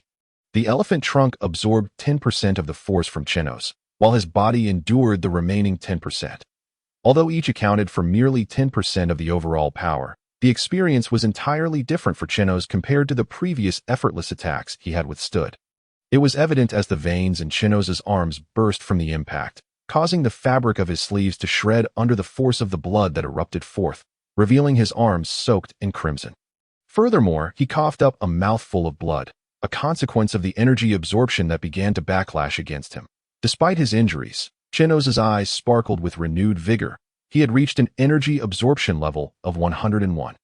Breaking through his limits, it became apparent that while reaching his limits and surpassing them inflicted severe damage, it also made him stronger.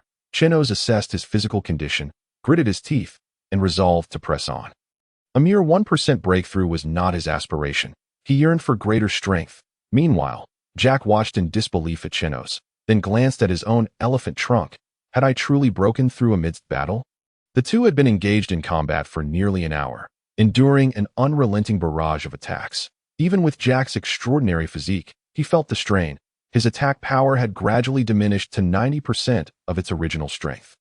Yet, while Chenos had previously withstood a full 100% of Jack's assault without a scratch, now, even at 90%, he was visibly injured, his arms fabric torn, blood spilling from his mouth. This left Jack with an undeniable sense of having achieved a breakthrough.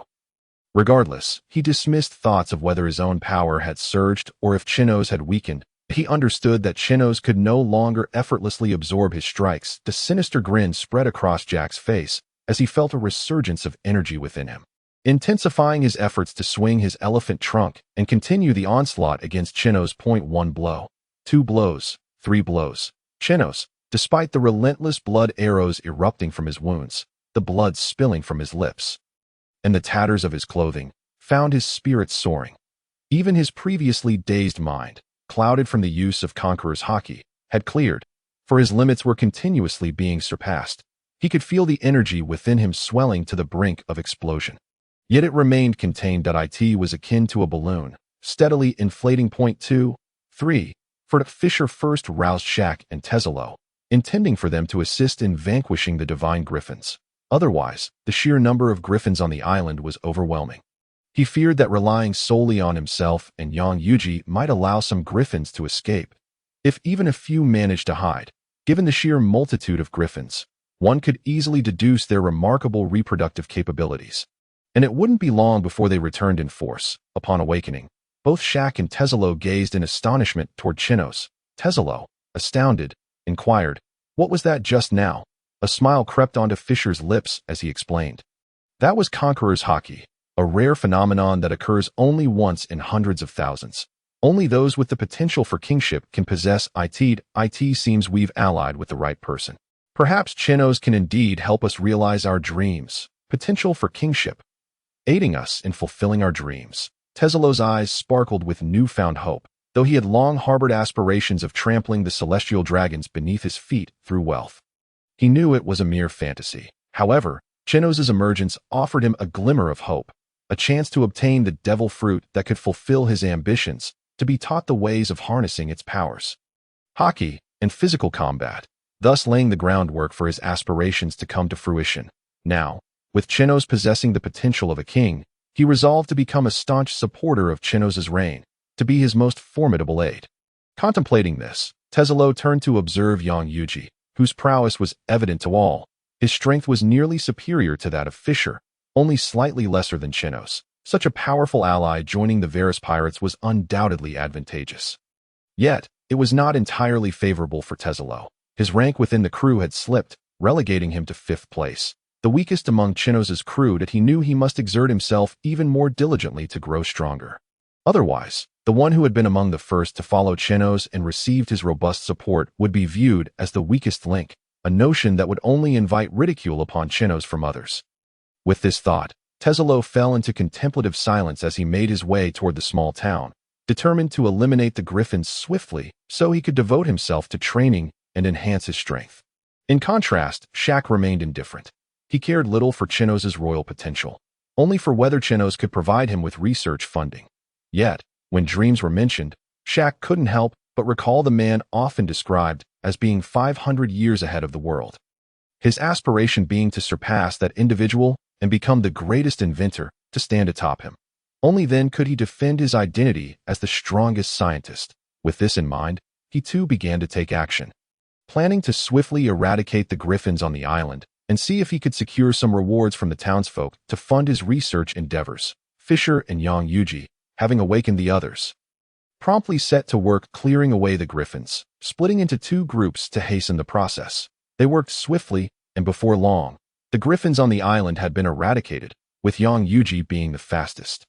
Also eliminating the griffins at the dock, he surveyed the ground littered with the slain griffins. Yang Yuji finally breathed a sigh of relief. The shackles his father had bound him with could at last be cast off. He could finally leave this small island and explore a broader world. All of this was thanks to the sudden appearance of that young man. Without him, he might not have been able to contend with the overwhelming number of griffins, let alone the Griffin King endowed with mental assault capabilities. Reflecting on this, he gazed gratefully toward the town square, but his expression shifted dramatically upon witnessing a scene that compelled him to rush toward Chenos. Meanwhile, Fisher and the others, having finished dealing with the griffins, hurried toward Chenos as well. Upon arriving at the square, they were taken aback at the sight of Chenos, now a bloodied figure, covered in wounds. How could someone as formidable as Chenos be reduced to such a state? Fisher, who had previously faced Jack, was particularly perplexed. He had sensed Jack's lack of strength during their encounter, which had allowed him to feel secure in dealing with the griffins alongside Yang Yuji. Could it be that Jack had been holding back? Or was it that Chenos' earlier outburst had drained him too severely?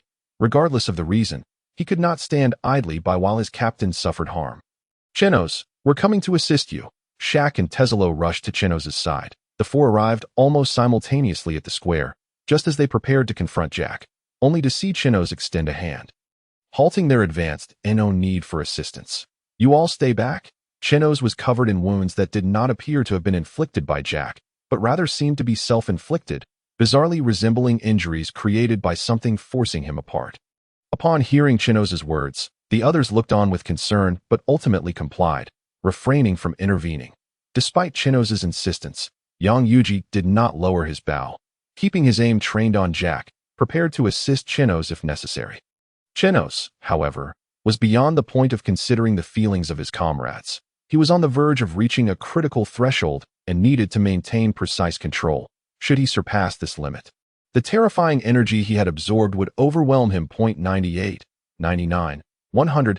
As the energy absorption reached 200%, Chenos' body resembled a bomb on the verge of detonation, each wound glowing ominously, while his eyes, nose, and mouth emitted a radiant light. The critical point had been reached. As he gazed upon the colossal trunk that was thrust towards him, Chenos did not remain stationary to endure the assault this time. Instead, he vanished from sight. When Chenos reappeared, he stood before Jack, extending a solitary finger to gently tap the top of Jack's head. Heavenly finger. Although Chenos' appearance remained unchanged, to Jack, that single finger seemed as if it were a towering giant, stretching thousands of meters, descending from the heavens with the intent to crush him. In an instant, Jack was struck down to the ground by Chenos' finger, and the ensuing terrifying energy pressed the very ground of the plaza downwards, forcing Jack deeper into the earth. It was not until the ground had formed a pit several dozen meters deep that the pressure ceased. Hovering above, radiating with a divine glow, Chenos muttered with a hint of dissatisfaction. I have only utilized 10% of my power. Using his observation Haki, Chenos sensed the depths of the pit and realized that Jack was gravely injured, having reverted from his mammoth form back to his human shape, with numerous fractures coursing through his bones. That moment, should Chenos wish to end Jack's life, he need not lift a finger. Merely tossing a few large stones would suffice to crush him. Jack, lying at the bottom of the pit with wide eyes, could hardly believe his gaze as he looked up at Chenos, who appeared as a deity. If you are so powerful, why did you allow me to attack at the outset? A mere finger could have obliterated me. Why? Jack seethed, casting a furious glance at Chenos, yearning to unleash a tirade. However, blood choked his throat, rendering him voiceless. That moment, he caught sight of Chenos casting a dismissive glance his way, shaking his head in disappointment before vanishing from view. This only fueled Jack's anger as he attempted to struggle to his feet, only to discover that his injuries were far too severe to permit any movement. Once all sounds around him dissipated, Jack lay at the bottom of the pit, gazing up at the ominous clouds above. The sky was shrouded in darkness, save for a circular gap directly above the pit, through which sunlight poured down like gold. That a wave of dread began to wash over him. After departing from the pit, Chenos appeared in the air above the waters surrounding Gun Island, blood continually flowing from his body and dripping into the sea below. The scent of blood drew the attention of sea kings and various carnivorous fish, who swiftly swam towards Chenos's location. Soon, the waters beneath him were teeming with fish thrashing about. That moment, a massive shadow emerged from the depths of the ocean, stretching several hundred meters in length and nearly 100 meters in width. It seemed to have detected the scent of blood emanating from Chenos above. Rising to the surface, it fixed its gaze upon him before disappearing beneath the waves. Yet, Chenos chuckled softly to himself, murmuring, "The expenditure is a bit much. I must consume some sea kings to replenish my strength." With that, Chenos lightly patted his chest, causing all his wounds to vanish, and behind him materialized a large energy sphere, adorned with crimson stripes, swirling within. Just then, the sea king that had submerged earlier leapt from the water in a dramatic display, mouth agape, aiming to devour Chenos whole.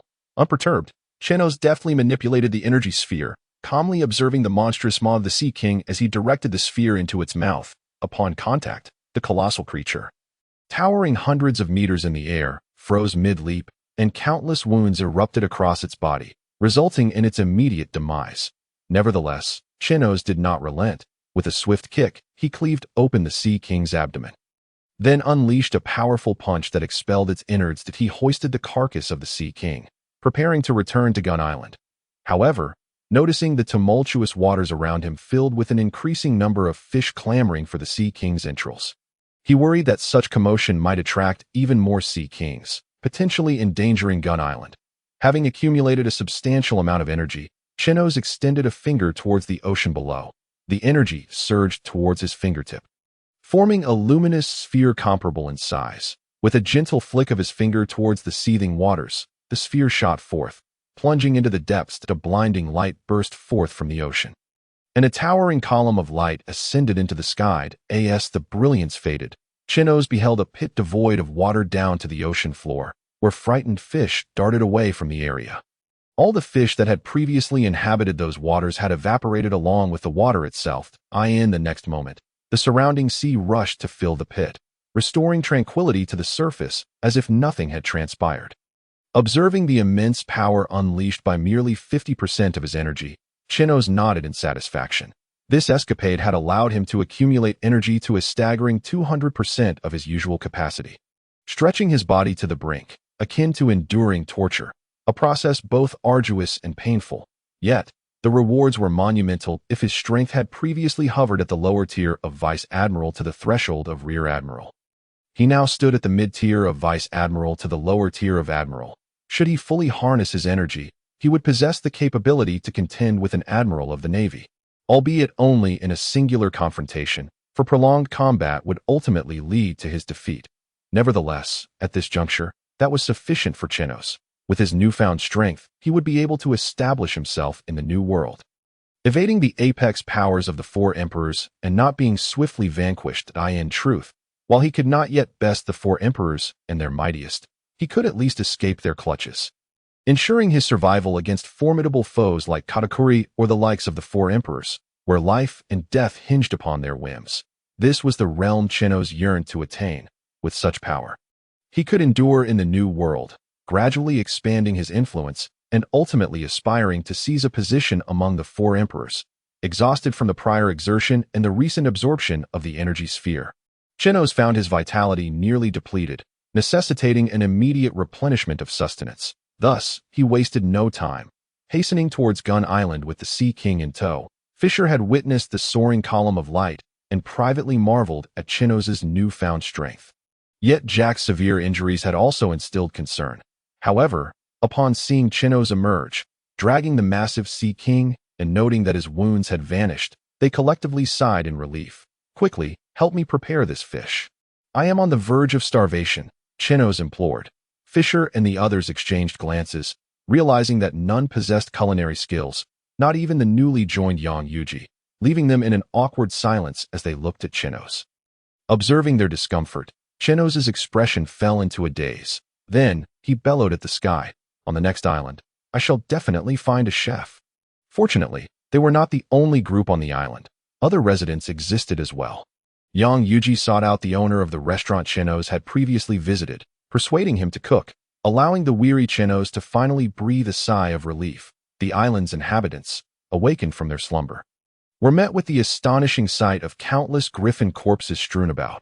What in the world transpired? Why are there so many griffin carcasses? Before I lost consciousness, I saw Yang Yuji relentlessly slaying them. Could he truly be the sole perpetrator? Is there truly a king of the griffins? Amidst the fervent chatter of the crowd, Yang Yuji refrained from offering any explanations. Instead, he instructed the islanders to attend to the corpse of the divine eagle and arrange for others to deal with the sea king beast.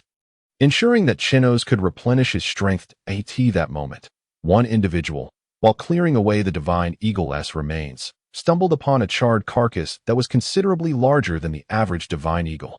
Approaching with the intent to turn it over for a closer inspection, he was startled to find that the slightest touch caused the ashen body to disintegrate into dust. Within that dust, 9 golden gray feathers emerged. What could this signify?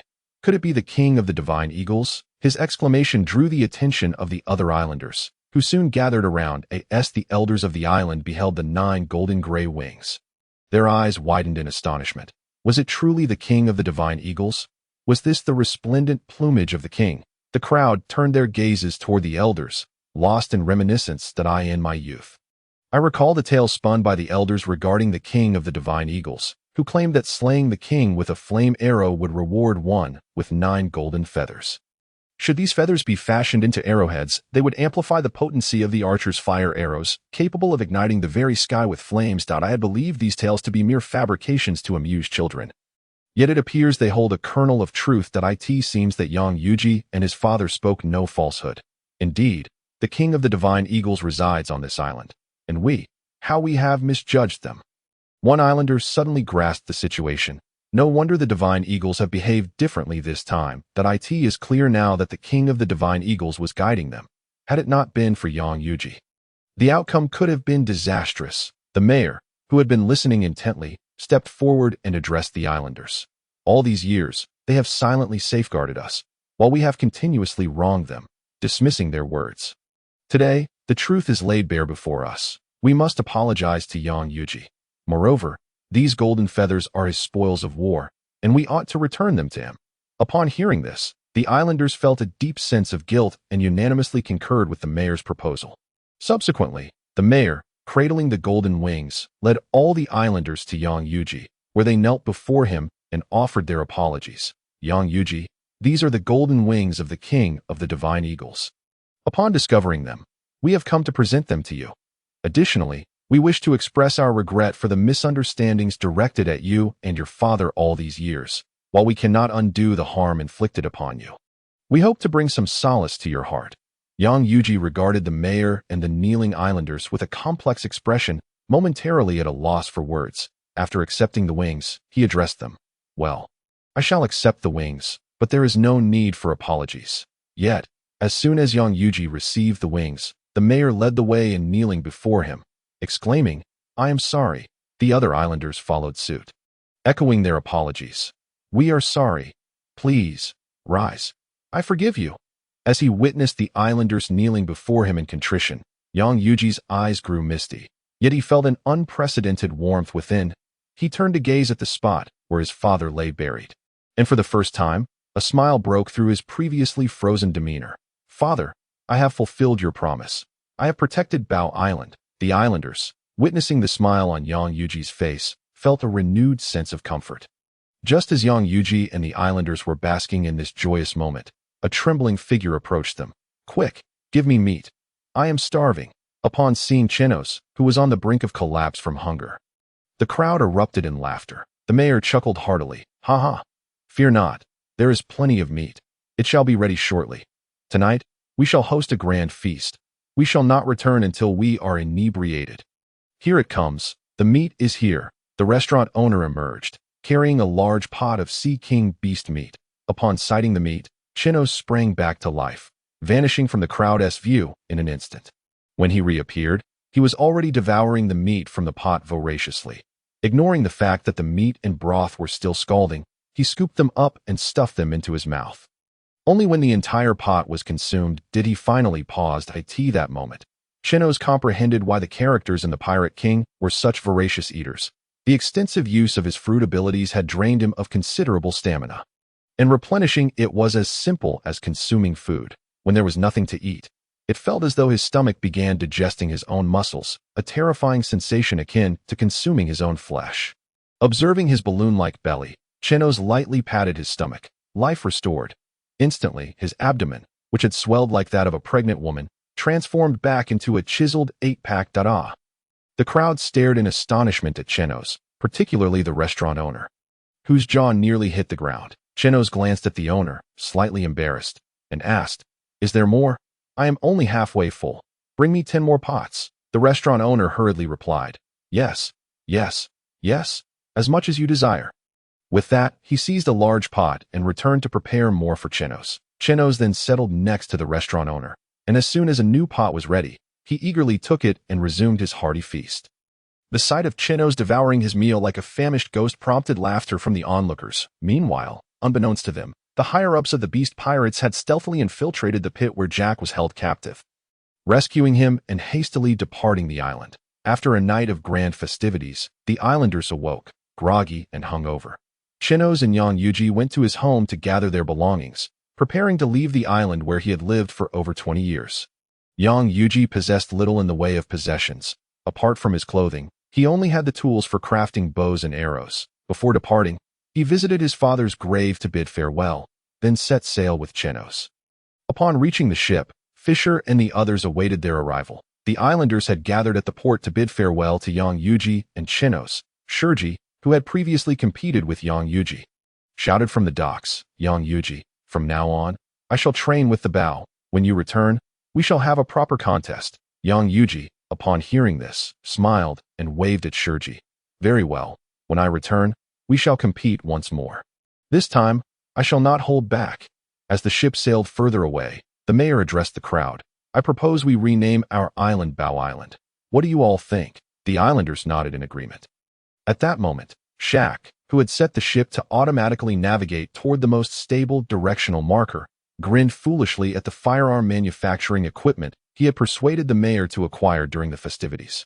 These devices could produce powerful sniper cannons, allowing him to integrate sniper designs into his machines. This would elevate his combat prowess and diversify his offensive strategies. Meanwhile, Teslo was busy managing the gold he had exchanged with the islanders for berries.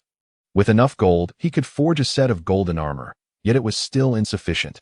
He required more gold. The more gold he possessed, the stronger he would become, particularly after witnessing Yang Yuji's combat capabilities. Teslo felt an increasing sense of urgency.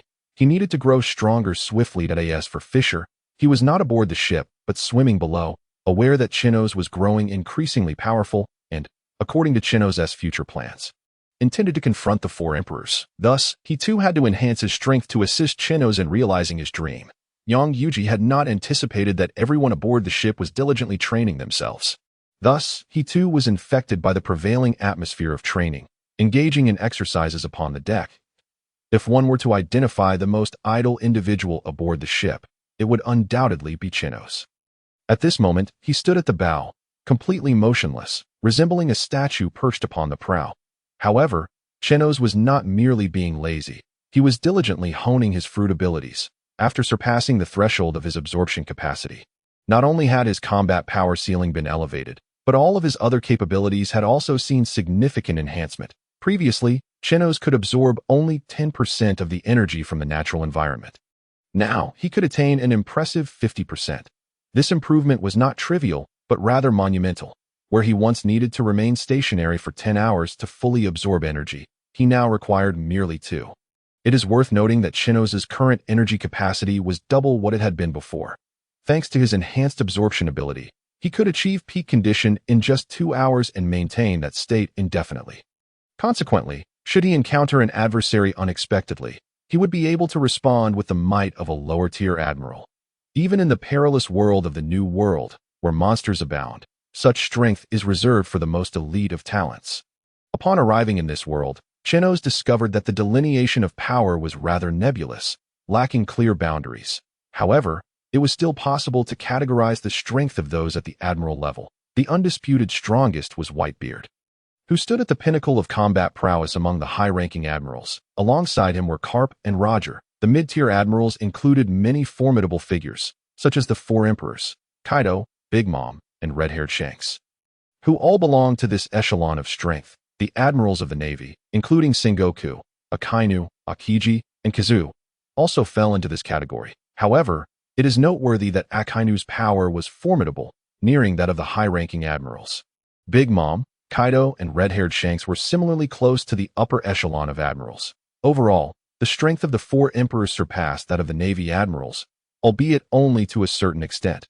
Among the more enigmatic figures was Mihawk, the world's strongest swordsman, who also belonged to this tier. The lower tier of admirals included Don Quixote da Flamingo, Crocodile, Jinbei, and other notable figures of the 7 warlords, as well as the highest combatants among the 4 emperors.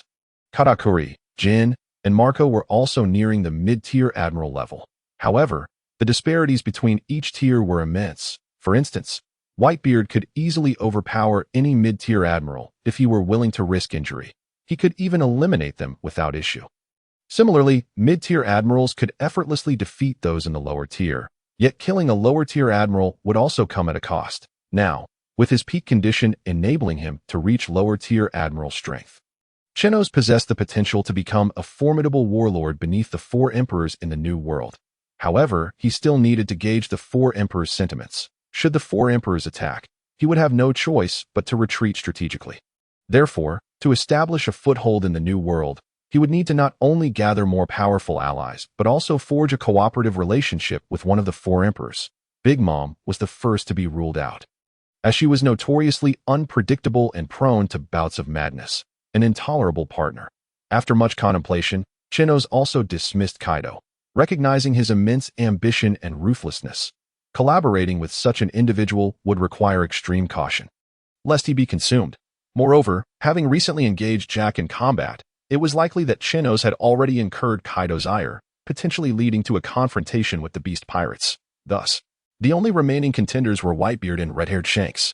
The latter was notoriously mysterious, with little information available about him. His crew was composed of elite pirates rather than the sprawling forces typical of the other 4 emperors. Consequently, Chenos felt compelled to probe whether a cooperative relationship with red-haired Shanks could be established. As for Whitebeard, while he was also a viable option, Chenos feared that Whitebeard might assume a paternal role, which he was keen to avoid, even if Whitebeard was the world's strongest. After much deliberation, Chenos concluded that collaborating with red-haired Shanks was the most suitable course of action. With this in mind, he resolved to set his immediate objectives, to find a chef and to initiate contact with the red-haired pirates. Days later, Kaido of the Beast Pirates glared menacingly at Jack, who was swathed in bandages, and furiously inquired, "Who did this?" Witnessing his recently appointed high-ranking officer in such a state was infuriating for Kaido. It was akin to a slap in the face. Was it Big Mom or Whitebeard? Observing Kaido's murderous rage, the officers stationed on Zou broke out in cold sweat. Yet, they dared not conceal the truth. Trembling as they informed Kaido, Lord Kaido, it wasn't one of the 4 emperors. It was that strongest supernova. Chenos, the strongest supernova? Kaido's mind raced back to the recent uproar surrounding the Navy's bounty on Chenos, who had been awarded a staggering 300 million berries upon setting sail, garnering the attention of countless pirates. However, upon learning that Chenos was responsible, Kaido's fury diminished. Instead, he narrowed his eyes, deep in thought.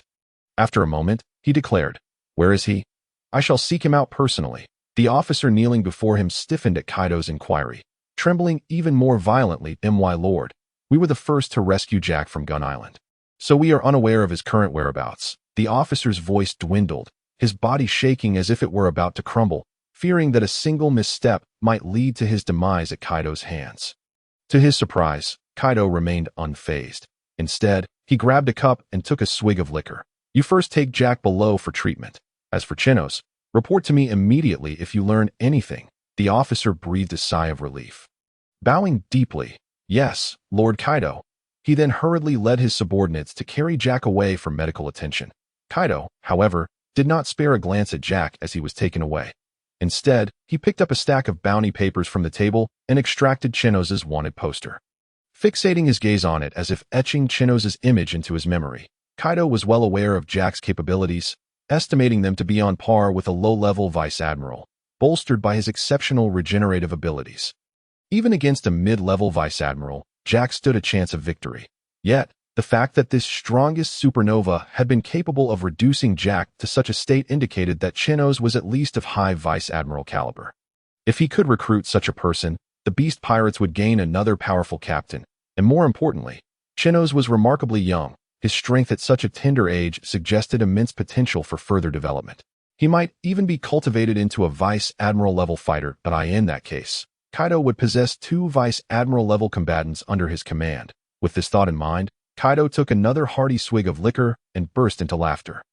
The strongest supernova. Ha ha ha, splendid. Meanwhile, Chenos, oblivious to Kaido's interest, was diligently utilizing his fruit abilities to enhance his physique. Following his encounter in Mariejois, where he had single-handedly faced 5 opponents, the fruit abilities had unconsciously worked their magic on him, leading him into a state of profound refinement. However, at that time, Chenos was unaware of how the fruit abilities had affected him, only realizing the transformation after witnessing the impurities expelled from his body.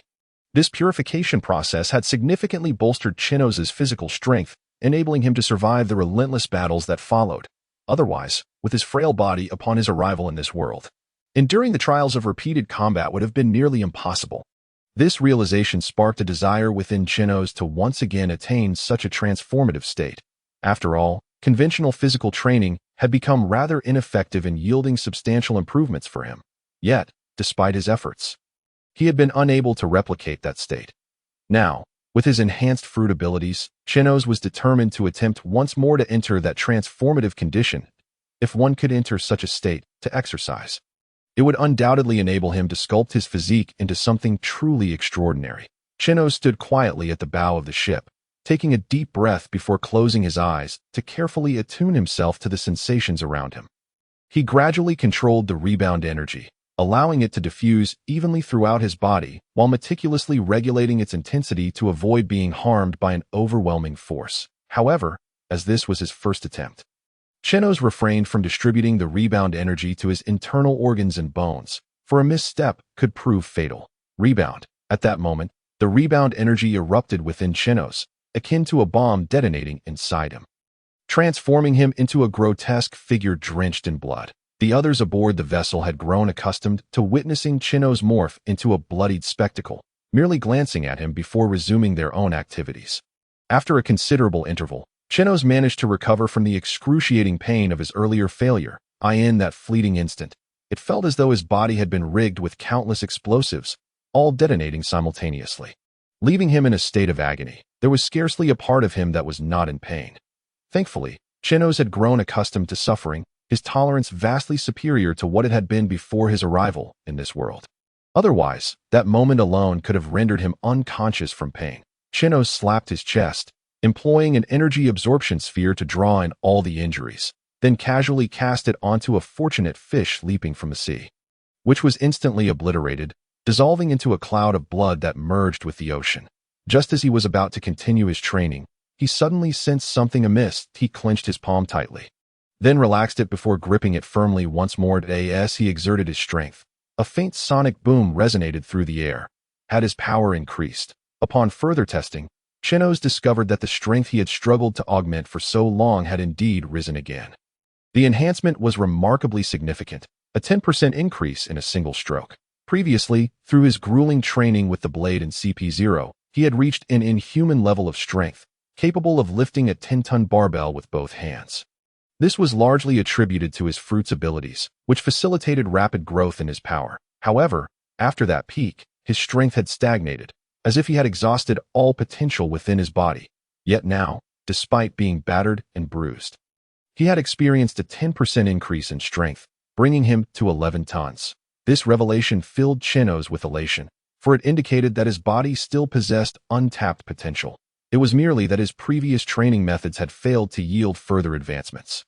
Reflecting on the excruciating pain he had just endured, Chenos hesitated momentarily.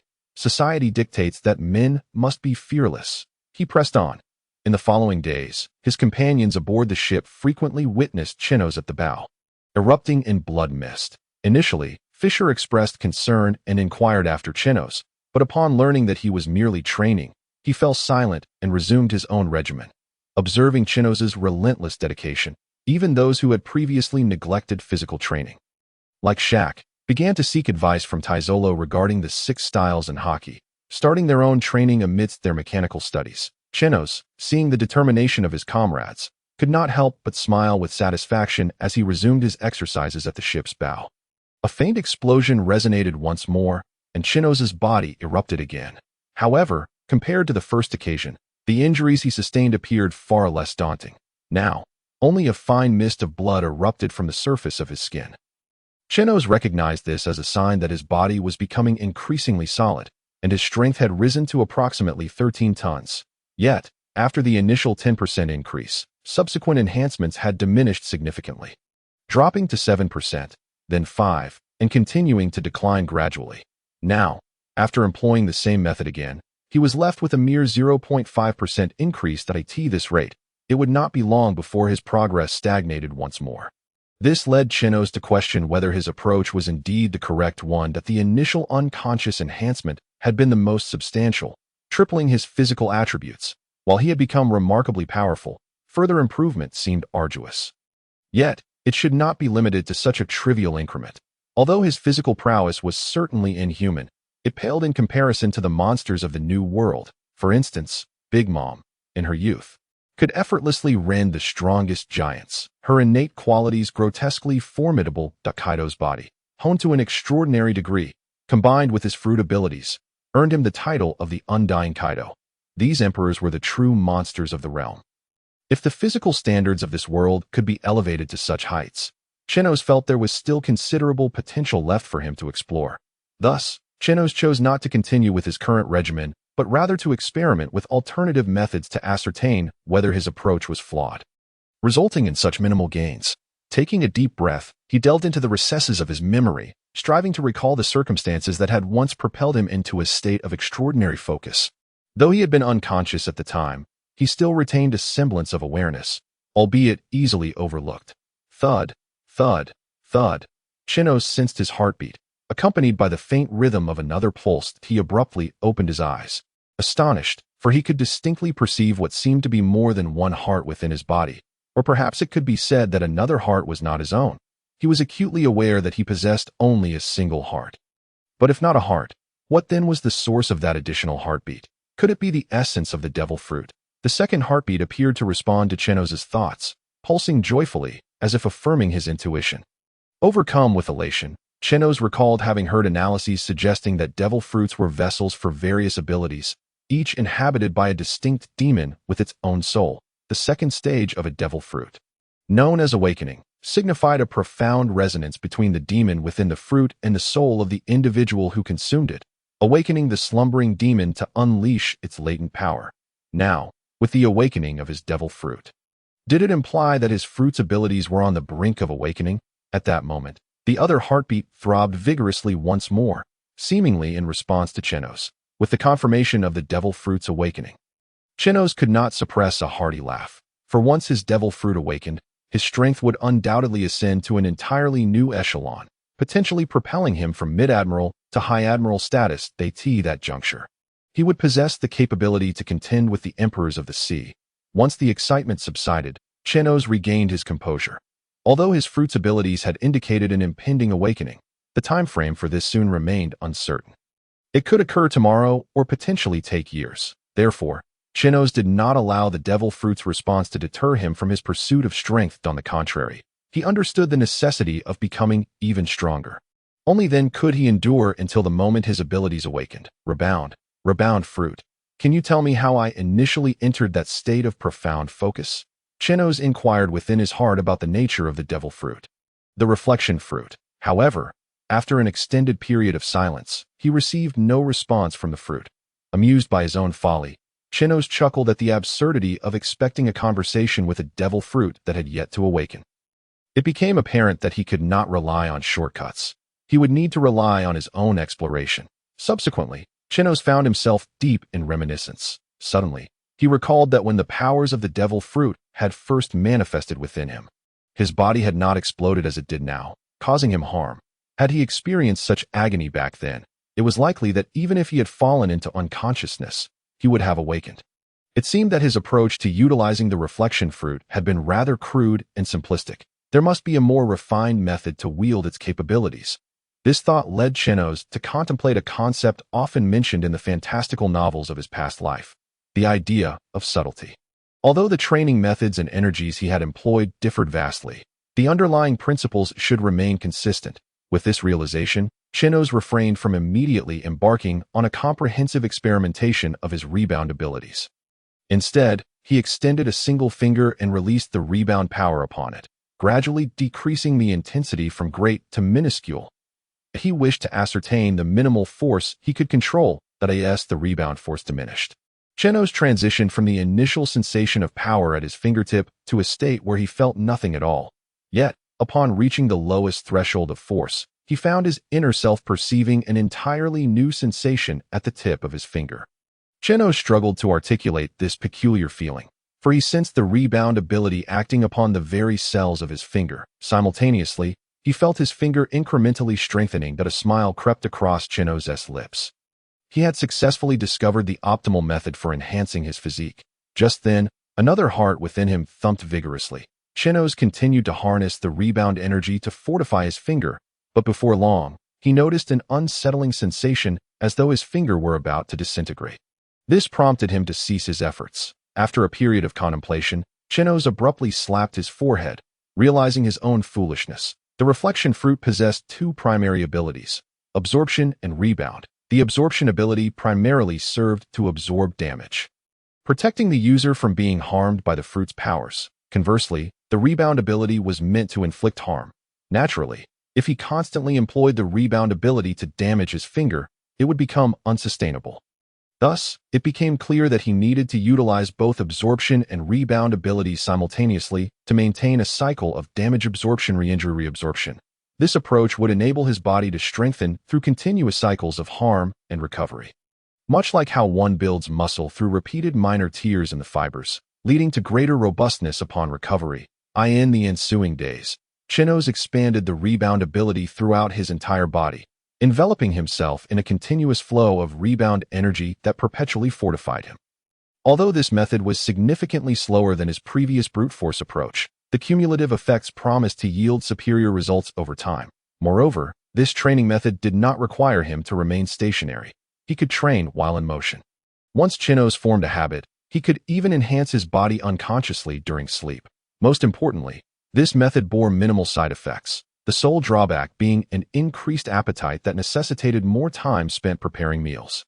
It seemed that every gain came with its losses. Several days later, standing on the observation deck of the third floor, Yang Yuji spotted an island and excitedly announced to his companions, "There's a small island ahead." For someone who had never ventured to sea, the journey had been fraught with challenges. Even with his robust physical constitution, he had spent 3 days battling seasickness. Thankfully, after gradually acclimatizing, he had become accustomed to the ship swaying and had not fallen ill.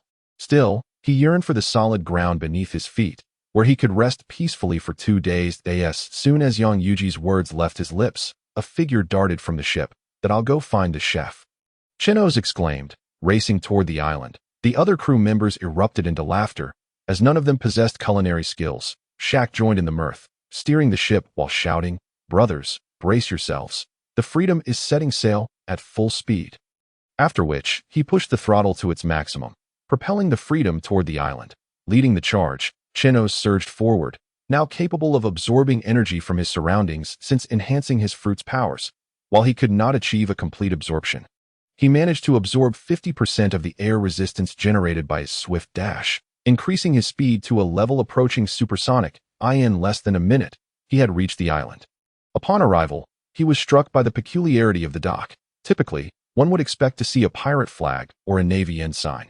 Yet this place bore none. In the New World, most islands were dominated by pirate factions, with only a few under the jurisdiction of the world government, and an even smaller number that were neither. It was unusual for an island to lack a flag, suggesting a powerful presence capable of defending itself. Yet, if that were the case, there should still be some indication of authority. Pondering this, Chenos furrowed his brows and cautiously ventured inland. The island was shrouded in ominous clouds, and a chilling wind swept through, as if a storm were imminent. Upon reaching the town, he found that most of the buildings were dilapidated, some appearing abandoned for ages, filled with dust and cobwebs, if the residences were so neglected. The streets were even more desolate, littered only with leaves blown by the wind, devoid of any living creature. Was this a dead island? In the New World, there existed islands deemed uninhabitable, yet this place did not seem to suffer from the harsh conditions that would render it unsuitable for human life. Why, then, was it devoid of inhabitants? Was he destined to find no chef on this island either? Frustration welled within him. Having searched 3 islands without encountering a single cook was disheartening. The hours he spent preparing ingredients and meals hindered his ability to focus on honing his Haki or developing his fruit powers. Taking a deep breath, Chenos closed his eyes and expanded his Kinbunchika Haki to its fullest extent. While this method did not reveal intricate details, it allowed him to sense the presence of life nearby. Suddenly, he detected movement within the town, a group of living beings. Overjoyed, he opened his eyes wide and hastened toward their direction. Before long, he found himself alongside the group. However, upon witnessing the condition of that group of individuals, he refrained from revealing himself immediately and instead opted to observe the situation from a distance. The members of that group were adorned with black, conical hats, their bodies tightly shrouded in dark fabric, with even their eyes obscured by veils of black gauze, creating an eerie spectacle. After a careful examination, Chenos discerned that not a single part of their bodies was exposed, resembling devotees of some obscure cult. They were carrying a stretcher upon which lay a thrashing figure. The man's face contorted in terror, desperately attempting to scream, yet his mouth was silenced by a cloth, and his limbs were bound to the stretcher. The group of dark-clad individuals hoisted him onto a pile of wood, securing the stretcher to the timber, after which the leader among them proclaimed loudly, "This unfortunate soul has been tainted by filth, and has now become filth itself. To prevent others from suffering harm, we must employ the sacred flames to purify his corruption. May you, in the afterlife, grant us the strength to eradicate all impurities and vanquish the witch." With that, the leader approached the wooden pile with a torch, intent on setting the man ablaze. Just as he was about to toss the torch into the heap, a clear voice rang out, "Stop!"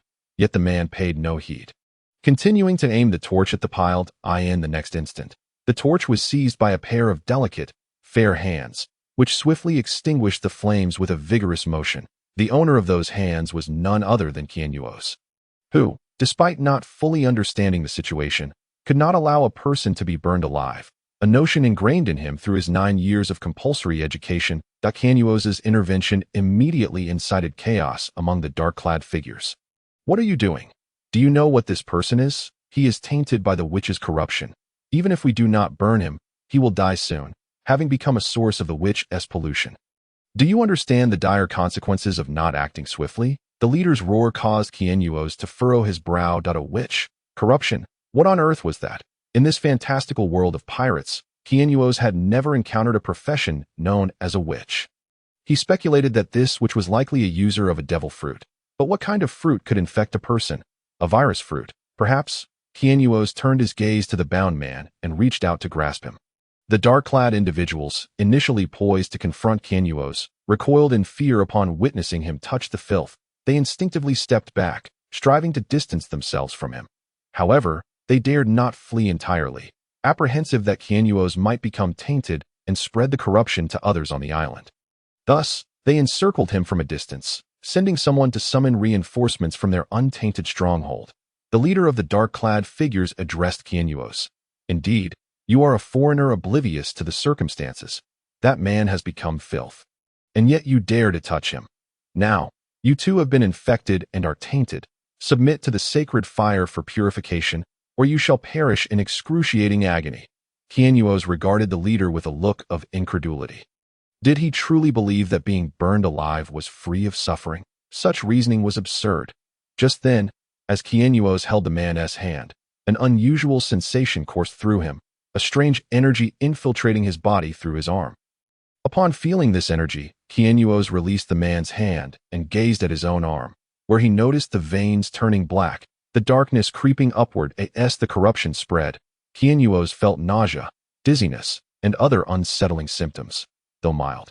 They were enough to signal something was amiss within his body. Absorb. Upon invoking his devil fruit ability, the invading energy was immediately drawn into him, and his arm reverted to its normal state. The previous discomfort vanishing in an instant. A smile crept upon Chenos' lips. Indeed, he had encountered a devil fruit user. With a sudden motion, Chenos struck the filth in the chest, extracting the devil fruit power from him. The man, who had been thrashing about in a desperate attempt to free himself, abruptly ceased his struggle, wide-eyed and incredulous as he stared at Chenos. The latter smiled and nodded at him. "You are free." The man's eyes welled with tears, and he looked upon Chenos with profound gratitude. He could feel the discomfort dissipating entirely. He was no longer filth. Chenos then broke the chains binding the man and removed the cloth obstructing his mouth. The moment he was freed, the man fell to his knees before Chenos, exclaiming, "Thank you, benefactor. Thank you. I have 2 children to care for. I cannot die. Thank you for saving me. Or else, sob." As the man, overwhelmed with emotion, attempted to embrace Chenos' leg, Chenos gently pressed his hand on the man's head to keep him at bay. "What is happening on this island? Who is the witch? How were you infected by her?" Upon hearing Chenos' inquiries, the man wiped his face with his sleeve and began to explain that my name is William. This is the Isle of Sickness, a place teeming with pathogens. Initially, it was an island inhospitable to human life. The first doctors who arrived discovered that nearly every disease known to the world thrived here. They brought many more doctors and equipment to conduct research. After years of diligent effort, they successfully developed medicines and treatments to combat various pathogens. Gradually cleansing the island and rendering it habitable, it became a revered site for aspiring physicians, a sanctuary for countless individuals seeking cures. However, 8 years ago, a little girl appeared on the island, afflicted by a peculiar ailment that manifested in ever-changing symptoms. One day of fever, the next diarrhea, then perhaps festering wounds. Each day brought a new malady. Numerous doctors attempted to treat her, but to no avail. After 2 years on the Isle of Sickness, although the girl survived, her condition worsened, presenting dozens of ailments daily, leading many doctors to believe she was beyond saving. Miraculously, she did not die but fought to survive. After another year, rumors spread that on a certain day, the girl suddenly recovered. Exhibiting no symptoms, her health rapidly restored. Yet, on that very day of her recovery, she murdered all the doctors and began disseminating filth across the island. Anyone infected by this corruption would contract the disease, becoming a source of the witch's pollution, thereby spreading it further. Those afflicted would perish within 10 days. When the news first broke, both the Yonko and the Marines dispatched forces to deal with the witch. But all returned empty-handed. No one could slay her, and many perished at her hands. Thus, the island became a dead zone, with those who had not been infected retreating to the underground medicine storage facilities established earlier, where they now survive. Upon concluding his tale, William sighed with resignation. As for why I was infected by the witch, it was because she possessed food, and we, living in the underground storage, found it difficult to procure sustenance. I needed food to feed my children, so I took the risk of approaching the witch. Despite my caution, I was still infected by her filth. In William's narrative, Chenos grasped the crux of the situation. This witch was a formidable entity capable of defeating high-ranking officers of the Yonko and the New World Marines. Furthermore, she operated alone, having not aligned herself with any faction. Given such circumstances, Chenos felt no qualms about claiming her for himself. While Chenos and William exchanged information, the dark-clad figures continued to observe, preparing to capture them. A squad of fully armed combatants, similarly shrouded in dark attire, swiftly arrived at the scene. The purification team leader. That outsider has disrupted the purification ritual. He has come into contact with filth and must be purified alongside it. Upon hearing the leader's words, William promptly addressed Captain Castor, exclaiming, "I am healed. This outsider possesses the ability to cleanse the corruption afflicting me. Look, I am well." As he spoke, William tore away his sleeve, exposing his arm to the gaze of the cloaked leader. Castor Deity was a consensus among the island's inhabitants that the veins of those infected would turn black, spreading ominously towards the heart. Thus, when they beheld William's fair arm, devoid of any darkened veins, an uproar ensued, filled with murmurs of disbelief. Could it be that William had truly been cured? Did this individual genuinely have the power to eradicate the witch's taint? Did this imply that with the assistance of this outsider, they could permanently vanquish the witch and no longer live in a state of half-life, neither human nor spirit? Castor stood in stunned silence, struggling to accept the reality before him. William, remove your garments. Let me see if your heart bears any black veins. Without hesitation, William stripped away his clothing, revealing his chest, and declared to Castor, Behold, I am healed. I am truly healed. At that moment, the leader of the cleansing squad, lost in thought, suddenly raised his weapon and aimed it at William, pulling the trigger without hesitation. Bang! Cleansing Captain, what are you doing? Castor spun around, shouting in fury at the cleansing captain. William was the first individual to have been healed. They needed to bring him back for further study. If it were indeed true that the witch's corruption had vanished from William, hope would be rekindled for all the afflicted inhabitants of the island, allowing them to return to their former lives, unencumbered by the need for concealment. Yet now, the cleansing captain seemed intent on harming William. What could possibly be his motivation? Fortunately, standing beside William was Chenos, who reached out with a finger, lightly tapping the bullet mid-flight. Before it could touch his finger, it halted in mid-air and fell to the ground. The cleansing captain's eyes widened in disbelief, and he raised his weapon again, firing wildly at William and Chenos. Chenos merely stepped forward, positioning himself protectively in front of William, extending his palm forward. All the bullets that approached Chenos seemed to collide with an invisible barrier, eerily halting in mid-air before dropping one by one to the ground. Observing the cleansing captain's incredulous expression, Chenos found it perplexing that in this extraordinary world of pirates, he could comprehend the use of firearms in the East Blue. As they could resolve most adversaries, he could also fathom their use in the Grand Line for similar reasons. However, in the New World, where even the weakest of foes could evade bullets, he found it bewildering that many still relied on firearms. It underscored the vast disparity in power within this world. Even a formidable being like Kaido would not necessarily be roused from drunkenness by a cannon fired at his forehead, while a weaker foe like Bachmus nearly met his end from a single shot. It was, indeed, a magical realm. Chenos shook his head and appeared beside the cleansing captain, seizing the weapon and unleashing a surge of rebound energy, instantly shattering the gun into fragments. Witnessing the devastating power of this technique, Chenos nodded in satisfaction. His mastery over the devil fruit had reached an exquisite level, enabling him to control the scope of his abilities by concentrating the fruit's power solely on the gun. He could unleash a more potent attack without wasting any of the rebound energy. This, too, was an unexpected boon. Now, speak. Why do you wish to kill William? The cleansing captain gawked at the shattered remnants of his steel weapon, which could have served as a formidable melee tool, now crumbling in Chenos's grasp as if it were mere plastic. The thought of such power in the hands of Chenos made the cleansing captain swallow hard, begrudgingly stating, corruption cannot be cured. It must be a deception. We must eliminate him. Otherwise, if word of this spreads within the base, everyone will be in peril. Chenos picked up a sharp fragment from the ground and pressed it against the cleansing captain's forehead, piercing the skin and drawing forth a trickle of blood. Speak, or face death. The cleansing captain trembled, hurriedly confessing, the higher-ups at the base wish for no restoration. They are supreme beings within the confines of the base. If the sick island recovers, they will lose their power, as will I. Chenos raised an eyebrow, immediately grasping the cleansing captain's implication. In this small island where martial prowess was lacking, those who attained high status within the base enjoyed unassailable authority. Akin to the celestial dragons, the lower-class citizens dared not resist. A mere accusation of corruption could lead to their execution, leaving them at the mercy of those in power. Thus, none among the upper echelons desired restoration.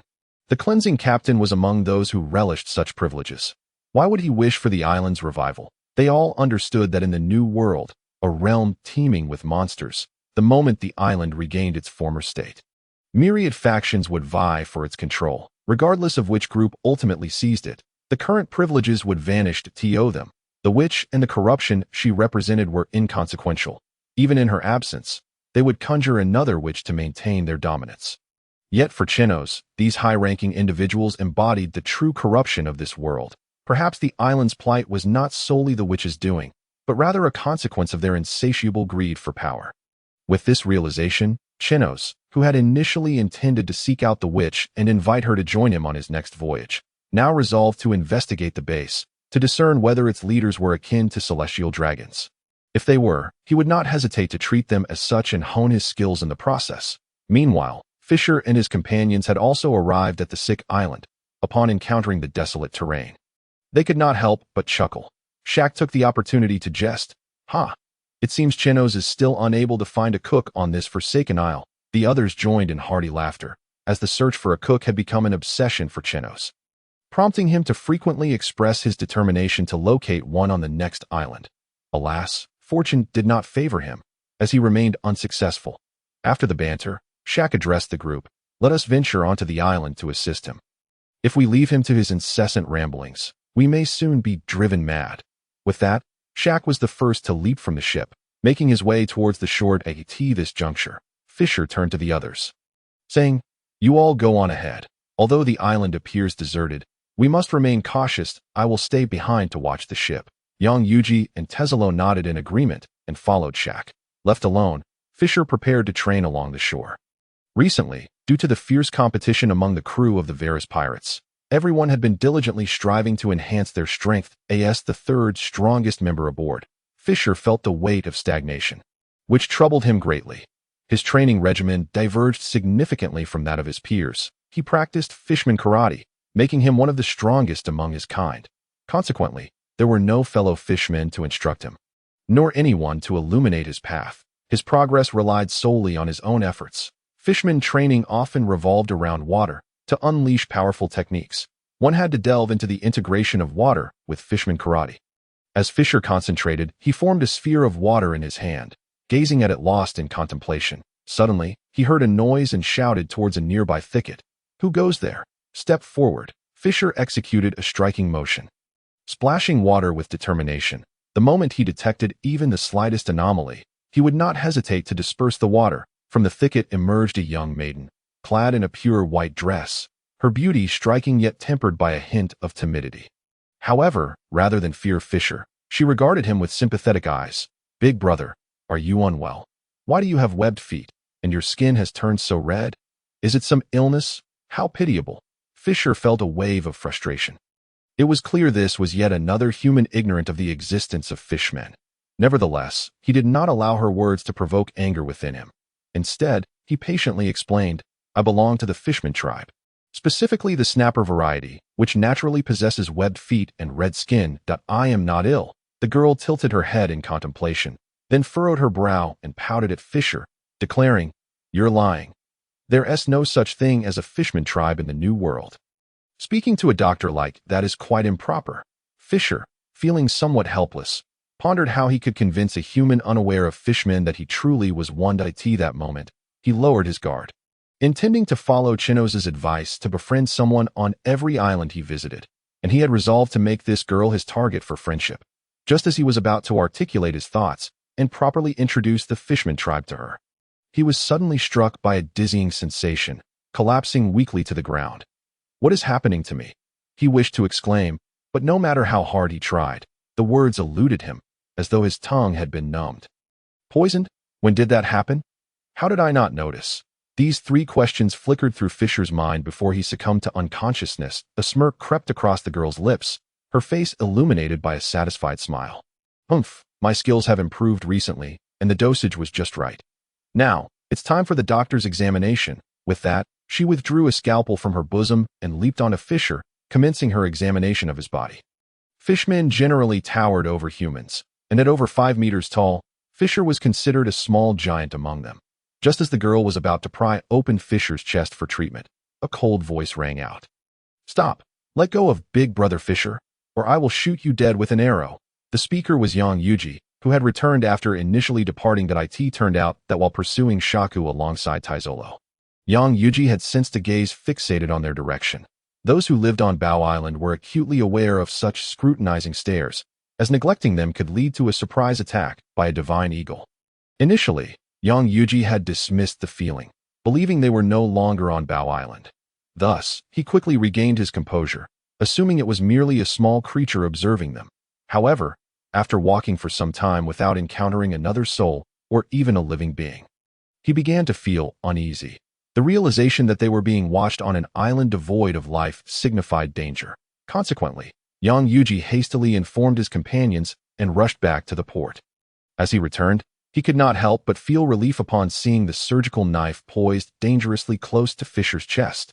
Had he not arrived in time, he might have never seen Big Brother Fisher again.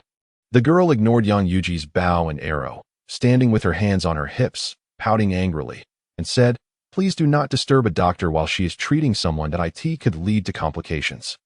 Observing the girl's demeanor, Yang Yuji's eyes brightened, and he released his arrow without hesitation. He cared not whether the girl was good or evil. All he saw was his companion Fisher rendered unconscious, with a knife poised against him. Thus, regardless of her intentions, he would shoot first and ask questions later. The girl's eyes turned an inky black, coldly scrutinizing Yang Yuji, interfering with the doctor's work. How wicked. Ignoring the arrow entirely, she charged straight at Yang Yuji. In an instant, the arrow reached her, yet upon nearing, the wooden shaft began to decay, sprouting numerous black spots, and by the time it arrived, it had completely rotted away. The arrow, lacking a tail, lost its accuracy and failed to strike her. Yang Yuji furrowed his brow and quickly drew 3 arrows from his quiver, firing them at the girl, but the outcome remained unchanged. He could not inflict even a scratched at that moment. The girl was already before Yang Yuji, waving a hand and coldly stating, "Wicked person, experience the pain of illness." Yang Yuji had been waiting for her to close the distance. Surmising that she, like the captain, was a fruit user, and that long-range shots would be ineffective against her. Thus, he planned to shoot at close range. As the girl waved her hand, Yang Yuji did not let his guard down. He pushed off with his feet, leaping high to face her, drawing back his bow to shoot downward. It was a seamless execution. After releasing the arrow, Yang Yuji flipped the bow and forcefully pushed against the string, propelling himself backward to create distance from the girl. However, despite his meticulously planned attack and the arrow hitting its intended target, it failed to harm her. The arrow passed through the girl as if she were air, twisting slightly before returning to its original form. Yang Yuji furrowed his brow, recalling the description Chenos had given him of a certain type of fruit user, a natural-type devil fruit user. Chenos had remarked that such users could elementalize their bodies, rendering ordinary physical attacks ineffective against them, and no matter the form of assault, they remained unharmed unless Haki was employed. Yang Yuji had previously been unfamiliar with the concept of Haki, but upon hearing Chenos' explanation, he realized it was akin to a training method passed down through his own lineage, albeit under a different name. On Bow Island, this training was referred to as Hunter God. The fire arrows he shot from the island utilized Hunter God, enveloping the energy within the arrows to unleash greater power, capable of slaying the king of divine eagles. Although their training in Hunter God was similar to the Haki energy of the outside world, the application differed. Their Hunter God could be more effectively wrapped around arrows for long-range attacks, with negligible energy loss. In contrast, using Haki for long-range strikes resulted in significant energy depletion. However, Haki had its advantages, as the attack and defense it provided when wrapped around the body were far superior to Hunter God. One could say that both methods of utilizing Haki had their respective strengths and weaknesses. Realizing that the girl was likely a natural-type devil fruit user, Yang Yuji summoned the energy within him, channeling it into the arrow he held, preparing to release it. Suddenly, he felt a wave of dizziness wash over him. Shaking his head, he recognized he might have fallen victim to the girl's abilities. He resolved to muster his strength and eliminate her quickly. Otherwise, his other companions aboard the ship could easily become targets as well. He could not afford to wait for Chenos to come to their rescue. Such a scenario would be humiliating. Yet, despite Yang Yuji's desperate efforts to maintain his focus and steady his gaze, the dizziness intensified, threatening to overwhelm his ability to sustain the Hunter God energy on his arrow. "I must shoot it out." Yang Yuji bit his own tongue, using the pain to muster his spirit. He then set his sights on the young girl and released the arrow from his bow. The arrow shot forth. The sound of its trembling tail feathers echoed in Yang Yuji's ears, flying straight towards the girl. In that moment, the girl felt as if a colossal divine eagle was swooping down upon her, intent on her demise. The overwhelming aura of murderous intent immobilized her, leaving her breathless. Alas, despite Yang Yuji's efforts, he was still affected by the girl's abilities. The arrow missed her head by mere inches. Nonetheless, the fierce wind generated by the arrow slicing through the air severed some of the flowers adorning her hair, sending them drifting away behind her. It was only after the arrow had passed that the girl regained her composure, gasping for breath. Had it not been for her dizziness and slight miscalculation, she would have surely perished. After releasing the arrow, Yang Yuji could no longer sustain himself and collapsed to the ground. Yet, his eyes remained fixed, unwaveringly locked on the arrow. It was only upon witnessing the arrow veer off course that he begrudgingly closed his eyes and succumbed to unconsciousness. Once she had gathered herself, the girl pouted at the unconscious Yang Yuji, her face flushed with anger as she approached him, with her delicate little foot concealed within her pure white dress. She delivered a fierce kick to Yang Yuji. However, after over 20 years of relentless archery practice, Yang Yuji's body was as resilient as iron. Her kick not only failed to vent her frustration, but also left her foot aching. She hopped about, grimacing in pain, yet her adorable demeanor only evoked thoughts of a cute but fierce creature. Strangely enough, this seemingly fierce little girl had incapacitated 2 warriors of mid-level vice admiral strength aboard the Chenos. An oddity indeed. After dealing with Yang Yuji, a triumphant smile spread across her face. Humph, now no one will disturb me while I tend to that sick big brother. Time to get to work. With no interruptions, the girl's mood shifted from overcast to sunny, her bright smile shining as if illuminated by golden rays. Like a child who had just received candy, she skipped towards Fisher, surgical knife in hand. Just then, a chilling voice pierced the air. Assimilation. Upon hearing the voice, the girl glared angrily in its direction. Why? Why must a doctor be interrupted time and again while treating a patient? Those who disturb a doctor are villains. And villains must taste the suffering of illness. As she prepared to confront the source of the voice, she suddenly realized that her feet had inexplicably turned to gold, and her body was rapidly following suit. This revelation terrified her. In a desperate attempt to activate her fruit ability to reverse the transformation, she found it utterly ineffective against gold, leaving her to watch helplessly as her body slowly turned to gold. Once she had completely transformed, 2 figures emerged from the bushes, Shark and Teslo. Having seen Yang Yuji hurriedly retreat, they sensed trouble and had followed him, opting to observe from the shadows before revealing themselves. Seizing the opportunity, Teslo dispersed gold dust into the air, and when its concentration reached a level sufficient for assimilation, he spoke, capturing the girl effortlessly. Looking at the fallen Fisher and Yang Yuji, Shark sighed in relief, patting his chest.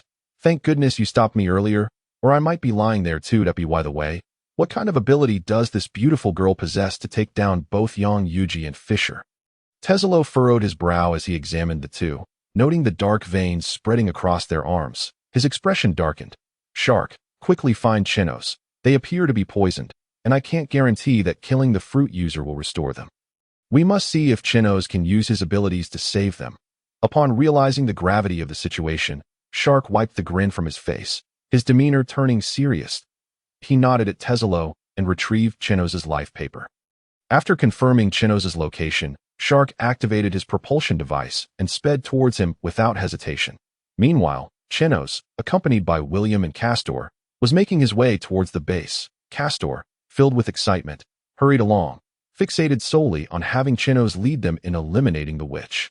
Once the witch was gone, they could return to a normal life, and his daughter would finally see the sunlight and flowers, no longer living a life shrouded in confinement. The underground base was only a few hundred meters from where they purified William, situated at the entrance of a cave at the foot of a mountain. Before long, they arrived at the base's entrance. The technology on the disease island was commendable. The entrance featured a modern, stainless steel lift door, with a surveillance snail stationed at the entrance, observing the surroundings. There was also a card reader and keypad for entry. Castor produced a card from his pocket, swiped it, and swiftly entered the password. Password correct. Congratulations, Captain Castor of the Purification Squad, on your safe return. An electronic voice announced as the stainless steel door slowly rose. As it lifted, Chenos peered inside, but his view was obscured by a long corridor devoid of any living beings. Save for a few surveillance phone bugs, the group entered the corridor, standing still as if awaiting something. Chenos mirrored their actions, remaining stationary. Once the stainless steel door closed, a cloud of white smoke enveloped the corridor, shrouding everyone.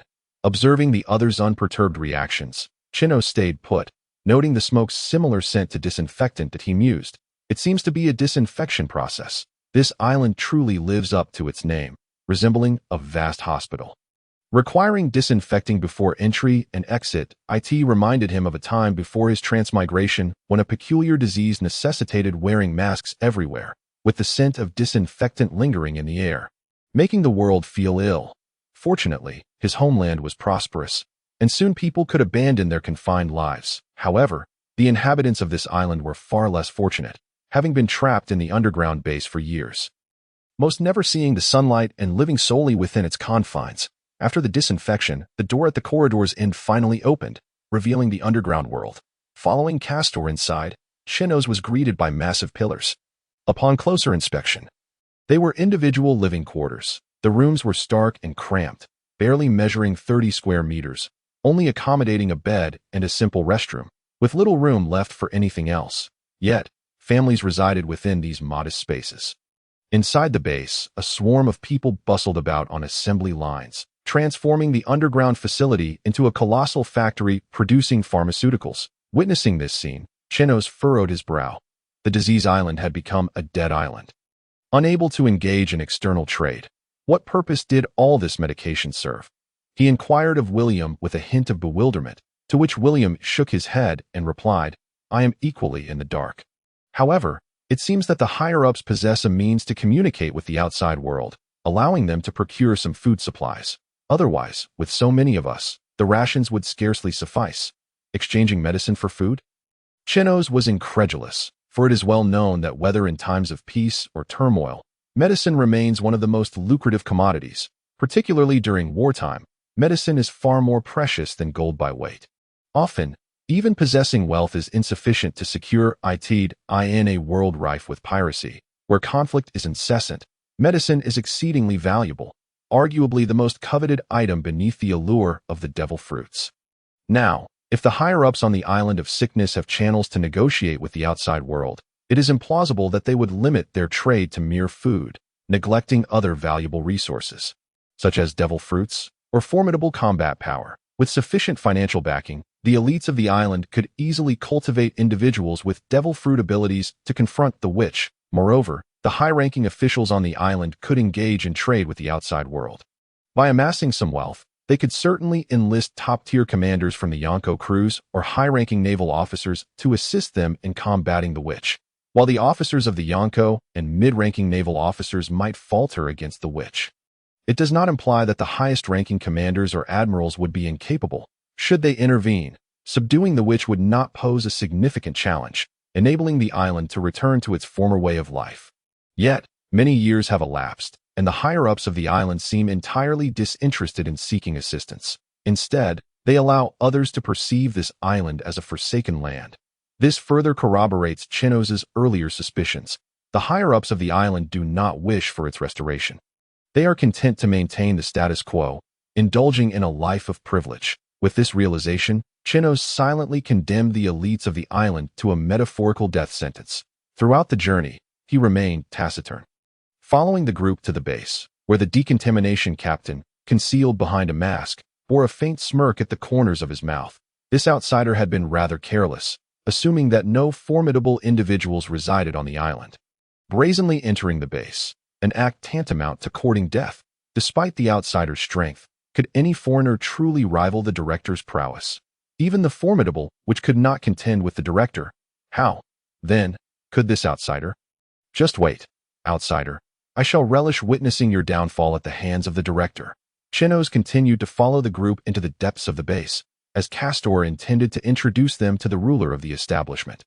Director Fumingwood on the island of sickness. The individual wielding the most power is the hospital's director, a necessity in this peculiar locale, where one must possess exceptional medical skills and extensive knowledge to lead effectively.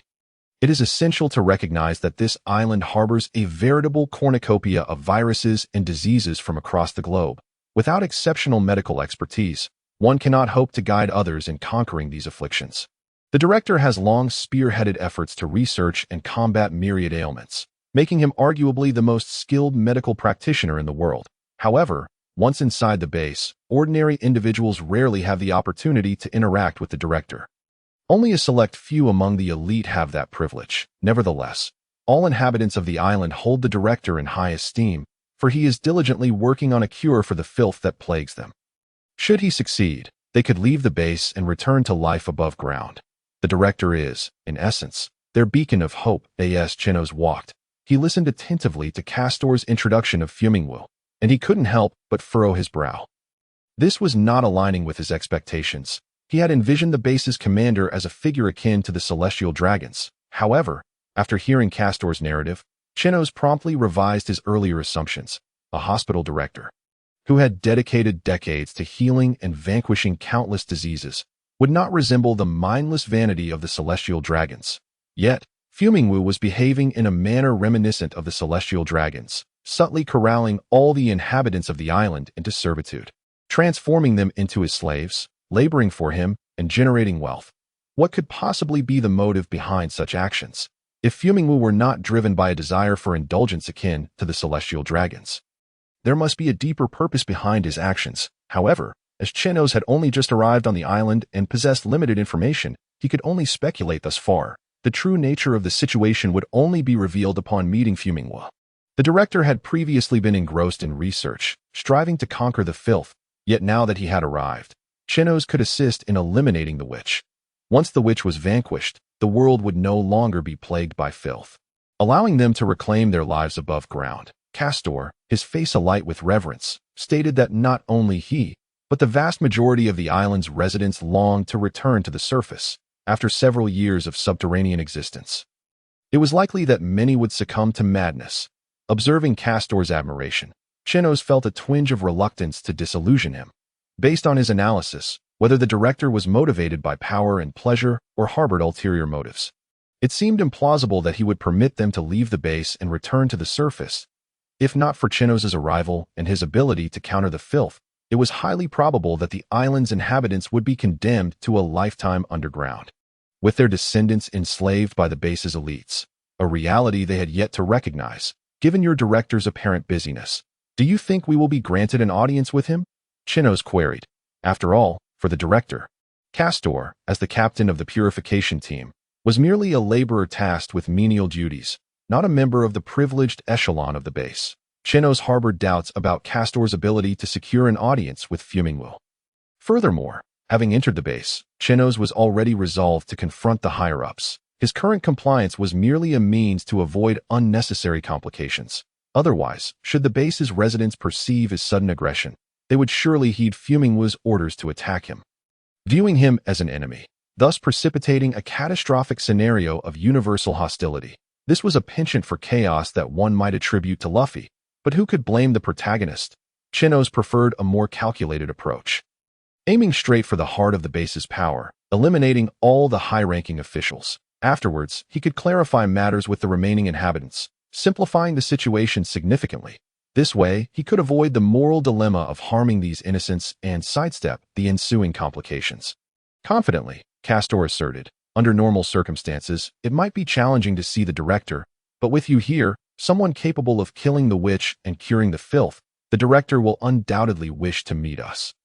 Chenos nodded, inwardly acknowledging, indeed, upon learning of the presence of one who could jeopardize his plans, Fumingwu will certainly make an appearance. Yet, his arrival will not be driven by joy. Rather, it will be imperative that he eliminates this threat. He cast a sympathetic glance at Castor, who remained blissfully unaware that he was about to witness the director's most grotesque side. Those privy to the truth would likely find themselves silenced by Fumingwu to preserve his dominion. Yet, Chenos refrained from disclosing this to Castor. After all, such an innocent soul deserved a moment of happiness. Who knew if he would find joy again upon confronting the world's darker truths? Castor led Chenos to a building resembling a large, square structure, before which stood an elevator-style stainless steel gate akin to the main entrance of the base. Above the gate, 2 surveillance snail cameras were fixated upon Chenos, and his companions point one of the surveillance snails. Upon noticing their arrival, scrutinized Castor from head to toe and inquired, Purification Team Captain Castor, what brings you here? Has there been an anomaly during the filth purification process? With palpable excitement, Castor responded, "No anomalies have occurred. However, we have encountered an individual capable of curing the filth. He has successfully healed William, and we wish to bring him to the director for an examination. If William is indeed cured, we may finally leave the base and return to life above ground." The surveillance snail briefly surveyed William before lingering on his arm, then redirected its gaze to Chenos, scrutinizing him intently. After a considerable pause, the surveillance snail declared, "Enter. The director will personally come to examine William's condition shortly." Upon concluding his words, the stainless steel gate slowly ascended, and the crowd began to enter the building as the last of them crossed the threshold. The gate descended once more, sealing shut that moment. The informed director, Fu Mingwu, had arrived in the surveillance room, scrutinizing the data provided by the monitoring personnel. That a subtle smile crept across Fu Mingwu's face as he perused the information on Chenos. The strongest supernova, having just emerged from the sea, with a bounty of 300 million. How intriguing! With this thought, Fu Mingwu floated gracefully towards the entrance of the building, eager to meet this formidable supernova in person. Upon entering the building, Chenos realized that it was less a bastion of power on the island and more akin to a research facility. The structure was predominantly glass, allowing an unobstructed view of the activities within. Numerous individuals clad in protective gear were engaged in a myriad of experiments before various machines, and the sheer quantity of research apparatus on the island was beyond comprehension. Medicines were exorbitantly priced, and the machinery for their production was equally costly, while the research equipment was even more so. Chenos found it hard to fathom that such an abundance of research tools could exist on a mere island. Selling off these instruments could likely procure an entire island in return. Witnessing this spectacle, Chenos furrowed his brow. Had he miscalculated? Did Fu Mingwu genuinely intend to develop a cure for the affliction by acquiring so much experimental equipment? He quickly dismissed the notion. If Fu Mingwu truly wished to aid the islanders, he could employ more expedient methods rather than resorting to such a costly and time-consuming approach. However, Chenos began to comprehend why the island's inhabitants had never questioned Fu Mingwu. Instead, they exhibited profound respect for him, seemingly because he had not squandered resources on himself, but rather invested them in the research equipment. "Welcome, welcome. I hear a man named William has been cured of his affliction. Hurry, let me examine him." A middle-aged man, dressed in a hospital director's attire, complete with gold-rimmed glasses and meticulously combed hair, approached. This was Fu Mingwu, who, upon reaching William, instructed him to disrobe for a thorough examination. Intermittently pricking him with a silver needle, the symptoms of the affliction had vanished. The peculiarities of his tongue and eyes had disappeared, and the accumulated toxins in his chest were no more. The internal toxins have also dissipated. This is indeed a genuine recovery. After completing his examination, Fu Mingwu gazed intently at the silver needle for a moment before displaying an expression of exhilaration and proclaiming to the onlookers, "Truly remarkable. All symptoms of the affliction have vanished, and the side effects have dissipated as well. What a marvel! How was this achieved?" Receiving Fu Mingwu's affirmative response, Cast raised his fist in excitement, declaring, "It is he. He has the ability to cure our affliction, and he does so with astonishing speed." Chenos could only roll his eyes at this remark that Fu Mingwu rushed toward Chenos, his face alight with fervor, extending his hands as if to grasp Chenos's in gratitude. However, before Fu Mingwu could seize him, Chenos intercepted his hands. With a cold gaze, he retorted, "Are you in such haste to make a move against me?" Between Fu Mingwu's fingers lay a nearly invisible silver needle. Realizing his ruse had been uncovered, Fu Mingwu, unperturbed, calmly addressed Chenos, "My apologies. I intended merely to conduct an examination. However, since you have discerned my intent, allow me to be forthright. As an outsider, you should be aware of the nature of devil fruit users. The witch who produces the affliction is a user of the disease fruit. The affliction she creates is a novel disease formed from the amalgamation of dozens of illnesses. And thus far, no one has managed to cure it. The only way to do so is for the witch herself to utilize her powers to cleanse the affliction. Therefore, I pose this question to you. Are you the witch?" At Fu Mingwu's words, the crowd recoiled in terror, casting fearful glances at Chenos. Yet, Cast, who had accompanied Chenos, furrowed his brow and interjected, "Director, you must be mistaken. It is well known that witches are female, and Chenos is a man." How could he possibly be the witch? In response to Cass's skepticism, Fu Mingwu replied, I cannot ascertain whether he is the witch. Hence, I intended to use the silver needle as a test. The bodies of witches are comprised of diseases, and contact with my needle would elicit an immediate reaction. That's so, Mr. Chenos. Would you be amenable to a prick from my needle for testing? Upon hearing the director's proposition, Chenos mentally labeled him a cunning fox. How devious. Their initial meeting had devolved into a perilous ultimatum for Chenos, forcing him to choose. One option was to refuse the needle, which would allow Fu Mingwu to claim Chenos was guilty.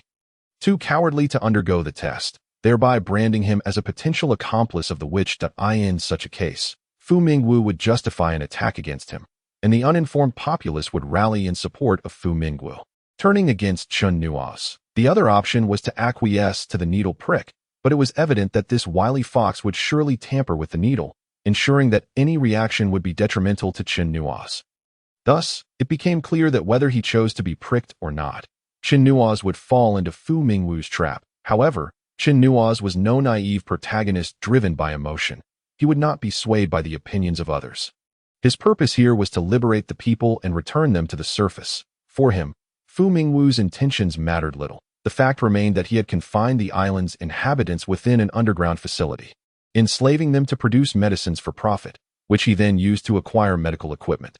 This was a stark reality. The issues plaguing the island were equally shared by Fu Mingwu and the witch, each responsible for 50% of the problem. With Fu Mingwu standing before him, Chenos realized that eliminating him would resolve half of the issues, and afterward, he could persuade the witch to join their pirate crew, thus addressing all the island's problems. With this plan solidified in his mind, Chenos fixed Fu Mingwu with a murderous glare and advanced step by step towards him. I did not come here to play a game of choices.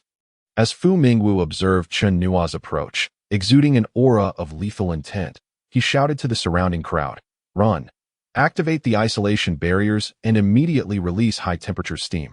Only then can we contend with this individual.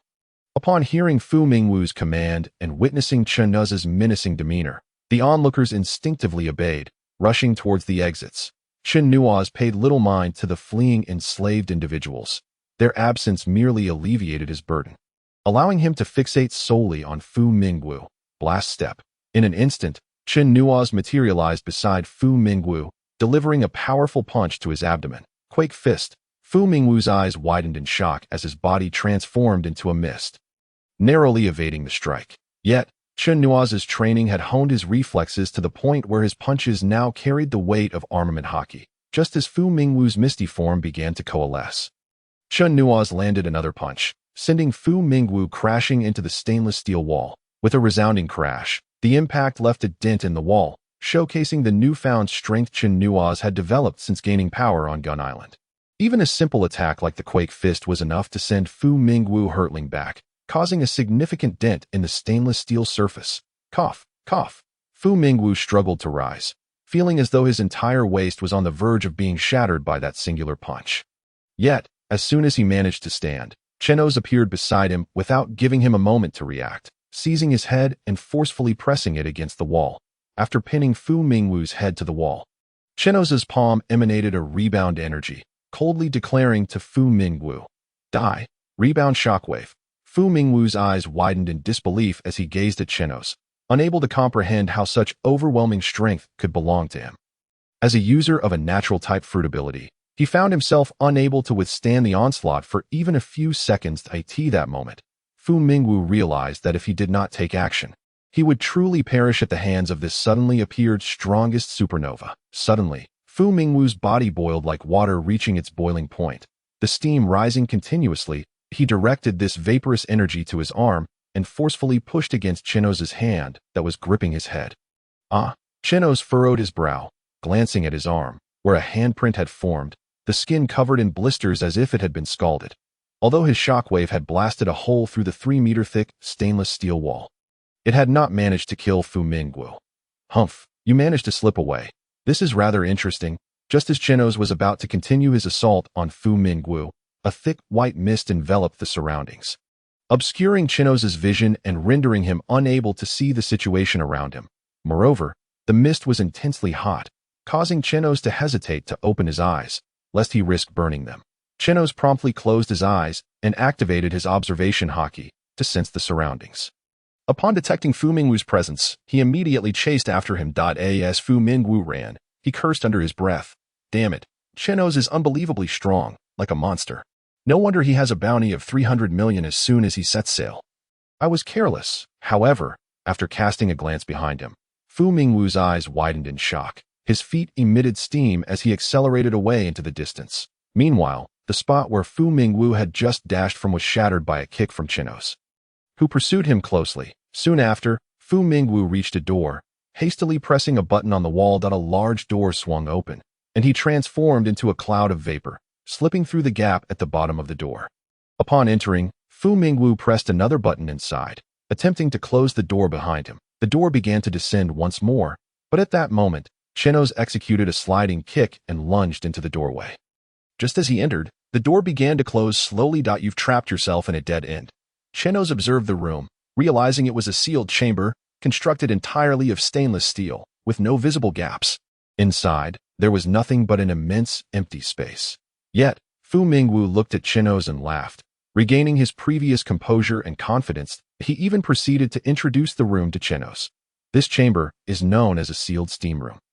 The walls are crafted from 10 meters of high-grade steel, completely airtight. There is only one way to escape, and that is to press the button on the wall behind me. In other words, in here, only one of us can leave alive.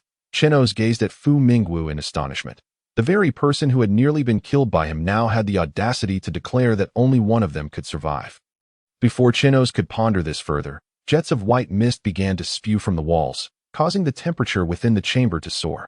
Realizing the danger, Chenos charged toward Fu Mingwu, but at that moment, Fu Mingwu's form dissipated into smoke, merging with the steam that had filled the room. Suddenly, Fu Mingwu's voice echoed throughout the chamber. I am a user of the steam fruit, capable of transforming into steam. Now, the entire vapor in this room is my body. How will you strike me? As the steam thickened and the temperature continued to rise, Chenos could only rely on his observation Haki to sense Fu Mingwu's presence. However, as Fu Mingwu had stated, his essence was now dispersed throughout the steam, making it exceedingly difficult for Chenos to pinpoint him. But to confront Fu Mingwu, he would have to wait for the moment he made his move. After some time, Chenos noticed that Fu Mingwu showed no intention of attacking. It was as if he had vanished entirely from the chamber. At that moment, Chenos suddenly felt a sense of discomfort. As if he were trapped in a steamer, the temperature escalated. Even Chenos's formidable body began to struggle, turning a deep crimson, resembling a shrimp that had been cooked. Realizing the discomfort within his body, Chenos understood that Fu Mingwu need not lay a finger on him. Simply confining him within this steam room would suffice to cook him alive. Chenos lightly tapped his feet and dashed toward the door. Gathering rebound energy in his fist, he struck the door with tremendous force. The impact resonated loudly, yet the door sustained only a slight dent without significant damage. Futile. This is 10 meters of high-grade steel. You cannot escape.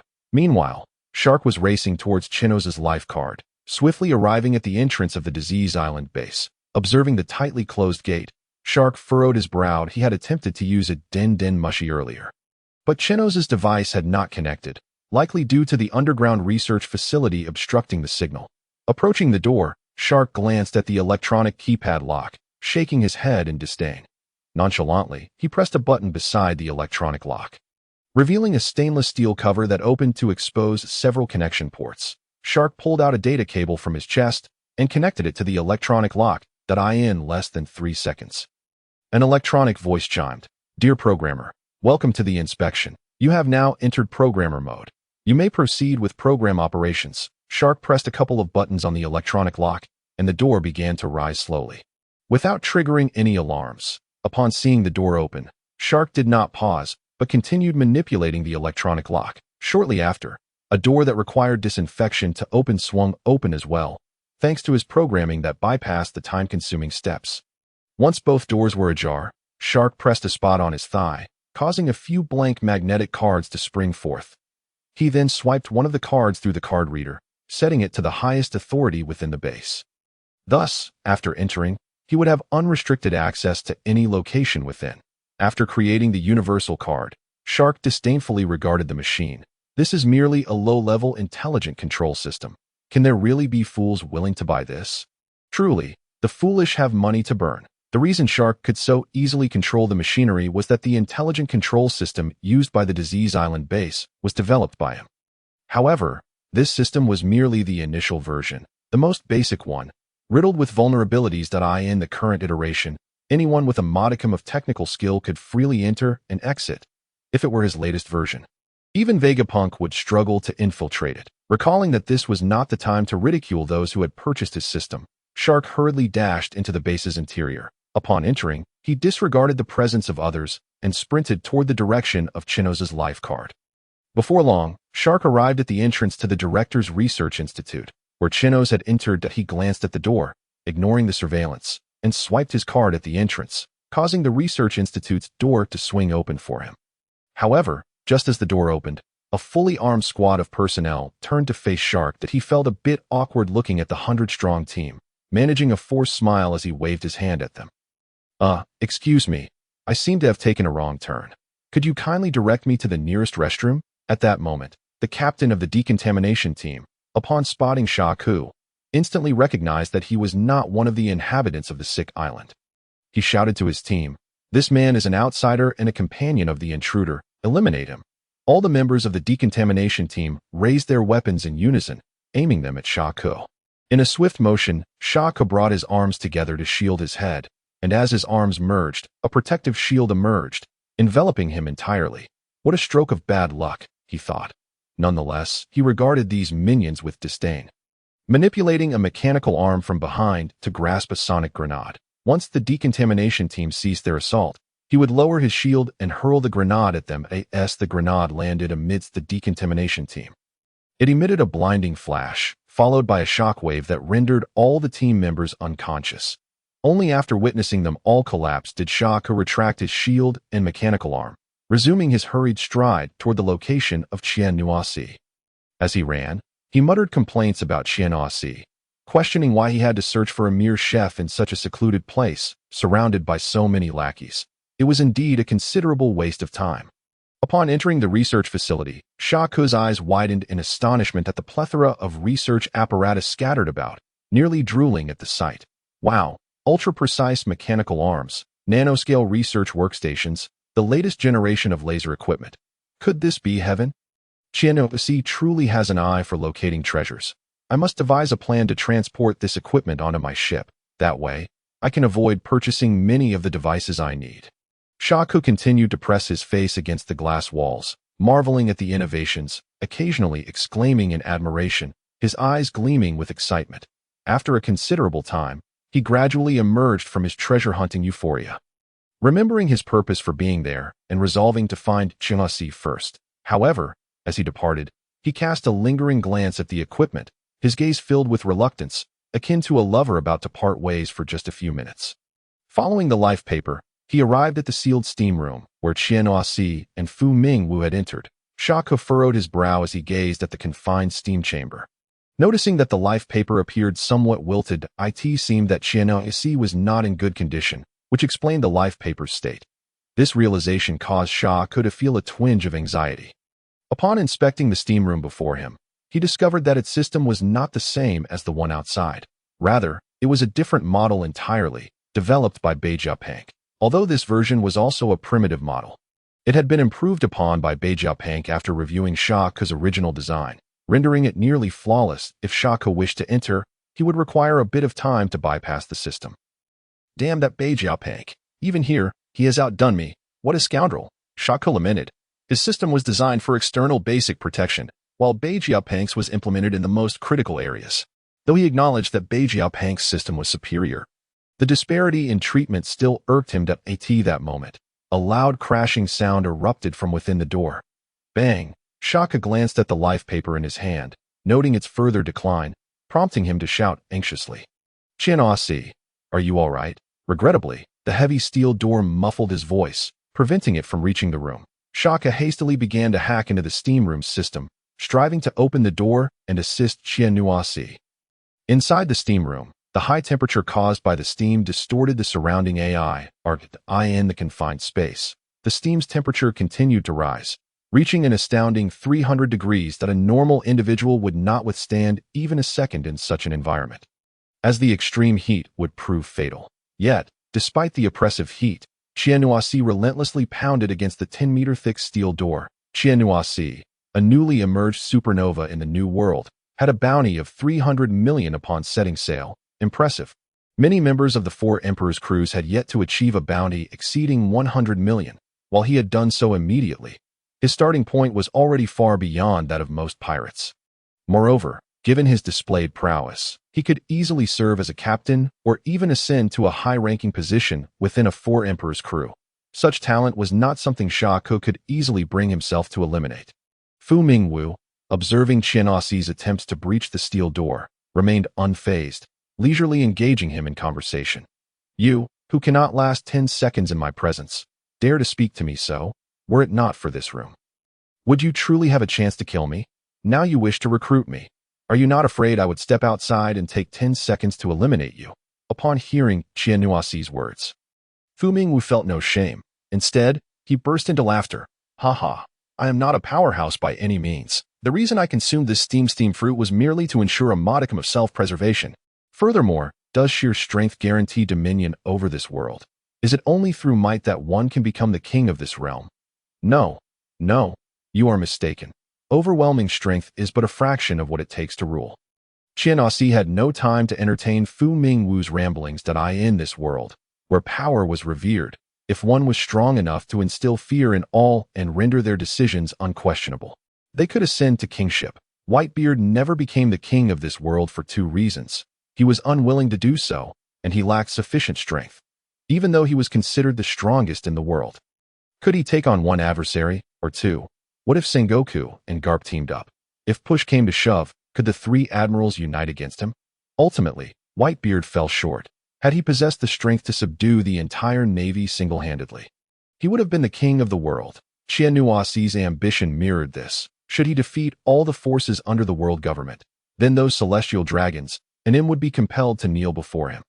Yet, he was not yet strong enough. His recent power surge had granted him the foundational strength of a vice-admiral, leading him to become somewhat overconfident, which was why he had fallen for Fu Mingwu's scheme. This prompted Chenos to reflect on his situation. Until he attained Kaido's near-invincible physique, he ought to refrain from recklessness. It would be a disservice to the heavens for him to perish in such a corner due to being outmaneuvered. Absorb. At present, Chenos's capacity to absorb surrounding energy had significantly improved, enabling him to gather the steam's intense heat and convert it into rebounding energy. However, his absorption ability still required time, taking approximately 2 hours to reach full capacity. Were he able to absorb energy in an instant, the surrounding high-temperature steam would pose no threat to him, transforming instead into his combat power, enhancing his strength. Nevertheless, he did not require full absorption. Merely enough energy to shatter the door would suffice. Upon disembarking, his energy reserves had been at their peak. Yet, in his haste to find a chef, he had drained his internal energy through frequent use of his propulsion technique. At that moment, Chenos, emboldened by his newfound strength, thought little of the depletion, believing he could simply absorb energy for another 2 hours to return to peak condition. Now, in hindsight, he recognized he had only compounded his own suffering. Had he maintained his optimal state, he likely would have already dispatched Fu Mingwu, thus avoiding his incessant prattle. Currently, his internal energy stood at only 30%. Once he absorbed enough to reach 50%, he could unleash a technique from the ocean to break through the door, which should pose no issue. However, glancing at his already red and scorched skin, he realized that at this rate, his body would soon reach its limit. He needed to absorb energy faster, much faster. He had to breach the door before reaching the critical point. Once outside, Fu Mingwu would be no match for him. Chenos, you are mistaken. While you may possess great strength, in this peculiar environment, you are no match for me. You cannot reach me, nor can you escape. Only watch as you are slowly cooked. Thus, you should comprehend that even the mightiest among us are still human, possessing their own vulnerabilities. With the right approach, no matter how powerful, even the likes of Whitebeard or Roger can meet their demise. Are you jesting? The world's strongest Whitebeard cannot simply be vanquished by your petty tricks, and Roger is even less susceptible. With your capabilities, it is likely that before you even face them, you would be rendered unconscious by their overwhelming presence. Initially, Chenos planned to quietly absorb energy and then break through the door, yet upon hearing Fumingwu's pretentious remarks, he found it increasingly difficult to restrain himself. Observing Chenos's reaction, Fumingwu's excitement grew. "Ha! Roger, the first pirate king." But what of it? In the end, he succumbed to illness, forced to sacrifice himself to usher in the age of exploration. Just how formidable is the world's strongest Whitebeard? He has long been tormented by sickness. Now, his strength is gradually waning. In a few years, even those naval officers who flee at the sight of him might well find themselves atop him, relieving themselves. In this world, no matter how strong a person may be, they are no match for disease to a doctor. I do not believe anyone can attain such power as to eliminate all life. Yet disease can achieve this in this realm. Whoever masters illness will master the world. As long as someone can control disease, no one can stand against them. They can become the true ruler of this world. And now, I possess the means to command disease. If you aid me, we can harness illness to dominate this world and reign supreme. Chenos, join me, and let us rule together. At that moment, a point of light coalesced in Chenos's hand, directed at the reinforced steel door.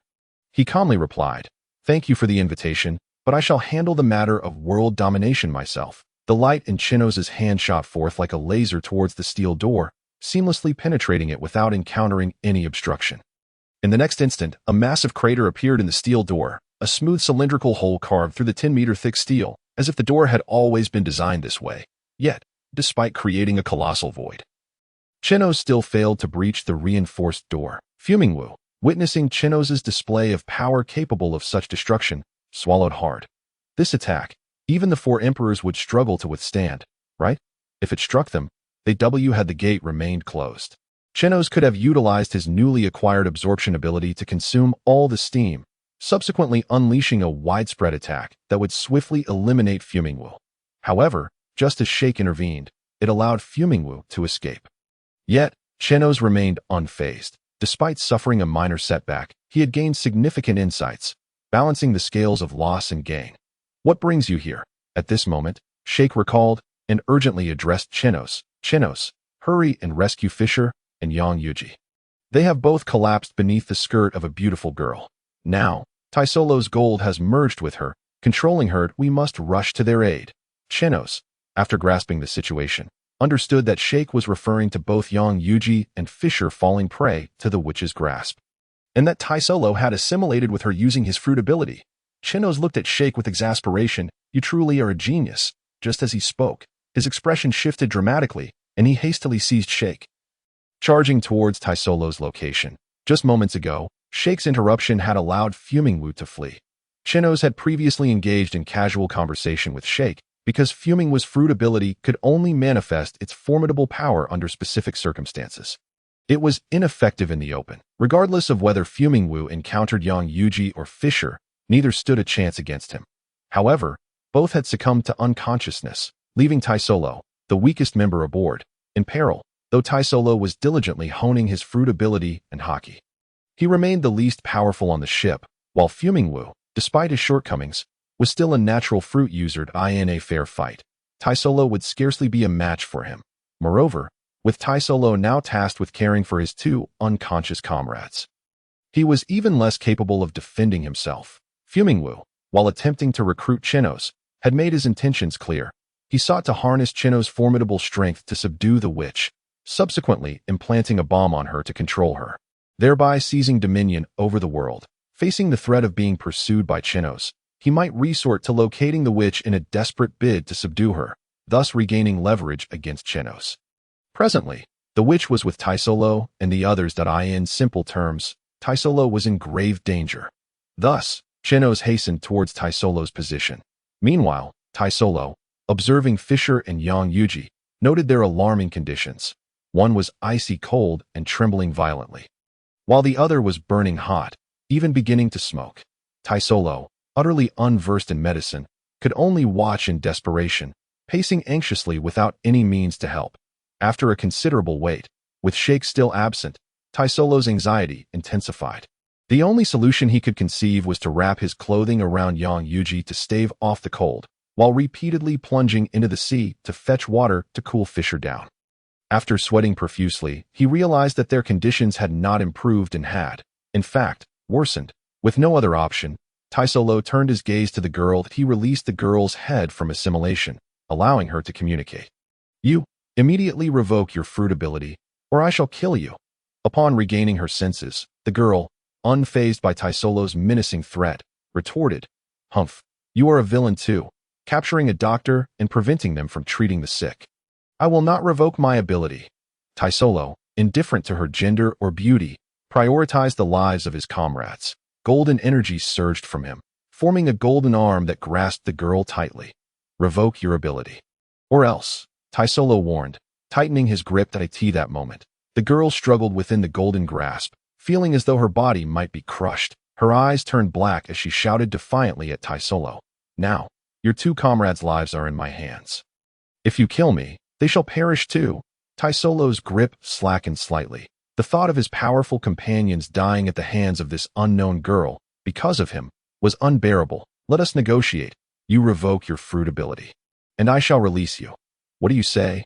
The girl scoffed. Not a chance. If I revoke my ability, you will kill me the moment I do. I am not foolish. Teslo's frustration mounted, especially as his companion's conditions deteriorated. He had little patience to placate a young girl. What do you want then? The girl, feeling a bit aggrieved, replied, I merely wish to treat that tall red-skinned fellow. He is mutated, growing fins if not treated soon. He may not survive. Yet, you lot keep hindering me from performing my duty as a doctor, and now you ask me what I desire. I want to know what you intend. Teslo was taken aback. Huh? This girl had incapacitated Fisher to treat him. Defeating Yang Yuji was due to Yang's interference in her medical efforts. Upon realizing this was all a misunderstanding, Teslo covered his face in disbelief. He promptly released the girl from her assimilation ability and, with a resigned tone, said, I apologize. I did not realize this was a misunderstanding. Fisher is a fishman by nature, and you can examine him to confirm he is quite healthy and not mutated at all. As for Yang Yuji, he thought you intended harm upon Fisher upon seeing him downed. We are all members of the same pirate crew. If this is merely a misunderstanding, we need not threaten each other's lives. We can resolve this amicably. Please, check Fisher's body without any instruments. Once you see for yourself, you will know I speak the truth. I hope that upon clearing this misunderstanding, you will also revoke your fruit ability. Does that sound acceptable? After speaking, Teslo took a few steps back, allowing the girl to examine Fisher. His earnest demeanor began to sow seeds of doubt in her mind. Could it be that she had truly erred? Thus, she approached Fisher and, after a brief examination, found that Teslo's words rang true. Aside from the ailments caused by her diseased fruit, Fisher's health was remarkably sound, with no signs of mutation at that moment. Teslo, controlling his golden arm, retrieved Fisher's bounty notice from the lookout on the third floor and presented it to the girl. Each bounty notice contained a brief description of the individual, and Fisher's clearly stated, disturbing the celestial dragons, a grave offense. After the examination, the girl comprehended that Fisher was indeed a fishman. Coupled with the notice's description, she had no opportunity to refute or salvage her dignity at shame. She lowered her head and revoked the abilities afflicting both men. Teslo chuckled. Ah, it seems you have never left this island, leading to such a misunderstanding regarding fishmen. Your abilities are impressive. Would you consider joining our Vari's pirate crew and exploring the world with us? The girl hesitated, glancing towards the island's interior before sighing. I am sorry, but I have unfinished matters on the island that require my attention before I can leave that moment. A white mist enveloped the girl. Ha ha ha, Lu Ji, if you wish to see the outside world, I shall take you. Fumingwu. As the young girl, Lu Ji, beheld that her captor was the formidable Fu Mingwu, her entire demeanor transformed into something terrifying. Her eyes turned pitch black, and countless viruses surged towards Fu Mingwu. However, Fu Mingwu, embodying steam, radiated such intense heat that it obliterated the majority of the viruses. Even if some managed to survive, they posed no threat to him. With a hearty laugh, Fu Mingwu declared, It is futile, Lu Ji, my daughter. Your assaults are ineffectual against me, as you well know. Surrender your struggle. Let us depart this island together and wield your abilities to dominate the world. Despite her awareness of the futility of her attacks, Lu Ji relentlessly unleashed her fruit powers, persistently assaulting Fu Mingwu. I do not have a father who conducts medical experiments on his own daughter.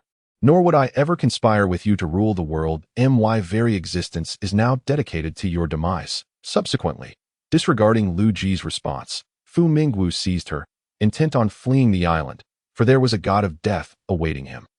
The scorching steam gripped Lu Ji, causing her skin to blister, yet Fu Mingwu paid her no heed, consumed by the desire to escape.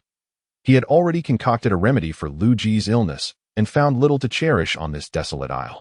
All that remained was to subjugate Lu Ji, allowing him to control the world through her. Just as Fu Mingwu was about to flee with Lu Ji, a figure materialized before them. Fu Mingwu. Where do you think you are going? As the voice echoed, one hand grasped Lu Ji while the other formed a fist, delivering a powerful blow to the mass of white steam that was Fu Mingwu. Upon contact with the fist enveloped in armament Haki, the white steam dissipated, revealing Fu Mingwu's form that he transformed into a shooting star, plummeting towards the ground. With a resounding crash, a massive crater formed, and Fu Mingwu lay unconscious within it. Rendered senseless by the forceful strike, the figure that had rushed from the base was Chenos, who now hovered in the air alongside Lu Ji, gazing down at the incapacitated Fu Mingwu. Unlike Wang Lufei, who would ignore his defeated foes and await the navy to handle the aftermath, Chenos extended a finger, gathering an energy point, intent on utterly eliminating the threat that Fu Mingwu represented. Just as Chenos was about to discharge the energy point, Lu Ji urgently intervened. Wait, don't kill him. Chenos regarded Lu Ji with surprise. Having been severely burned, Lu Ji was now restored to her former self by the powers of the disease fruit. She gazed at Chenos with a pitiful expression. Causing him to hesitate, Fu Mingwu was undeniably a cunning villain. Sparing him now would likely lead to future troubles. Yet, the individual before him was the witch he sought to invite aboard. Defying her wishes could jeopardize that invitation. At that moment, Teslo called out to Chenos. Chenos, this man is Lu Ji's father. Upon hearing this, Chenos reluctantly abandoned the thought of killing Fu Mingwu. To slay the witch's father would certainly prevent her, the wielder of the disease fruit, from joining their crew. Understood. With no other options, Chenos decided to descend first. However, as soon as they touched down, Lu Ji dashed towards the crater, extending her hand to unleash her fruit powers upon Fu Mingwu. The intangible powers of the disease fruit struck Fu Mingwu, who had been injured and unconscious, and he instantly awoke as if jolted by some unseen force. Lu Ji, my dear daughter, please save me. Yet, Lu Ji's eyes had turned entirely black, devoid of any emotion as she regarded Fu Mingwu. I want to witness you suffer until death. After uttering these words, Lu Ji clenched her fist tightly. Unleashing the full might of her fruit powers upon Fu Mingwu, that he immediately sensed something amiss within himself. It felt as though countless diseases erupted simultaneously, causing parts of his body to rot while others developed tumors. Moreover, he experienced a sensation of being half submersed in icy waters while the other half was engulfed in molten lava. That Fu Mingwu attempted to harness his fruit powers to escape the grip of the disease fruit. But the severity of his injuries combined with the fruit's influence rendered him unable to access his devil fruit abilities. Before long, his hair began to fall out, his teeth crumbled, and his once robust physique deflated like a punctured balloon. His previously smooth skin becoming riddled with countless wrinkles. After 10 minutes, under Lu Ji's watchful gaze, Fu Mingwu succumbed to the torment of disease, ultimately perishing. Fu Mingwu's daughter, Lu Ji, had personally brought about his demise. Rather than grieving, she exhibited a smile of relief. Chenos exchanged glances with the other crew members and discerned their shared astonishment. However, he refrained from inquiring further, approaching Lu Ji to gently pat her shoulder in a gesture of comfort. Turning to Chenos, Lu Ji pouted and, disregarding the fact that this was their first meeting, embraced him, weeping uncontrollably. Lu, after all these years, I have fulfilled my long-held desire to kill my father. I have finally accomplished it. Woo! Chenos, feeling somewhat awkward, raised his hands in surrender. Yet upon witnessing Lu Ji's sorrowful state, reminiscent of a lost child, he sighed and reached out to stroke her hair. Let it out. Sometimes tears are not a sign of weakness, but rather a means of healing. The once heart-wrenching sobs of Lu Ji gradually subsided as she absorbed Chenos' words. Are you the captain? I wish to join your ship and leave this island. Please help me. Chenos, still caressing Lu Ji's hair, replied gently, It would be my pleasure. Upon hearing Chenos' affirmation, Lu Ji, having exhausted herself from crying, clung to him, and fell into a deep sleep in her dreams. A sweet smile graced her face. Meanwhile, Yang Yuji and Fisher had awakened and were taken aback to see Chenos cradling Lu Ji. They exchanged knowing glances, each wearing a smile that conveyed an understanding among men. Oh, by the way, I just remembered that there is some trash on the ship that needs to be disposed of. I'll go take care of that. I really need to use the restroom. Could someone please show me where it is? Hurry. Oh, I know. I want to go too. Let us all go together. Fisher, Yang Yuji, and Teslo, in perfect harmony, concocted excuses to depart, leaving only Shark, who watched Chenos with envy. Just as he was about to rush over and demand that Chenos release the girl, the three intervened, covering his mouth and whisking him away. Observing their antics, Chenos shook his head, silently lamenting. These old lechers have no idea what they are thinking about all day. With that, he cradled Lu Ji and made his way to his quarters. Placing her gently on his bed, he gazed at her peaceful slumber, feeling a pang of sympathy. It was evident she had not enjoyed a restful night in years. Particularly striking was the memory of Lu Ji standing over the crater. Her unblinking gaze fixed on Fu Mingwu until he finally breathed his last, revealing the depth of her hatred for him. Chenos tenderly tucked her in and quietly exited the room, closing the door behind him. After leaving, he resolved to seek out the residents of Disease Island still hiding within the base. With Fu Mingwu's death, Lu Ji wished to leave the island with him, and perhaps they could restore the island to its former glory as a sanctuary of healing. Soon, Chenos arrived at the entrance of the base, only to find Fisher and the others engaged in a standoff with the island's residents. Shark was tugging at his hair, attempting to persuade them. I've told you countless times, the island is now safe. If you don't believe me, just come out and see for yourselves. You see, we are all lively and full of vigor. Where is the filth? And where is the witch? We merely stand at the entrance of the base, weapons drawn, preventing Shaker from advancing. You outsiders, oblivious to the circumstances on the island, dare to counsel us to venture out and meet our demise. Such absurdity. If you wish to remain outside, then stay there, but do not approach our base. Indeed, the island's corruption is beyond anyone's comprehension. Not even the esteemed director has unraveled its mysteries or found a remedy. What hope do you outsiders possess? If you seek death, then pursue it yourselves. The group could do nothing but stand there, dumbfounded. These are merely ordinary people. To strike or kill them would be trivial. Yet presently, they find themselves at a loss regarding how to handle the situation. Just then, Chenos strode directly toward the base entrance. I have slain your director. At this proclamation, an uproar erupted among the islanders. What? You have killed the esteemed director. It's over. Our hopes of leaving the base are dashed forever. It is all the fault of these outsiders. They are the reason we remain trapped in this underground base. Kill them. The islanders were immediately incensed, brandishing their weapons toward Chenos. Yet, Chenos remained unfazed, hands in his pockets, calmly observing the crowd. Bang! Bang! Bang! The sound of gunfire erupted, the islanders firing wildly at Chenos as if their ammunition were of no consequence. However, after a prolonged barrage, they slowly began to regain their senses, staring blankly at Chenos before them. An invisible barrier had formed around Chenos, absorbing all the bullets that struck it, which then froze in midair, creating a wall of projectiles before cascading to the ground as they lost momentum. The islanders swallowed hard, gazing at Chenos as if he were a monstrous entity, someone who could not be vanquished. Akin to the witch-like director that moment, Chenos pointed his finger, condensing a point of light upon it, directing it toward the crowd. Although they were unaware of the magnitude of this light's power, they understood one thing. Its might far surpassed that of their firearms. Just as the point of light was about to be unleashed, Chenos shifted his finger, redirecting the light toward the distant mountains. Rebound ray, the point transformed into a beam of light, piercing into the mountains. After a moment of stillness, the islanders initially believed Chenos was merely posturing, until the mountains erupted and a mushroom cloud ascended into the sky, shaking the very earth, the shockwave from the explosion knocking all the residents to the ground. Some even propelled several meters away. When calm returned, the islanders slowly crawled out from the base, and upon gazing outside, they discovered that the previously formidable mountains now bore a massive gash, resembling a crescent moon. All stood in awe, staring at the lunar arc formed by the mountains, then looking at Chenos with reverence.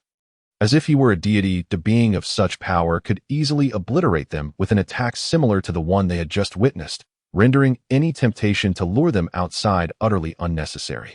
Thus, the only conclusion was that Chenos had not deceived them to AT that moment.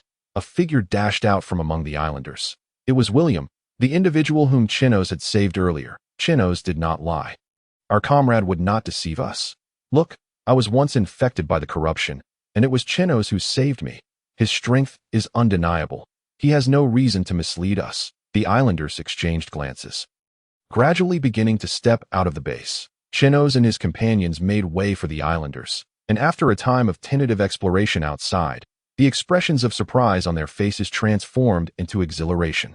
As they began calling for others to join them, having been confined for years, the sudden opportunity to roam freely above ground ignited a sense of joy among the islanders. They ran about the island, many shedding tears of happiness, touching flowers and grass, basking in the sun, inhaling the fresh air. Observing their elation, Chenos couldn't help but recall his own experience in a previous life when he was confined to his home for several months due to illness. When he was finally freed, he had acted much like these islanders, running wildly in every direction. In a sense, he empathized with their plight. It's worth noting that in his past life, he had the luxury of a phone, a computer, and the ability to watch shows and read novels. He was never truly bored.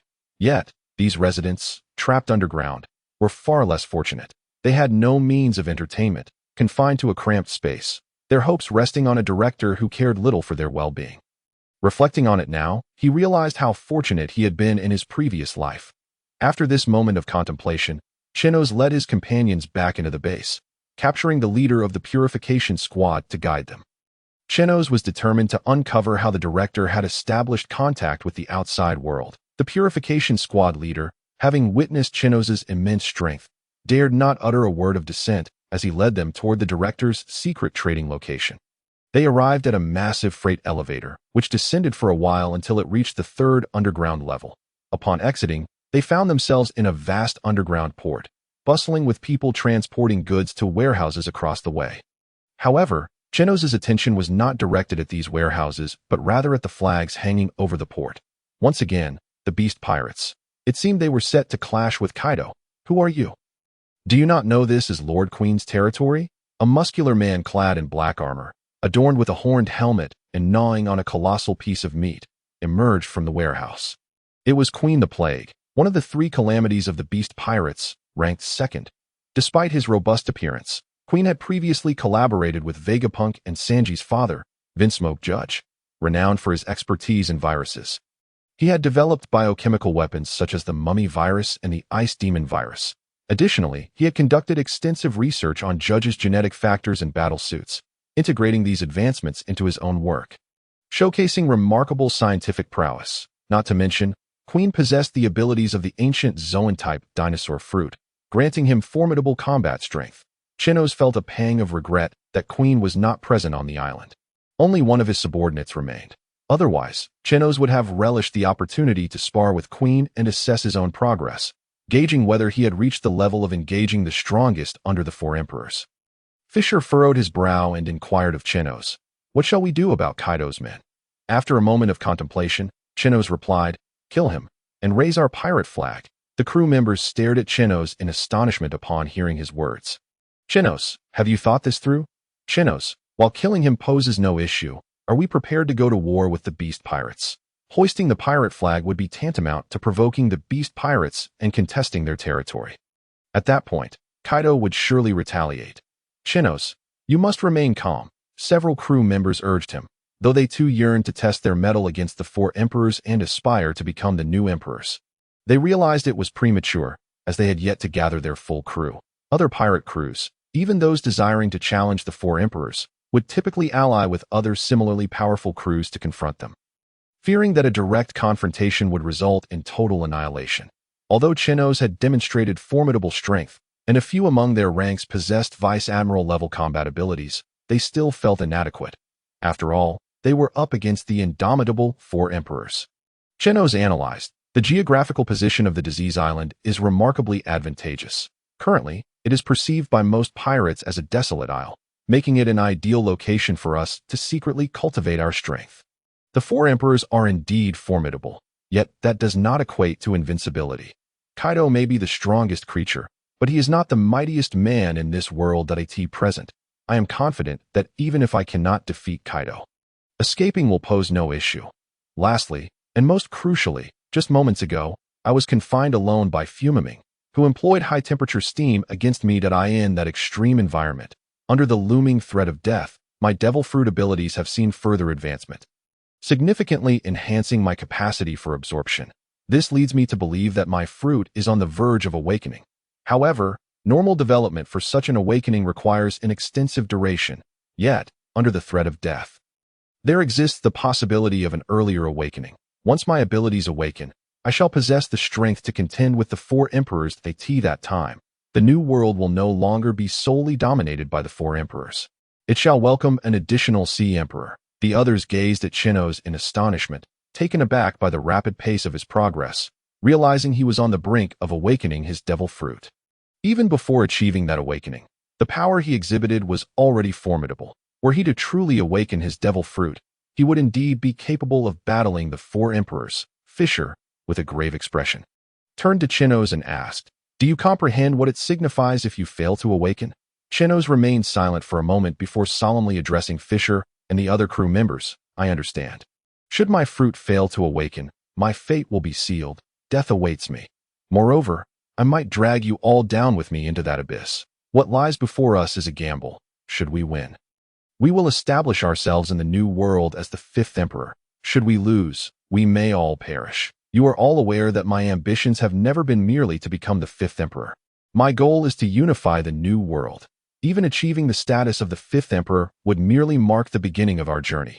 Thus, I seek to ascend to that position swiftly, so we can lay our groundwork and initiate subsequent plans without delay." Upon hearing Chenos' words, the others fell into profound shock. They had always understood his ambitions and recognized his relentless pursuit towards that goal. Yet they had not prepared themselves for his growth. Now mere steps away from achieving combat capabilities on par with the 4 emperors. Consequently, they lowered their heads, lost in contemplation at that moment. A subordinate of Queen, previously overlooked, could not help but burst into laughter upon hearing their words. "Ha! A bunch of newcomers to the New World dare to audaciously declare their intent to become the 5th emperor and unify the New World. How utterly ridiculous! Since that is the case, let me show you the terror of the New World." In the eyes of Queen's subordinate, only those fresh from the paradise would utter such nonsensical claims. Each year, month, and even day, pirates challenged the 4 emperors. Yet the 4 emperors remain unyielding in the New World, and this is not without reason. Their terrifying combat prowess sustains their dominance. Yet now, a group of nameless pirates dares to claim that they will use Kaido as a stepping stone to future dominion over the New World. Could there be anything more laughable? With that, Queen's subordinate charged at Chenos and his crew at this juncture. Fisher lifted his head and delivered a powerful punch to the charging subordinate, sending him flying. "Chenos, since you have declared so, I shall place my bets on you. I will assist you in challenging for the position of the 5th emperor." Teslo clenched his fist, and at an unknown moment, the golden powder that had infiltrated the subordinate's body erupted, creating a gaping hole in his abdomen. "Boss, wherever you go, I will follow. Even if you seek death, I shall accompany you." Yang Yuji knocked an arrow, shooting a flaming arrow towards the flag of the beast's pirates. Together, at that moment, all eyes turned to Shaq, who was crouched on the ground, rummaging through his bag. Upon noticing everyone's gaze, Shaq pulled out a flag belonging to the Varus pirates and waved it, saying, "This flag is indeed more aesthetically pleasing."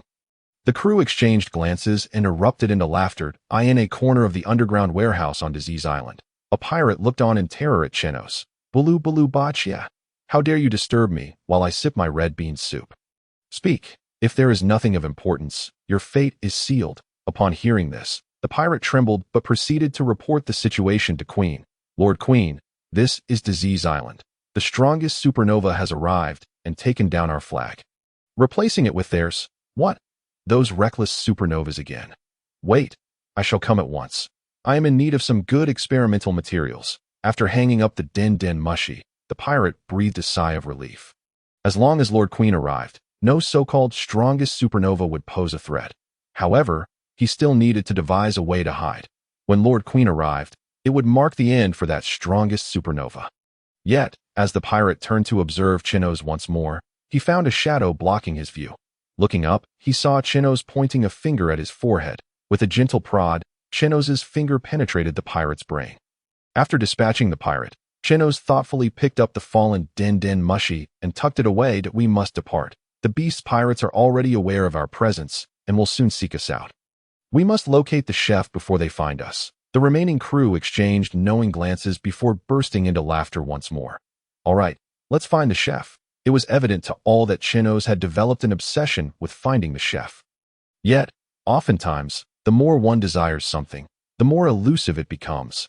Fate has a way of thwarting one's intentions. Chenos had already searched 3 islands for the chef.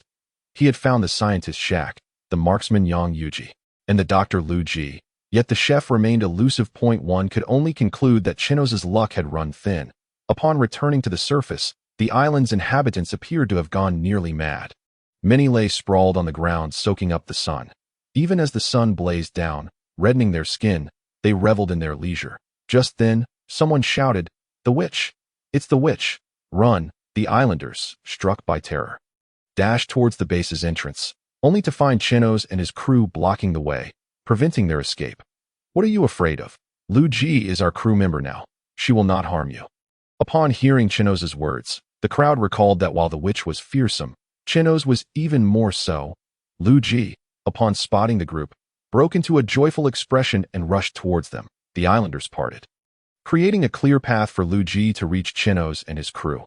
"Upon waking and finding you absent, I feared you had abandoned ship. I am relieved to see you are still here." Observing Lu Ji's expression of relief tinged with fear stirred a sense of compassion. It seemed she had lived alone for years, fostering such trepidation. Chenos gently tousled Lu Ji's silver hair and said, with tenderness and resolve, "You are my crew member. How could we ever leave you behind?" Lu Ji looked up at Chenos, her white pupils glistening with unshed tears, nodding earnestly in affirmation. "Lu Ji, we are leaving this island.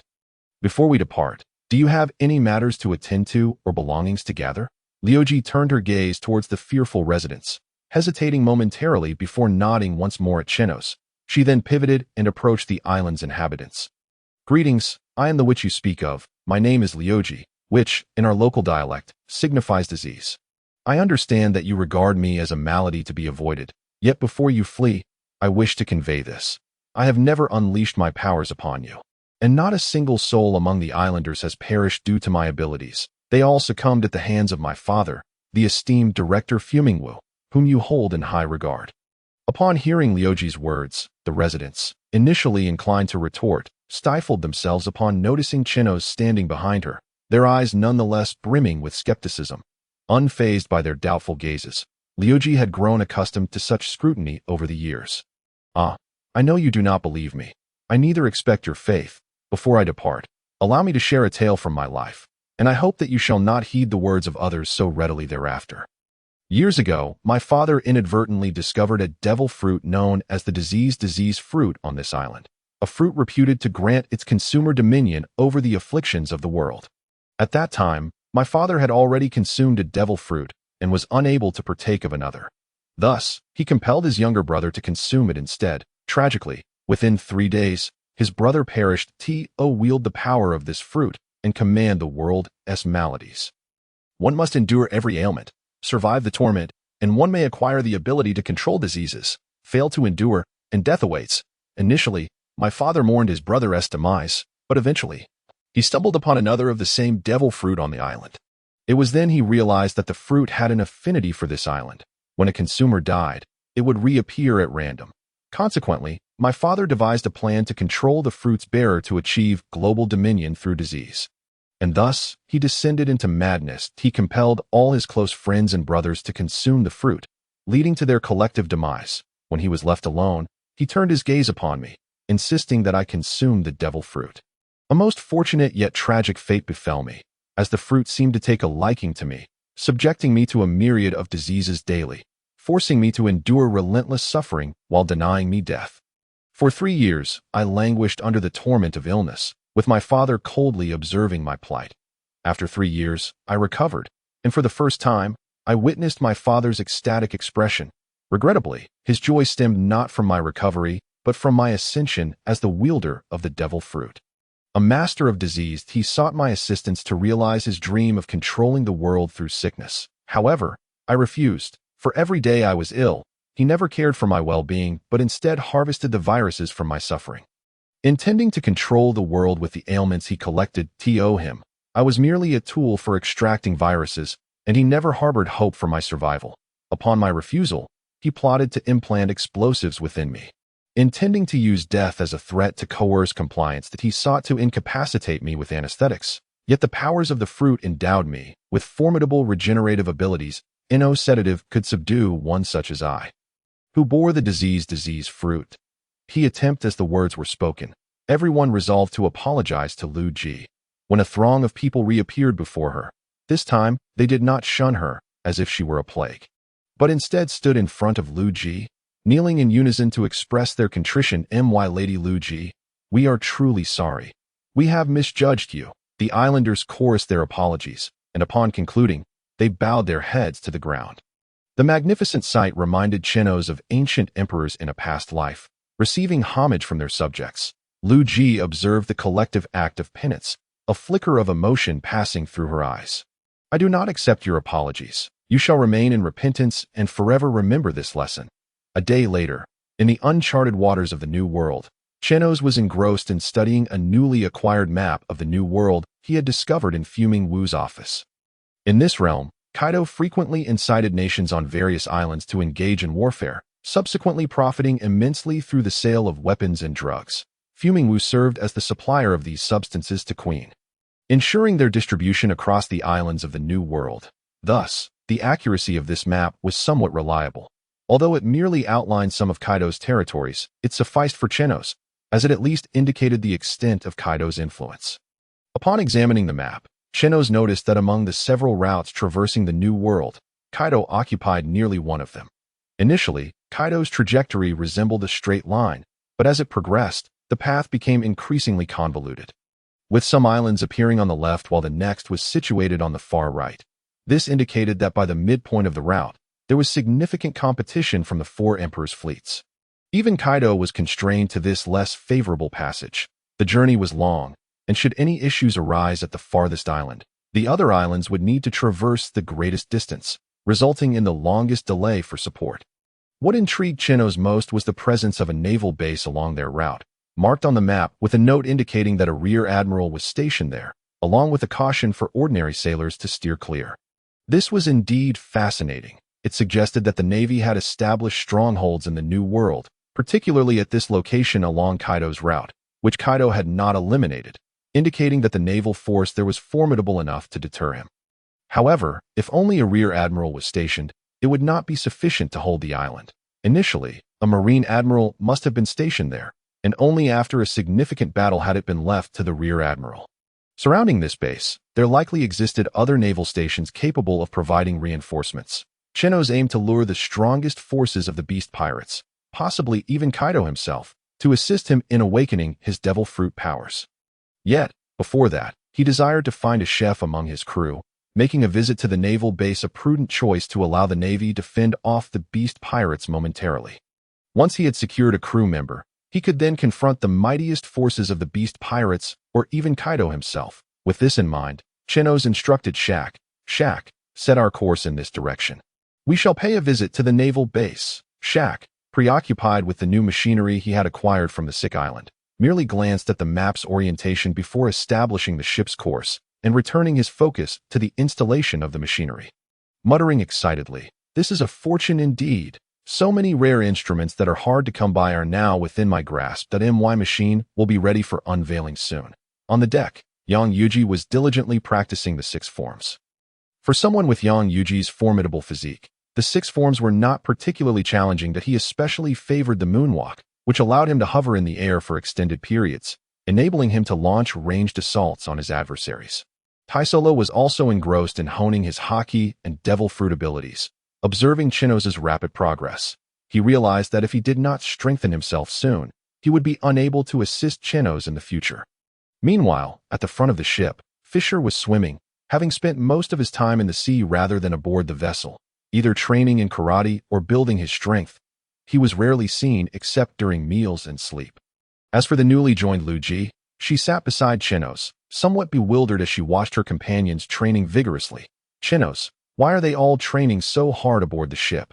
The sick fruit, while having a high mortality rate upon consumption, bestowed nearly rear admiral-level strength upon those who endured its trials, even without full development. Even a rear admiral from the Marine headquarters could potentially fall to Lu Ji's abilities if unaware of her powers. Her formidable strength had led her to rarely exert herself in training, only having developed her devil fruit powers without experiencing the fervent atmosphere of training that prevailed aboard Chenos' ship. Observing her companion's arduous efforts, Chenos smiled and replied, "They simply wish to have the strength to protect their friends when danger arises. Lu Ji, if I were to be defeated, would your strength be sufficient to safeguard me?" Lu Ji suddenly comprehended. If she were to be vanquished, the others would stand before her to protect her. However, should another be defeated, she lacked the confidence to assure their safety. "Chenos, teach me. I do not wish to be the one who needs protection. As a doctor, it is my duty to ensure your safety." Chenos, hearing this, smiled with satisfaction, realizing another individual had embraced the friendly training ethos of the crew. Simultaneously, Queen was rallying his subordinates, hastening towards Chenos' location. The sick island was of paramount importance to Queen, not merely for its provision of medicinal supplies that yielded substantial profits for the beast pirates, but also because he required Fuming Wu's assistance in eradicating the special virus associated with the sick fruit.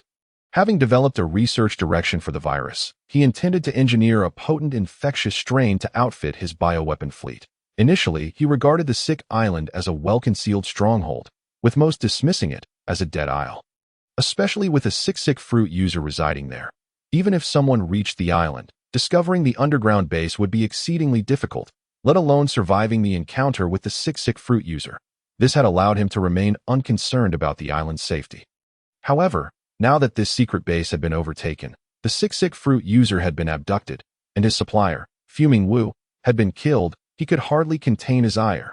Thus, upon receiving the call, he abandoned his beloved red bean soup, swiftly mobilizing his forces towards the sick island. "Lord Queen, just ahead lies the Croft Kingdom, where the Navy is stationed. Should we navigate around it?"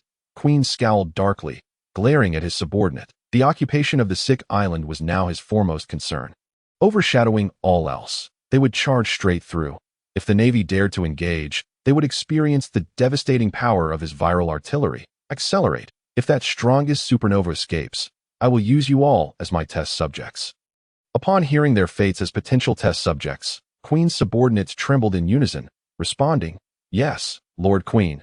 The Freedom ship surged towards the Navy-held Croft Kingdom. As they neared the kingdom, Teslo, training on the third deck, spotted the naval warships and leapt onto the deck, calling out, "There are Navy warships ahead. How should we proceed?" Except for Shaq, all the crew members rushed to the deck upon hearing Teslo's shout, looking expectantly at Chenos. Chenos, gazing intently at the distant Navy, queried with keen interest, "What do you say we play the part of the Navy for a change?" As the crowd exchanged glances, a shared sense of amusement washed over them, and they nodded in agreement. It was not only Chenos who had discovered the naval forces. The Navy had also spotted Chenos' ship. Unlike the Navy from before the Grand Line, which would pursue pirates with the ferocity of rabid dogs, the Navy in the New World approached matters differently. Here, their might was not as overwhelming, necessitating a careful distinction between independent pirate crews and those belonging to the four emperors. Engaging an independent pirate crew was relatively manageable. Life and death were determined by the respective strengths of the crews. However, confronting a four-emperor pirate crew was fraught with peril, as it could provoke retaliation from one of the emperors. Upon observing the Jolly Roger flying on the Freedom, a scout swiftly combed through the bounty posters of New World pirates.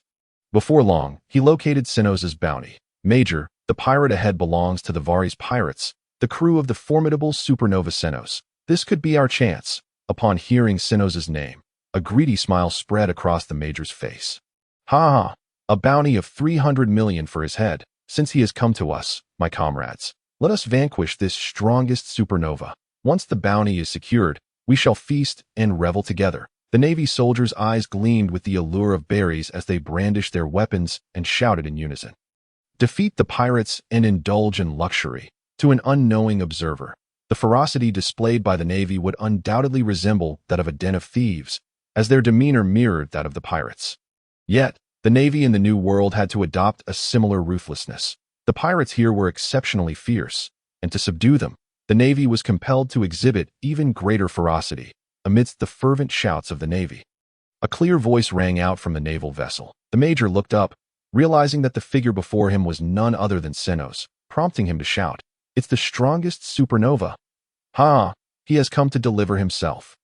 Men, seize him. The navy soldiers, far from feeling intimidated by Chenos' sudden appearance, raised their guns in excitement, ready to fire. Just then, an invisible shockwave emanated from Chenos' head, crashing towards the navy soldiers on the ship. Conqueror's Haki. All the soldiers aboard the ship were rendered immobile, their eyes glazing over as they collapsed onto the deck, unconscious from the overwhelming force of Chenos' Haki. Only the major remained standing, veins bulging, teeth clenched as he struggled to maintain his composure. Yet, Chenos paid no heed to the major, instead reflecting on his recent use of Conqueror's Haki. My control is still lacking that I can only roughly manage the range of my Haki. I cannot yet precisely target individuals, and the idea of enveloping them is far beyond my grasp. It appears I must train further. Since awakening his Conqueror's Haki on Bow Island, Chenos had continually practiced. Yet he found it significantly more challenging than the other forms of Haki. Mastering armament Haki and observation Haki felt as effortless as eating and drinking, with substantial daily improvements, especially after grasping the method of washing tendons and marrow. His body grew stronger by the moment, and with it, his armament Haki also intensified. While his observation Haki advanced steadily, it did not match the rapid progress of armament Haki. Nevertheless, the range of his perception continued to expand. Only with Conqueror's Haki did he experience minimal progress. Despite the passage of time, he could barely manage to control it at a rudimentary level. Chenos found himself puzzled about the true nature of Conqueror's Haki.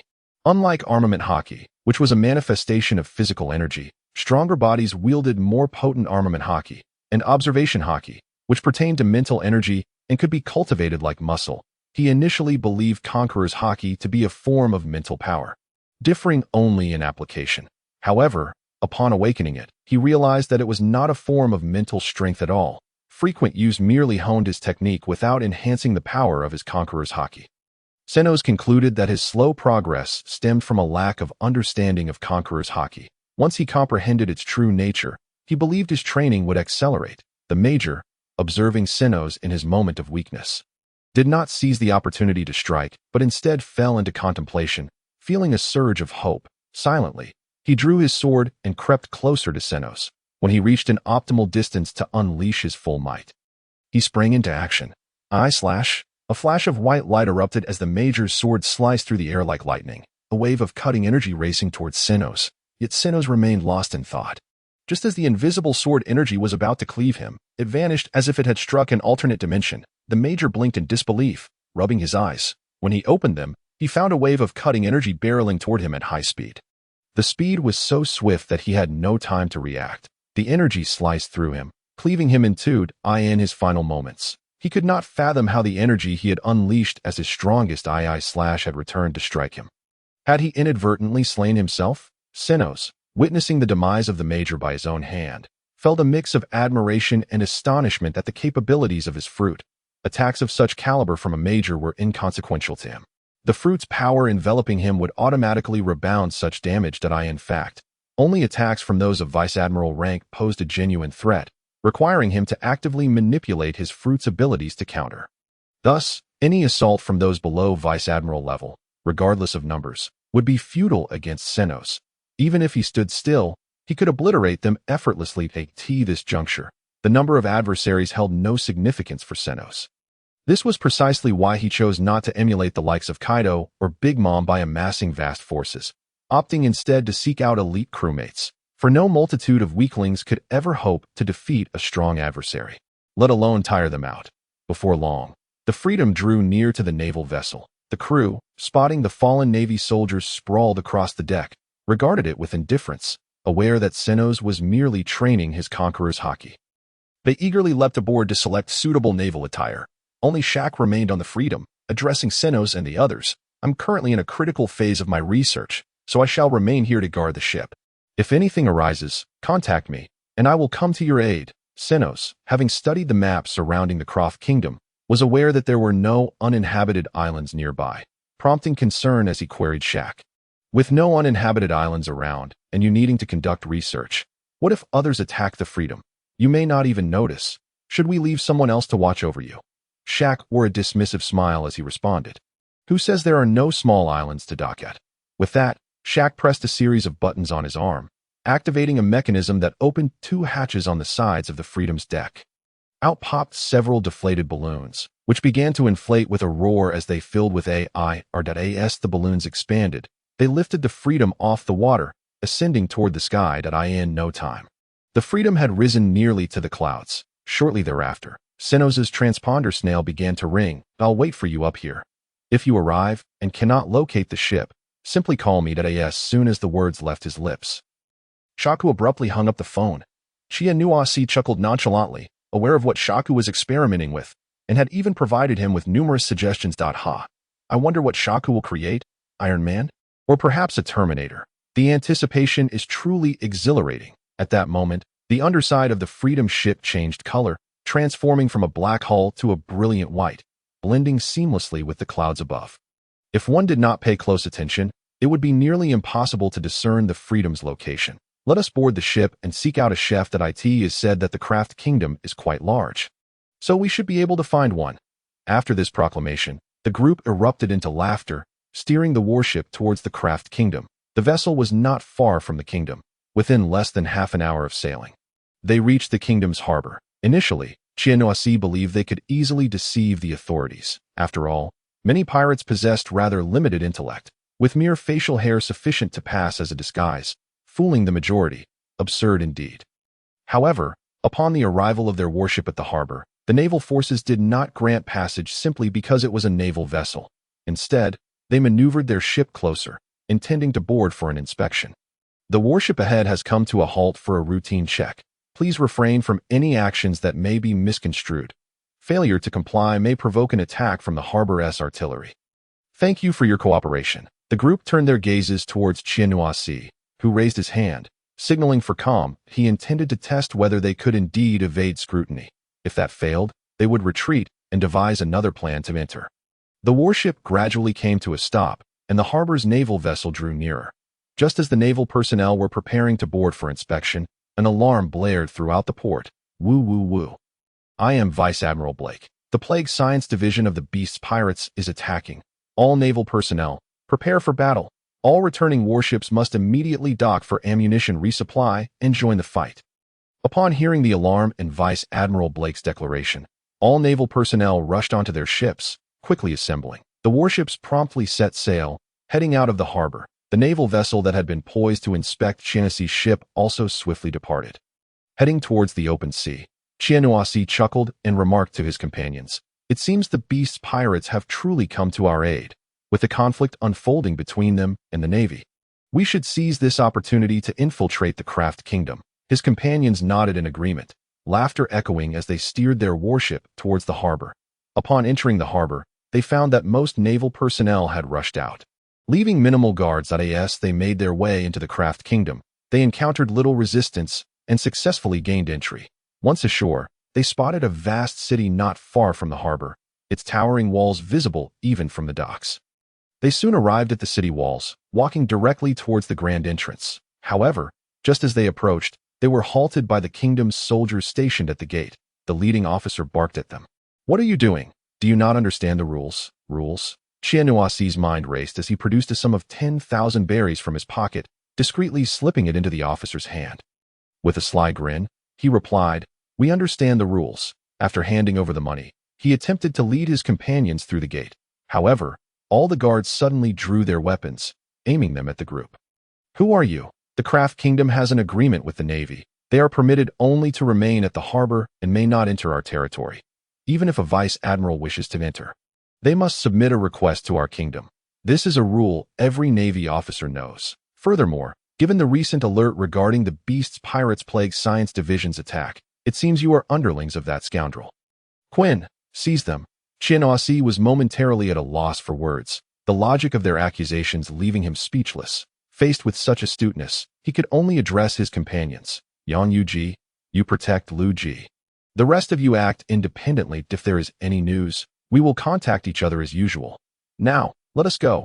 With that, Chenos executed a swift leap, vanishing from sight. The remaining members exchanged glances, shrugging helplessly before charging towards the gate.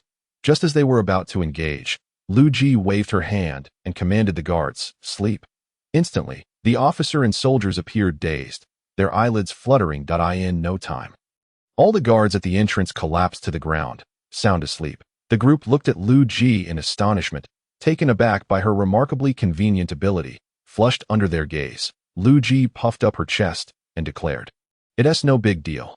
Now hurry up. This ability lasts only 2 to 3 hours at most." The members were increasingly impressed. 2 to 3 hours of sleep was more than sufficient to eliminate their enemies. It could very well provide them enough time to locate a chef and depart from the Craft Kingdom. They all gave Lu Ji a thumbs up before rushing into the depths of the kingdom.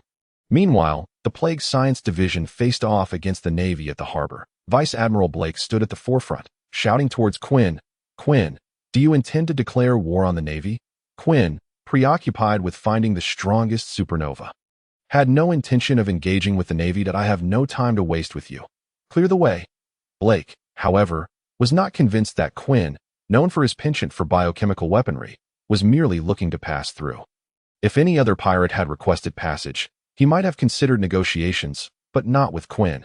Even a mere passage could not be permitted, should Quinn become unhinged and unleash bioweapons within the Craft Kingdom. It could spell disaster for its inhabitants, a risk Blake was unwilling to take. "Quinn, I suggest you take the long way around. While I am unsure of your urgent business, you will only waste more time here." Upon hearing Blake's refusal, Quinn's eyes glinted with malice as he brandished a Gatling gun at Blake, threateningly asking, "Are you really going to stop me?" Blake did not respond, but instead unsheathed his sword, pointing it at Quinn. The Navy soldiers prepared for battle, all weapons trained on the Plague Science Division, their cannons also poised to fire at Quinn's fleet. Seeing that the Navy was determined to engage, Quinn's murderous intent dissipated. He tossed the Gatling gun aside and shouted to his crew, "Stop wasting time here. Take the long way around." He had only intended to intimidate the Navy into yielding, hoping to save some time, but he had not anticipated their steadfastness. Engaging the Navy would yield no benefits. It would only result in the loss of expensive weaponry, an unwise decision for Quinn. Moreover, lingering with the Navy could cause him to miss the strongest supernova. Thus, choosing to take a detour seemed the most prudent course of action. The Plague Science Division retreated, opting for an alternate route. Blake, witnessing Quinn's withdrawal, could not help but breathe a sigh of relief. He had no desire to confront an adversary like Quinn. That if a battle ensued, the soldiers he had painstakingly rallied might suffer heavy casualties. In fact, any soldier struck by Quinn's attacks would likely not survive. Fortunately, Quinn had retreated. Blake directed the Navy to slowly withdraw towards the harbor, ensuring his ship was among the last to leave. After all the naval forces had retreated, he observed that Quinn had not launched a counterattack before making his way towards the port. Meanwhile, Chenos had already arrived in the streets of the Kingdom of Clov. The King of Clov, who had declared allegiance to the Navy, was regarded as a wise ruler, adept in governance, and with the protection of the Navy, the kingdom's economy flourished. The citizens became prosperous, leading to a remarkable prosperity in the Kingdom of Clov. Unlike the desolate Isle of Sickness, the streets here were bustling with people, and an array of delectable street food tempted Chenos at every corner, prompting him to indulge continuously. Each time he savored a delicious morsel, he would turn to the chef and inquire, "Would you care to set sail and become a pirate?" However, whether at a street stall or a restaurant, the chefs merely looked at him with disdain. "Even if it were for a dog, I wouldn't cook for a pirate who knows nothing but murder and pillage. Pirates, go away. I am content to live in a peaceful land. Why would I choose a life of bloodshed at sea?" While there are both virtuous and vile pirates, such as Whitebeard and red-haired Shanks, who treat their islands with care and allow their people to live in peace, those under Kaido and Big Mom were far less fortunate. Particularly on Kaido's islands, most were engulfed in perpetual warfare, instigated largely by Kaido himself. Once conflict erupted, neither side could cease hostilities, perpetually driven by Kaido's provocations into endless battles. The Kingdom of Clov had once faced a similar plight, where ceaseless wars bred loathing and hatred towards pirates. Fortunately, under Caliph's leadership, they allied with the Navy, thereby ending the unending strife and granting the islanders a few years of tranquility. In such circumstances, It was nearly impossible for anyone to agree to Chenos's proposition to become his chef at sea. However, Chenos remained unperturbed. The kingdom of Clav was different from the islands he had previously visited. It was considerably larger, and he felt no urgency. He could savor the culinary delights while soaking in the unique scenery and culture of this nation. Upon arriving at a roadside eatery specializing in sashimi, his eyes instantly sparkled, not merely due to the allure of the sashimi, but because the proprietor exhibited extraordinary knife skills. With a swift motion, the chef tossed a fish into the air, and in a flash, his knife sliced through the flesh, producing delicate fillets as thin as gossamer. Remarkably, the fish remained alive, its mouth opening and closing in bewilderment at its inability to control its body. "Chef, would you be interested in joining my crew and sailing the seas as a pirate?" The chef merely cast a glance at Chenos before ignoring him, returning to his sashimi preparation. Yet, Chenos did not lose heart. The chef's skill was evidently at a master level, akin to a swordsman capable of dismembering an ox with precision. "One serving of sashimi, please." The chef regarded Chenos for a moment, then plated the previously prepared sashimi, adding a small dish of wasabi and sauce before coldly stating, 10,000 berries for a serving. "Thank you for your patronage." After handing over the 10,000 berries, Chenos smiled at the proprietor, saying, "Come now, don't be so cold. Not all pirates are villains. For instance, I am not. Your knife skills are far too exceptional to be wasted here as a mere shopkeeper. You should seriously consider joining me at sea." Observing Chenos' persistence, the chef sighed and replied resignedly, "Young man, you possess great talent. Had you invited me 20 years ago, I would have joined you. But alas, I am now 47 and no longer possess the strength to wield a knife. Additionally, I must care for my foolish dreamer of a child who will not leave this island. You should seek others. Do not waste your time here." After speaking, the chef removed his shirt, revealing a scar on his shoulder, one that, had it been slightly off, could have cost him his life. Even now, the injury rendered him incapable of wielding a knife. Chenos, holding his chopsticks, picked up a slice so thin it was almost transparent, realizing the tragedy of such skill being relegated to a sashimi shop owner. This man must have once been a formidable swordsman upon the seas, yet due to his shoulder wound, he was now confined to this humble role. This stark contrast elicited a deep sense of regret. Chenos ceased his attempts to persuade the chef, instead enjoying the sashimi in silence before bowing to bid farewell. As he departed the shop and blended into the crowd, the chef gazed after him, a hint of melancholy in his nod as he glanced at his arm. Were it not for his injury, he would have undoubtedly accepted Chenos' invitation. Individuals like Chenos, who radiated an air of dominance, were rare. He had only seen such presence in two figures, the pirate King Roger and the currently renowned red-haired Shanks. An invitation from someone of such caliber could have led to fame upon the seas, allowing the world to remember him as the swift swordsman once more. Alas, in his prime, he had encountered a man with eagle-like eyes, and after days of fierce battle, he had been defeated. What a pity. With this thought, the chef let out a long sigh. Meanwhile, Yang Yuji was savoring the culinary delights of the kingdom of Clav alongside Lu Ji, having lived in isolation on the Isle of Sickness. Lu Ji had subsisted on her own cooking, where eating was merely a means of survival. However, after departing the Isle of Sickness, her first taste of Chenos' cuisine left her astonished, regarding him as a top-tier chef. Upon arriving at Clav Island, Lu Ji felt as though she had entered paradise. Everything she tasted was exquisite. Even the most ordinary street food captivated her, igniting a desire to sample every delicacy. Yang Yuji followed closely, and whenever he encountered a chef of notable skill, he would, like Chenos, inquire if they wished to set sail as pirates. In a small eatery specializing in spicy skewers, he came across a capable proprietor. Though he could not contribute to the ship's combat prowess, he would certainly be capable of hiding away during fights. "Chef, hello. Would you be interested in joining us at sea as a pirate?" "Not interested." "Very well."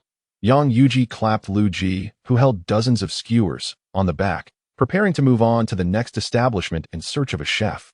Just then, a young man with a broken sword at his waist stepped in front of them. "Are you recruiting pirate crew members? How about considering me?" Yang Yuji scrutinized the handsome youth, who looked expectantly at him. Calmly, Yang Yuji asked, "Do you possess culinary skills?" The young man, taken aback, replied, "Does one need to be a cook to join a pirate crew?" "Not necessarily. We currently need a chef aboard," the young man asserted.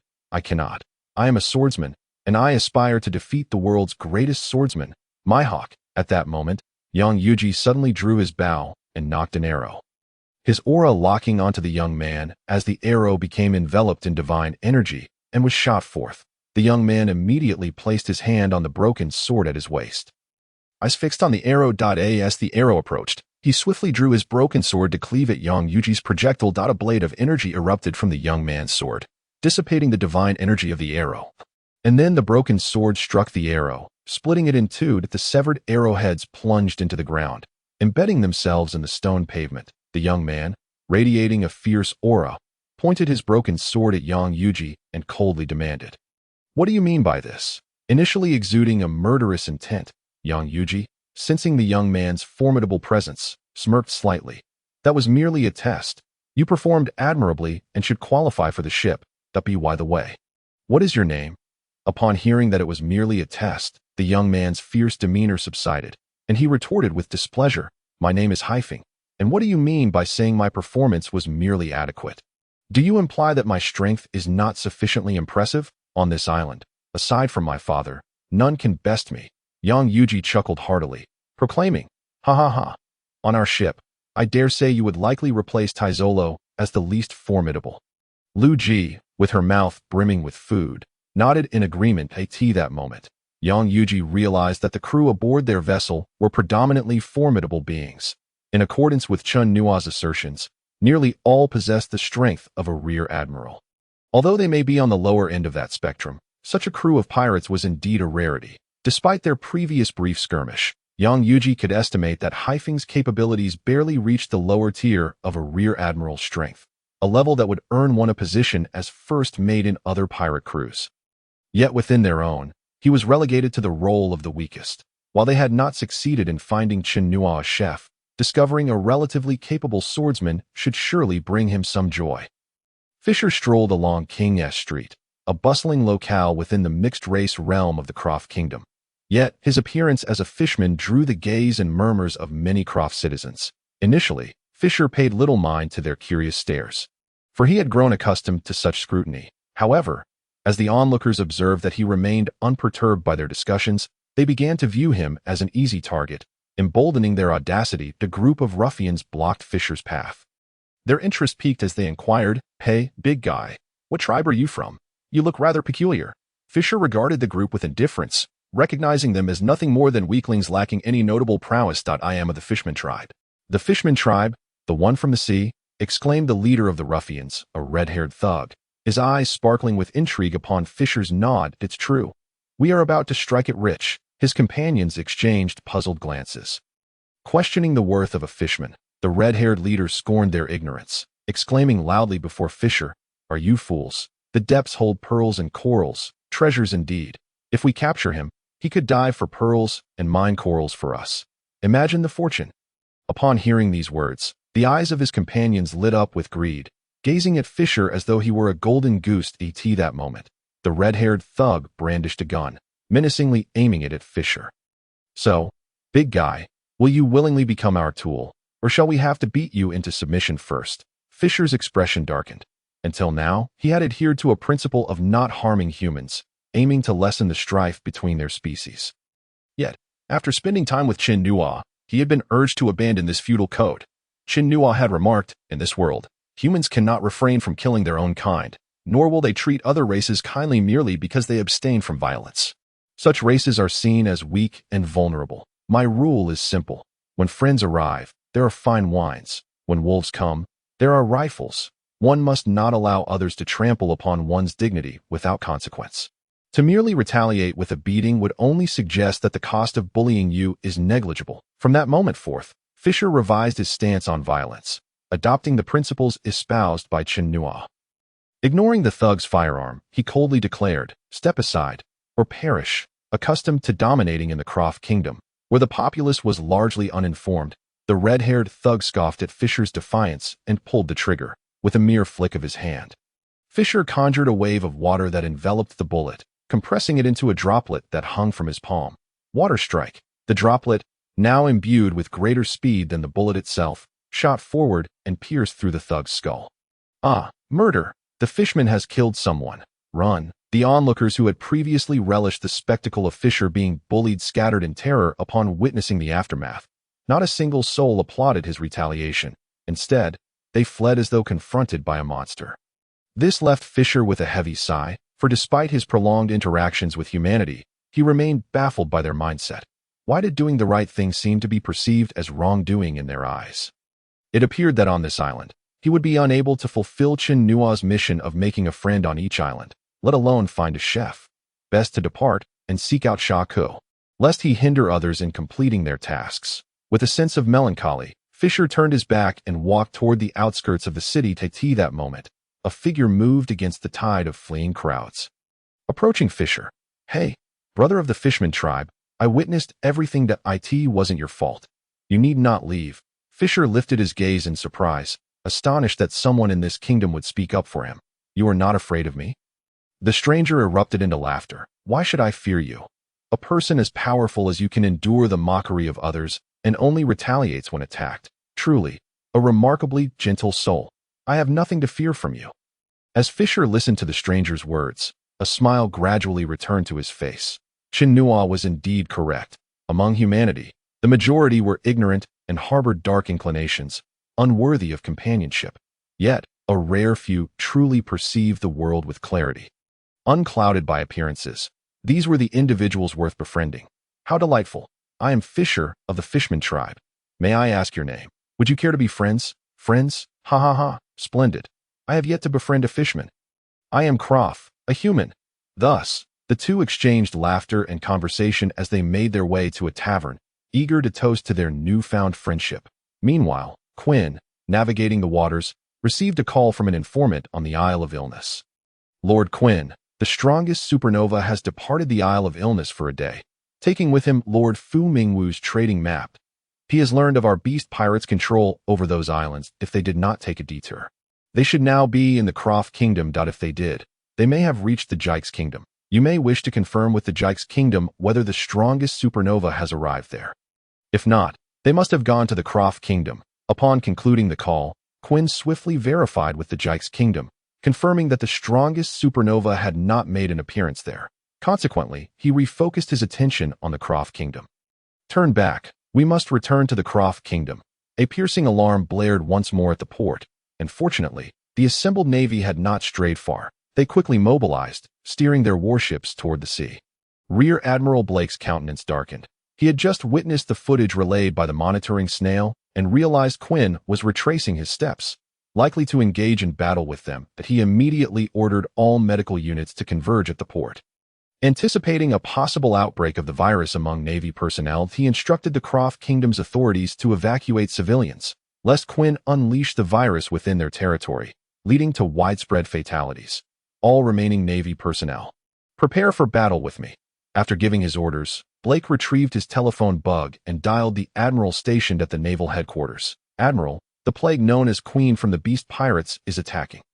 Should a battle ensue, it is highly likely that the ordinary soldiers will suffer mass infections from the virus. I implore you to mobilize the nearby navy, especially the medical teams, for support." Upon receiving the call, Steelbone Kong's expression turned serious. "Rest assured, I will dispatch assistance immediately. You must delay as much as possible to buy time for the reinforcements." "Understood." After hanging up, Steelbone Kong promptly reached out to other naval forces in the New World, urging them to rush to the aid of the Kingdom of Croft. Still feeling a sense of insecurity, he quickly contacted a Navy officer who was on a mission in the New World. "Hello, Kazan. The Kingdom of Croft is currently under siege by the plague known as Queen. You must assist immediately and freeze all injured soldiers until the medical teams arrive." Kazan, who had been half asleep, immediately focused upon hearing the orders, responding to Steelbone Kong. "Yes, Admiral. I am not far from the Kingdom of Croft. I can arrive in 3 hours. You must have Blake delay." Having already instructed Blake to employ delaying tactics, Steelbone Kong urged Kazan to hurry and minimize casualties among their soldiers. After giving his orders, Steelbone Kong's countenance remained grim. In his view, Queen of the Beast Pirates was not particularly formidable. Yet his abilities were exceedingly distasteful, and the biochemical weapons he wielded posed a calamity for ordinary soldiers and civilians. If not handled properly, it could lead to widespread casualties, which was the most troubling aspect for him. Furthermore, The beast pirates were brutish marauders who cared little for the consequences of their destruction, solely focused on their own interests, which irked him the most. After all, the conflict was taking place in the territory of the Navy. A single battle could set back the recovery of the island for several years. What puzzled Steelbone Kong was the sudden aggression of the beast pirates, questioning why they would attack the kingdom of Croft. Previously, in their efforts to establish a foothold in the New World, they had engaged in numerous fierce battles against the beast pirates in the kingdom of Croft, ultimately defending it fiercely, allowing the Navy to establish a base on the island. In recent years, Kaido had recognized that attacking the kingdom of Croft was a futile endeavor, resulting in heavy losses for the pirates, and thus had refrained from further invasions. Why then had the beast pirates, or more specifically, Queen, suddenly chosen to invade the kingdom of Croft? Contemplating this, Steelbone Kong realized the need to uncover the reasons behind it to prevent future invasions by the beast pirates. Subsequently, he picked up the phone in his office and called Sengoku, instructing him to investigate the matter. Upon receiving the call, Sengoku activated his informants within the beast pirates, and soon enough, he obtained the information. The informant reported to Sengoku, "I apologize, I am not in Queen's ranks, so I cannot relay information promptly. However, I inquired and learned that Queen is seeking revenge because one of his secret bases was seized by the strongest supernova. Chenos, he is now looking for trouble with Chenos, and his presence in the kingdom of Croft is likely due to Chenos being there." After relaying the information, the informant promptly hung up. Sengoku, upon receiving this news, fell into deep contemplation. It seemed that Chenos had chosen Kaido as his target. He wondered if Chenos could withstand the initial onslaught. If he could, it might be possible to leverage the battle between Chenos and Kaido to secure more strongholds for the Navy in the New World. With this thought in mind, Sengoku rose to discuss the situation with Steelbone Kong, intending to closely monitor Chenos' movements. Meanwhile, in the waters off the port of the Kingdom of Croft, naval warships faced off against Queen's Plague Scientific Division. "Queen, you've returned. What are your intentions? Are you planning to engage us in battle?" In response to Blake's intimidation, Queen was utterly indifferent. Previously, he had refrained from engaging the Navy to avoid wasting time. But now that he knew Chenos was in the Kingdom of Croft, he felt no urgency. He was willing to fight the Navy if necessary. After all, he had little concern for the lives of his subordinates. "Blake, I have no desire to fight you, but the person I wish to hunt down is currently in the Kingdom of Croft. What do you propose I do?" "The Kingdom of Croft is under Navy protection. Your target is not here." Queen erupted in laughter. "When I say I have someone, do you think I'm jesting? Now, I present you with two choices. Firstly, deliver the strongest supernova, Chenos, to me within half an hour. Or secondly, I will invade and find him myself." Faced with Queen's brazen ultimatum, Blake's eyes widened in fury, nearly provoking him into outright battle. However, he was reluctant to engage such a repugnant opponent. Knowing his soldiers would be unable to defend against Queen's biochemical weaponry, adhering to the principle of buying time, Blake opted for restraint. "I choose the first option, but the time frame is too short. We must verify whether the strongest supernova has arrived on our island and confirm his location. I propose extending the time to 3 hours." Queen, however, was unyielding. "Only half an hour, if you wish to avoid conflict. Then bring him to me." Blake's face flushed with anger, and after a moment's pause, he conceded to Queen. "Fine, half an hour it is." With that, Blake turned and entered the captain's quarters to confirm the situation with the people of the Kingdom of Croft, seeking to ascertain whether the detestable supernova had indeed arrived within their borders. Should this pirate's actions lead them to conflict with Queen, resulting in significant casualties among soldiers and civilians, he vowed to exact retribution upon this Chenos. Meanwhile, Teslo strolled through the casino of the Kingdom of Croft, his face adorned with a broad smile. Utilizing his fruit abilities and exceptional gambling skills, he had never suffered a loss at the tables. Having grown up amidst various entertainment venues, Teslo was well acquainted with the rules of the casino. Thus, after winning a couple of rounds, he would switch to a different game. Yet, despite his caution, he found himself under scrutiny. After yet another victory, netting him a substantial sum, a young girl with vibrant orange hair approached him. "Wow, you're amazing. I wonder if you could take me along to make some money?" As she spoke, the girl leaned against Teslo, her hand gliding gently across his chest. Though she appeared quite young, her figure had matured impressively, complemented by a sweet, yet slightly innocent demeanor that was irresistible to men. However, for Teslo, whose heart was already devoted to another. No amount of allure could sway him that I cannot. Seek someone else. The girl, with a mischievous smile, replied, refusing me may bring down the wrath of the heavens. Teslo, upon hearing her words, furrowed his brow and scanned his surroundings, finding no signs of poison or any unusual sensations. Little girl, at your tender age, it would be wise to refrain from such pursuits. Encountering someone tough could lead to dire consequences. Recalling some unsettling memories, Teslo chose not to press the issue further, simply shaking his head and rising to leave that he intended to visit the goldsmith to exchange some gold, thereby increasing the amount he could manipulate and amplifying the power of his fruit abilities. Since he could not outmatch the other crew members in quality, he resolved to surpass them in quantity. However, just as he stood up, he inadvertently collided with the nearby gambling machine, bending its rod and causing him to wince in pain. However, he paid little mind to it, thinking that he was merely distracted by the girl.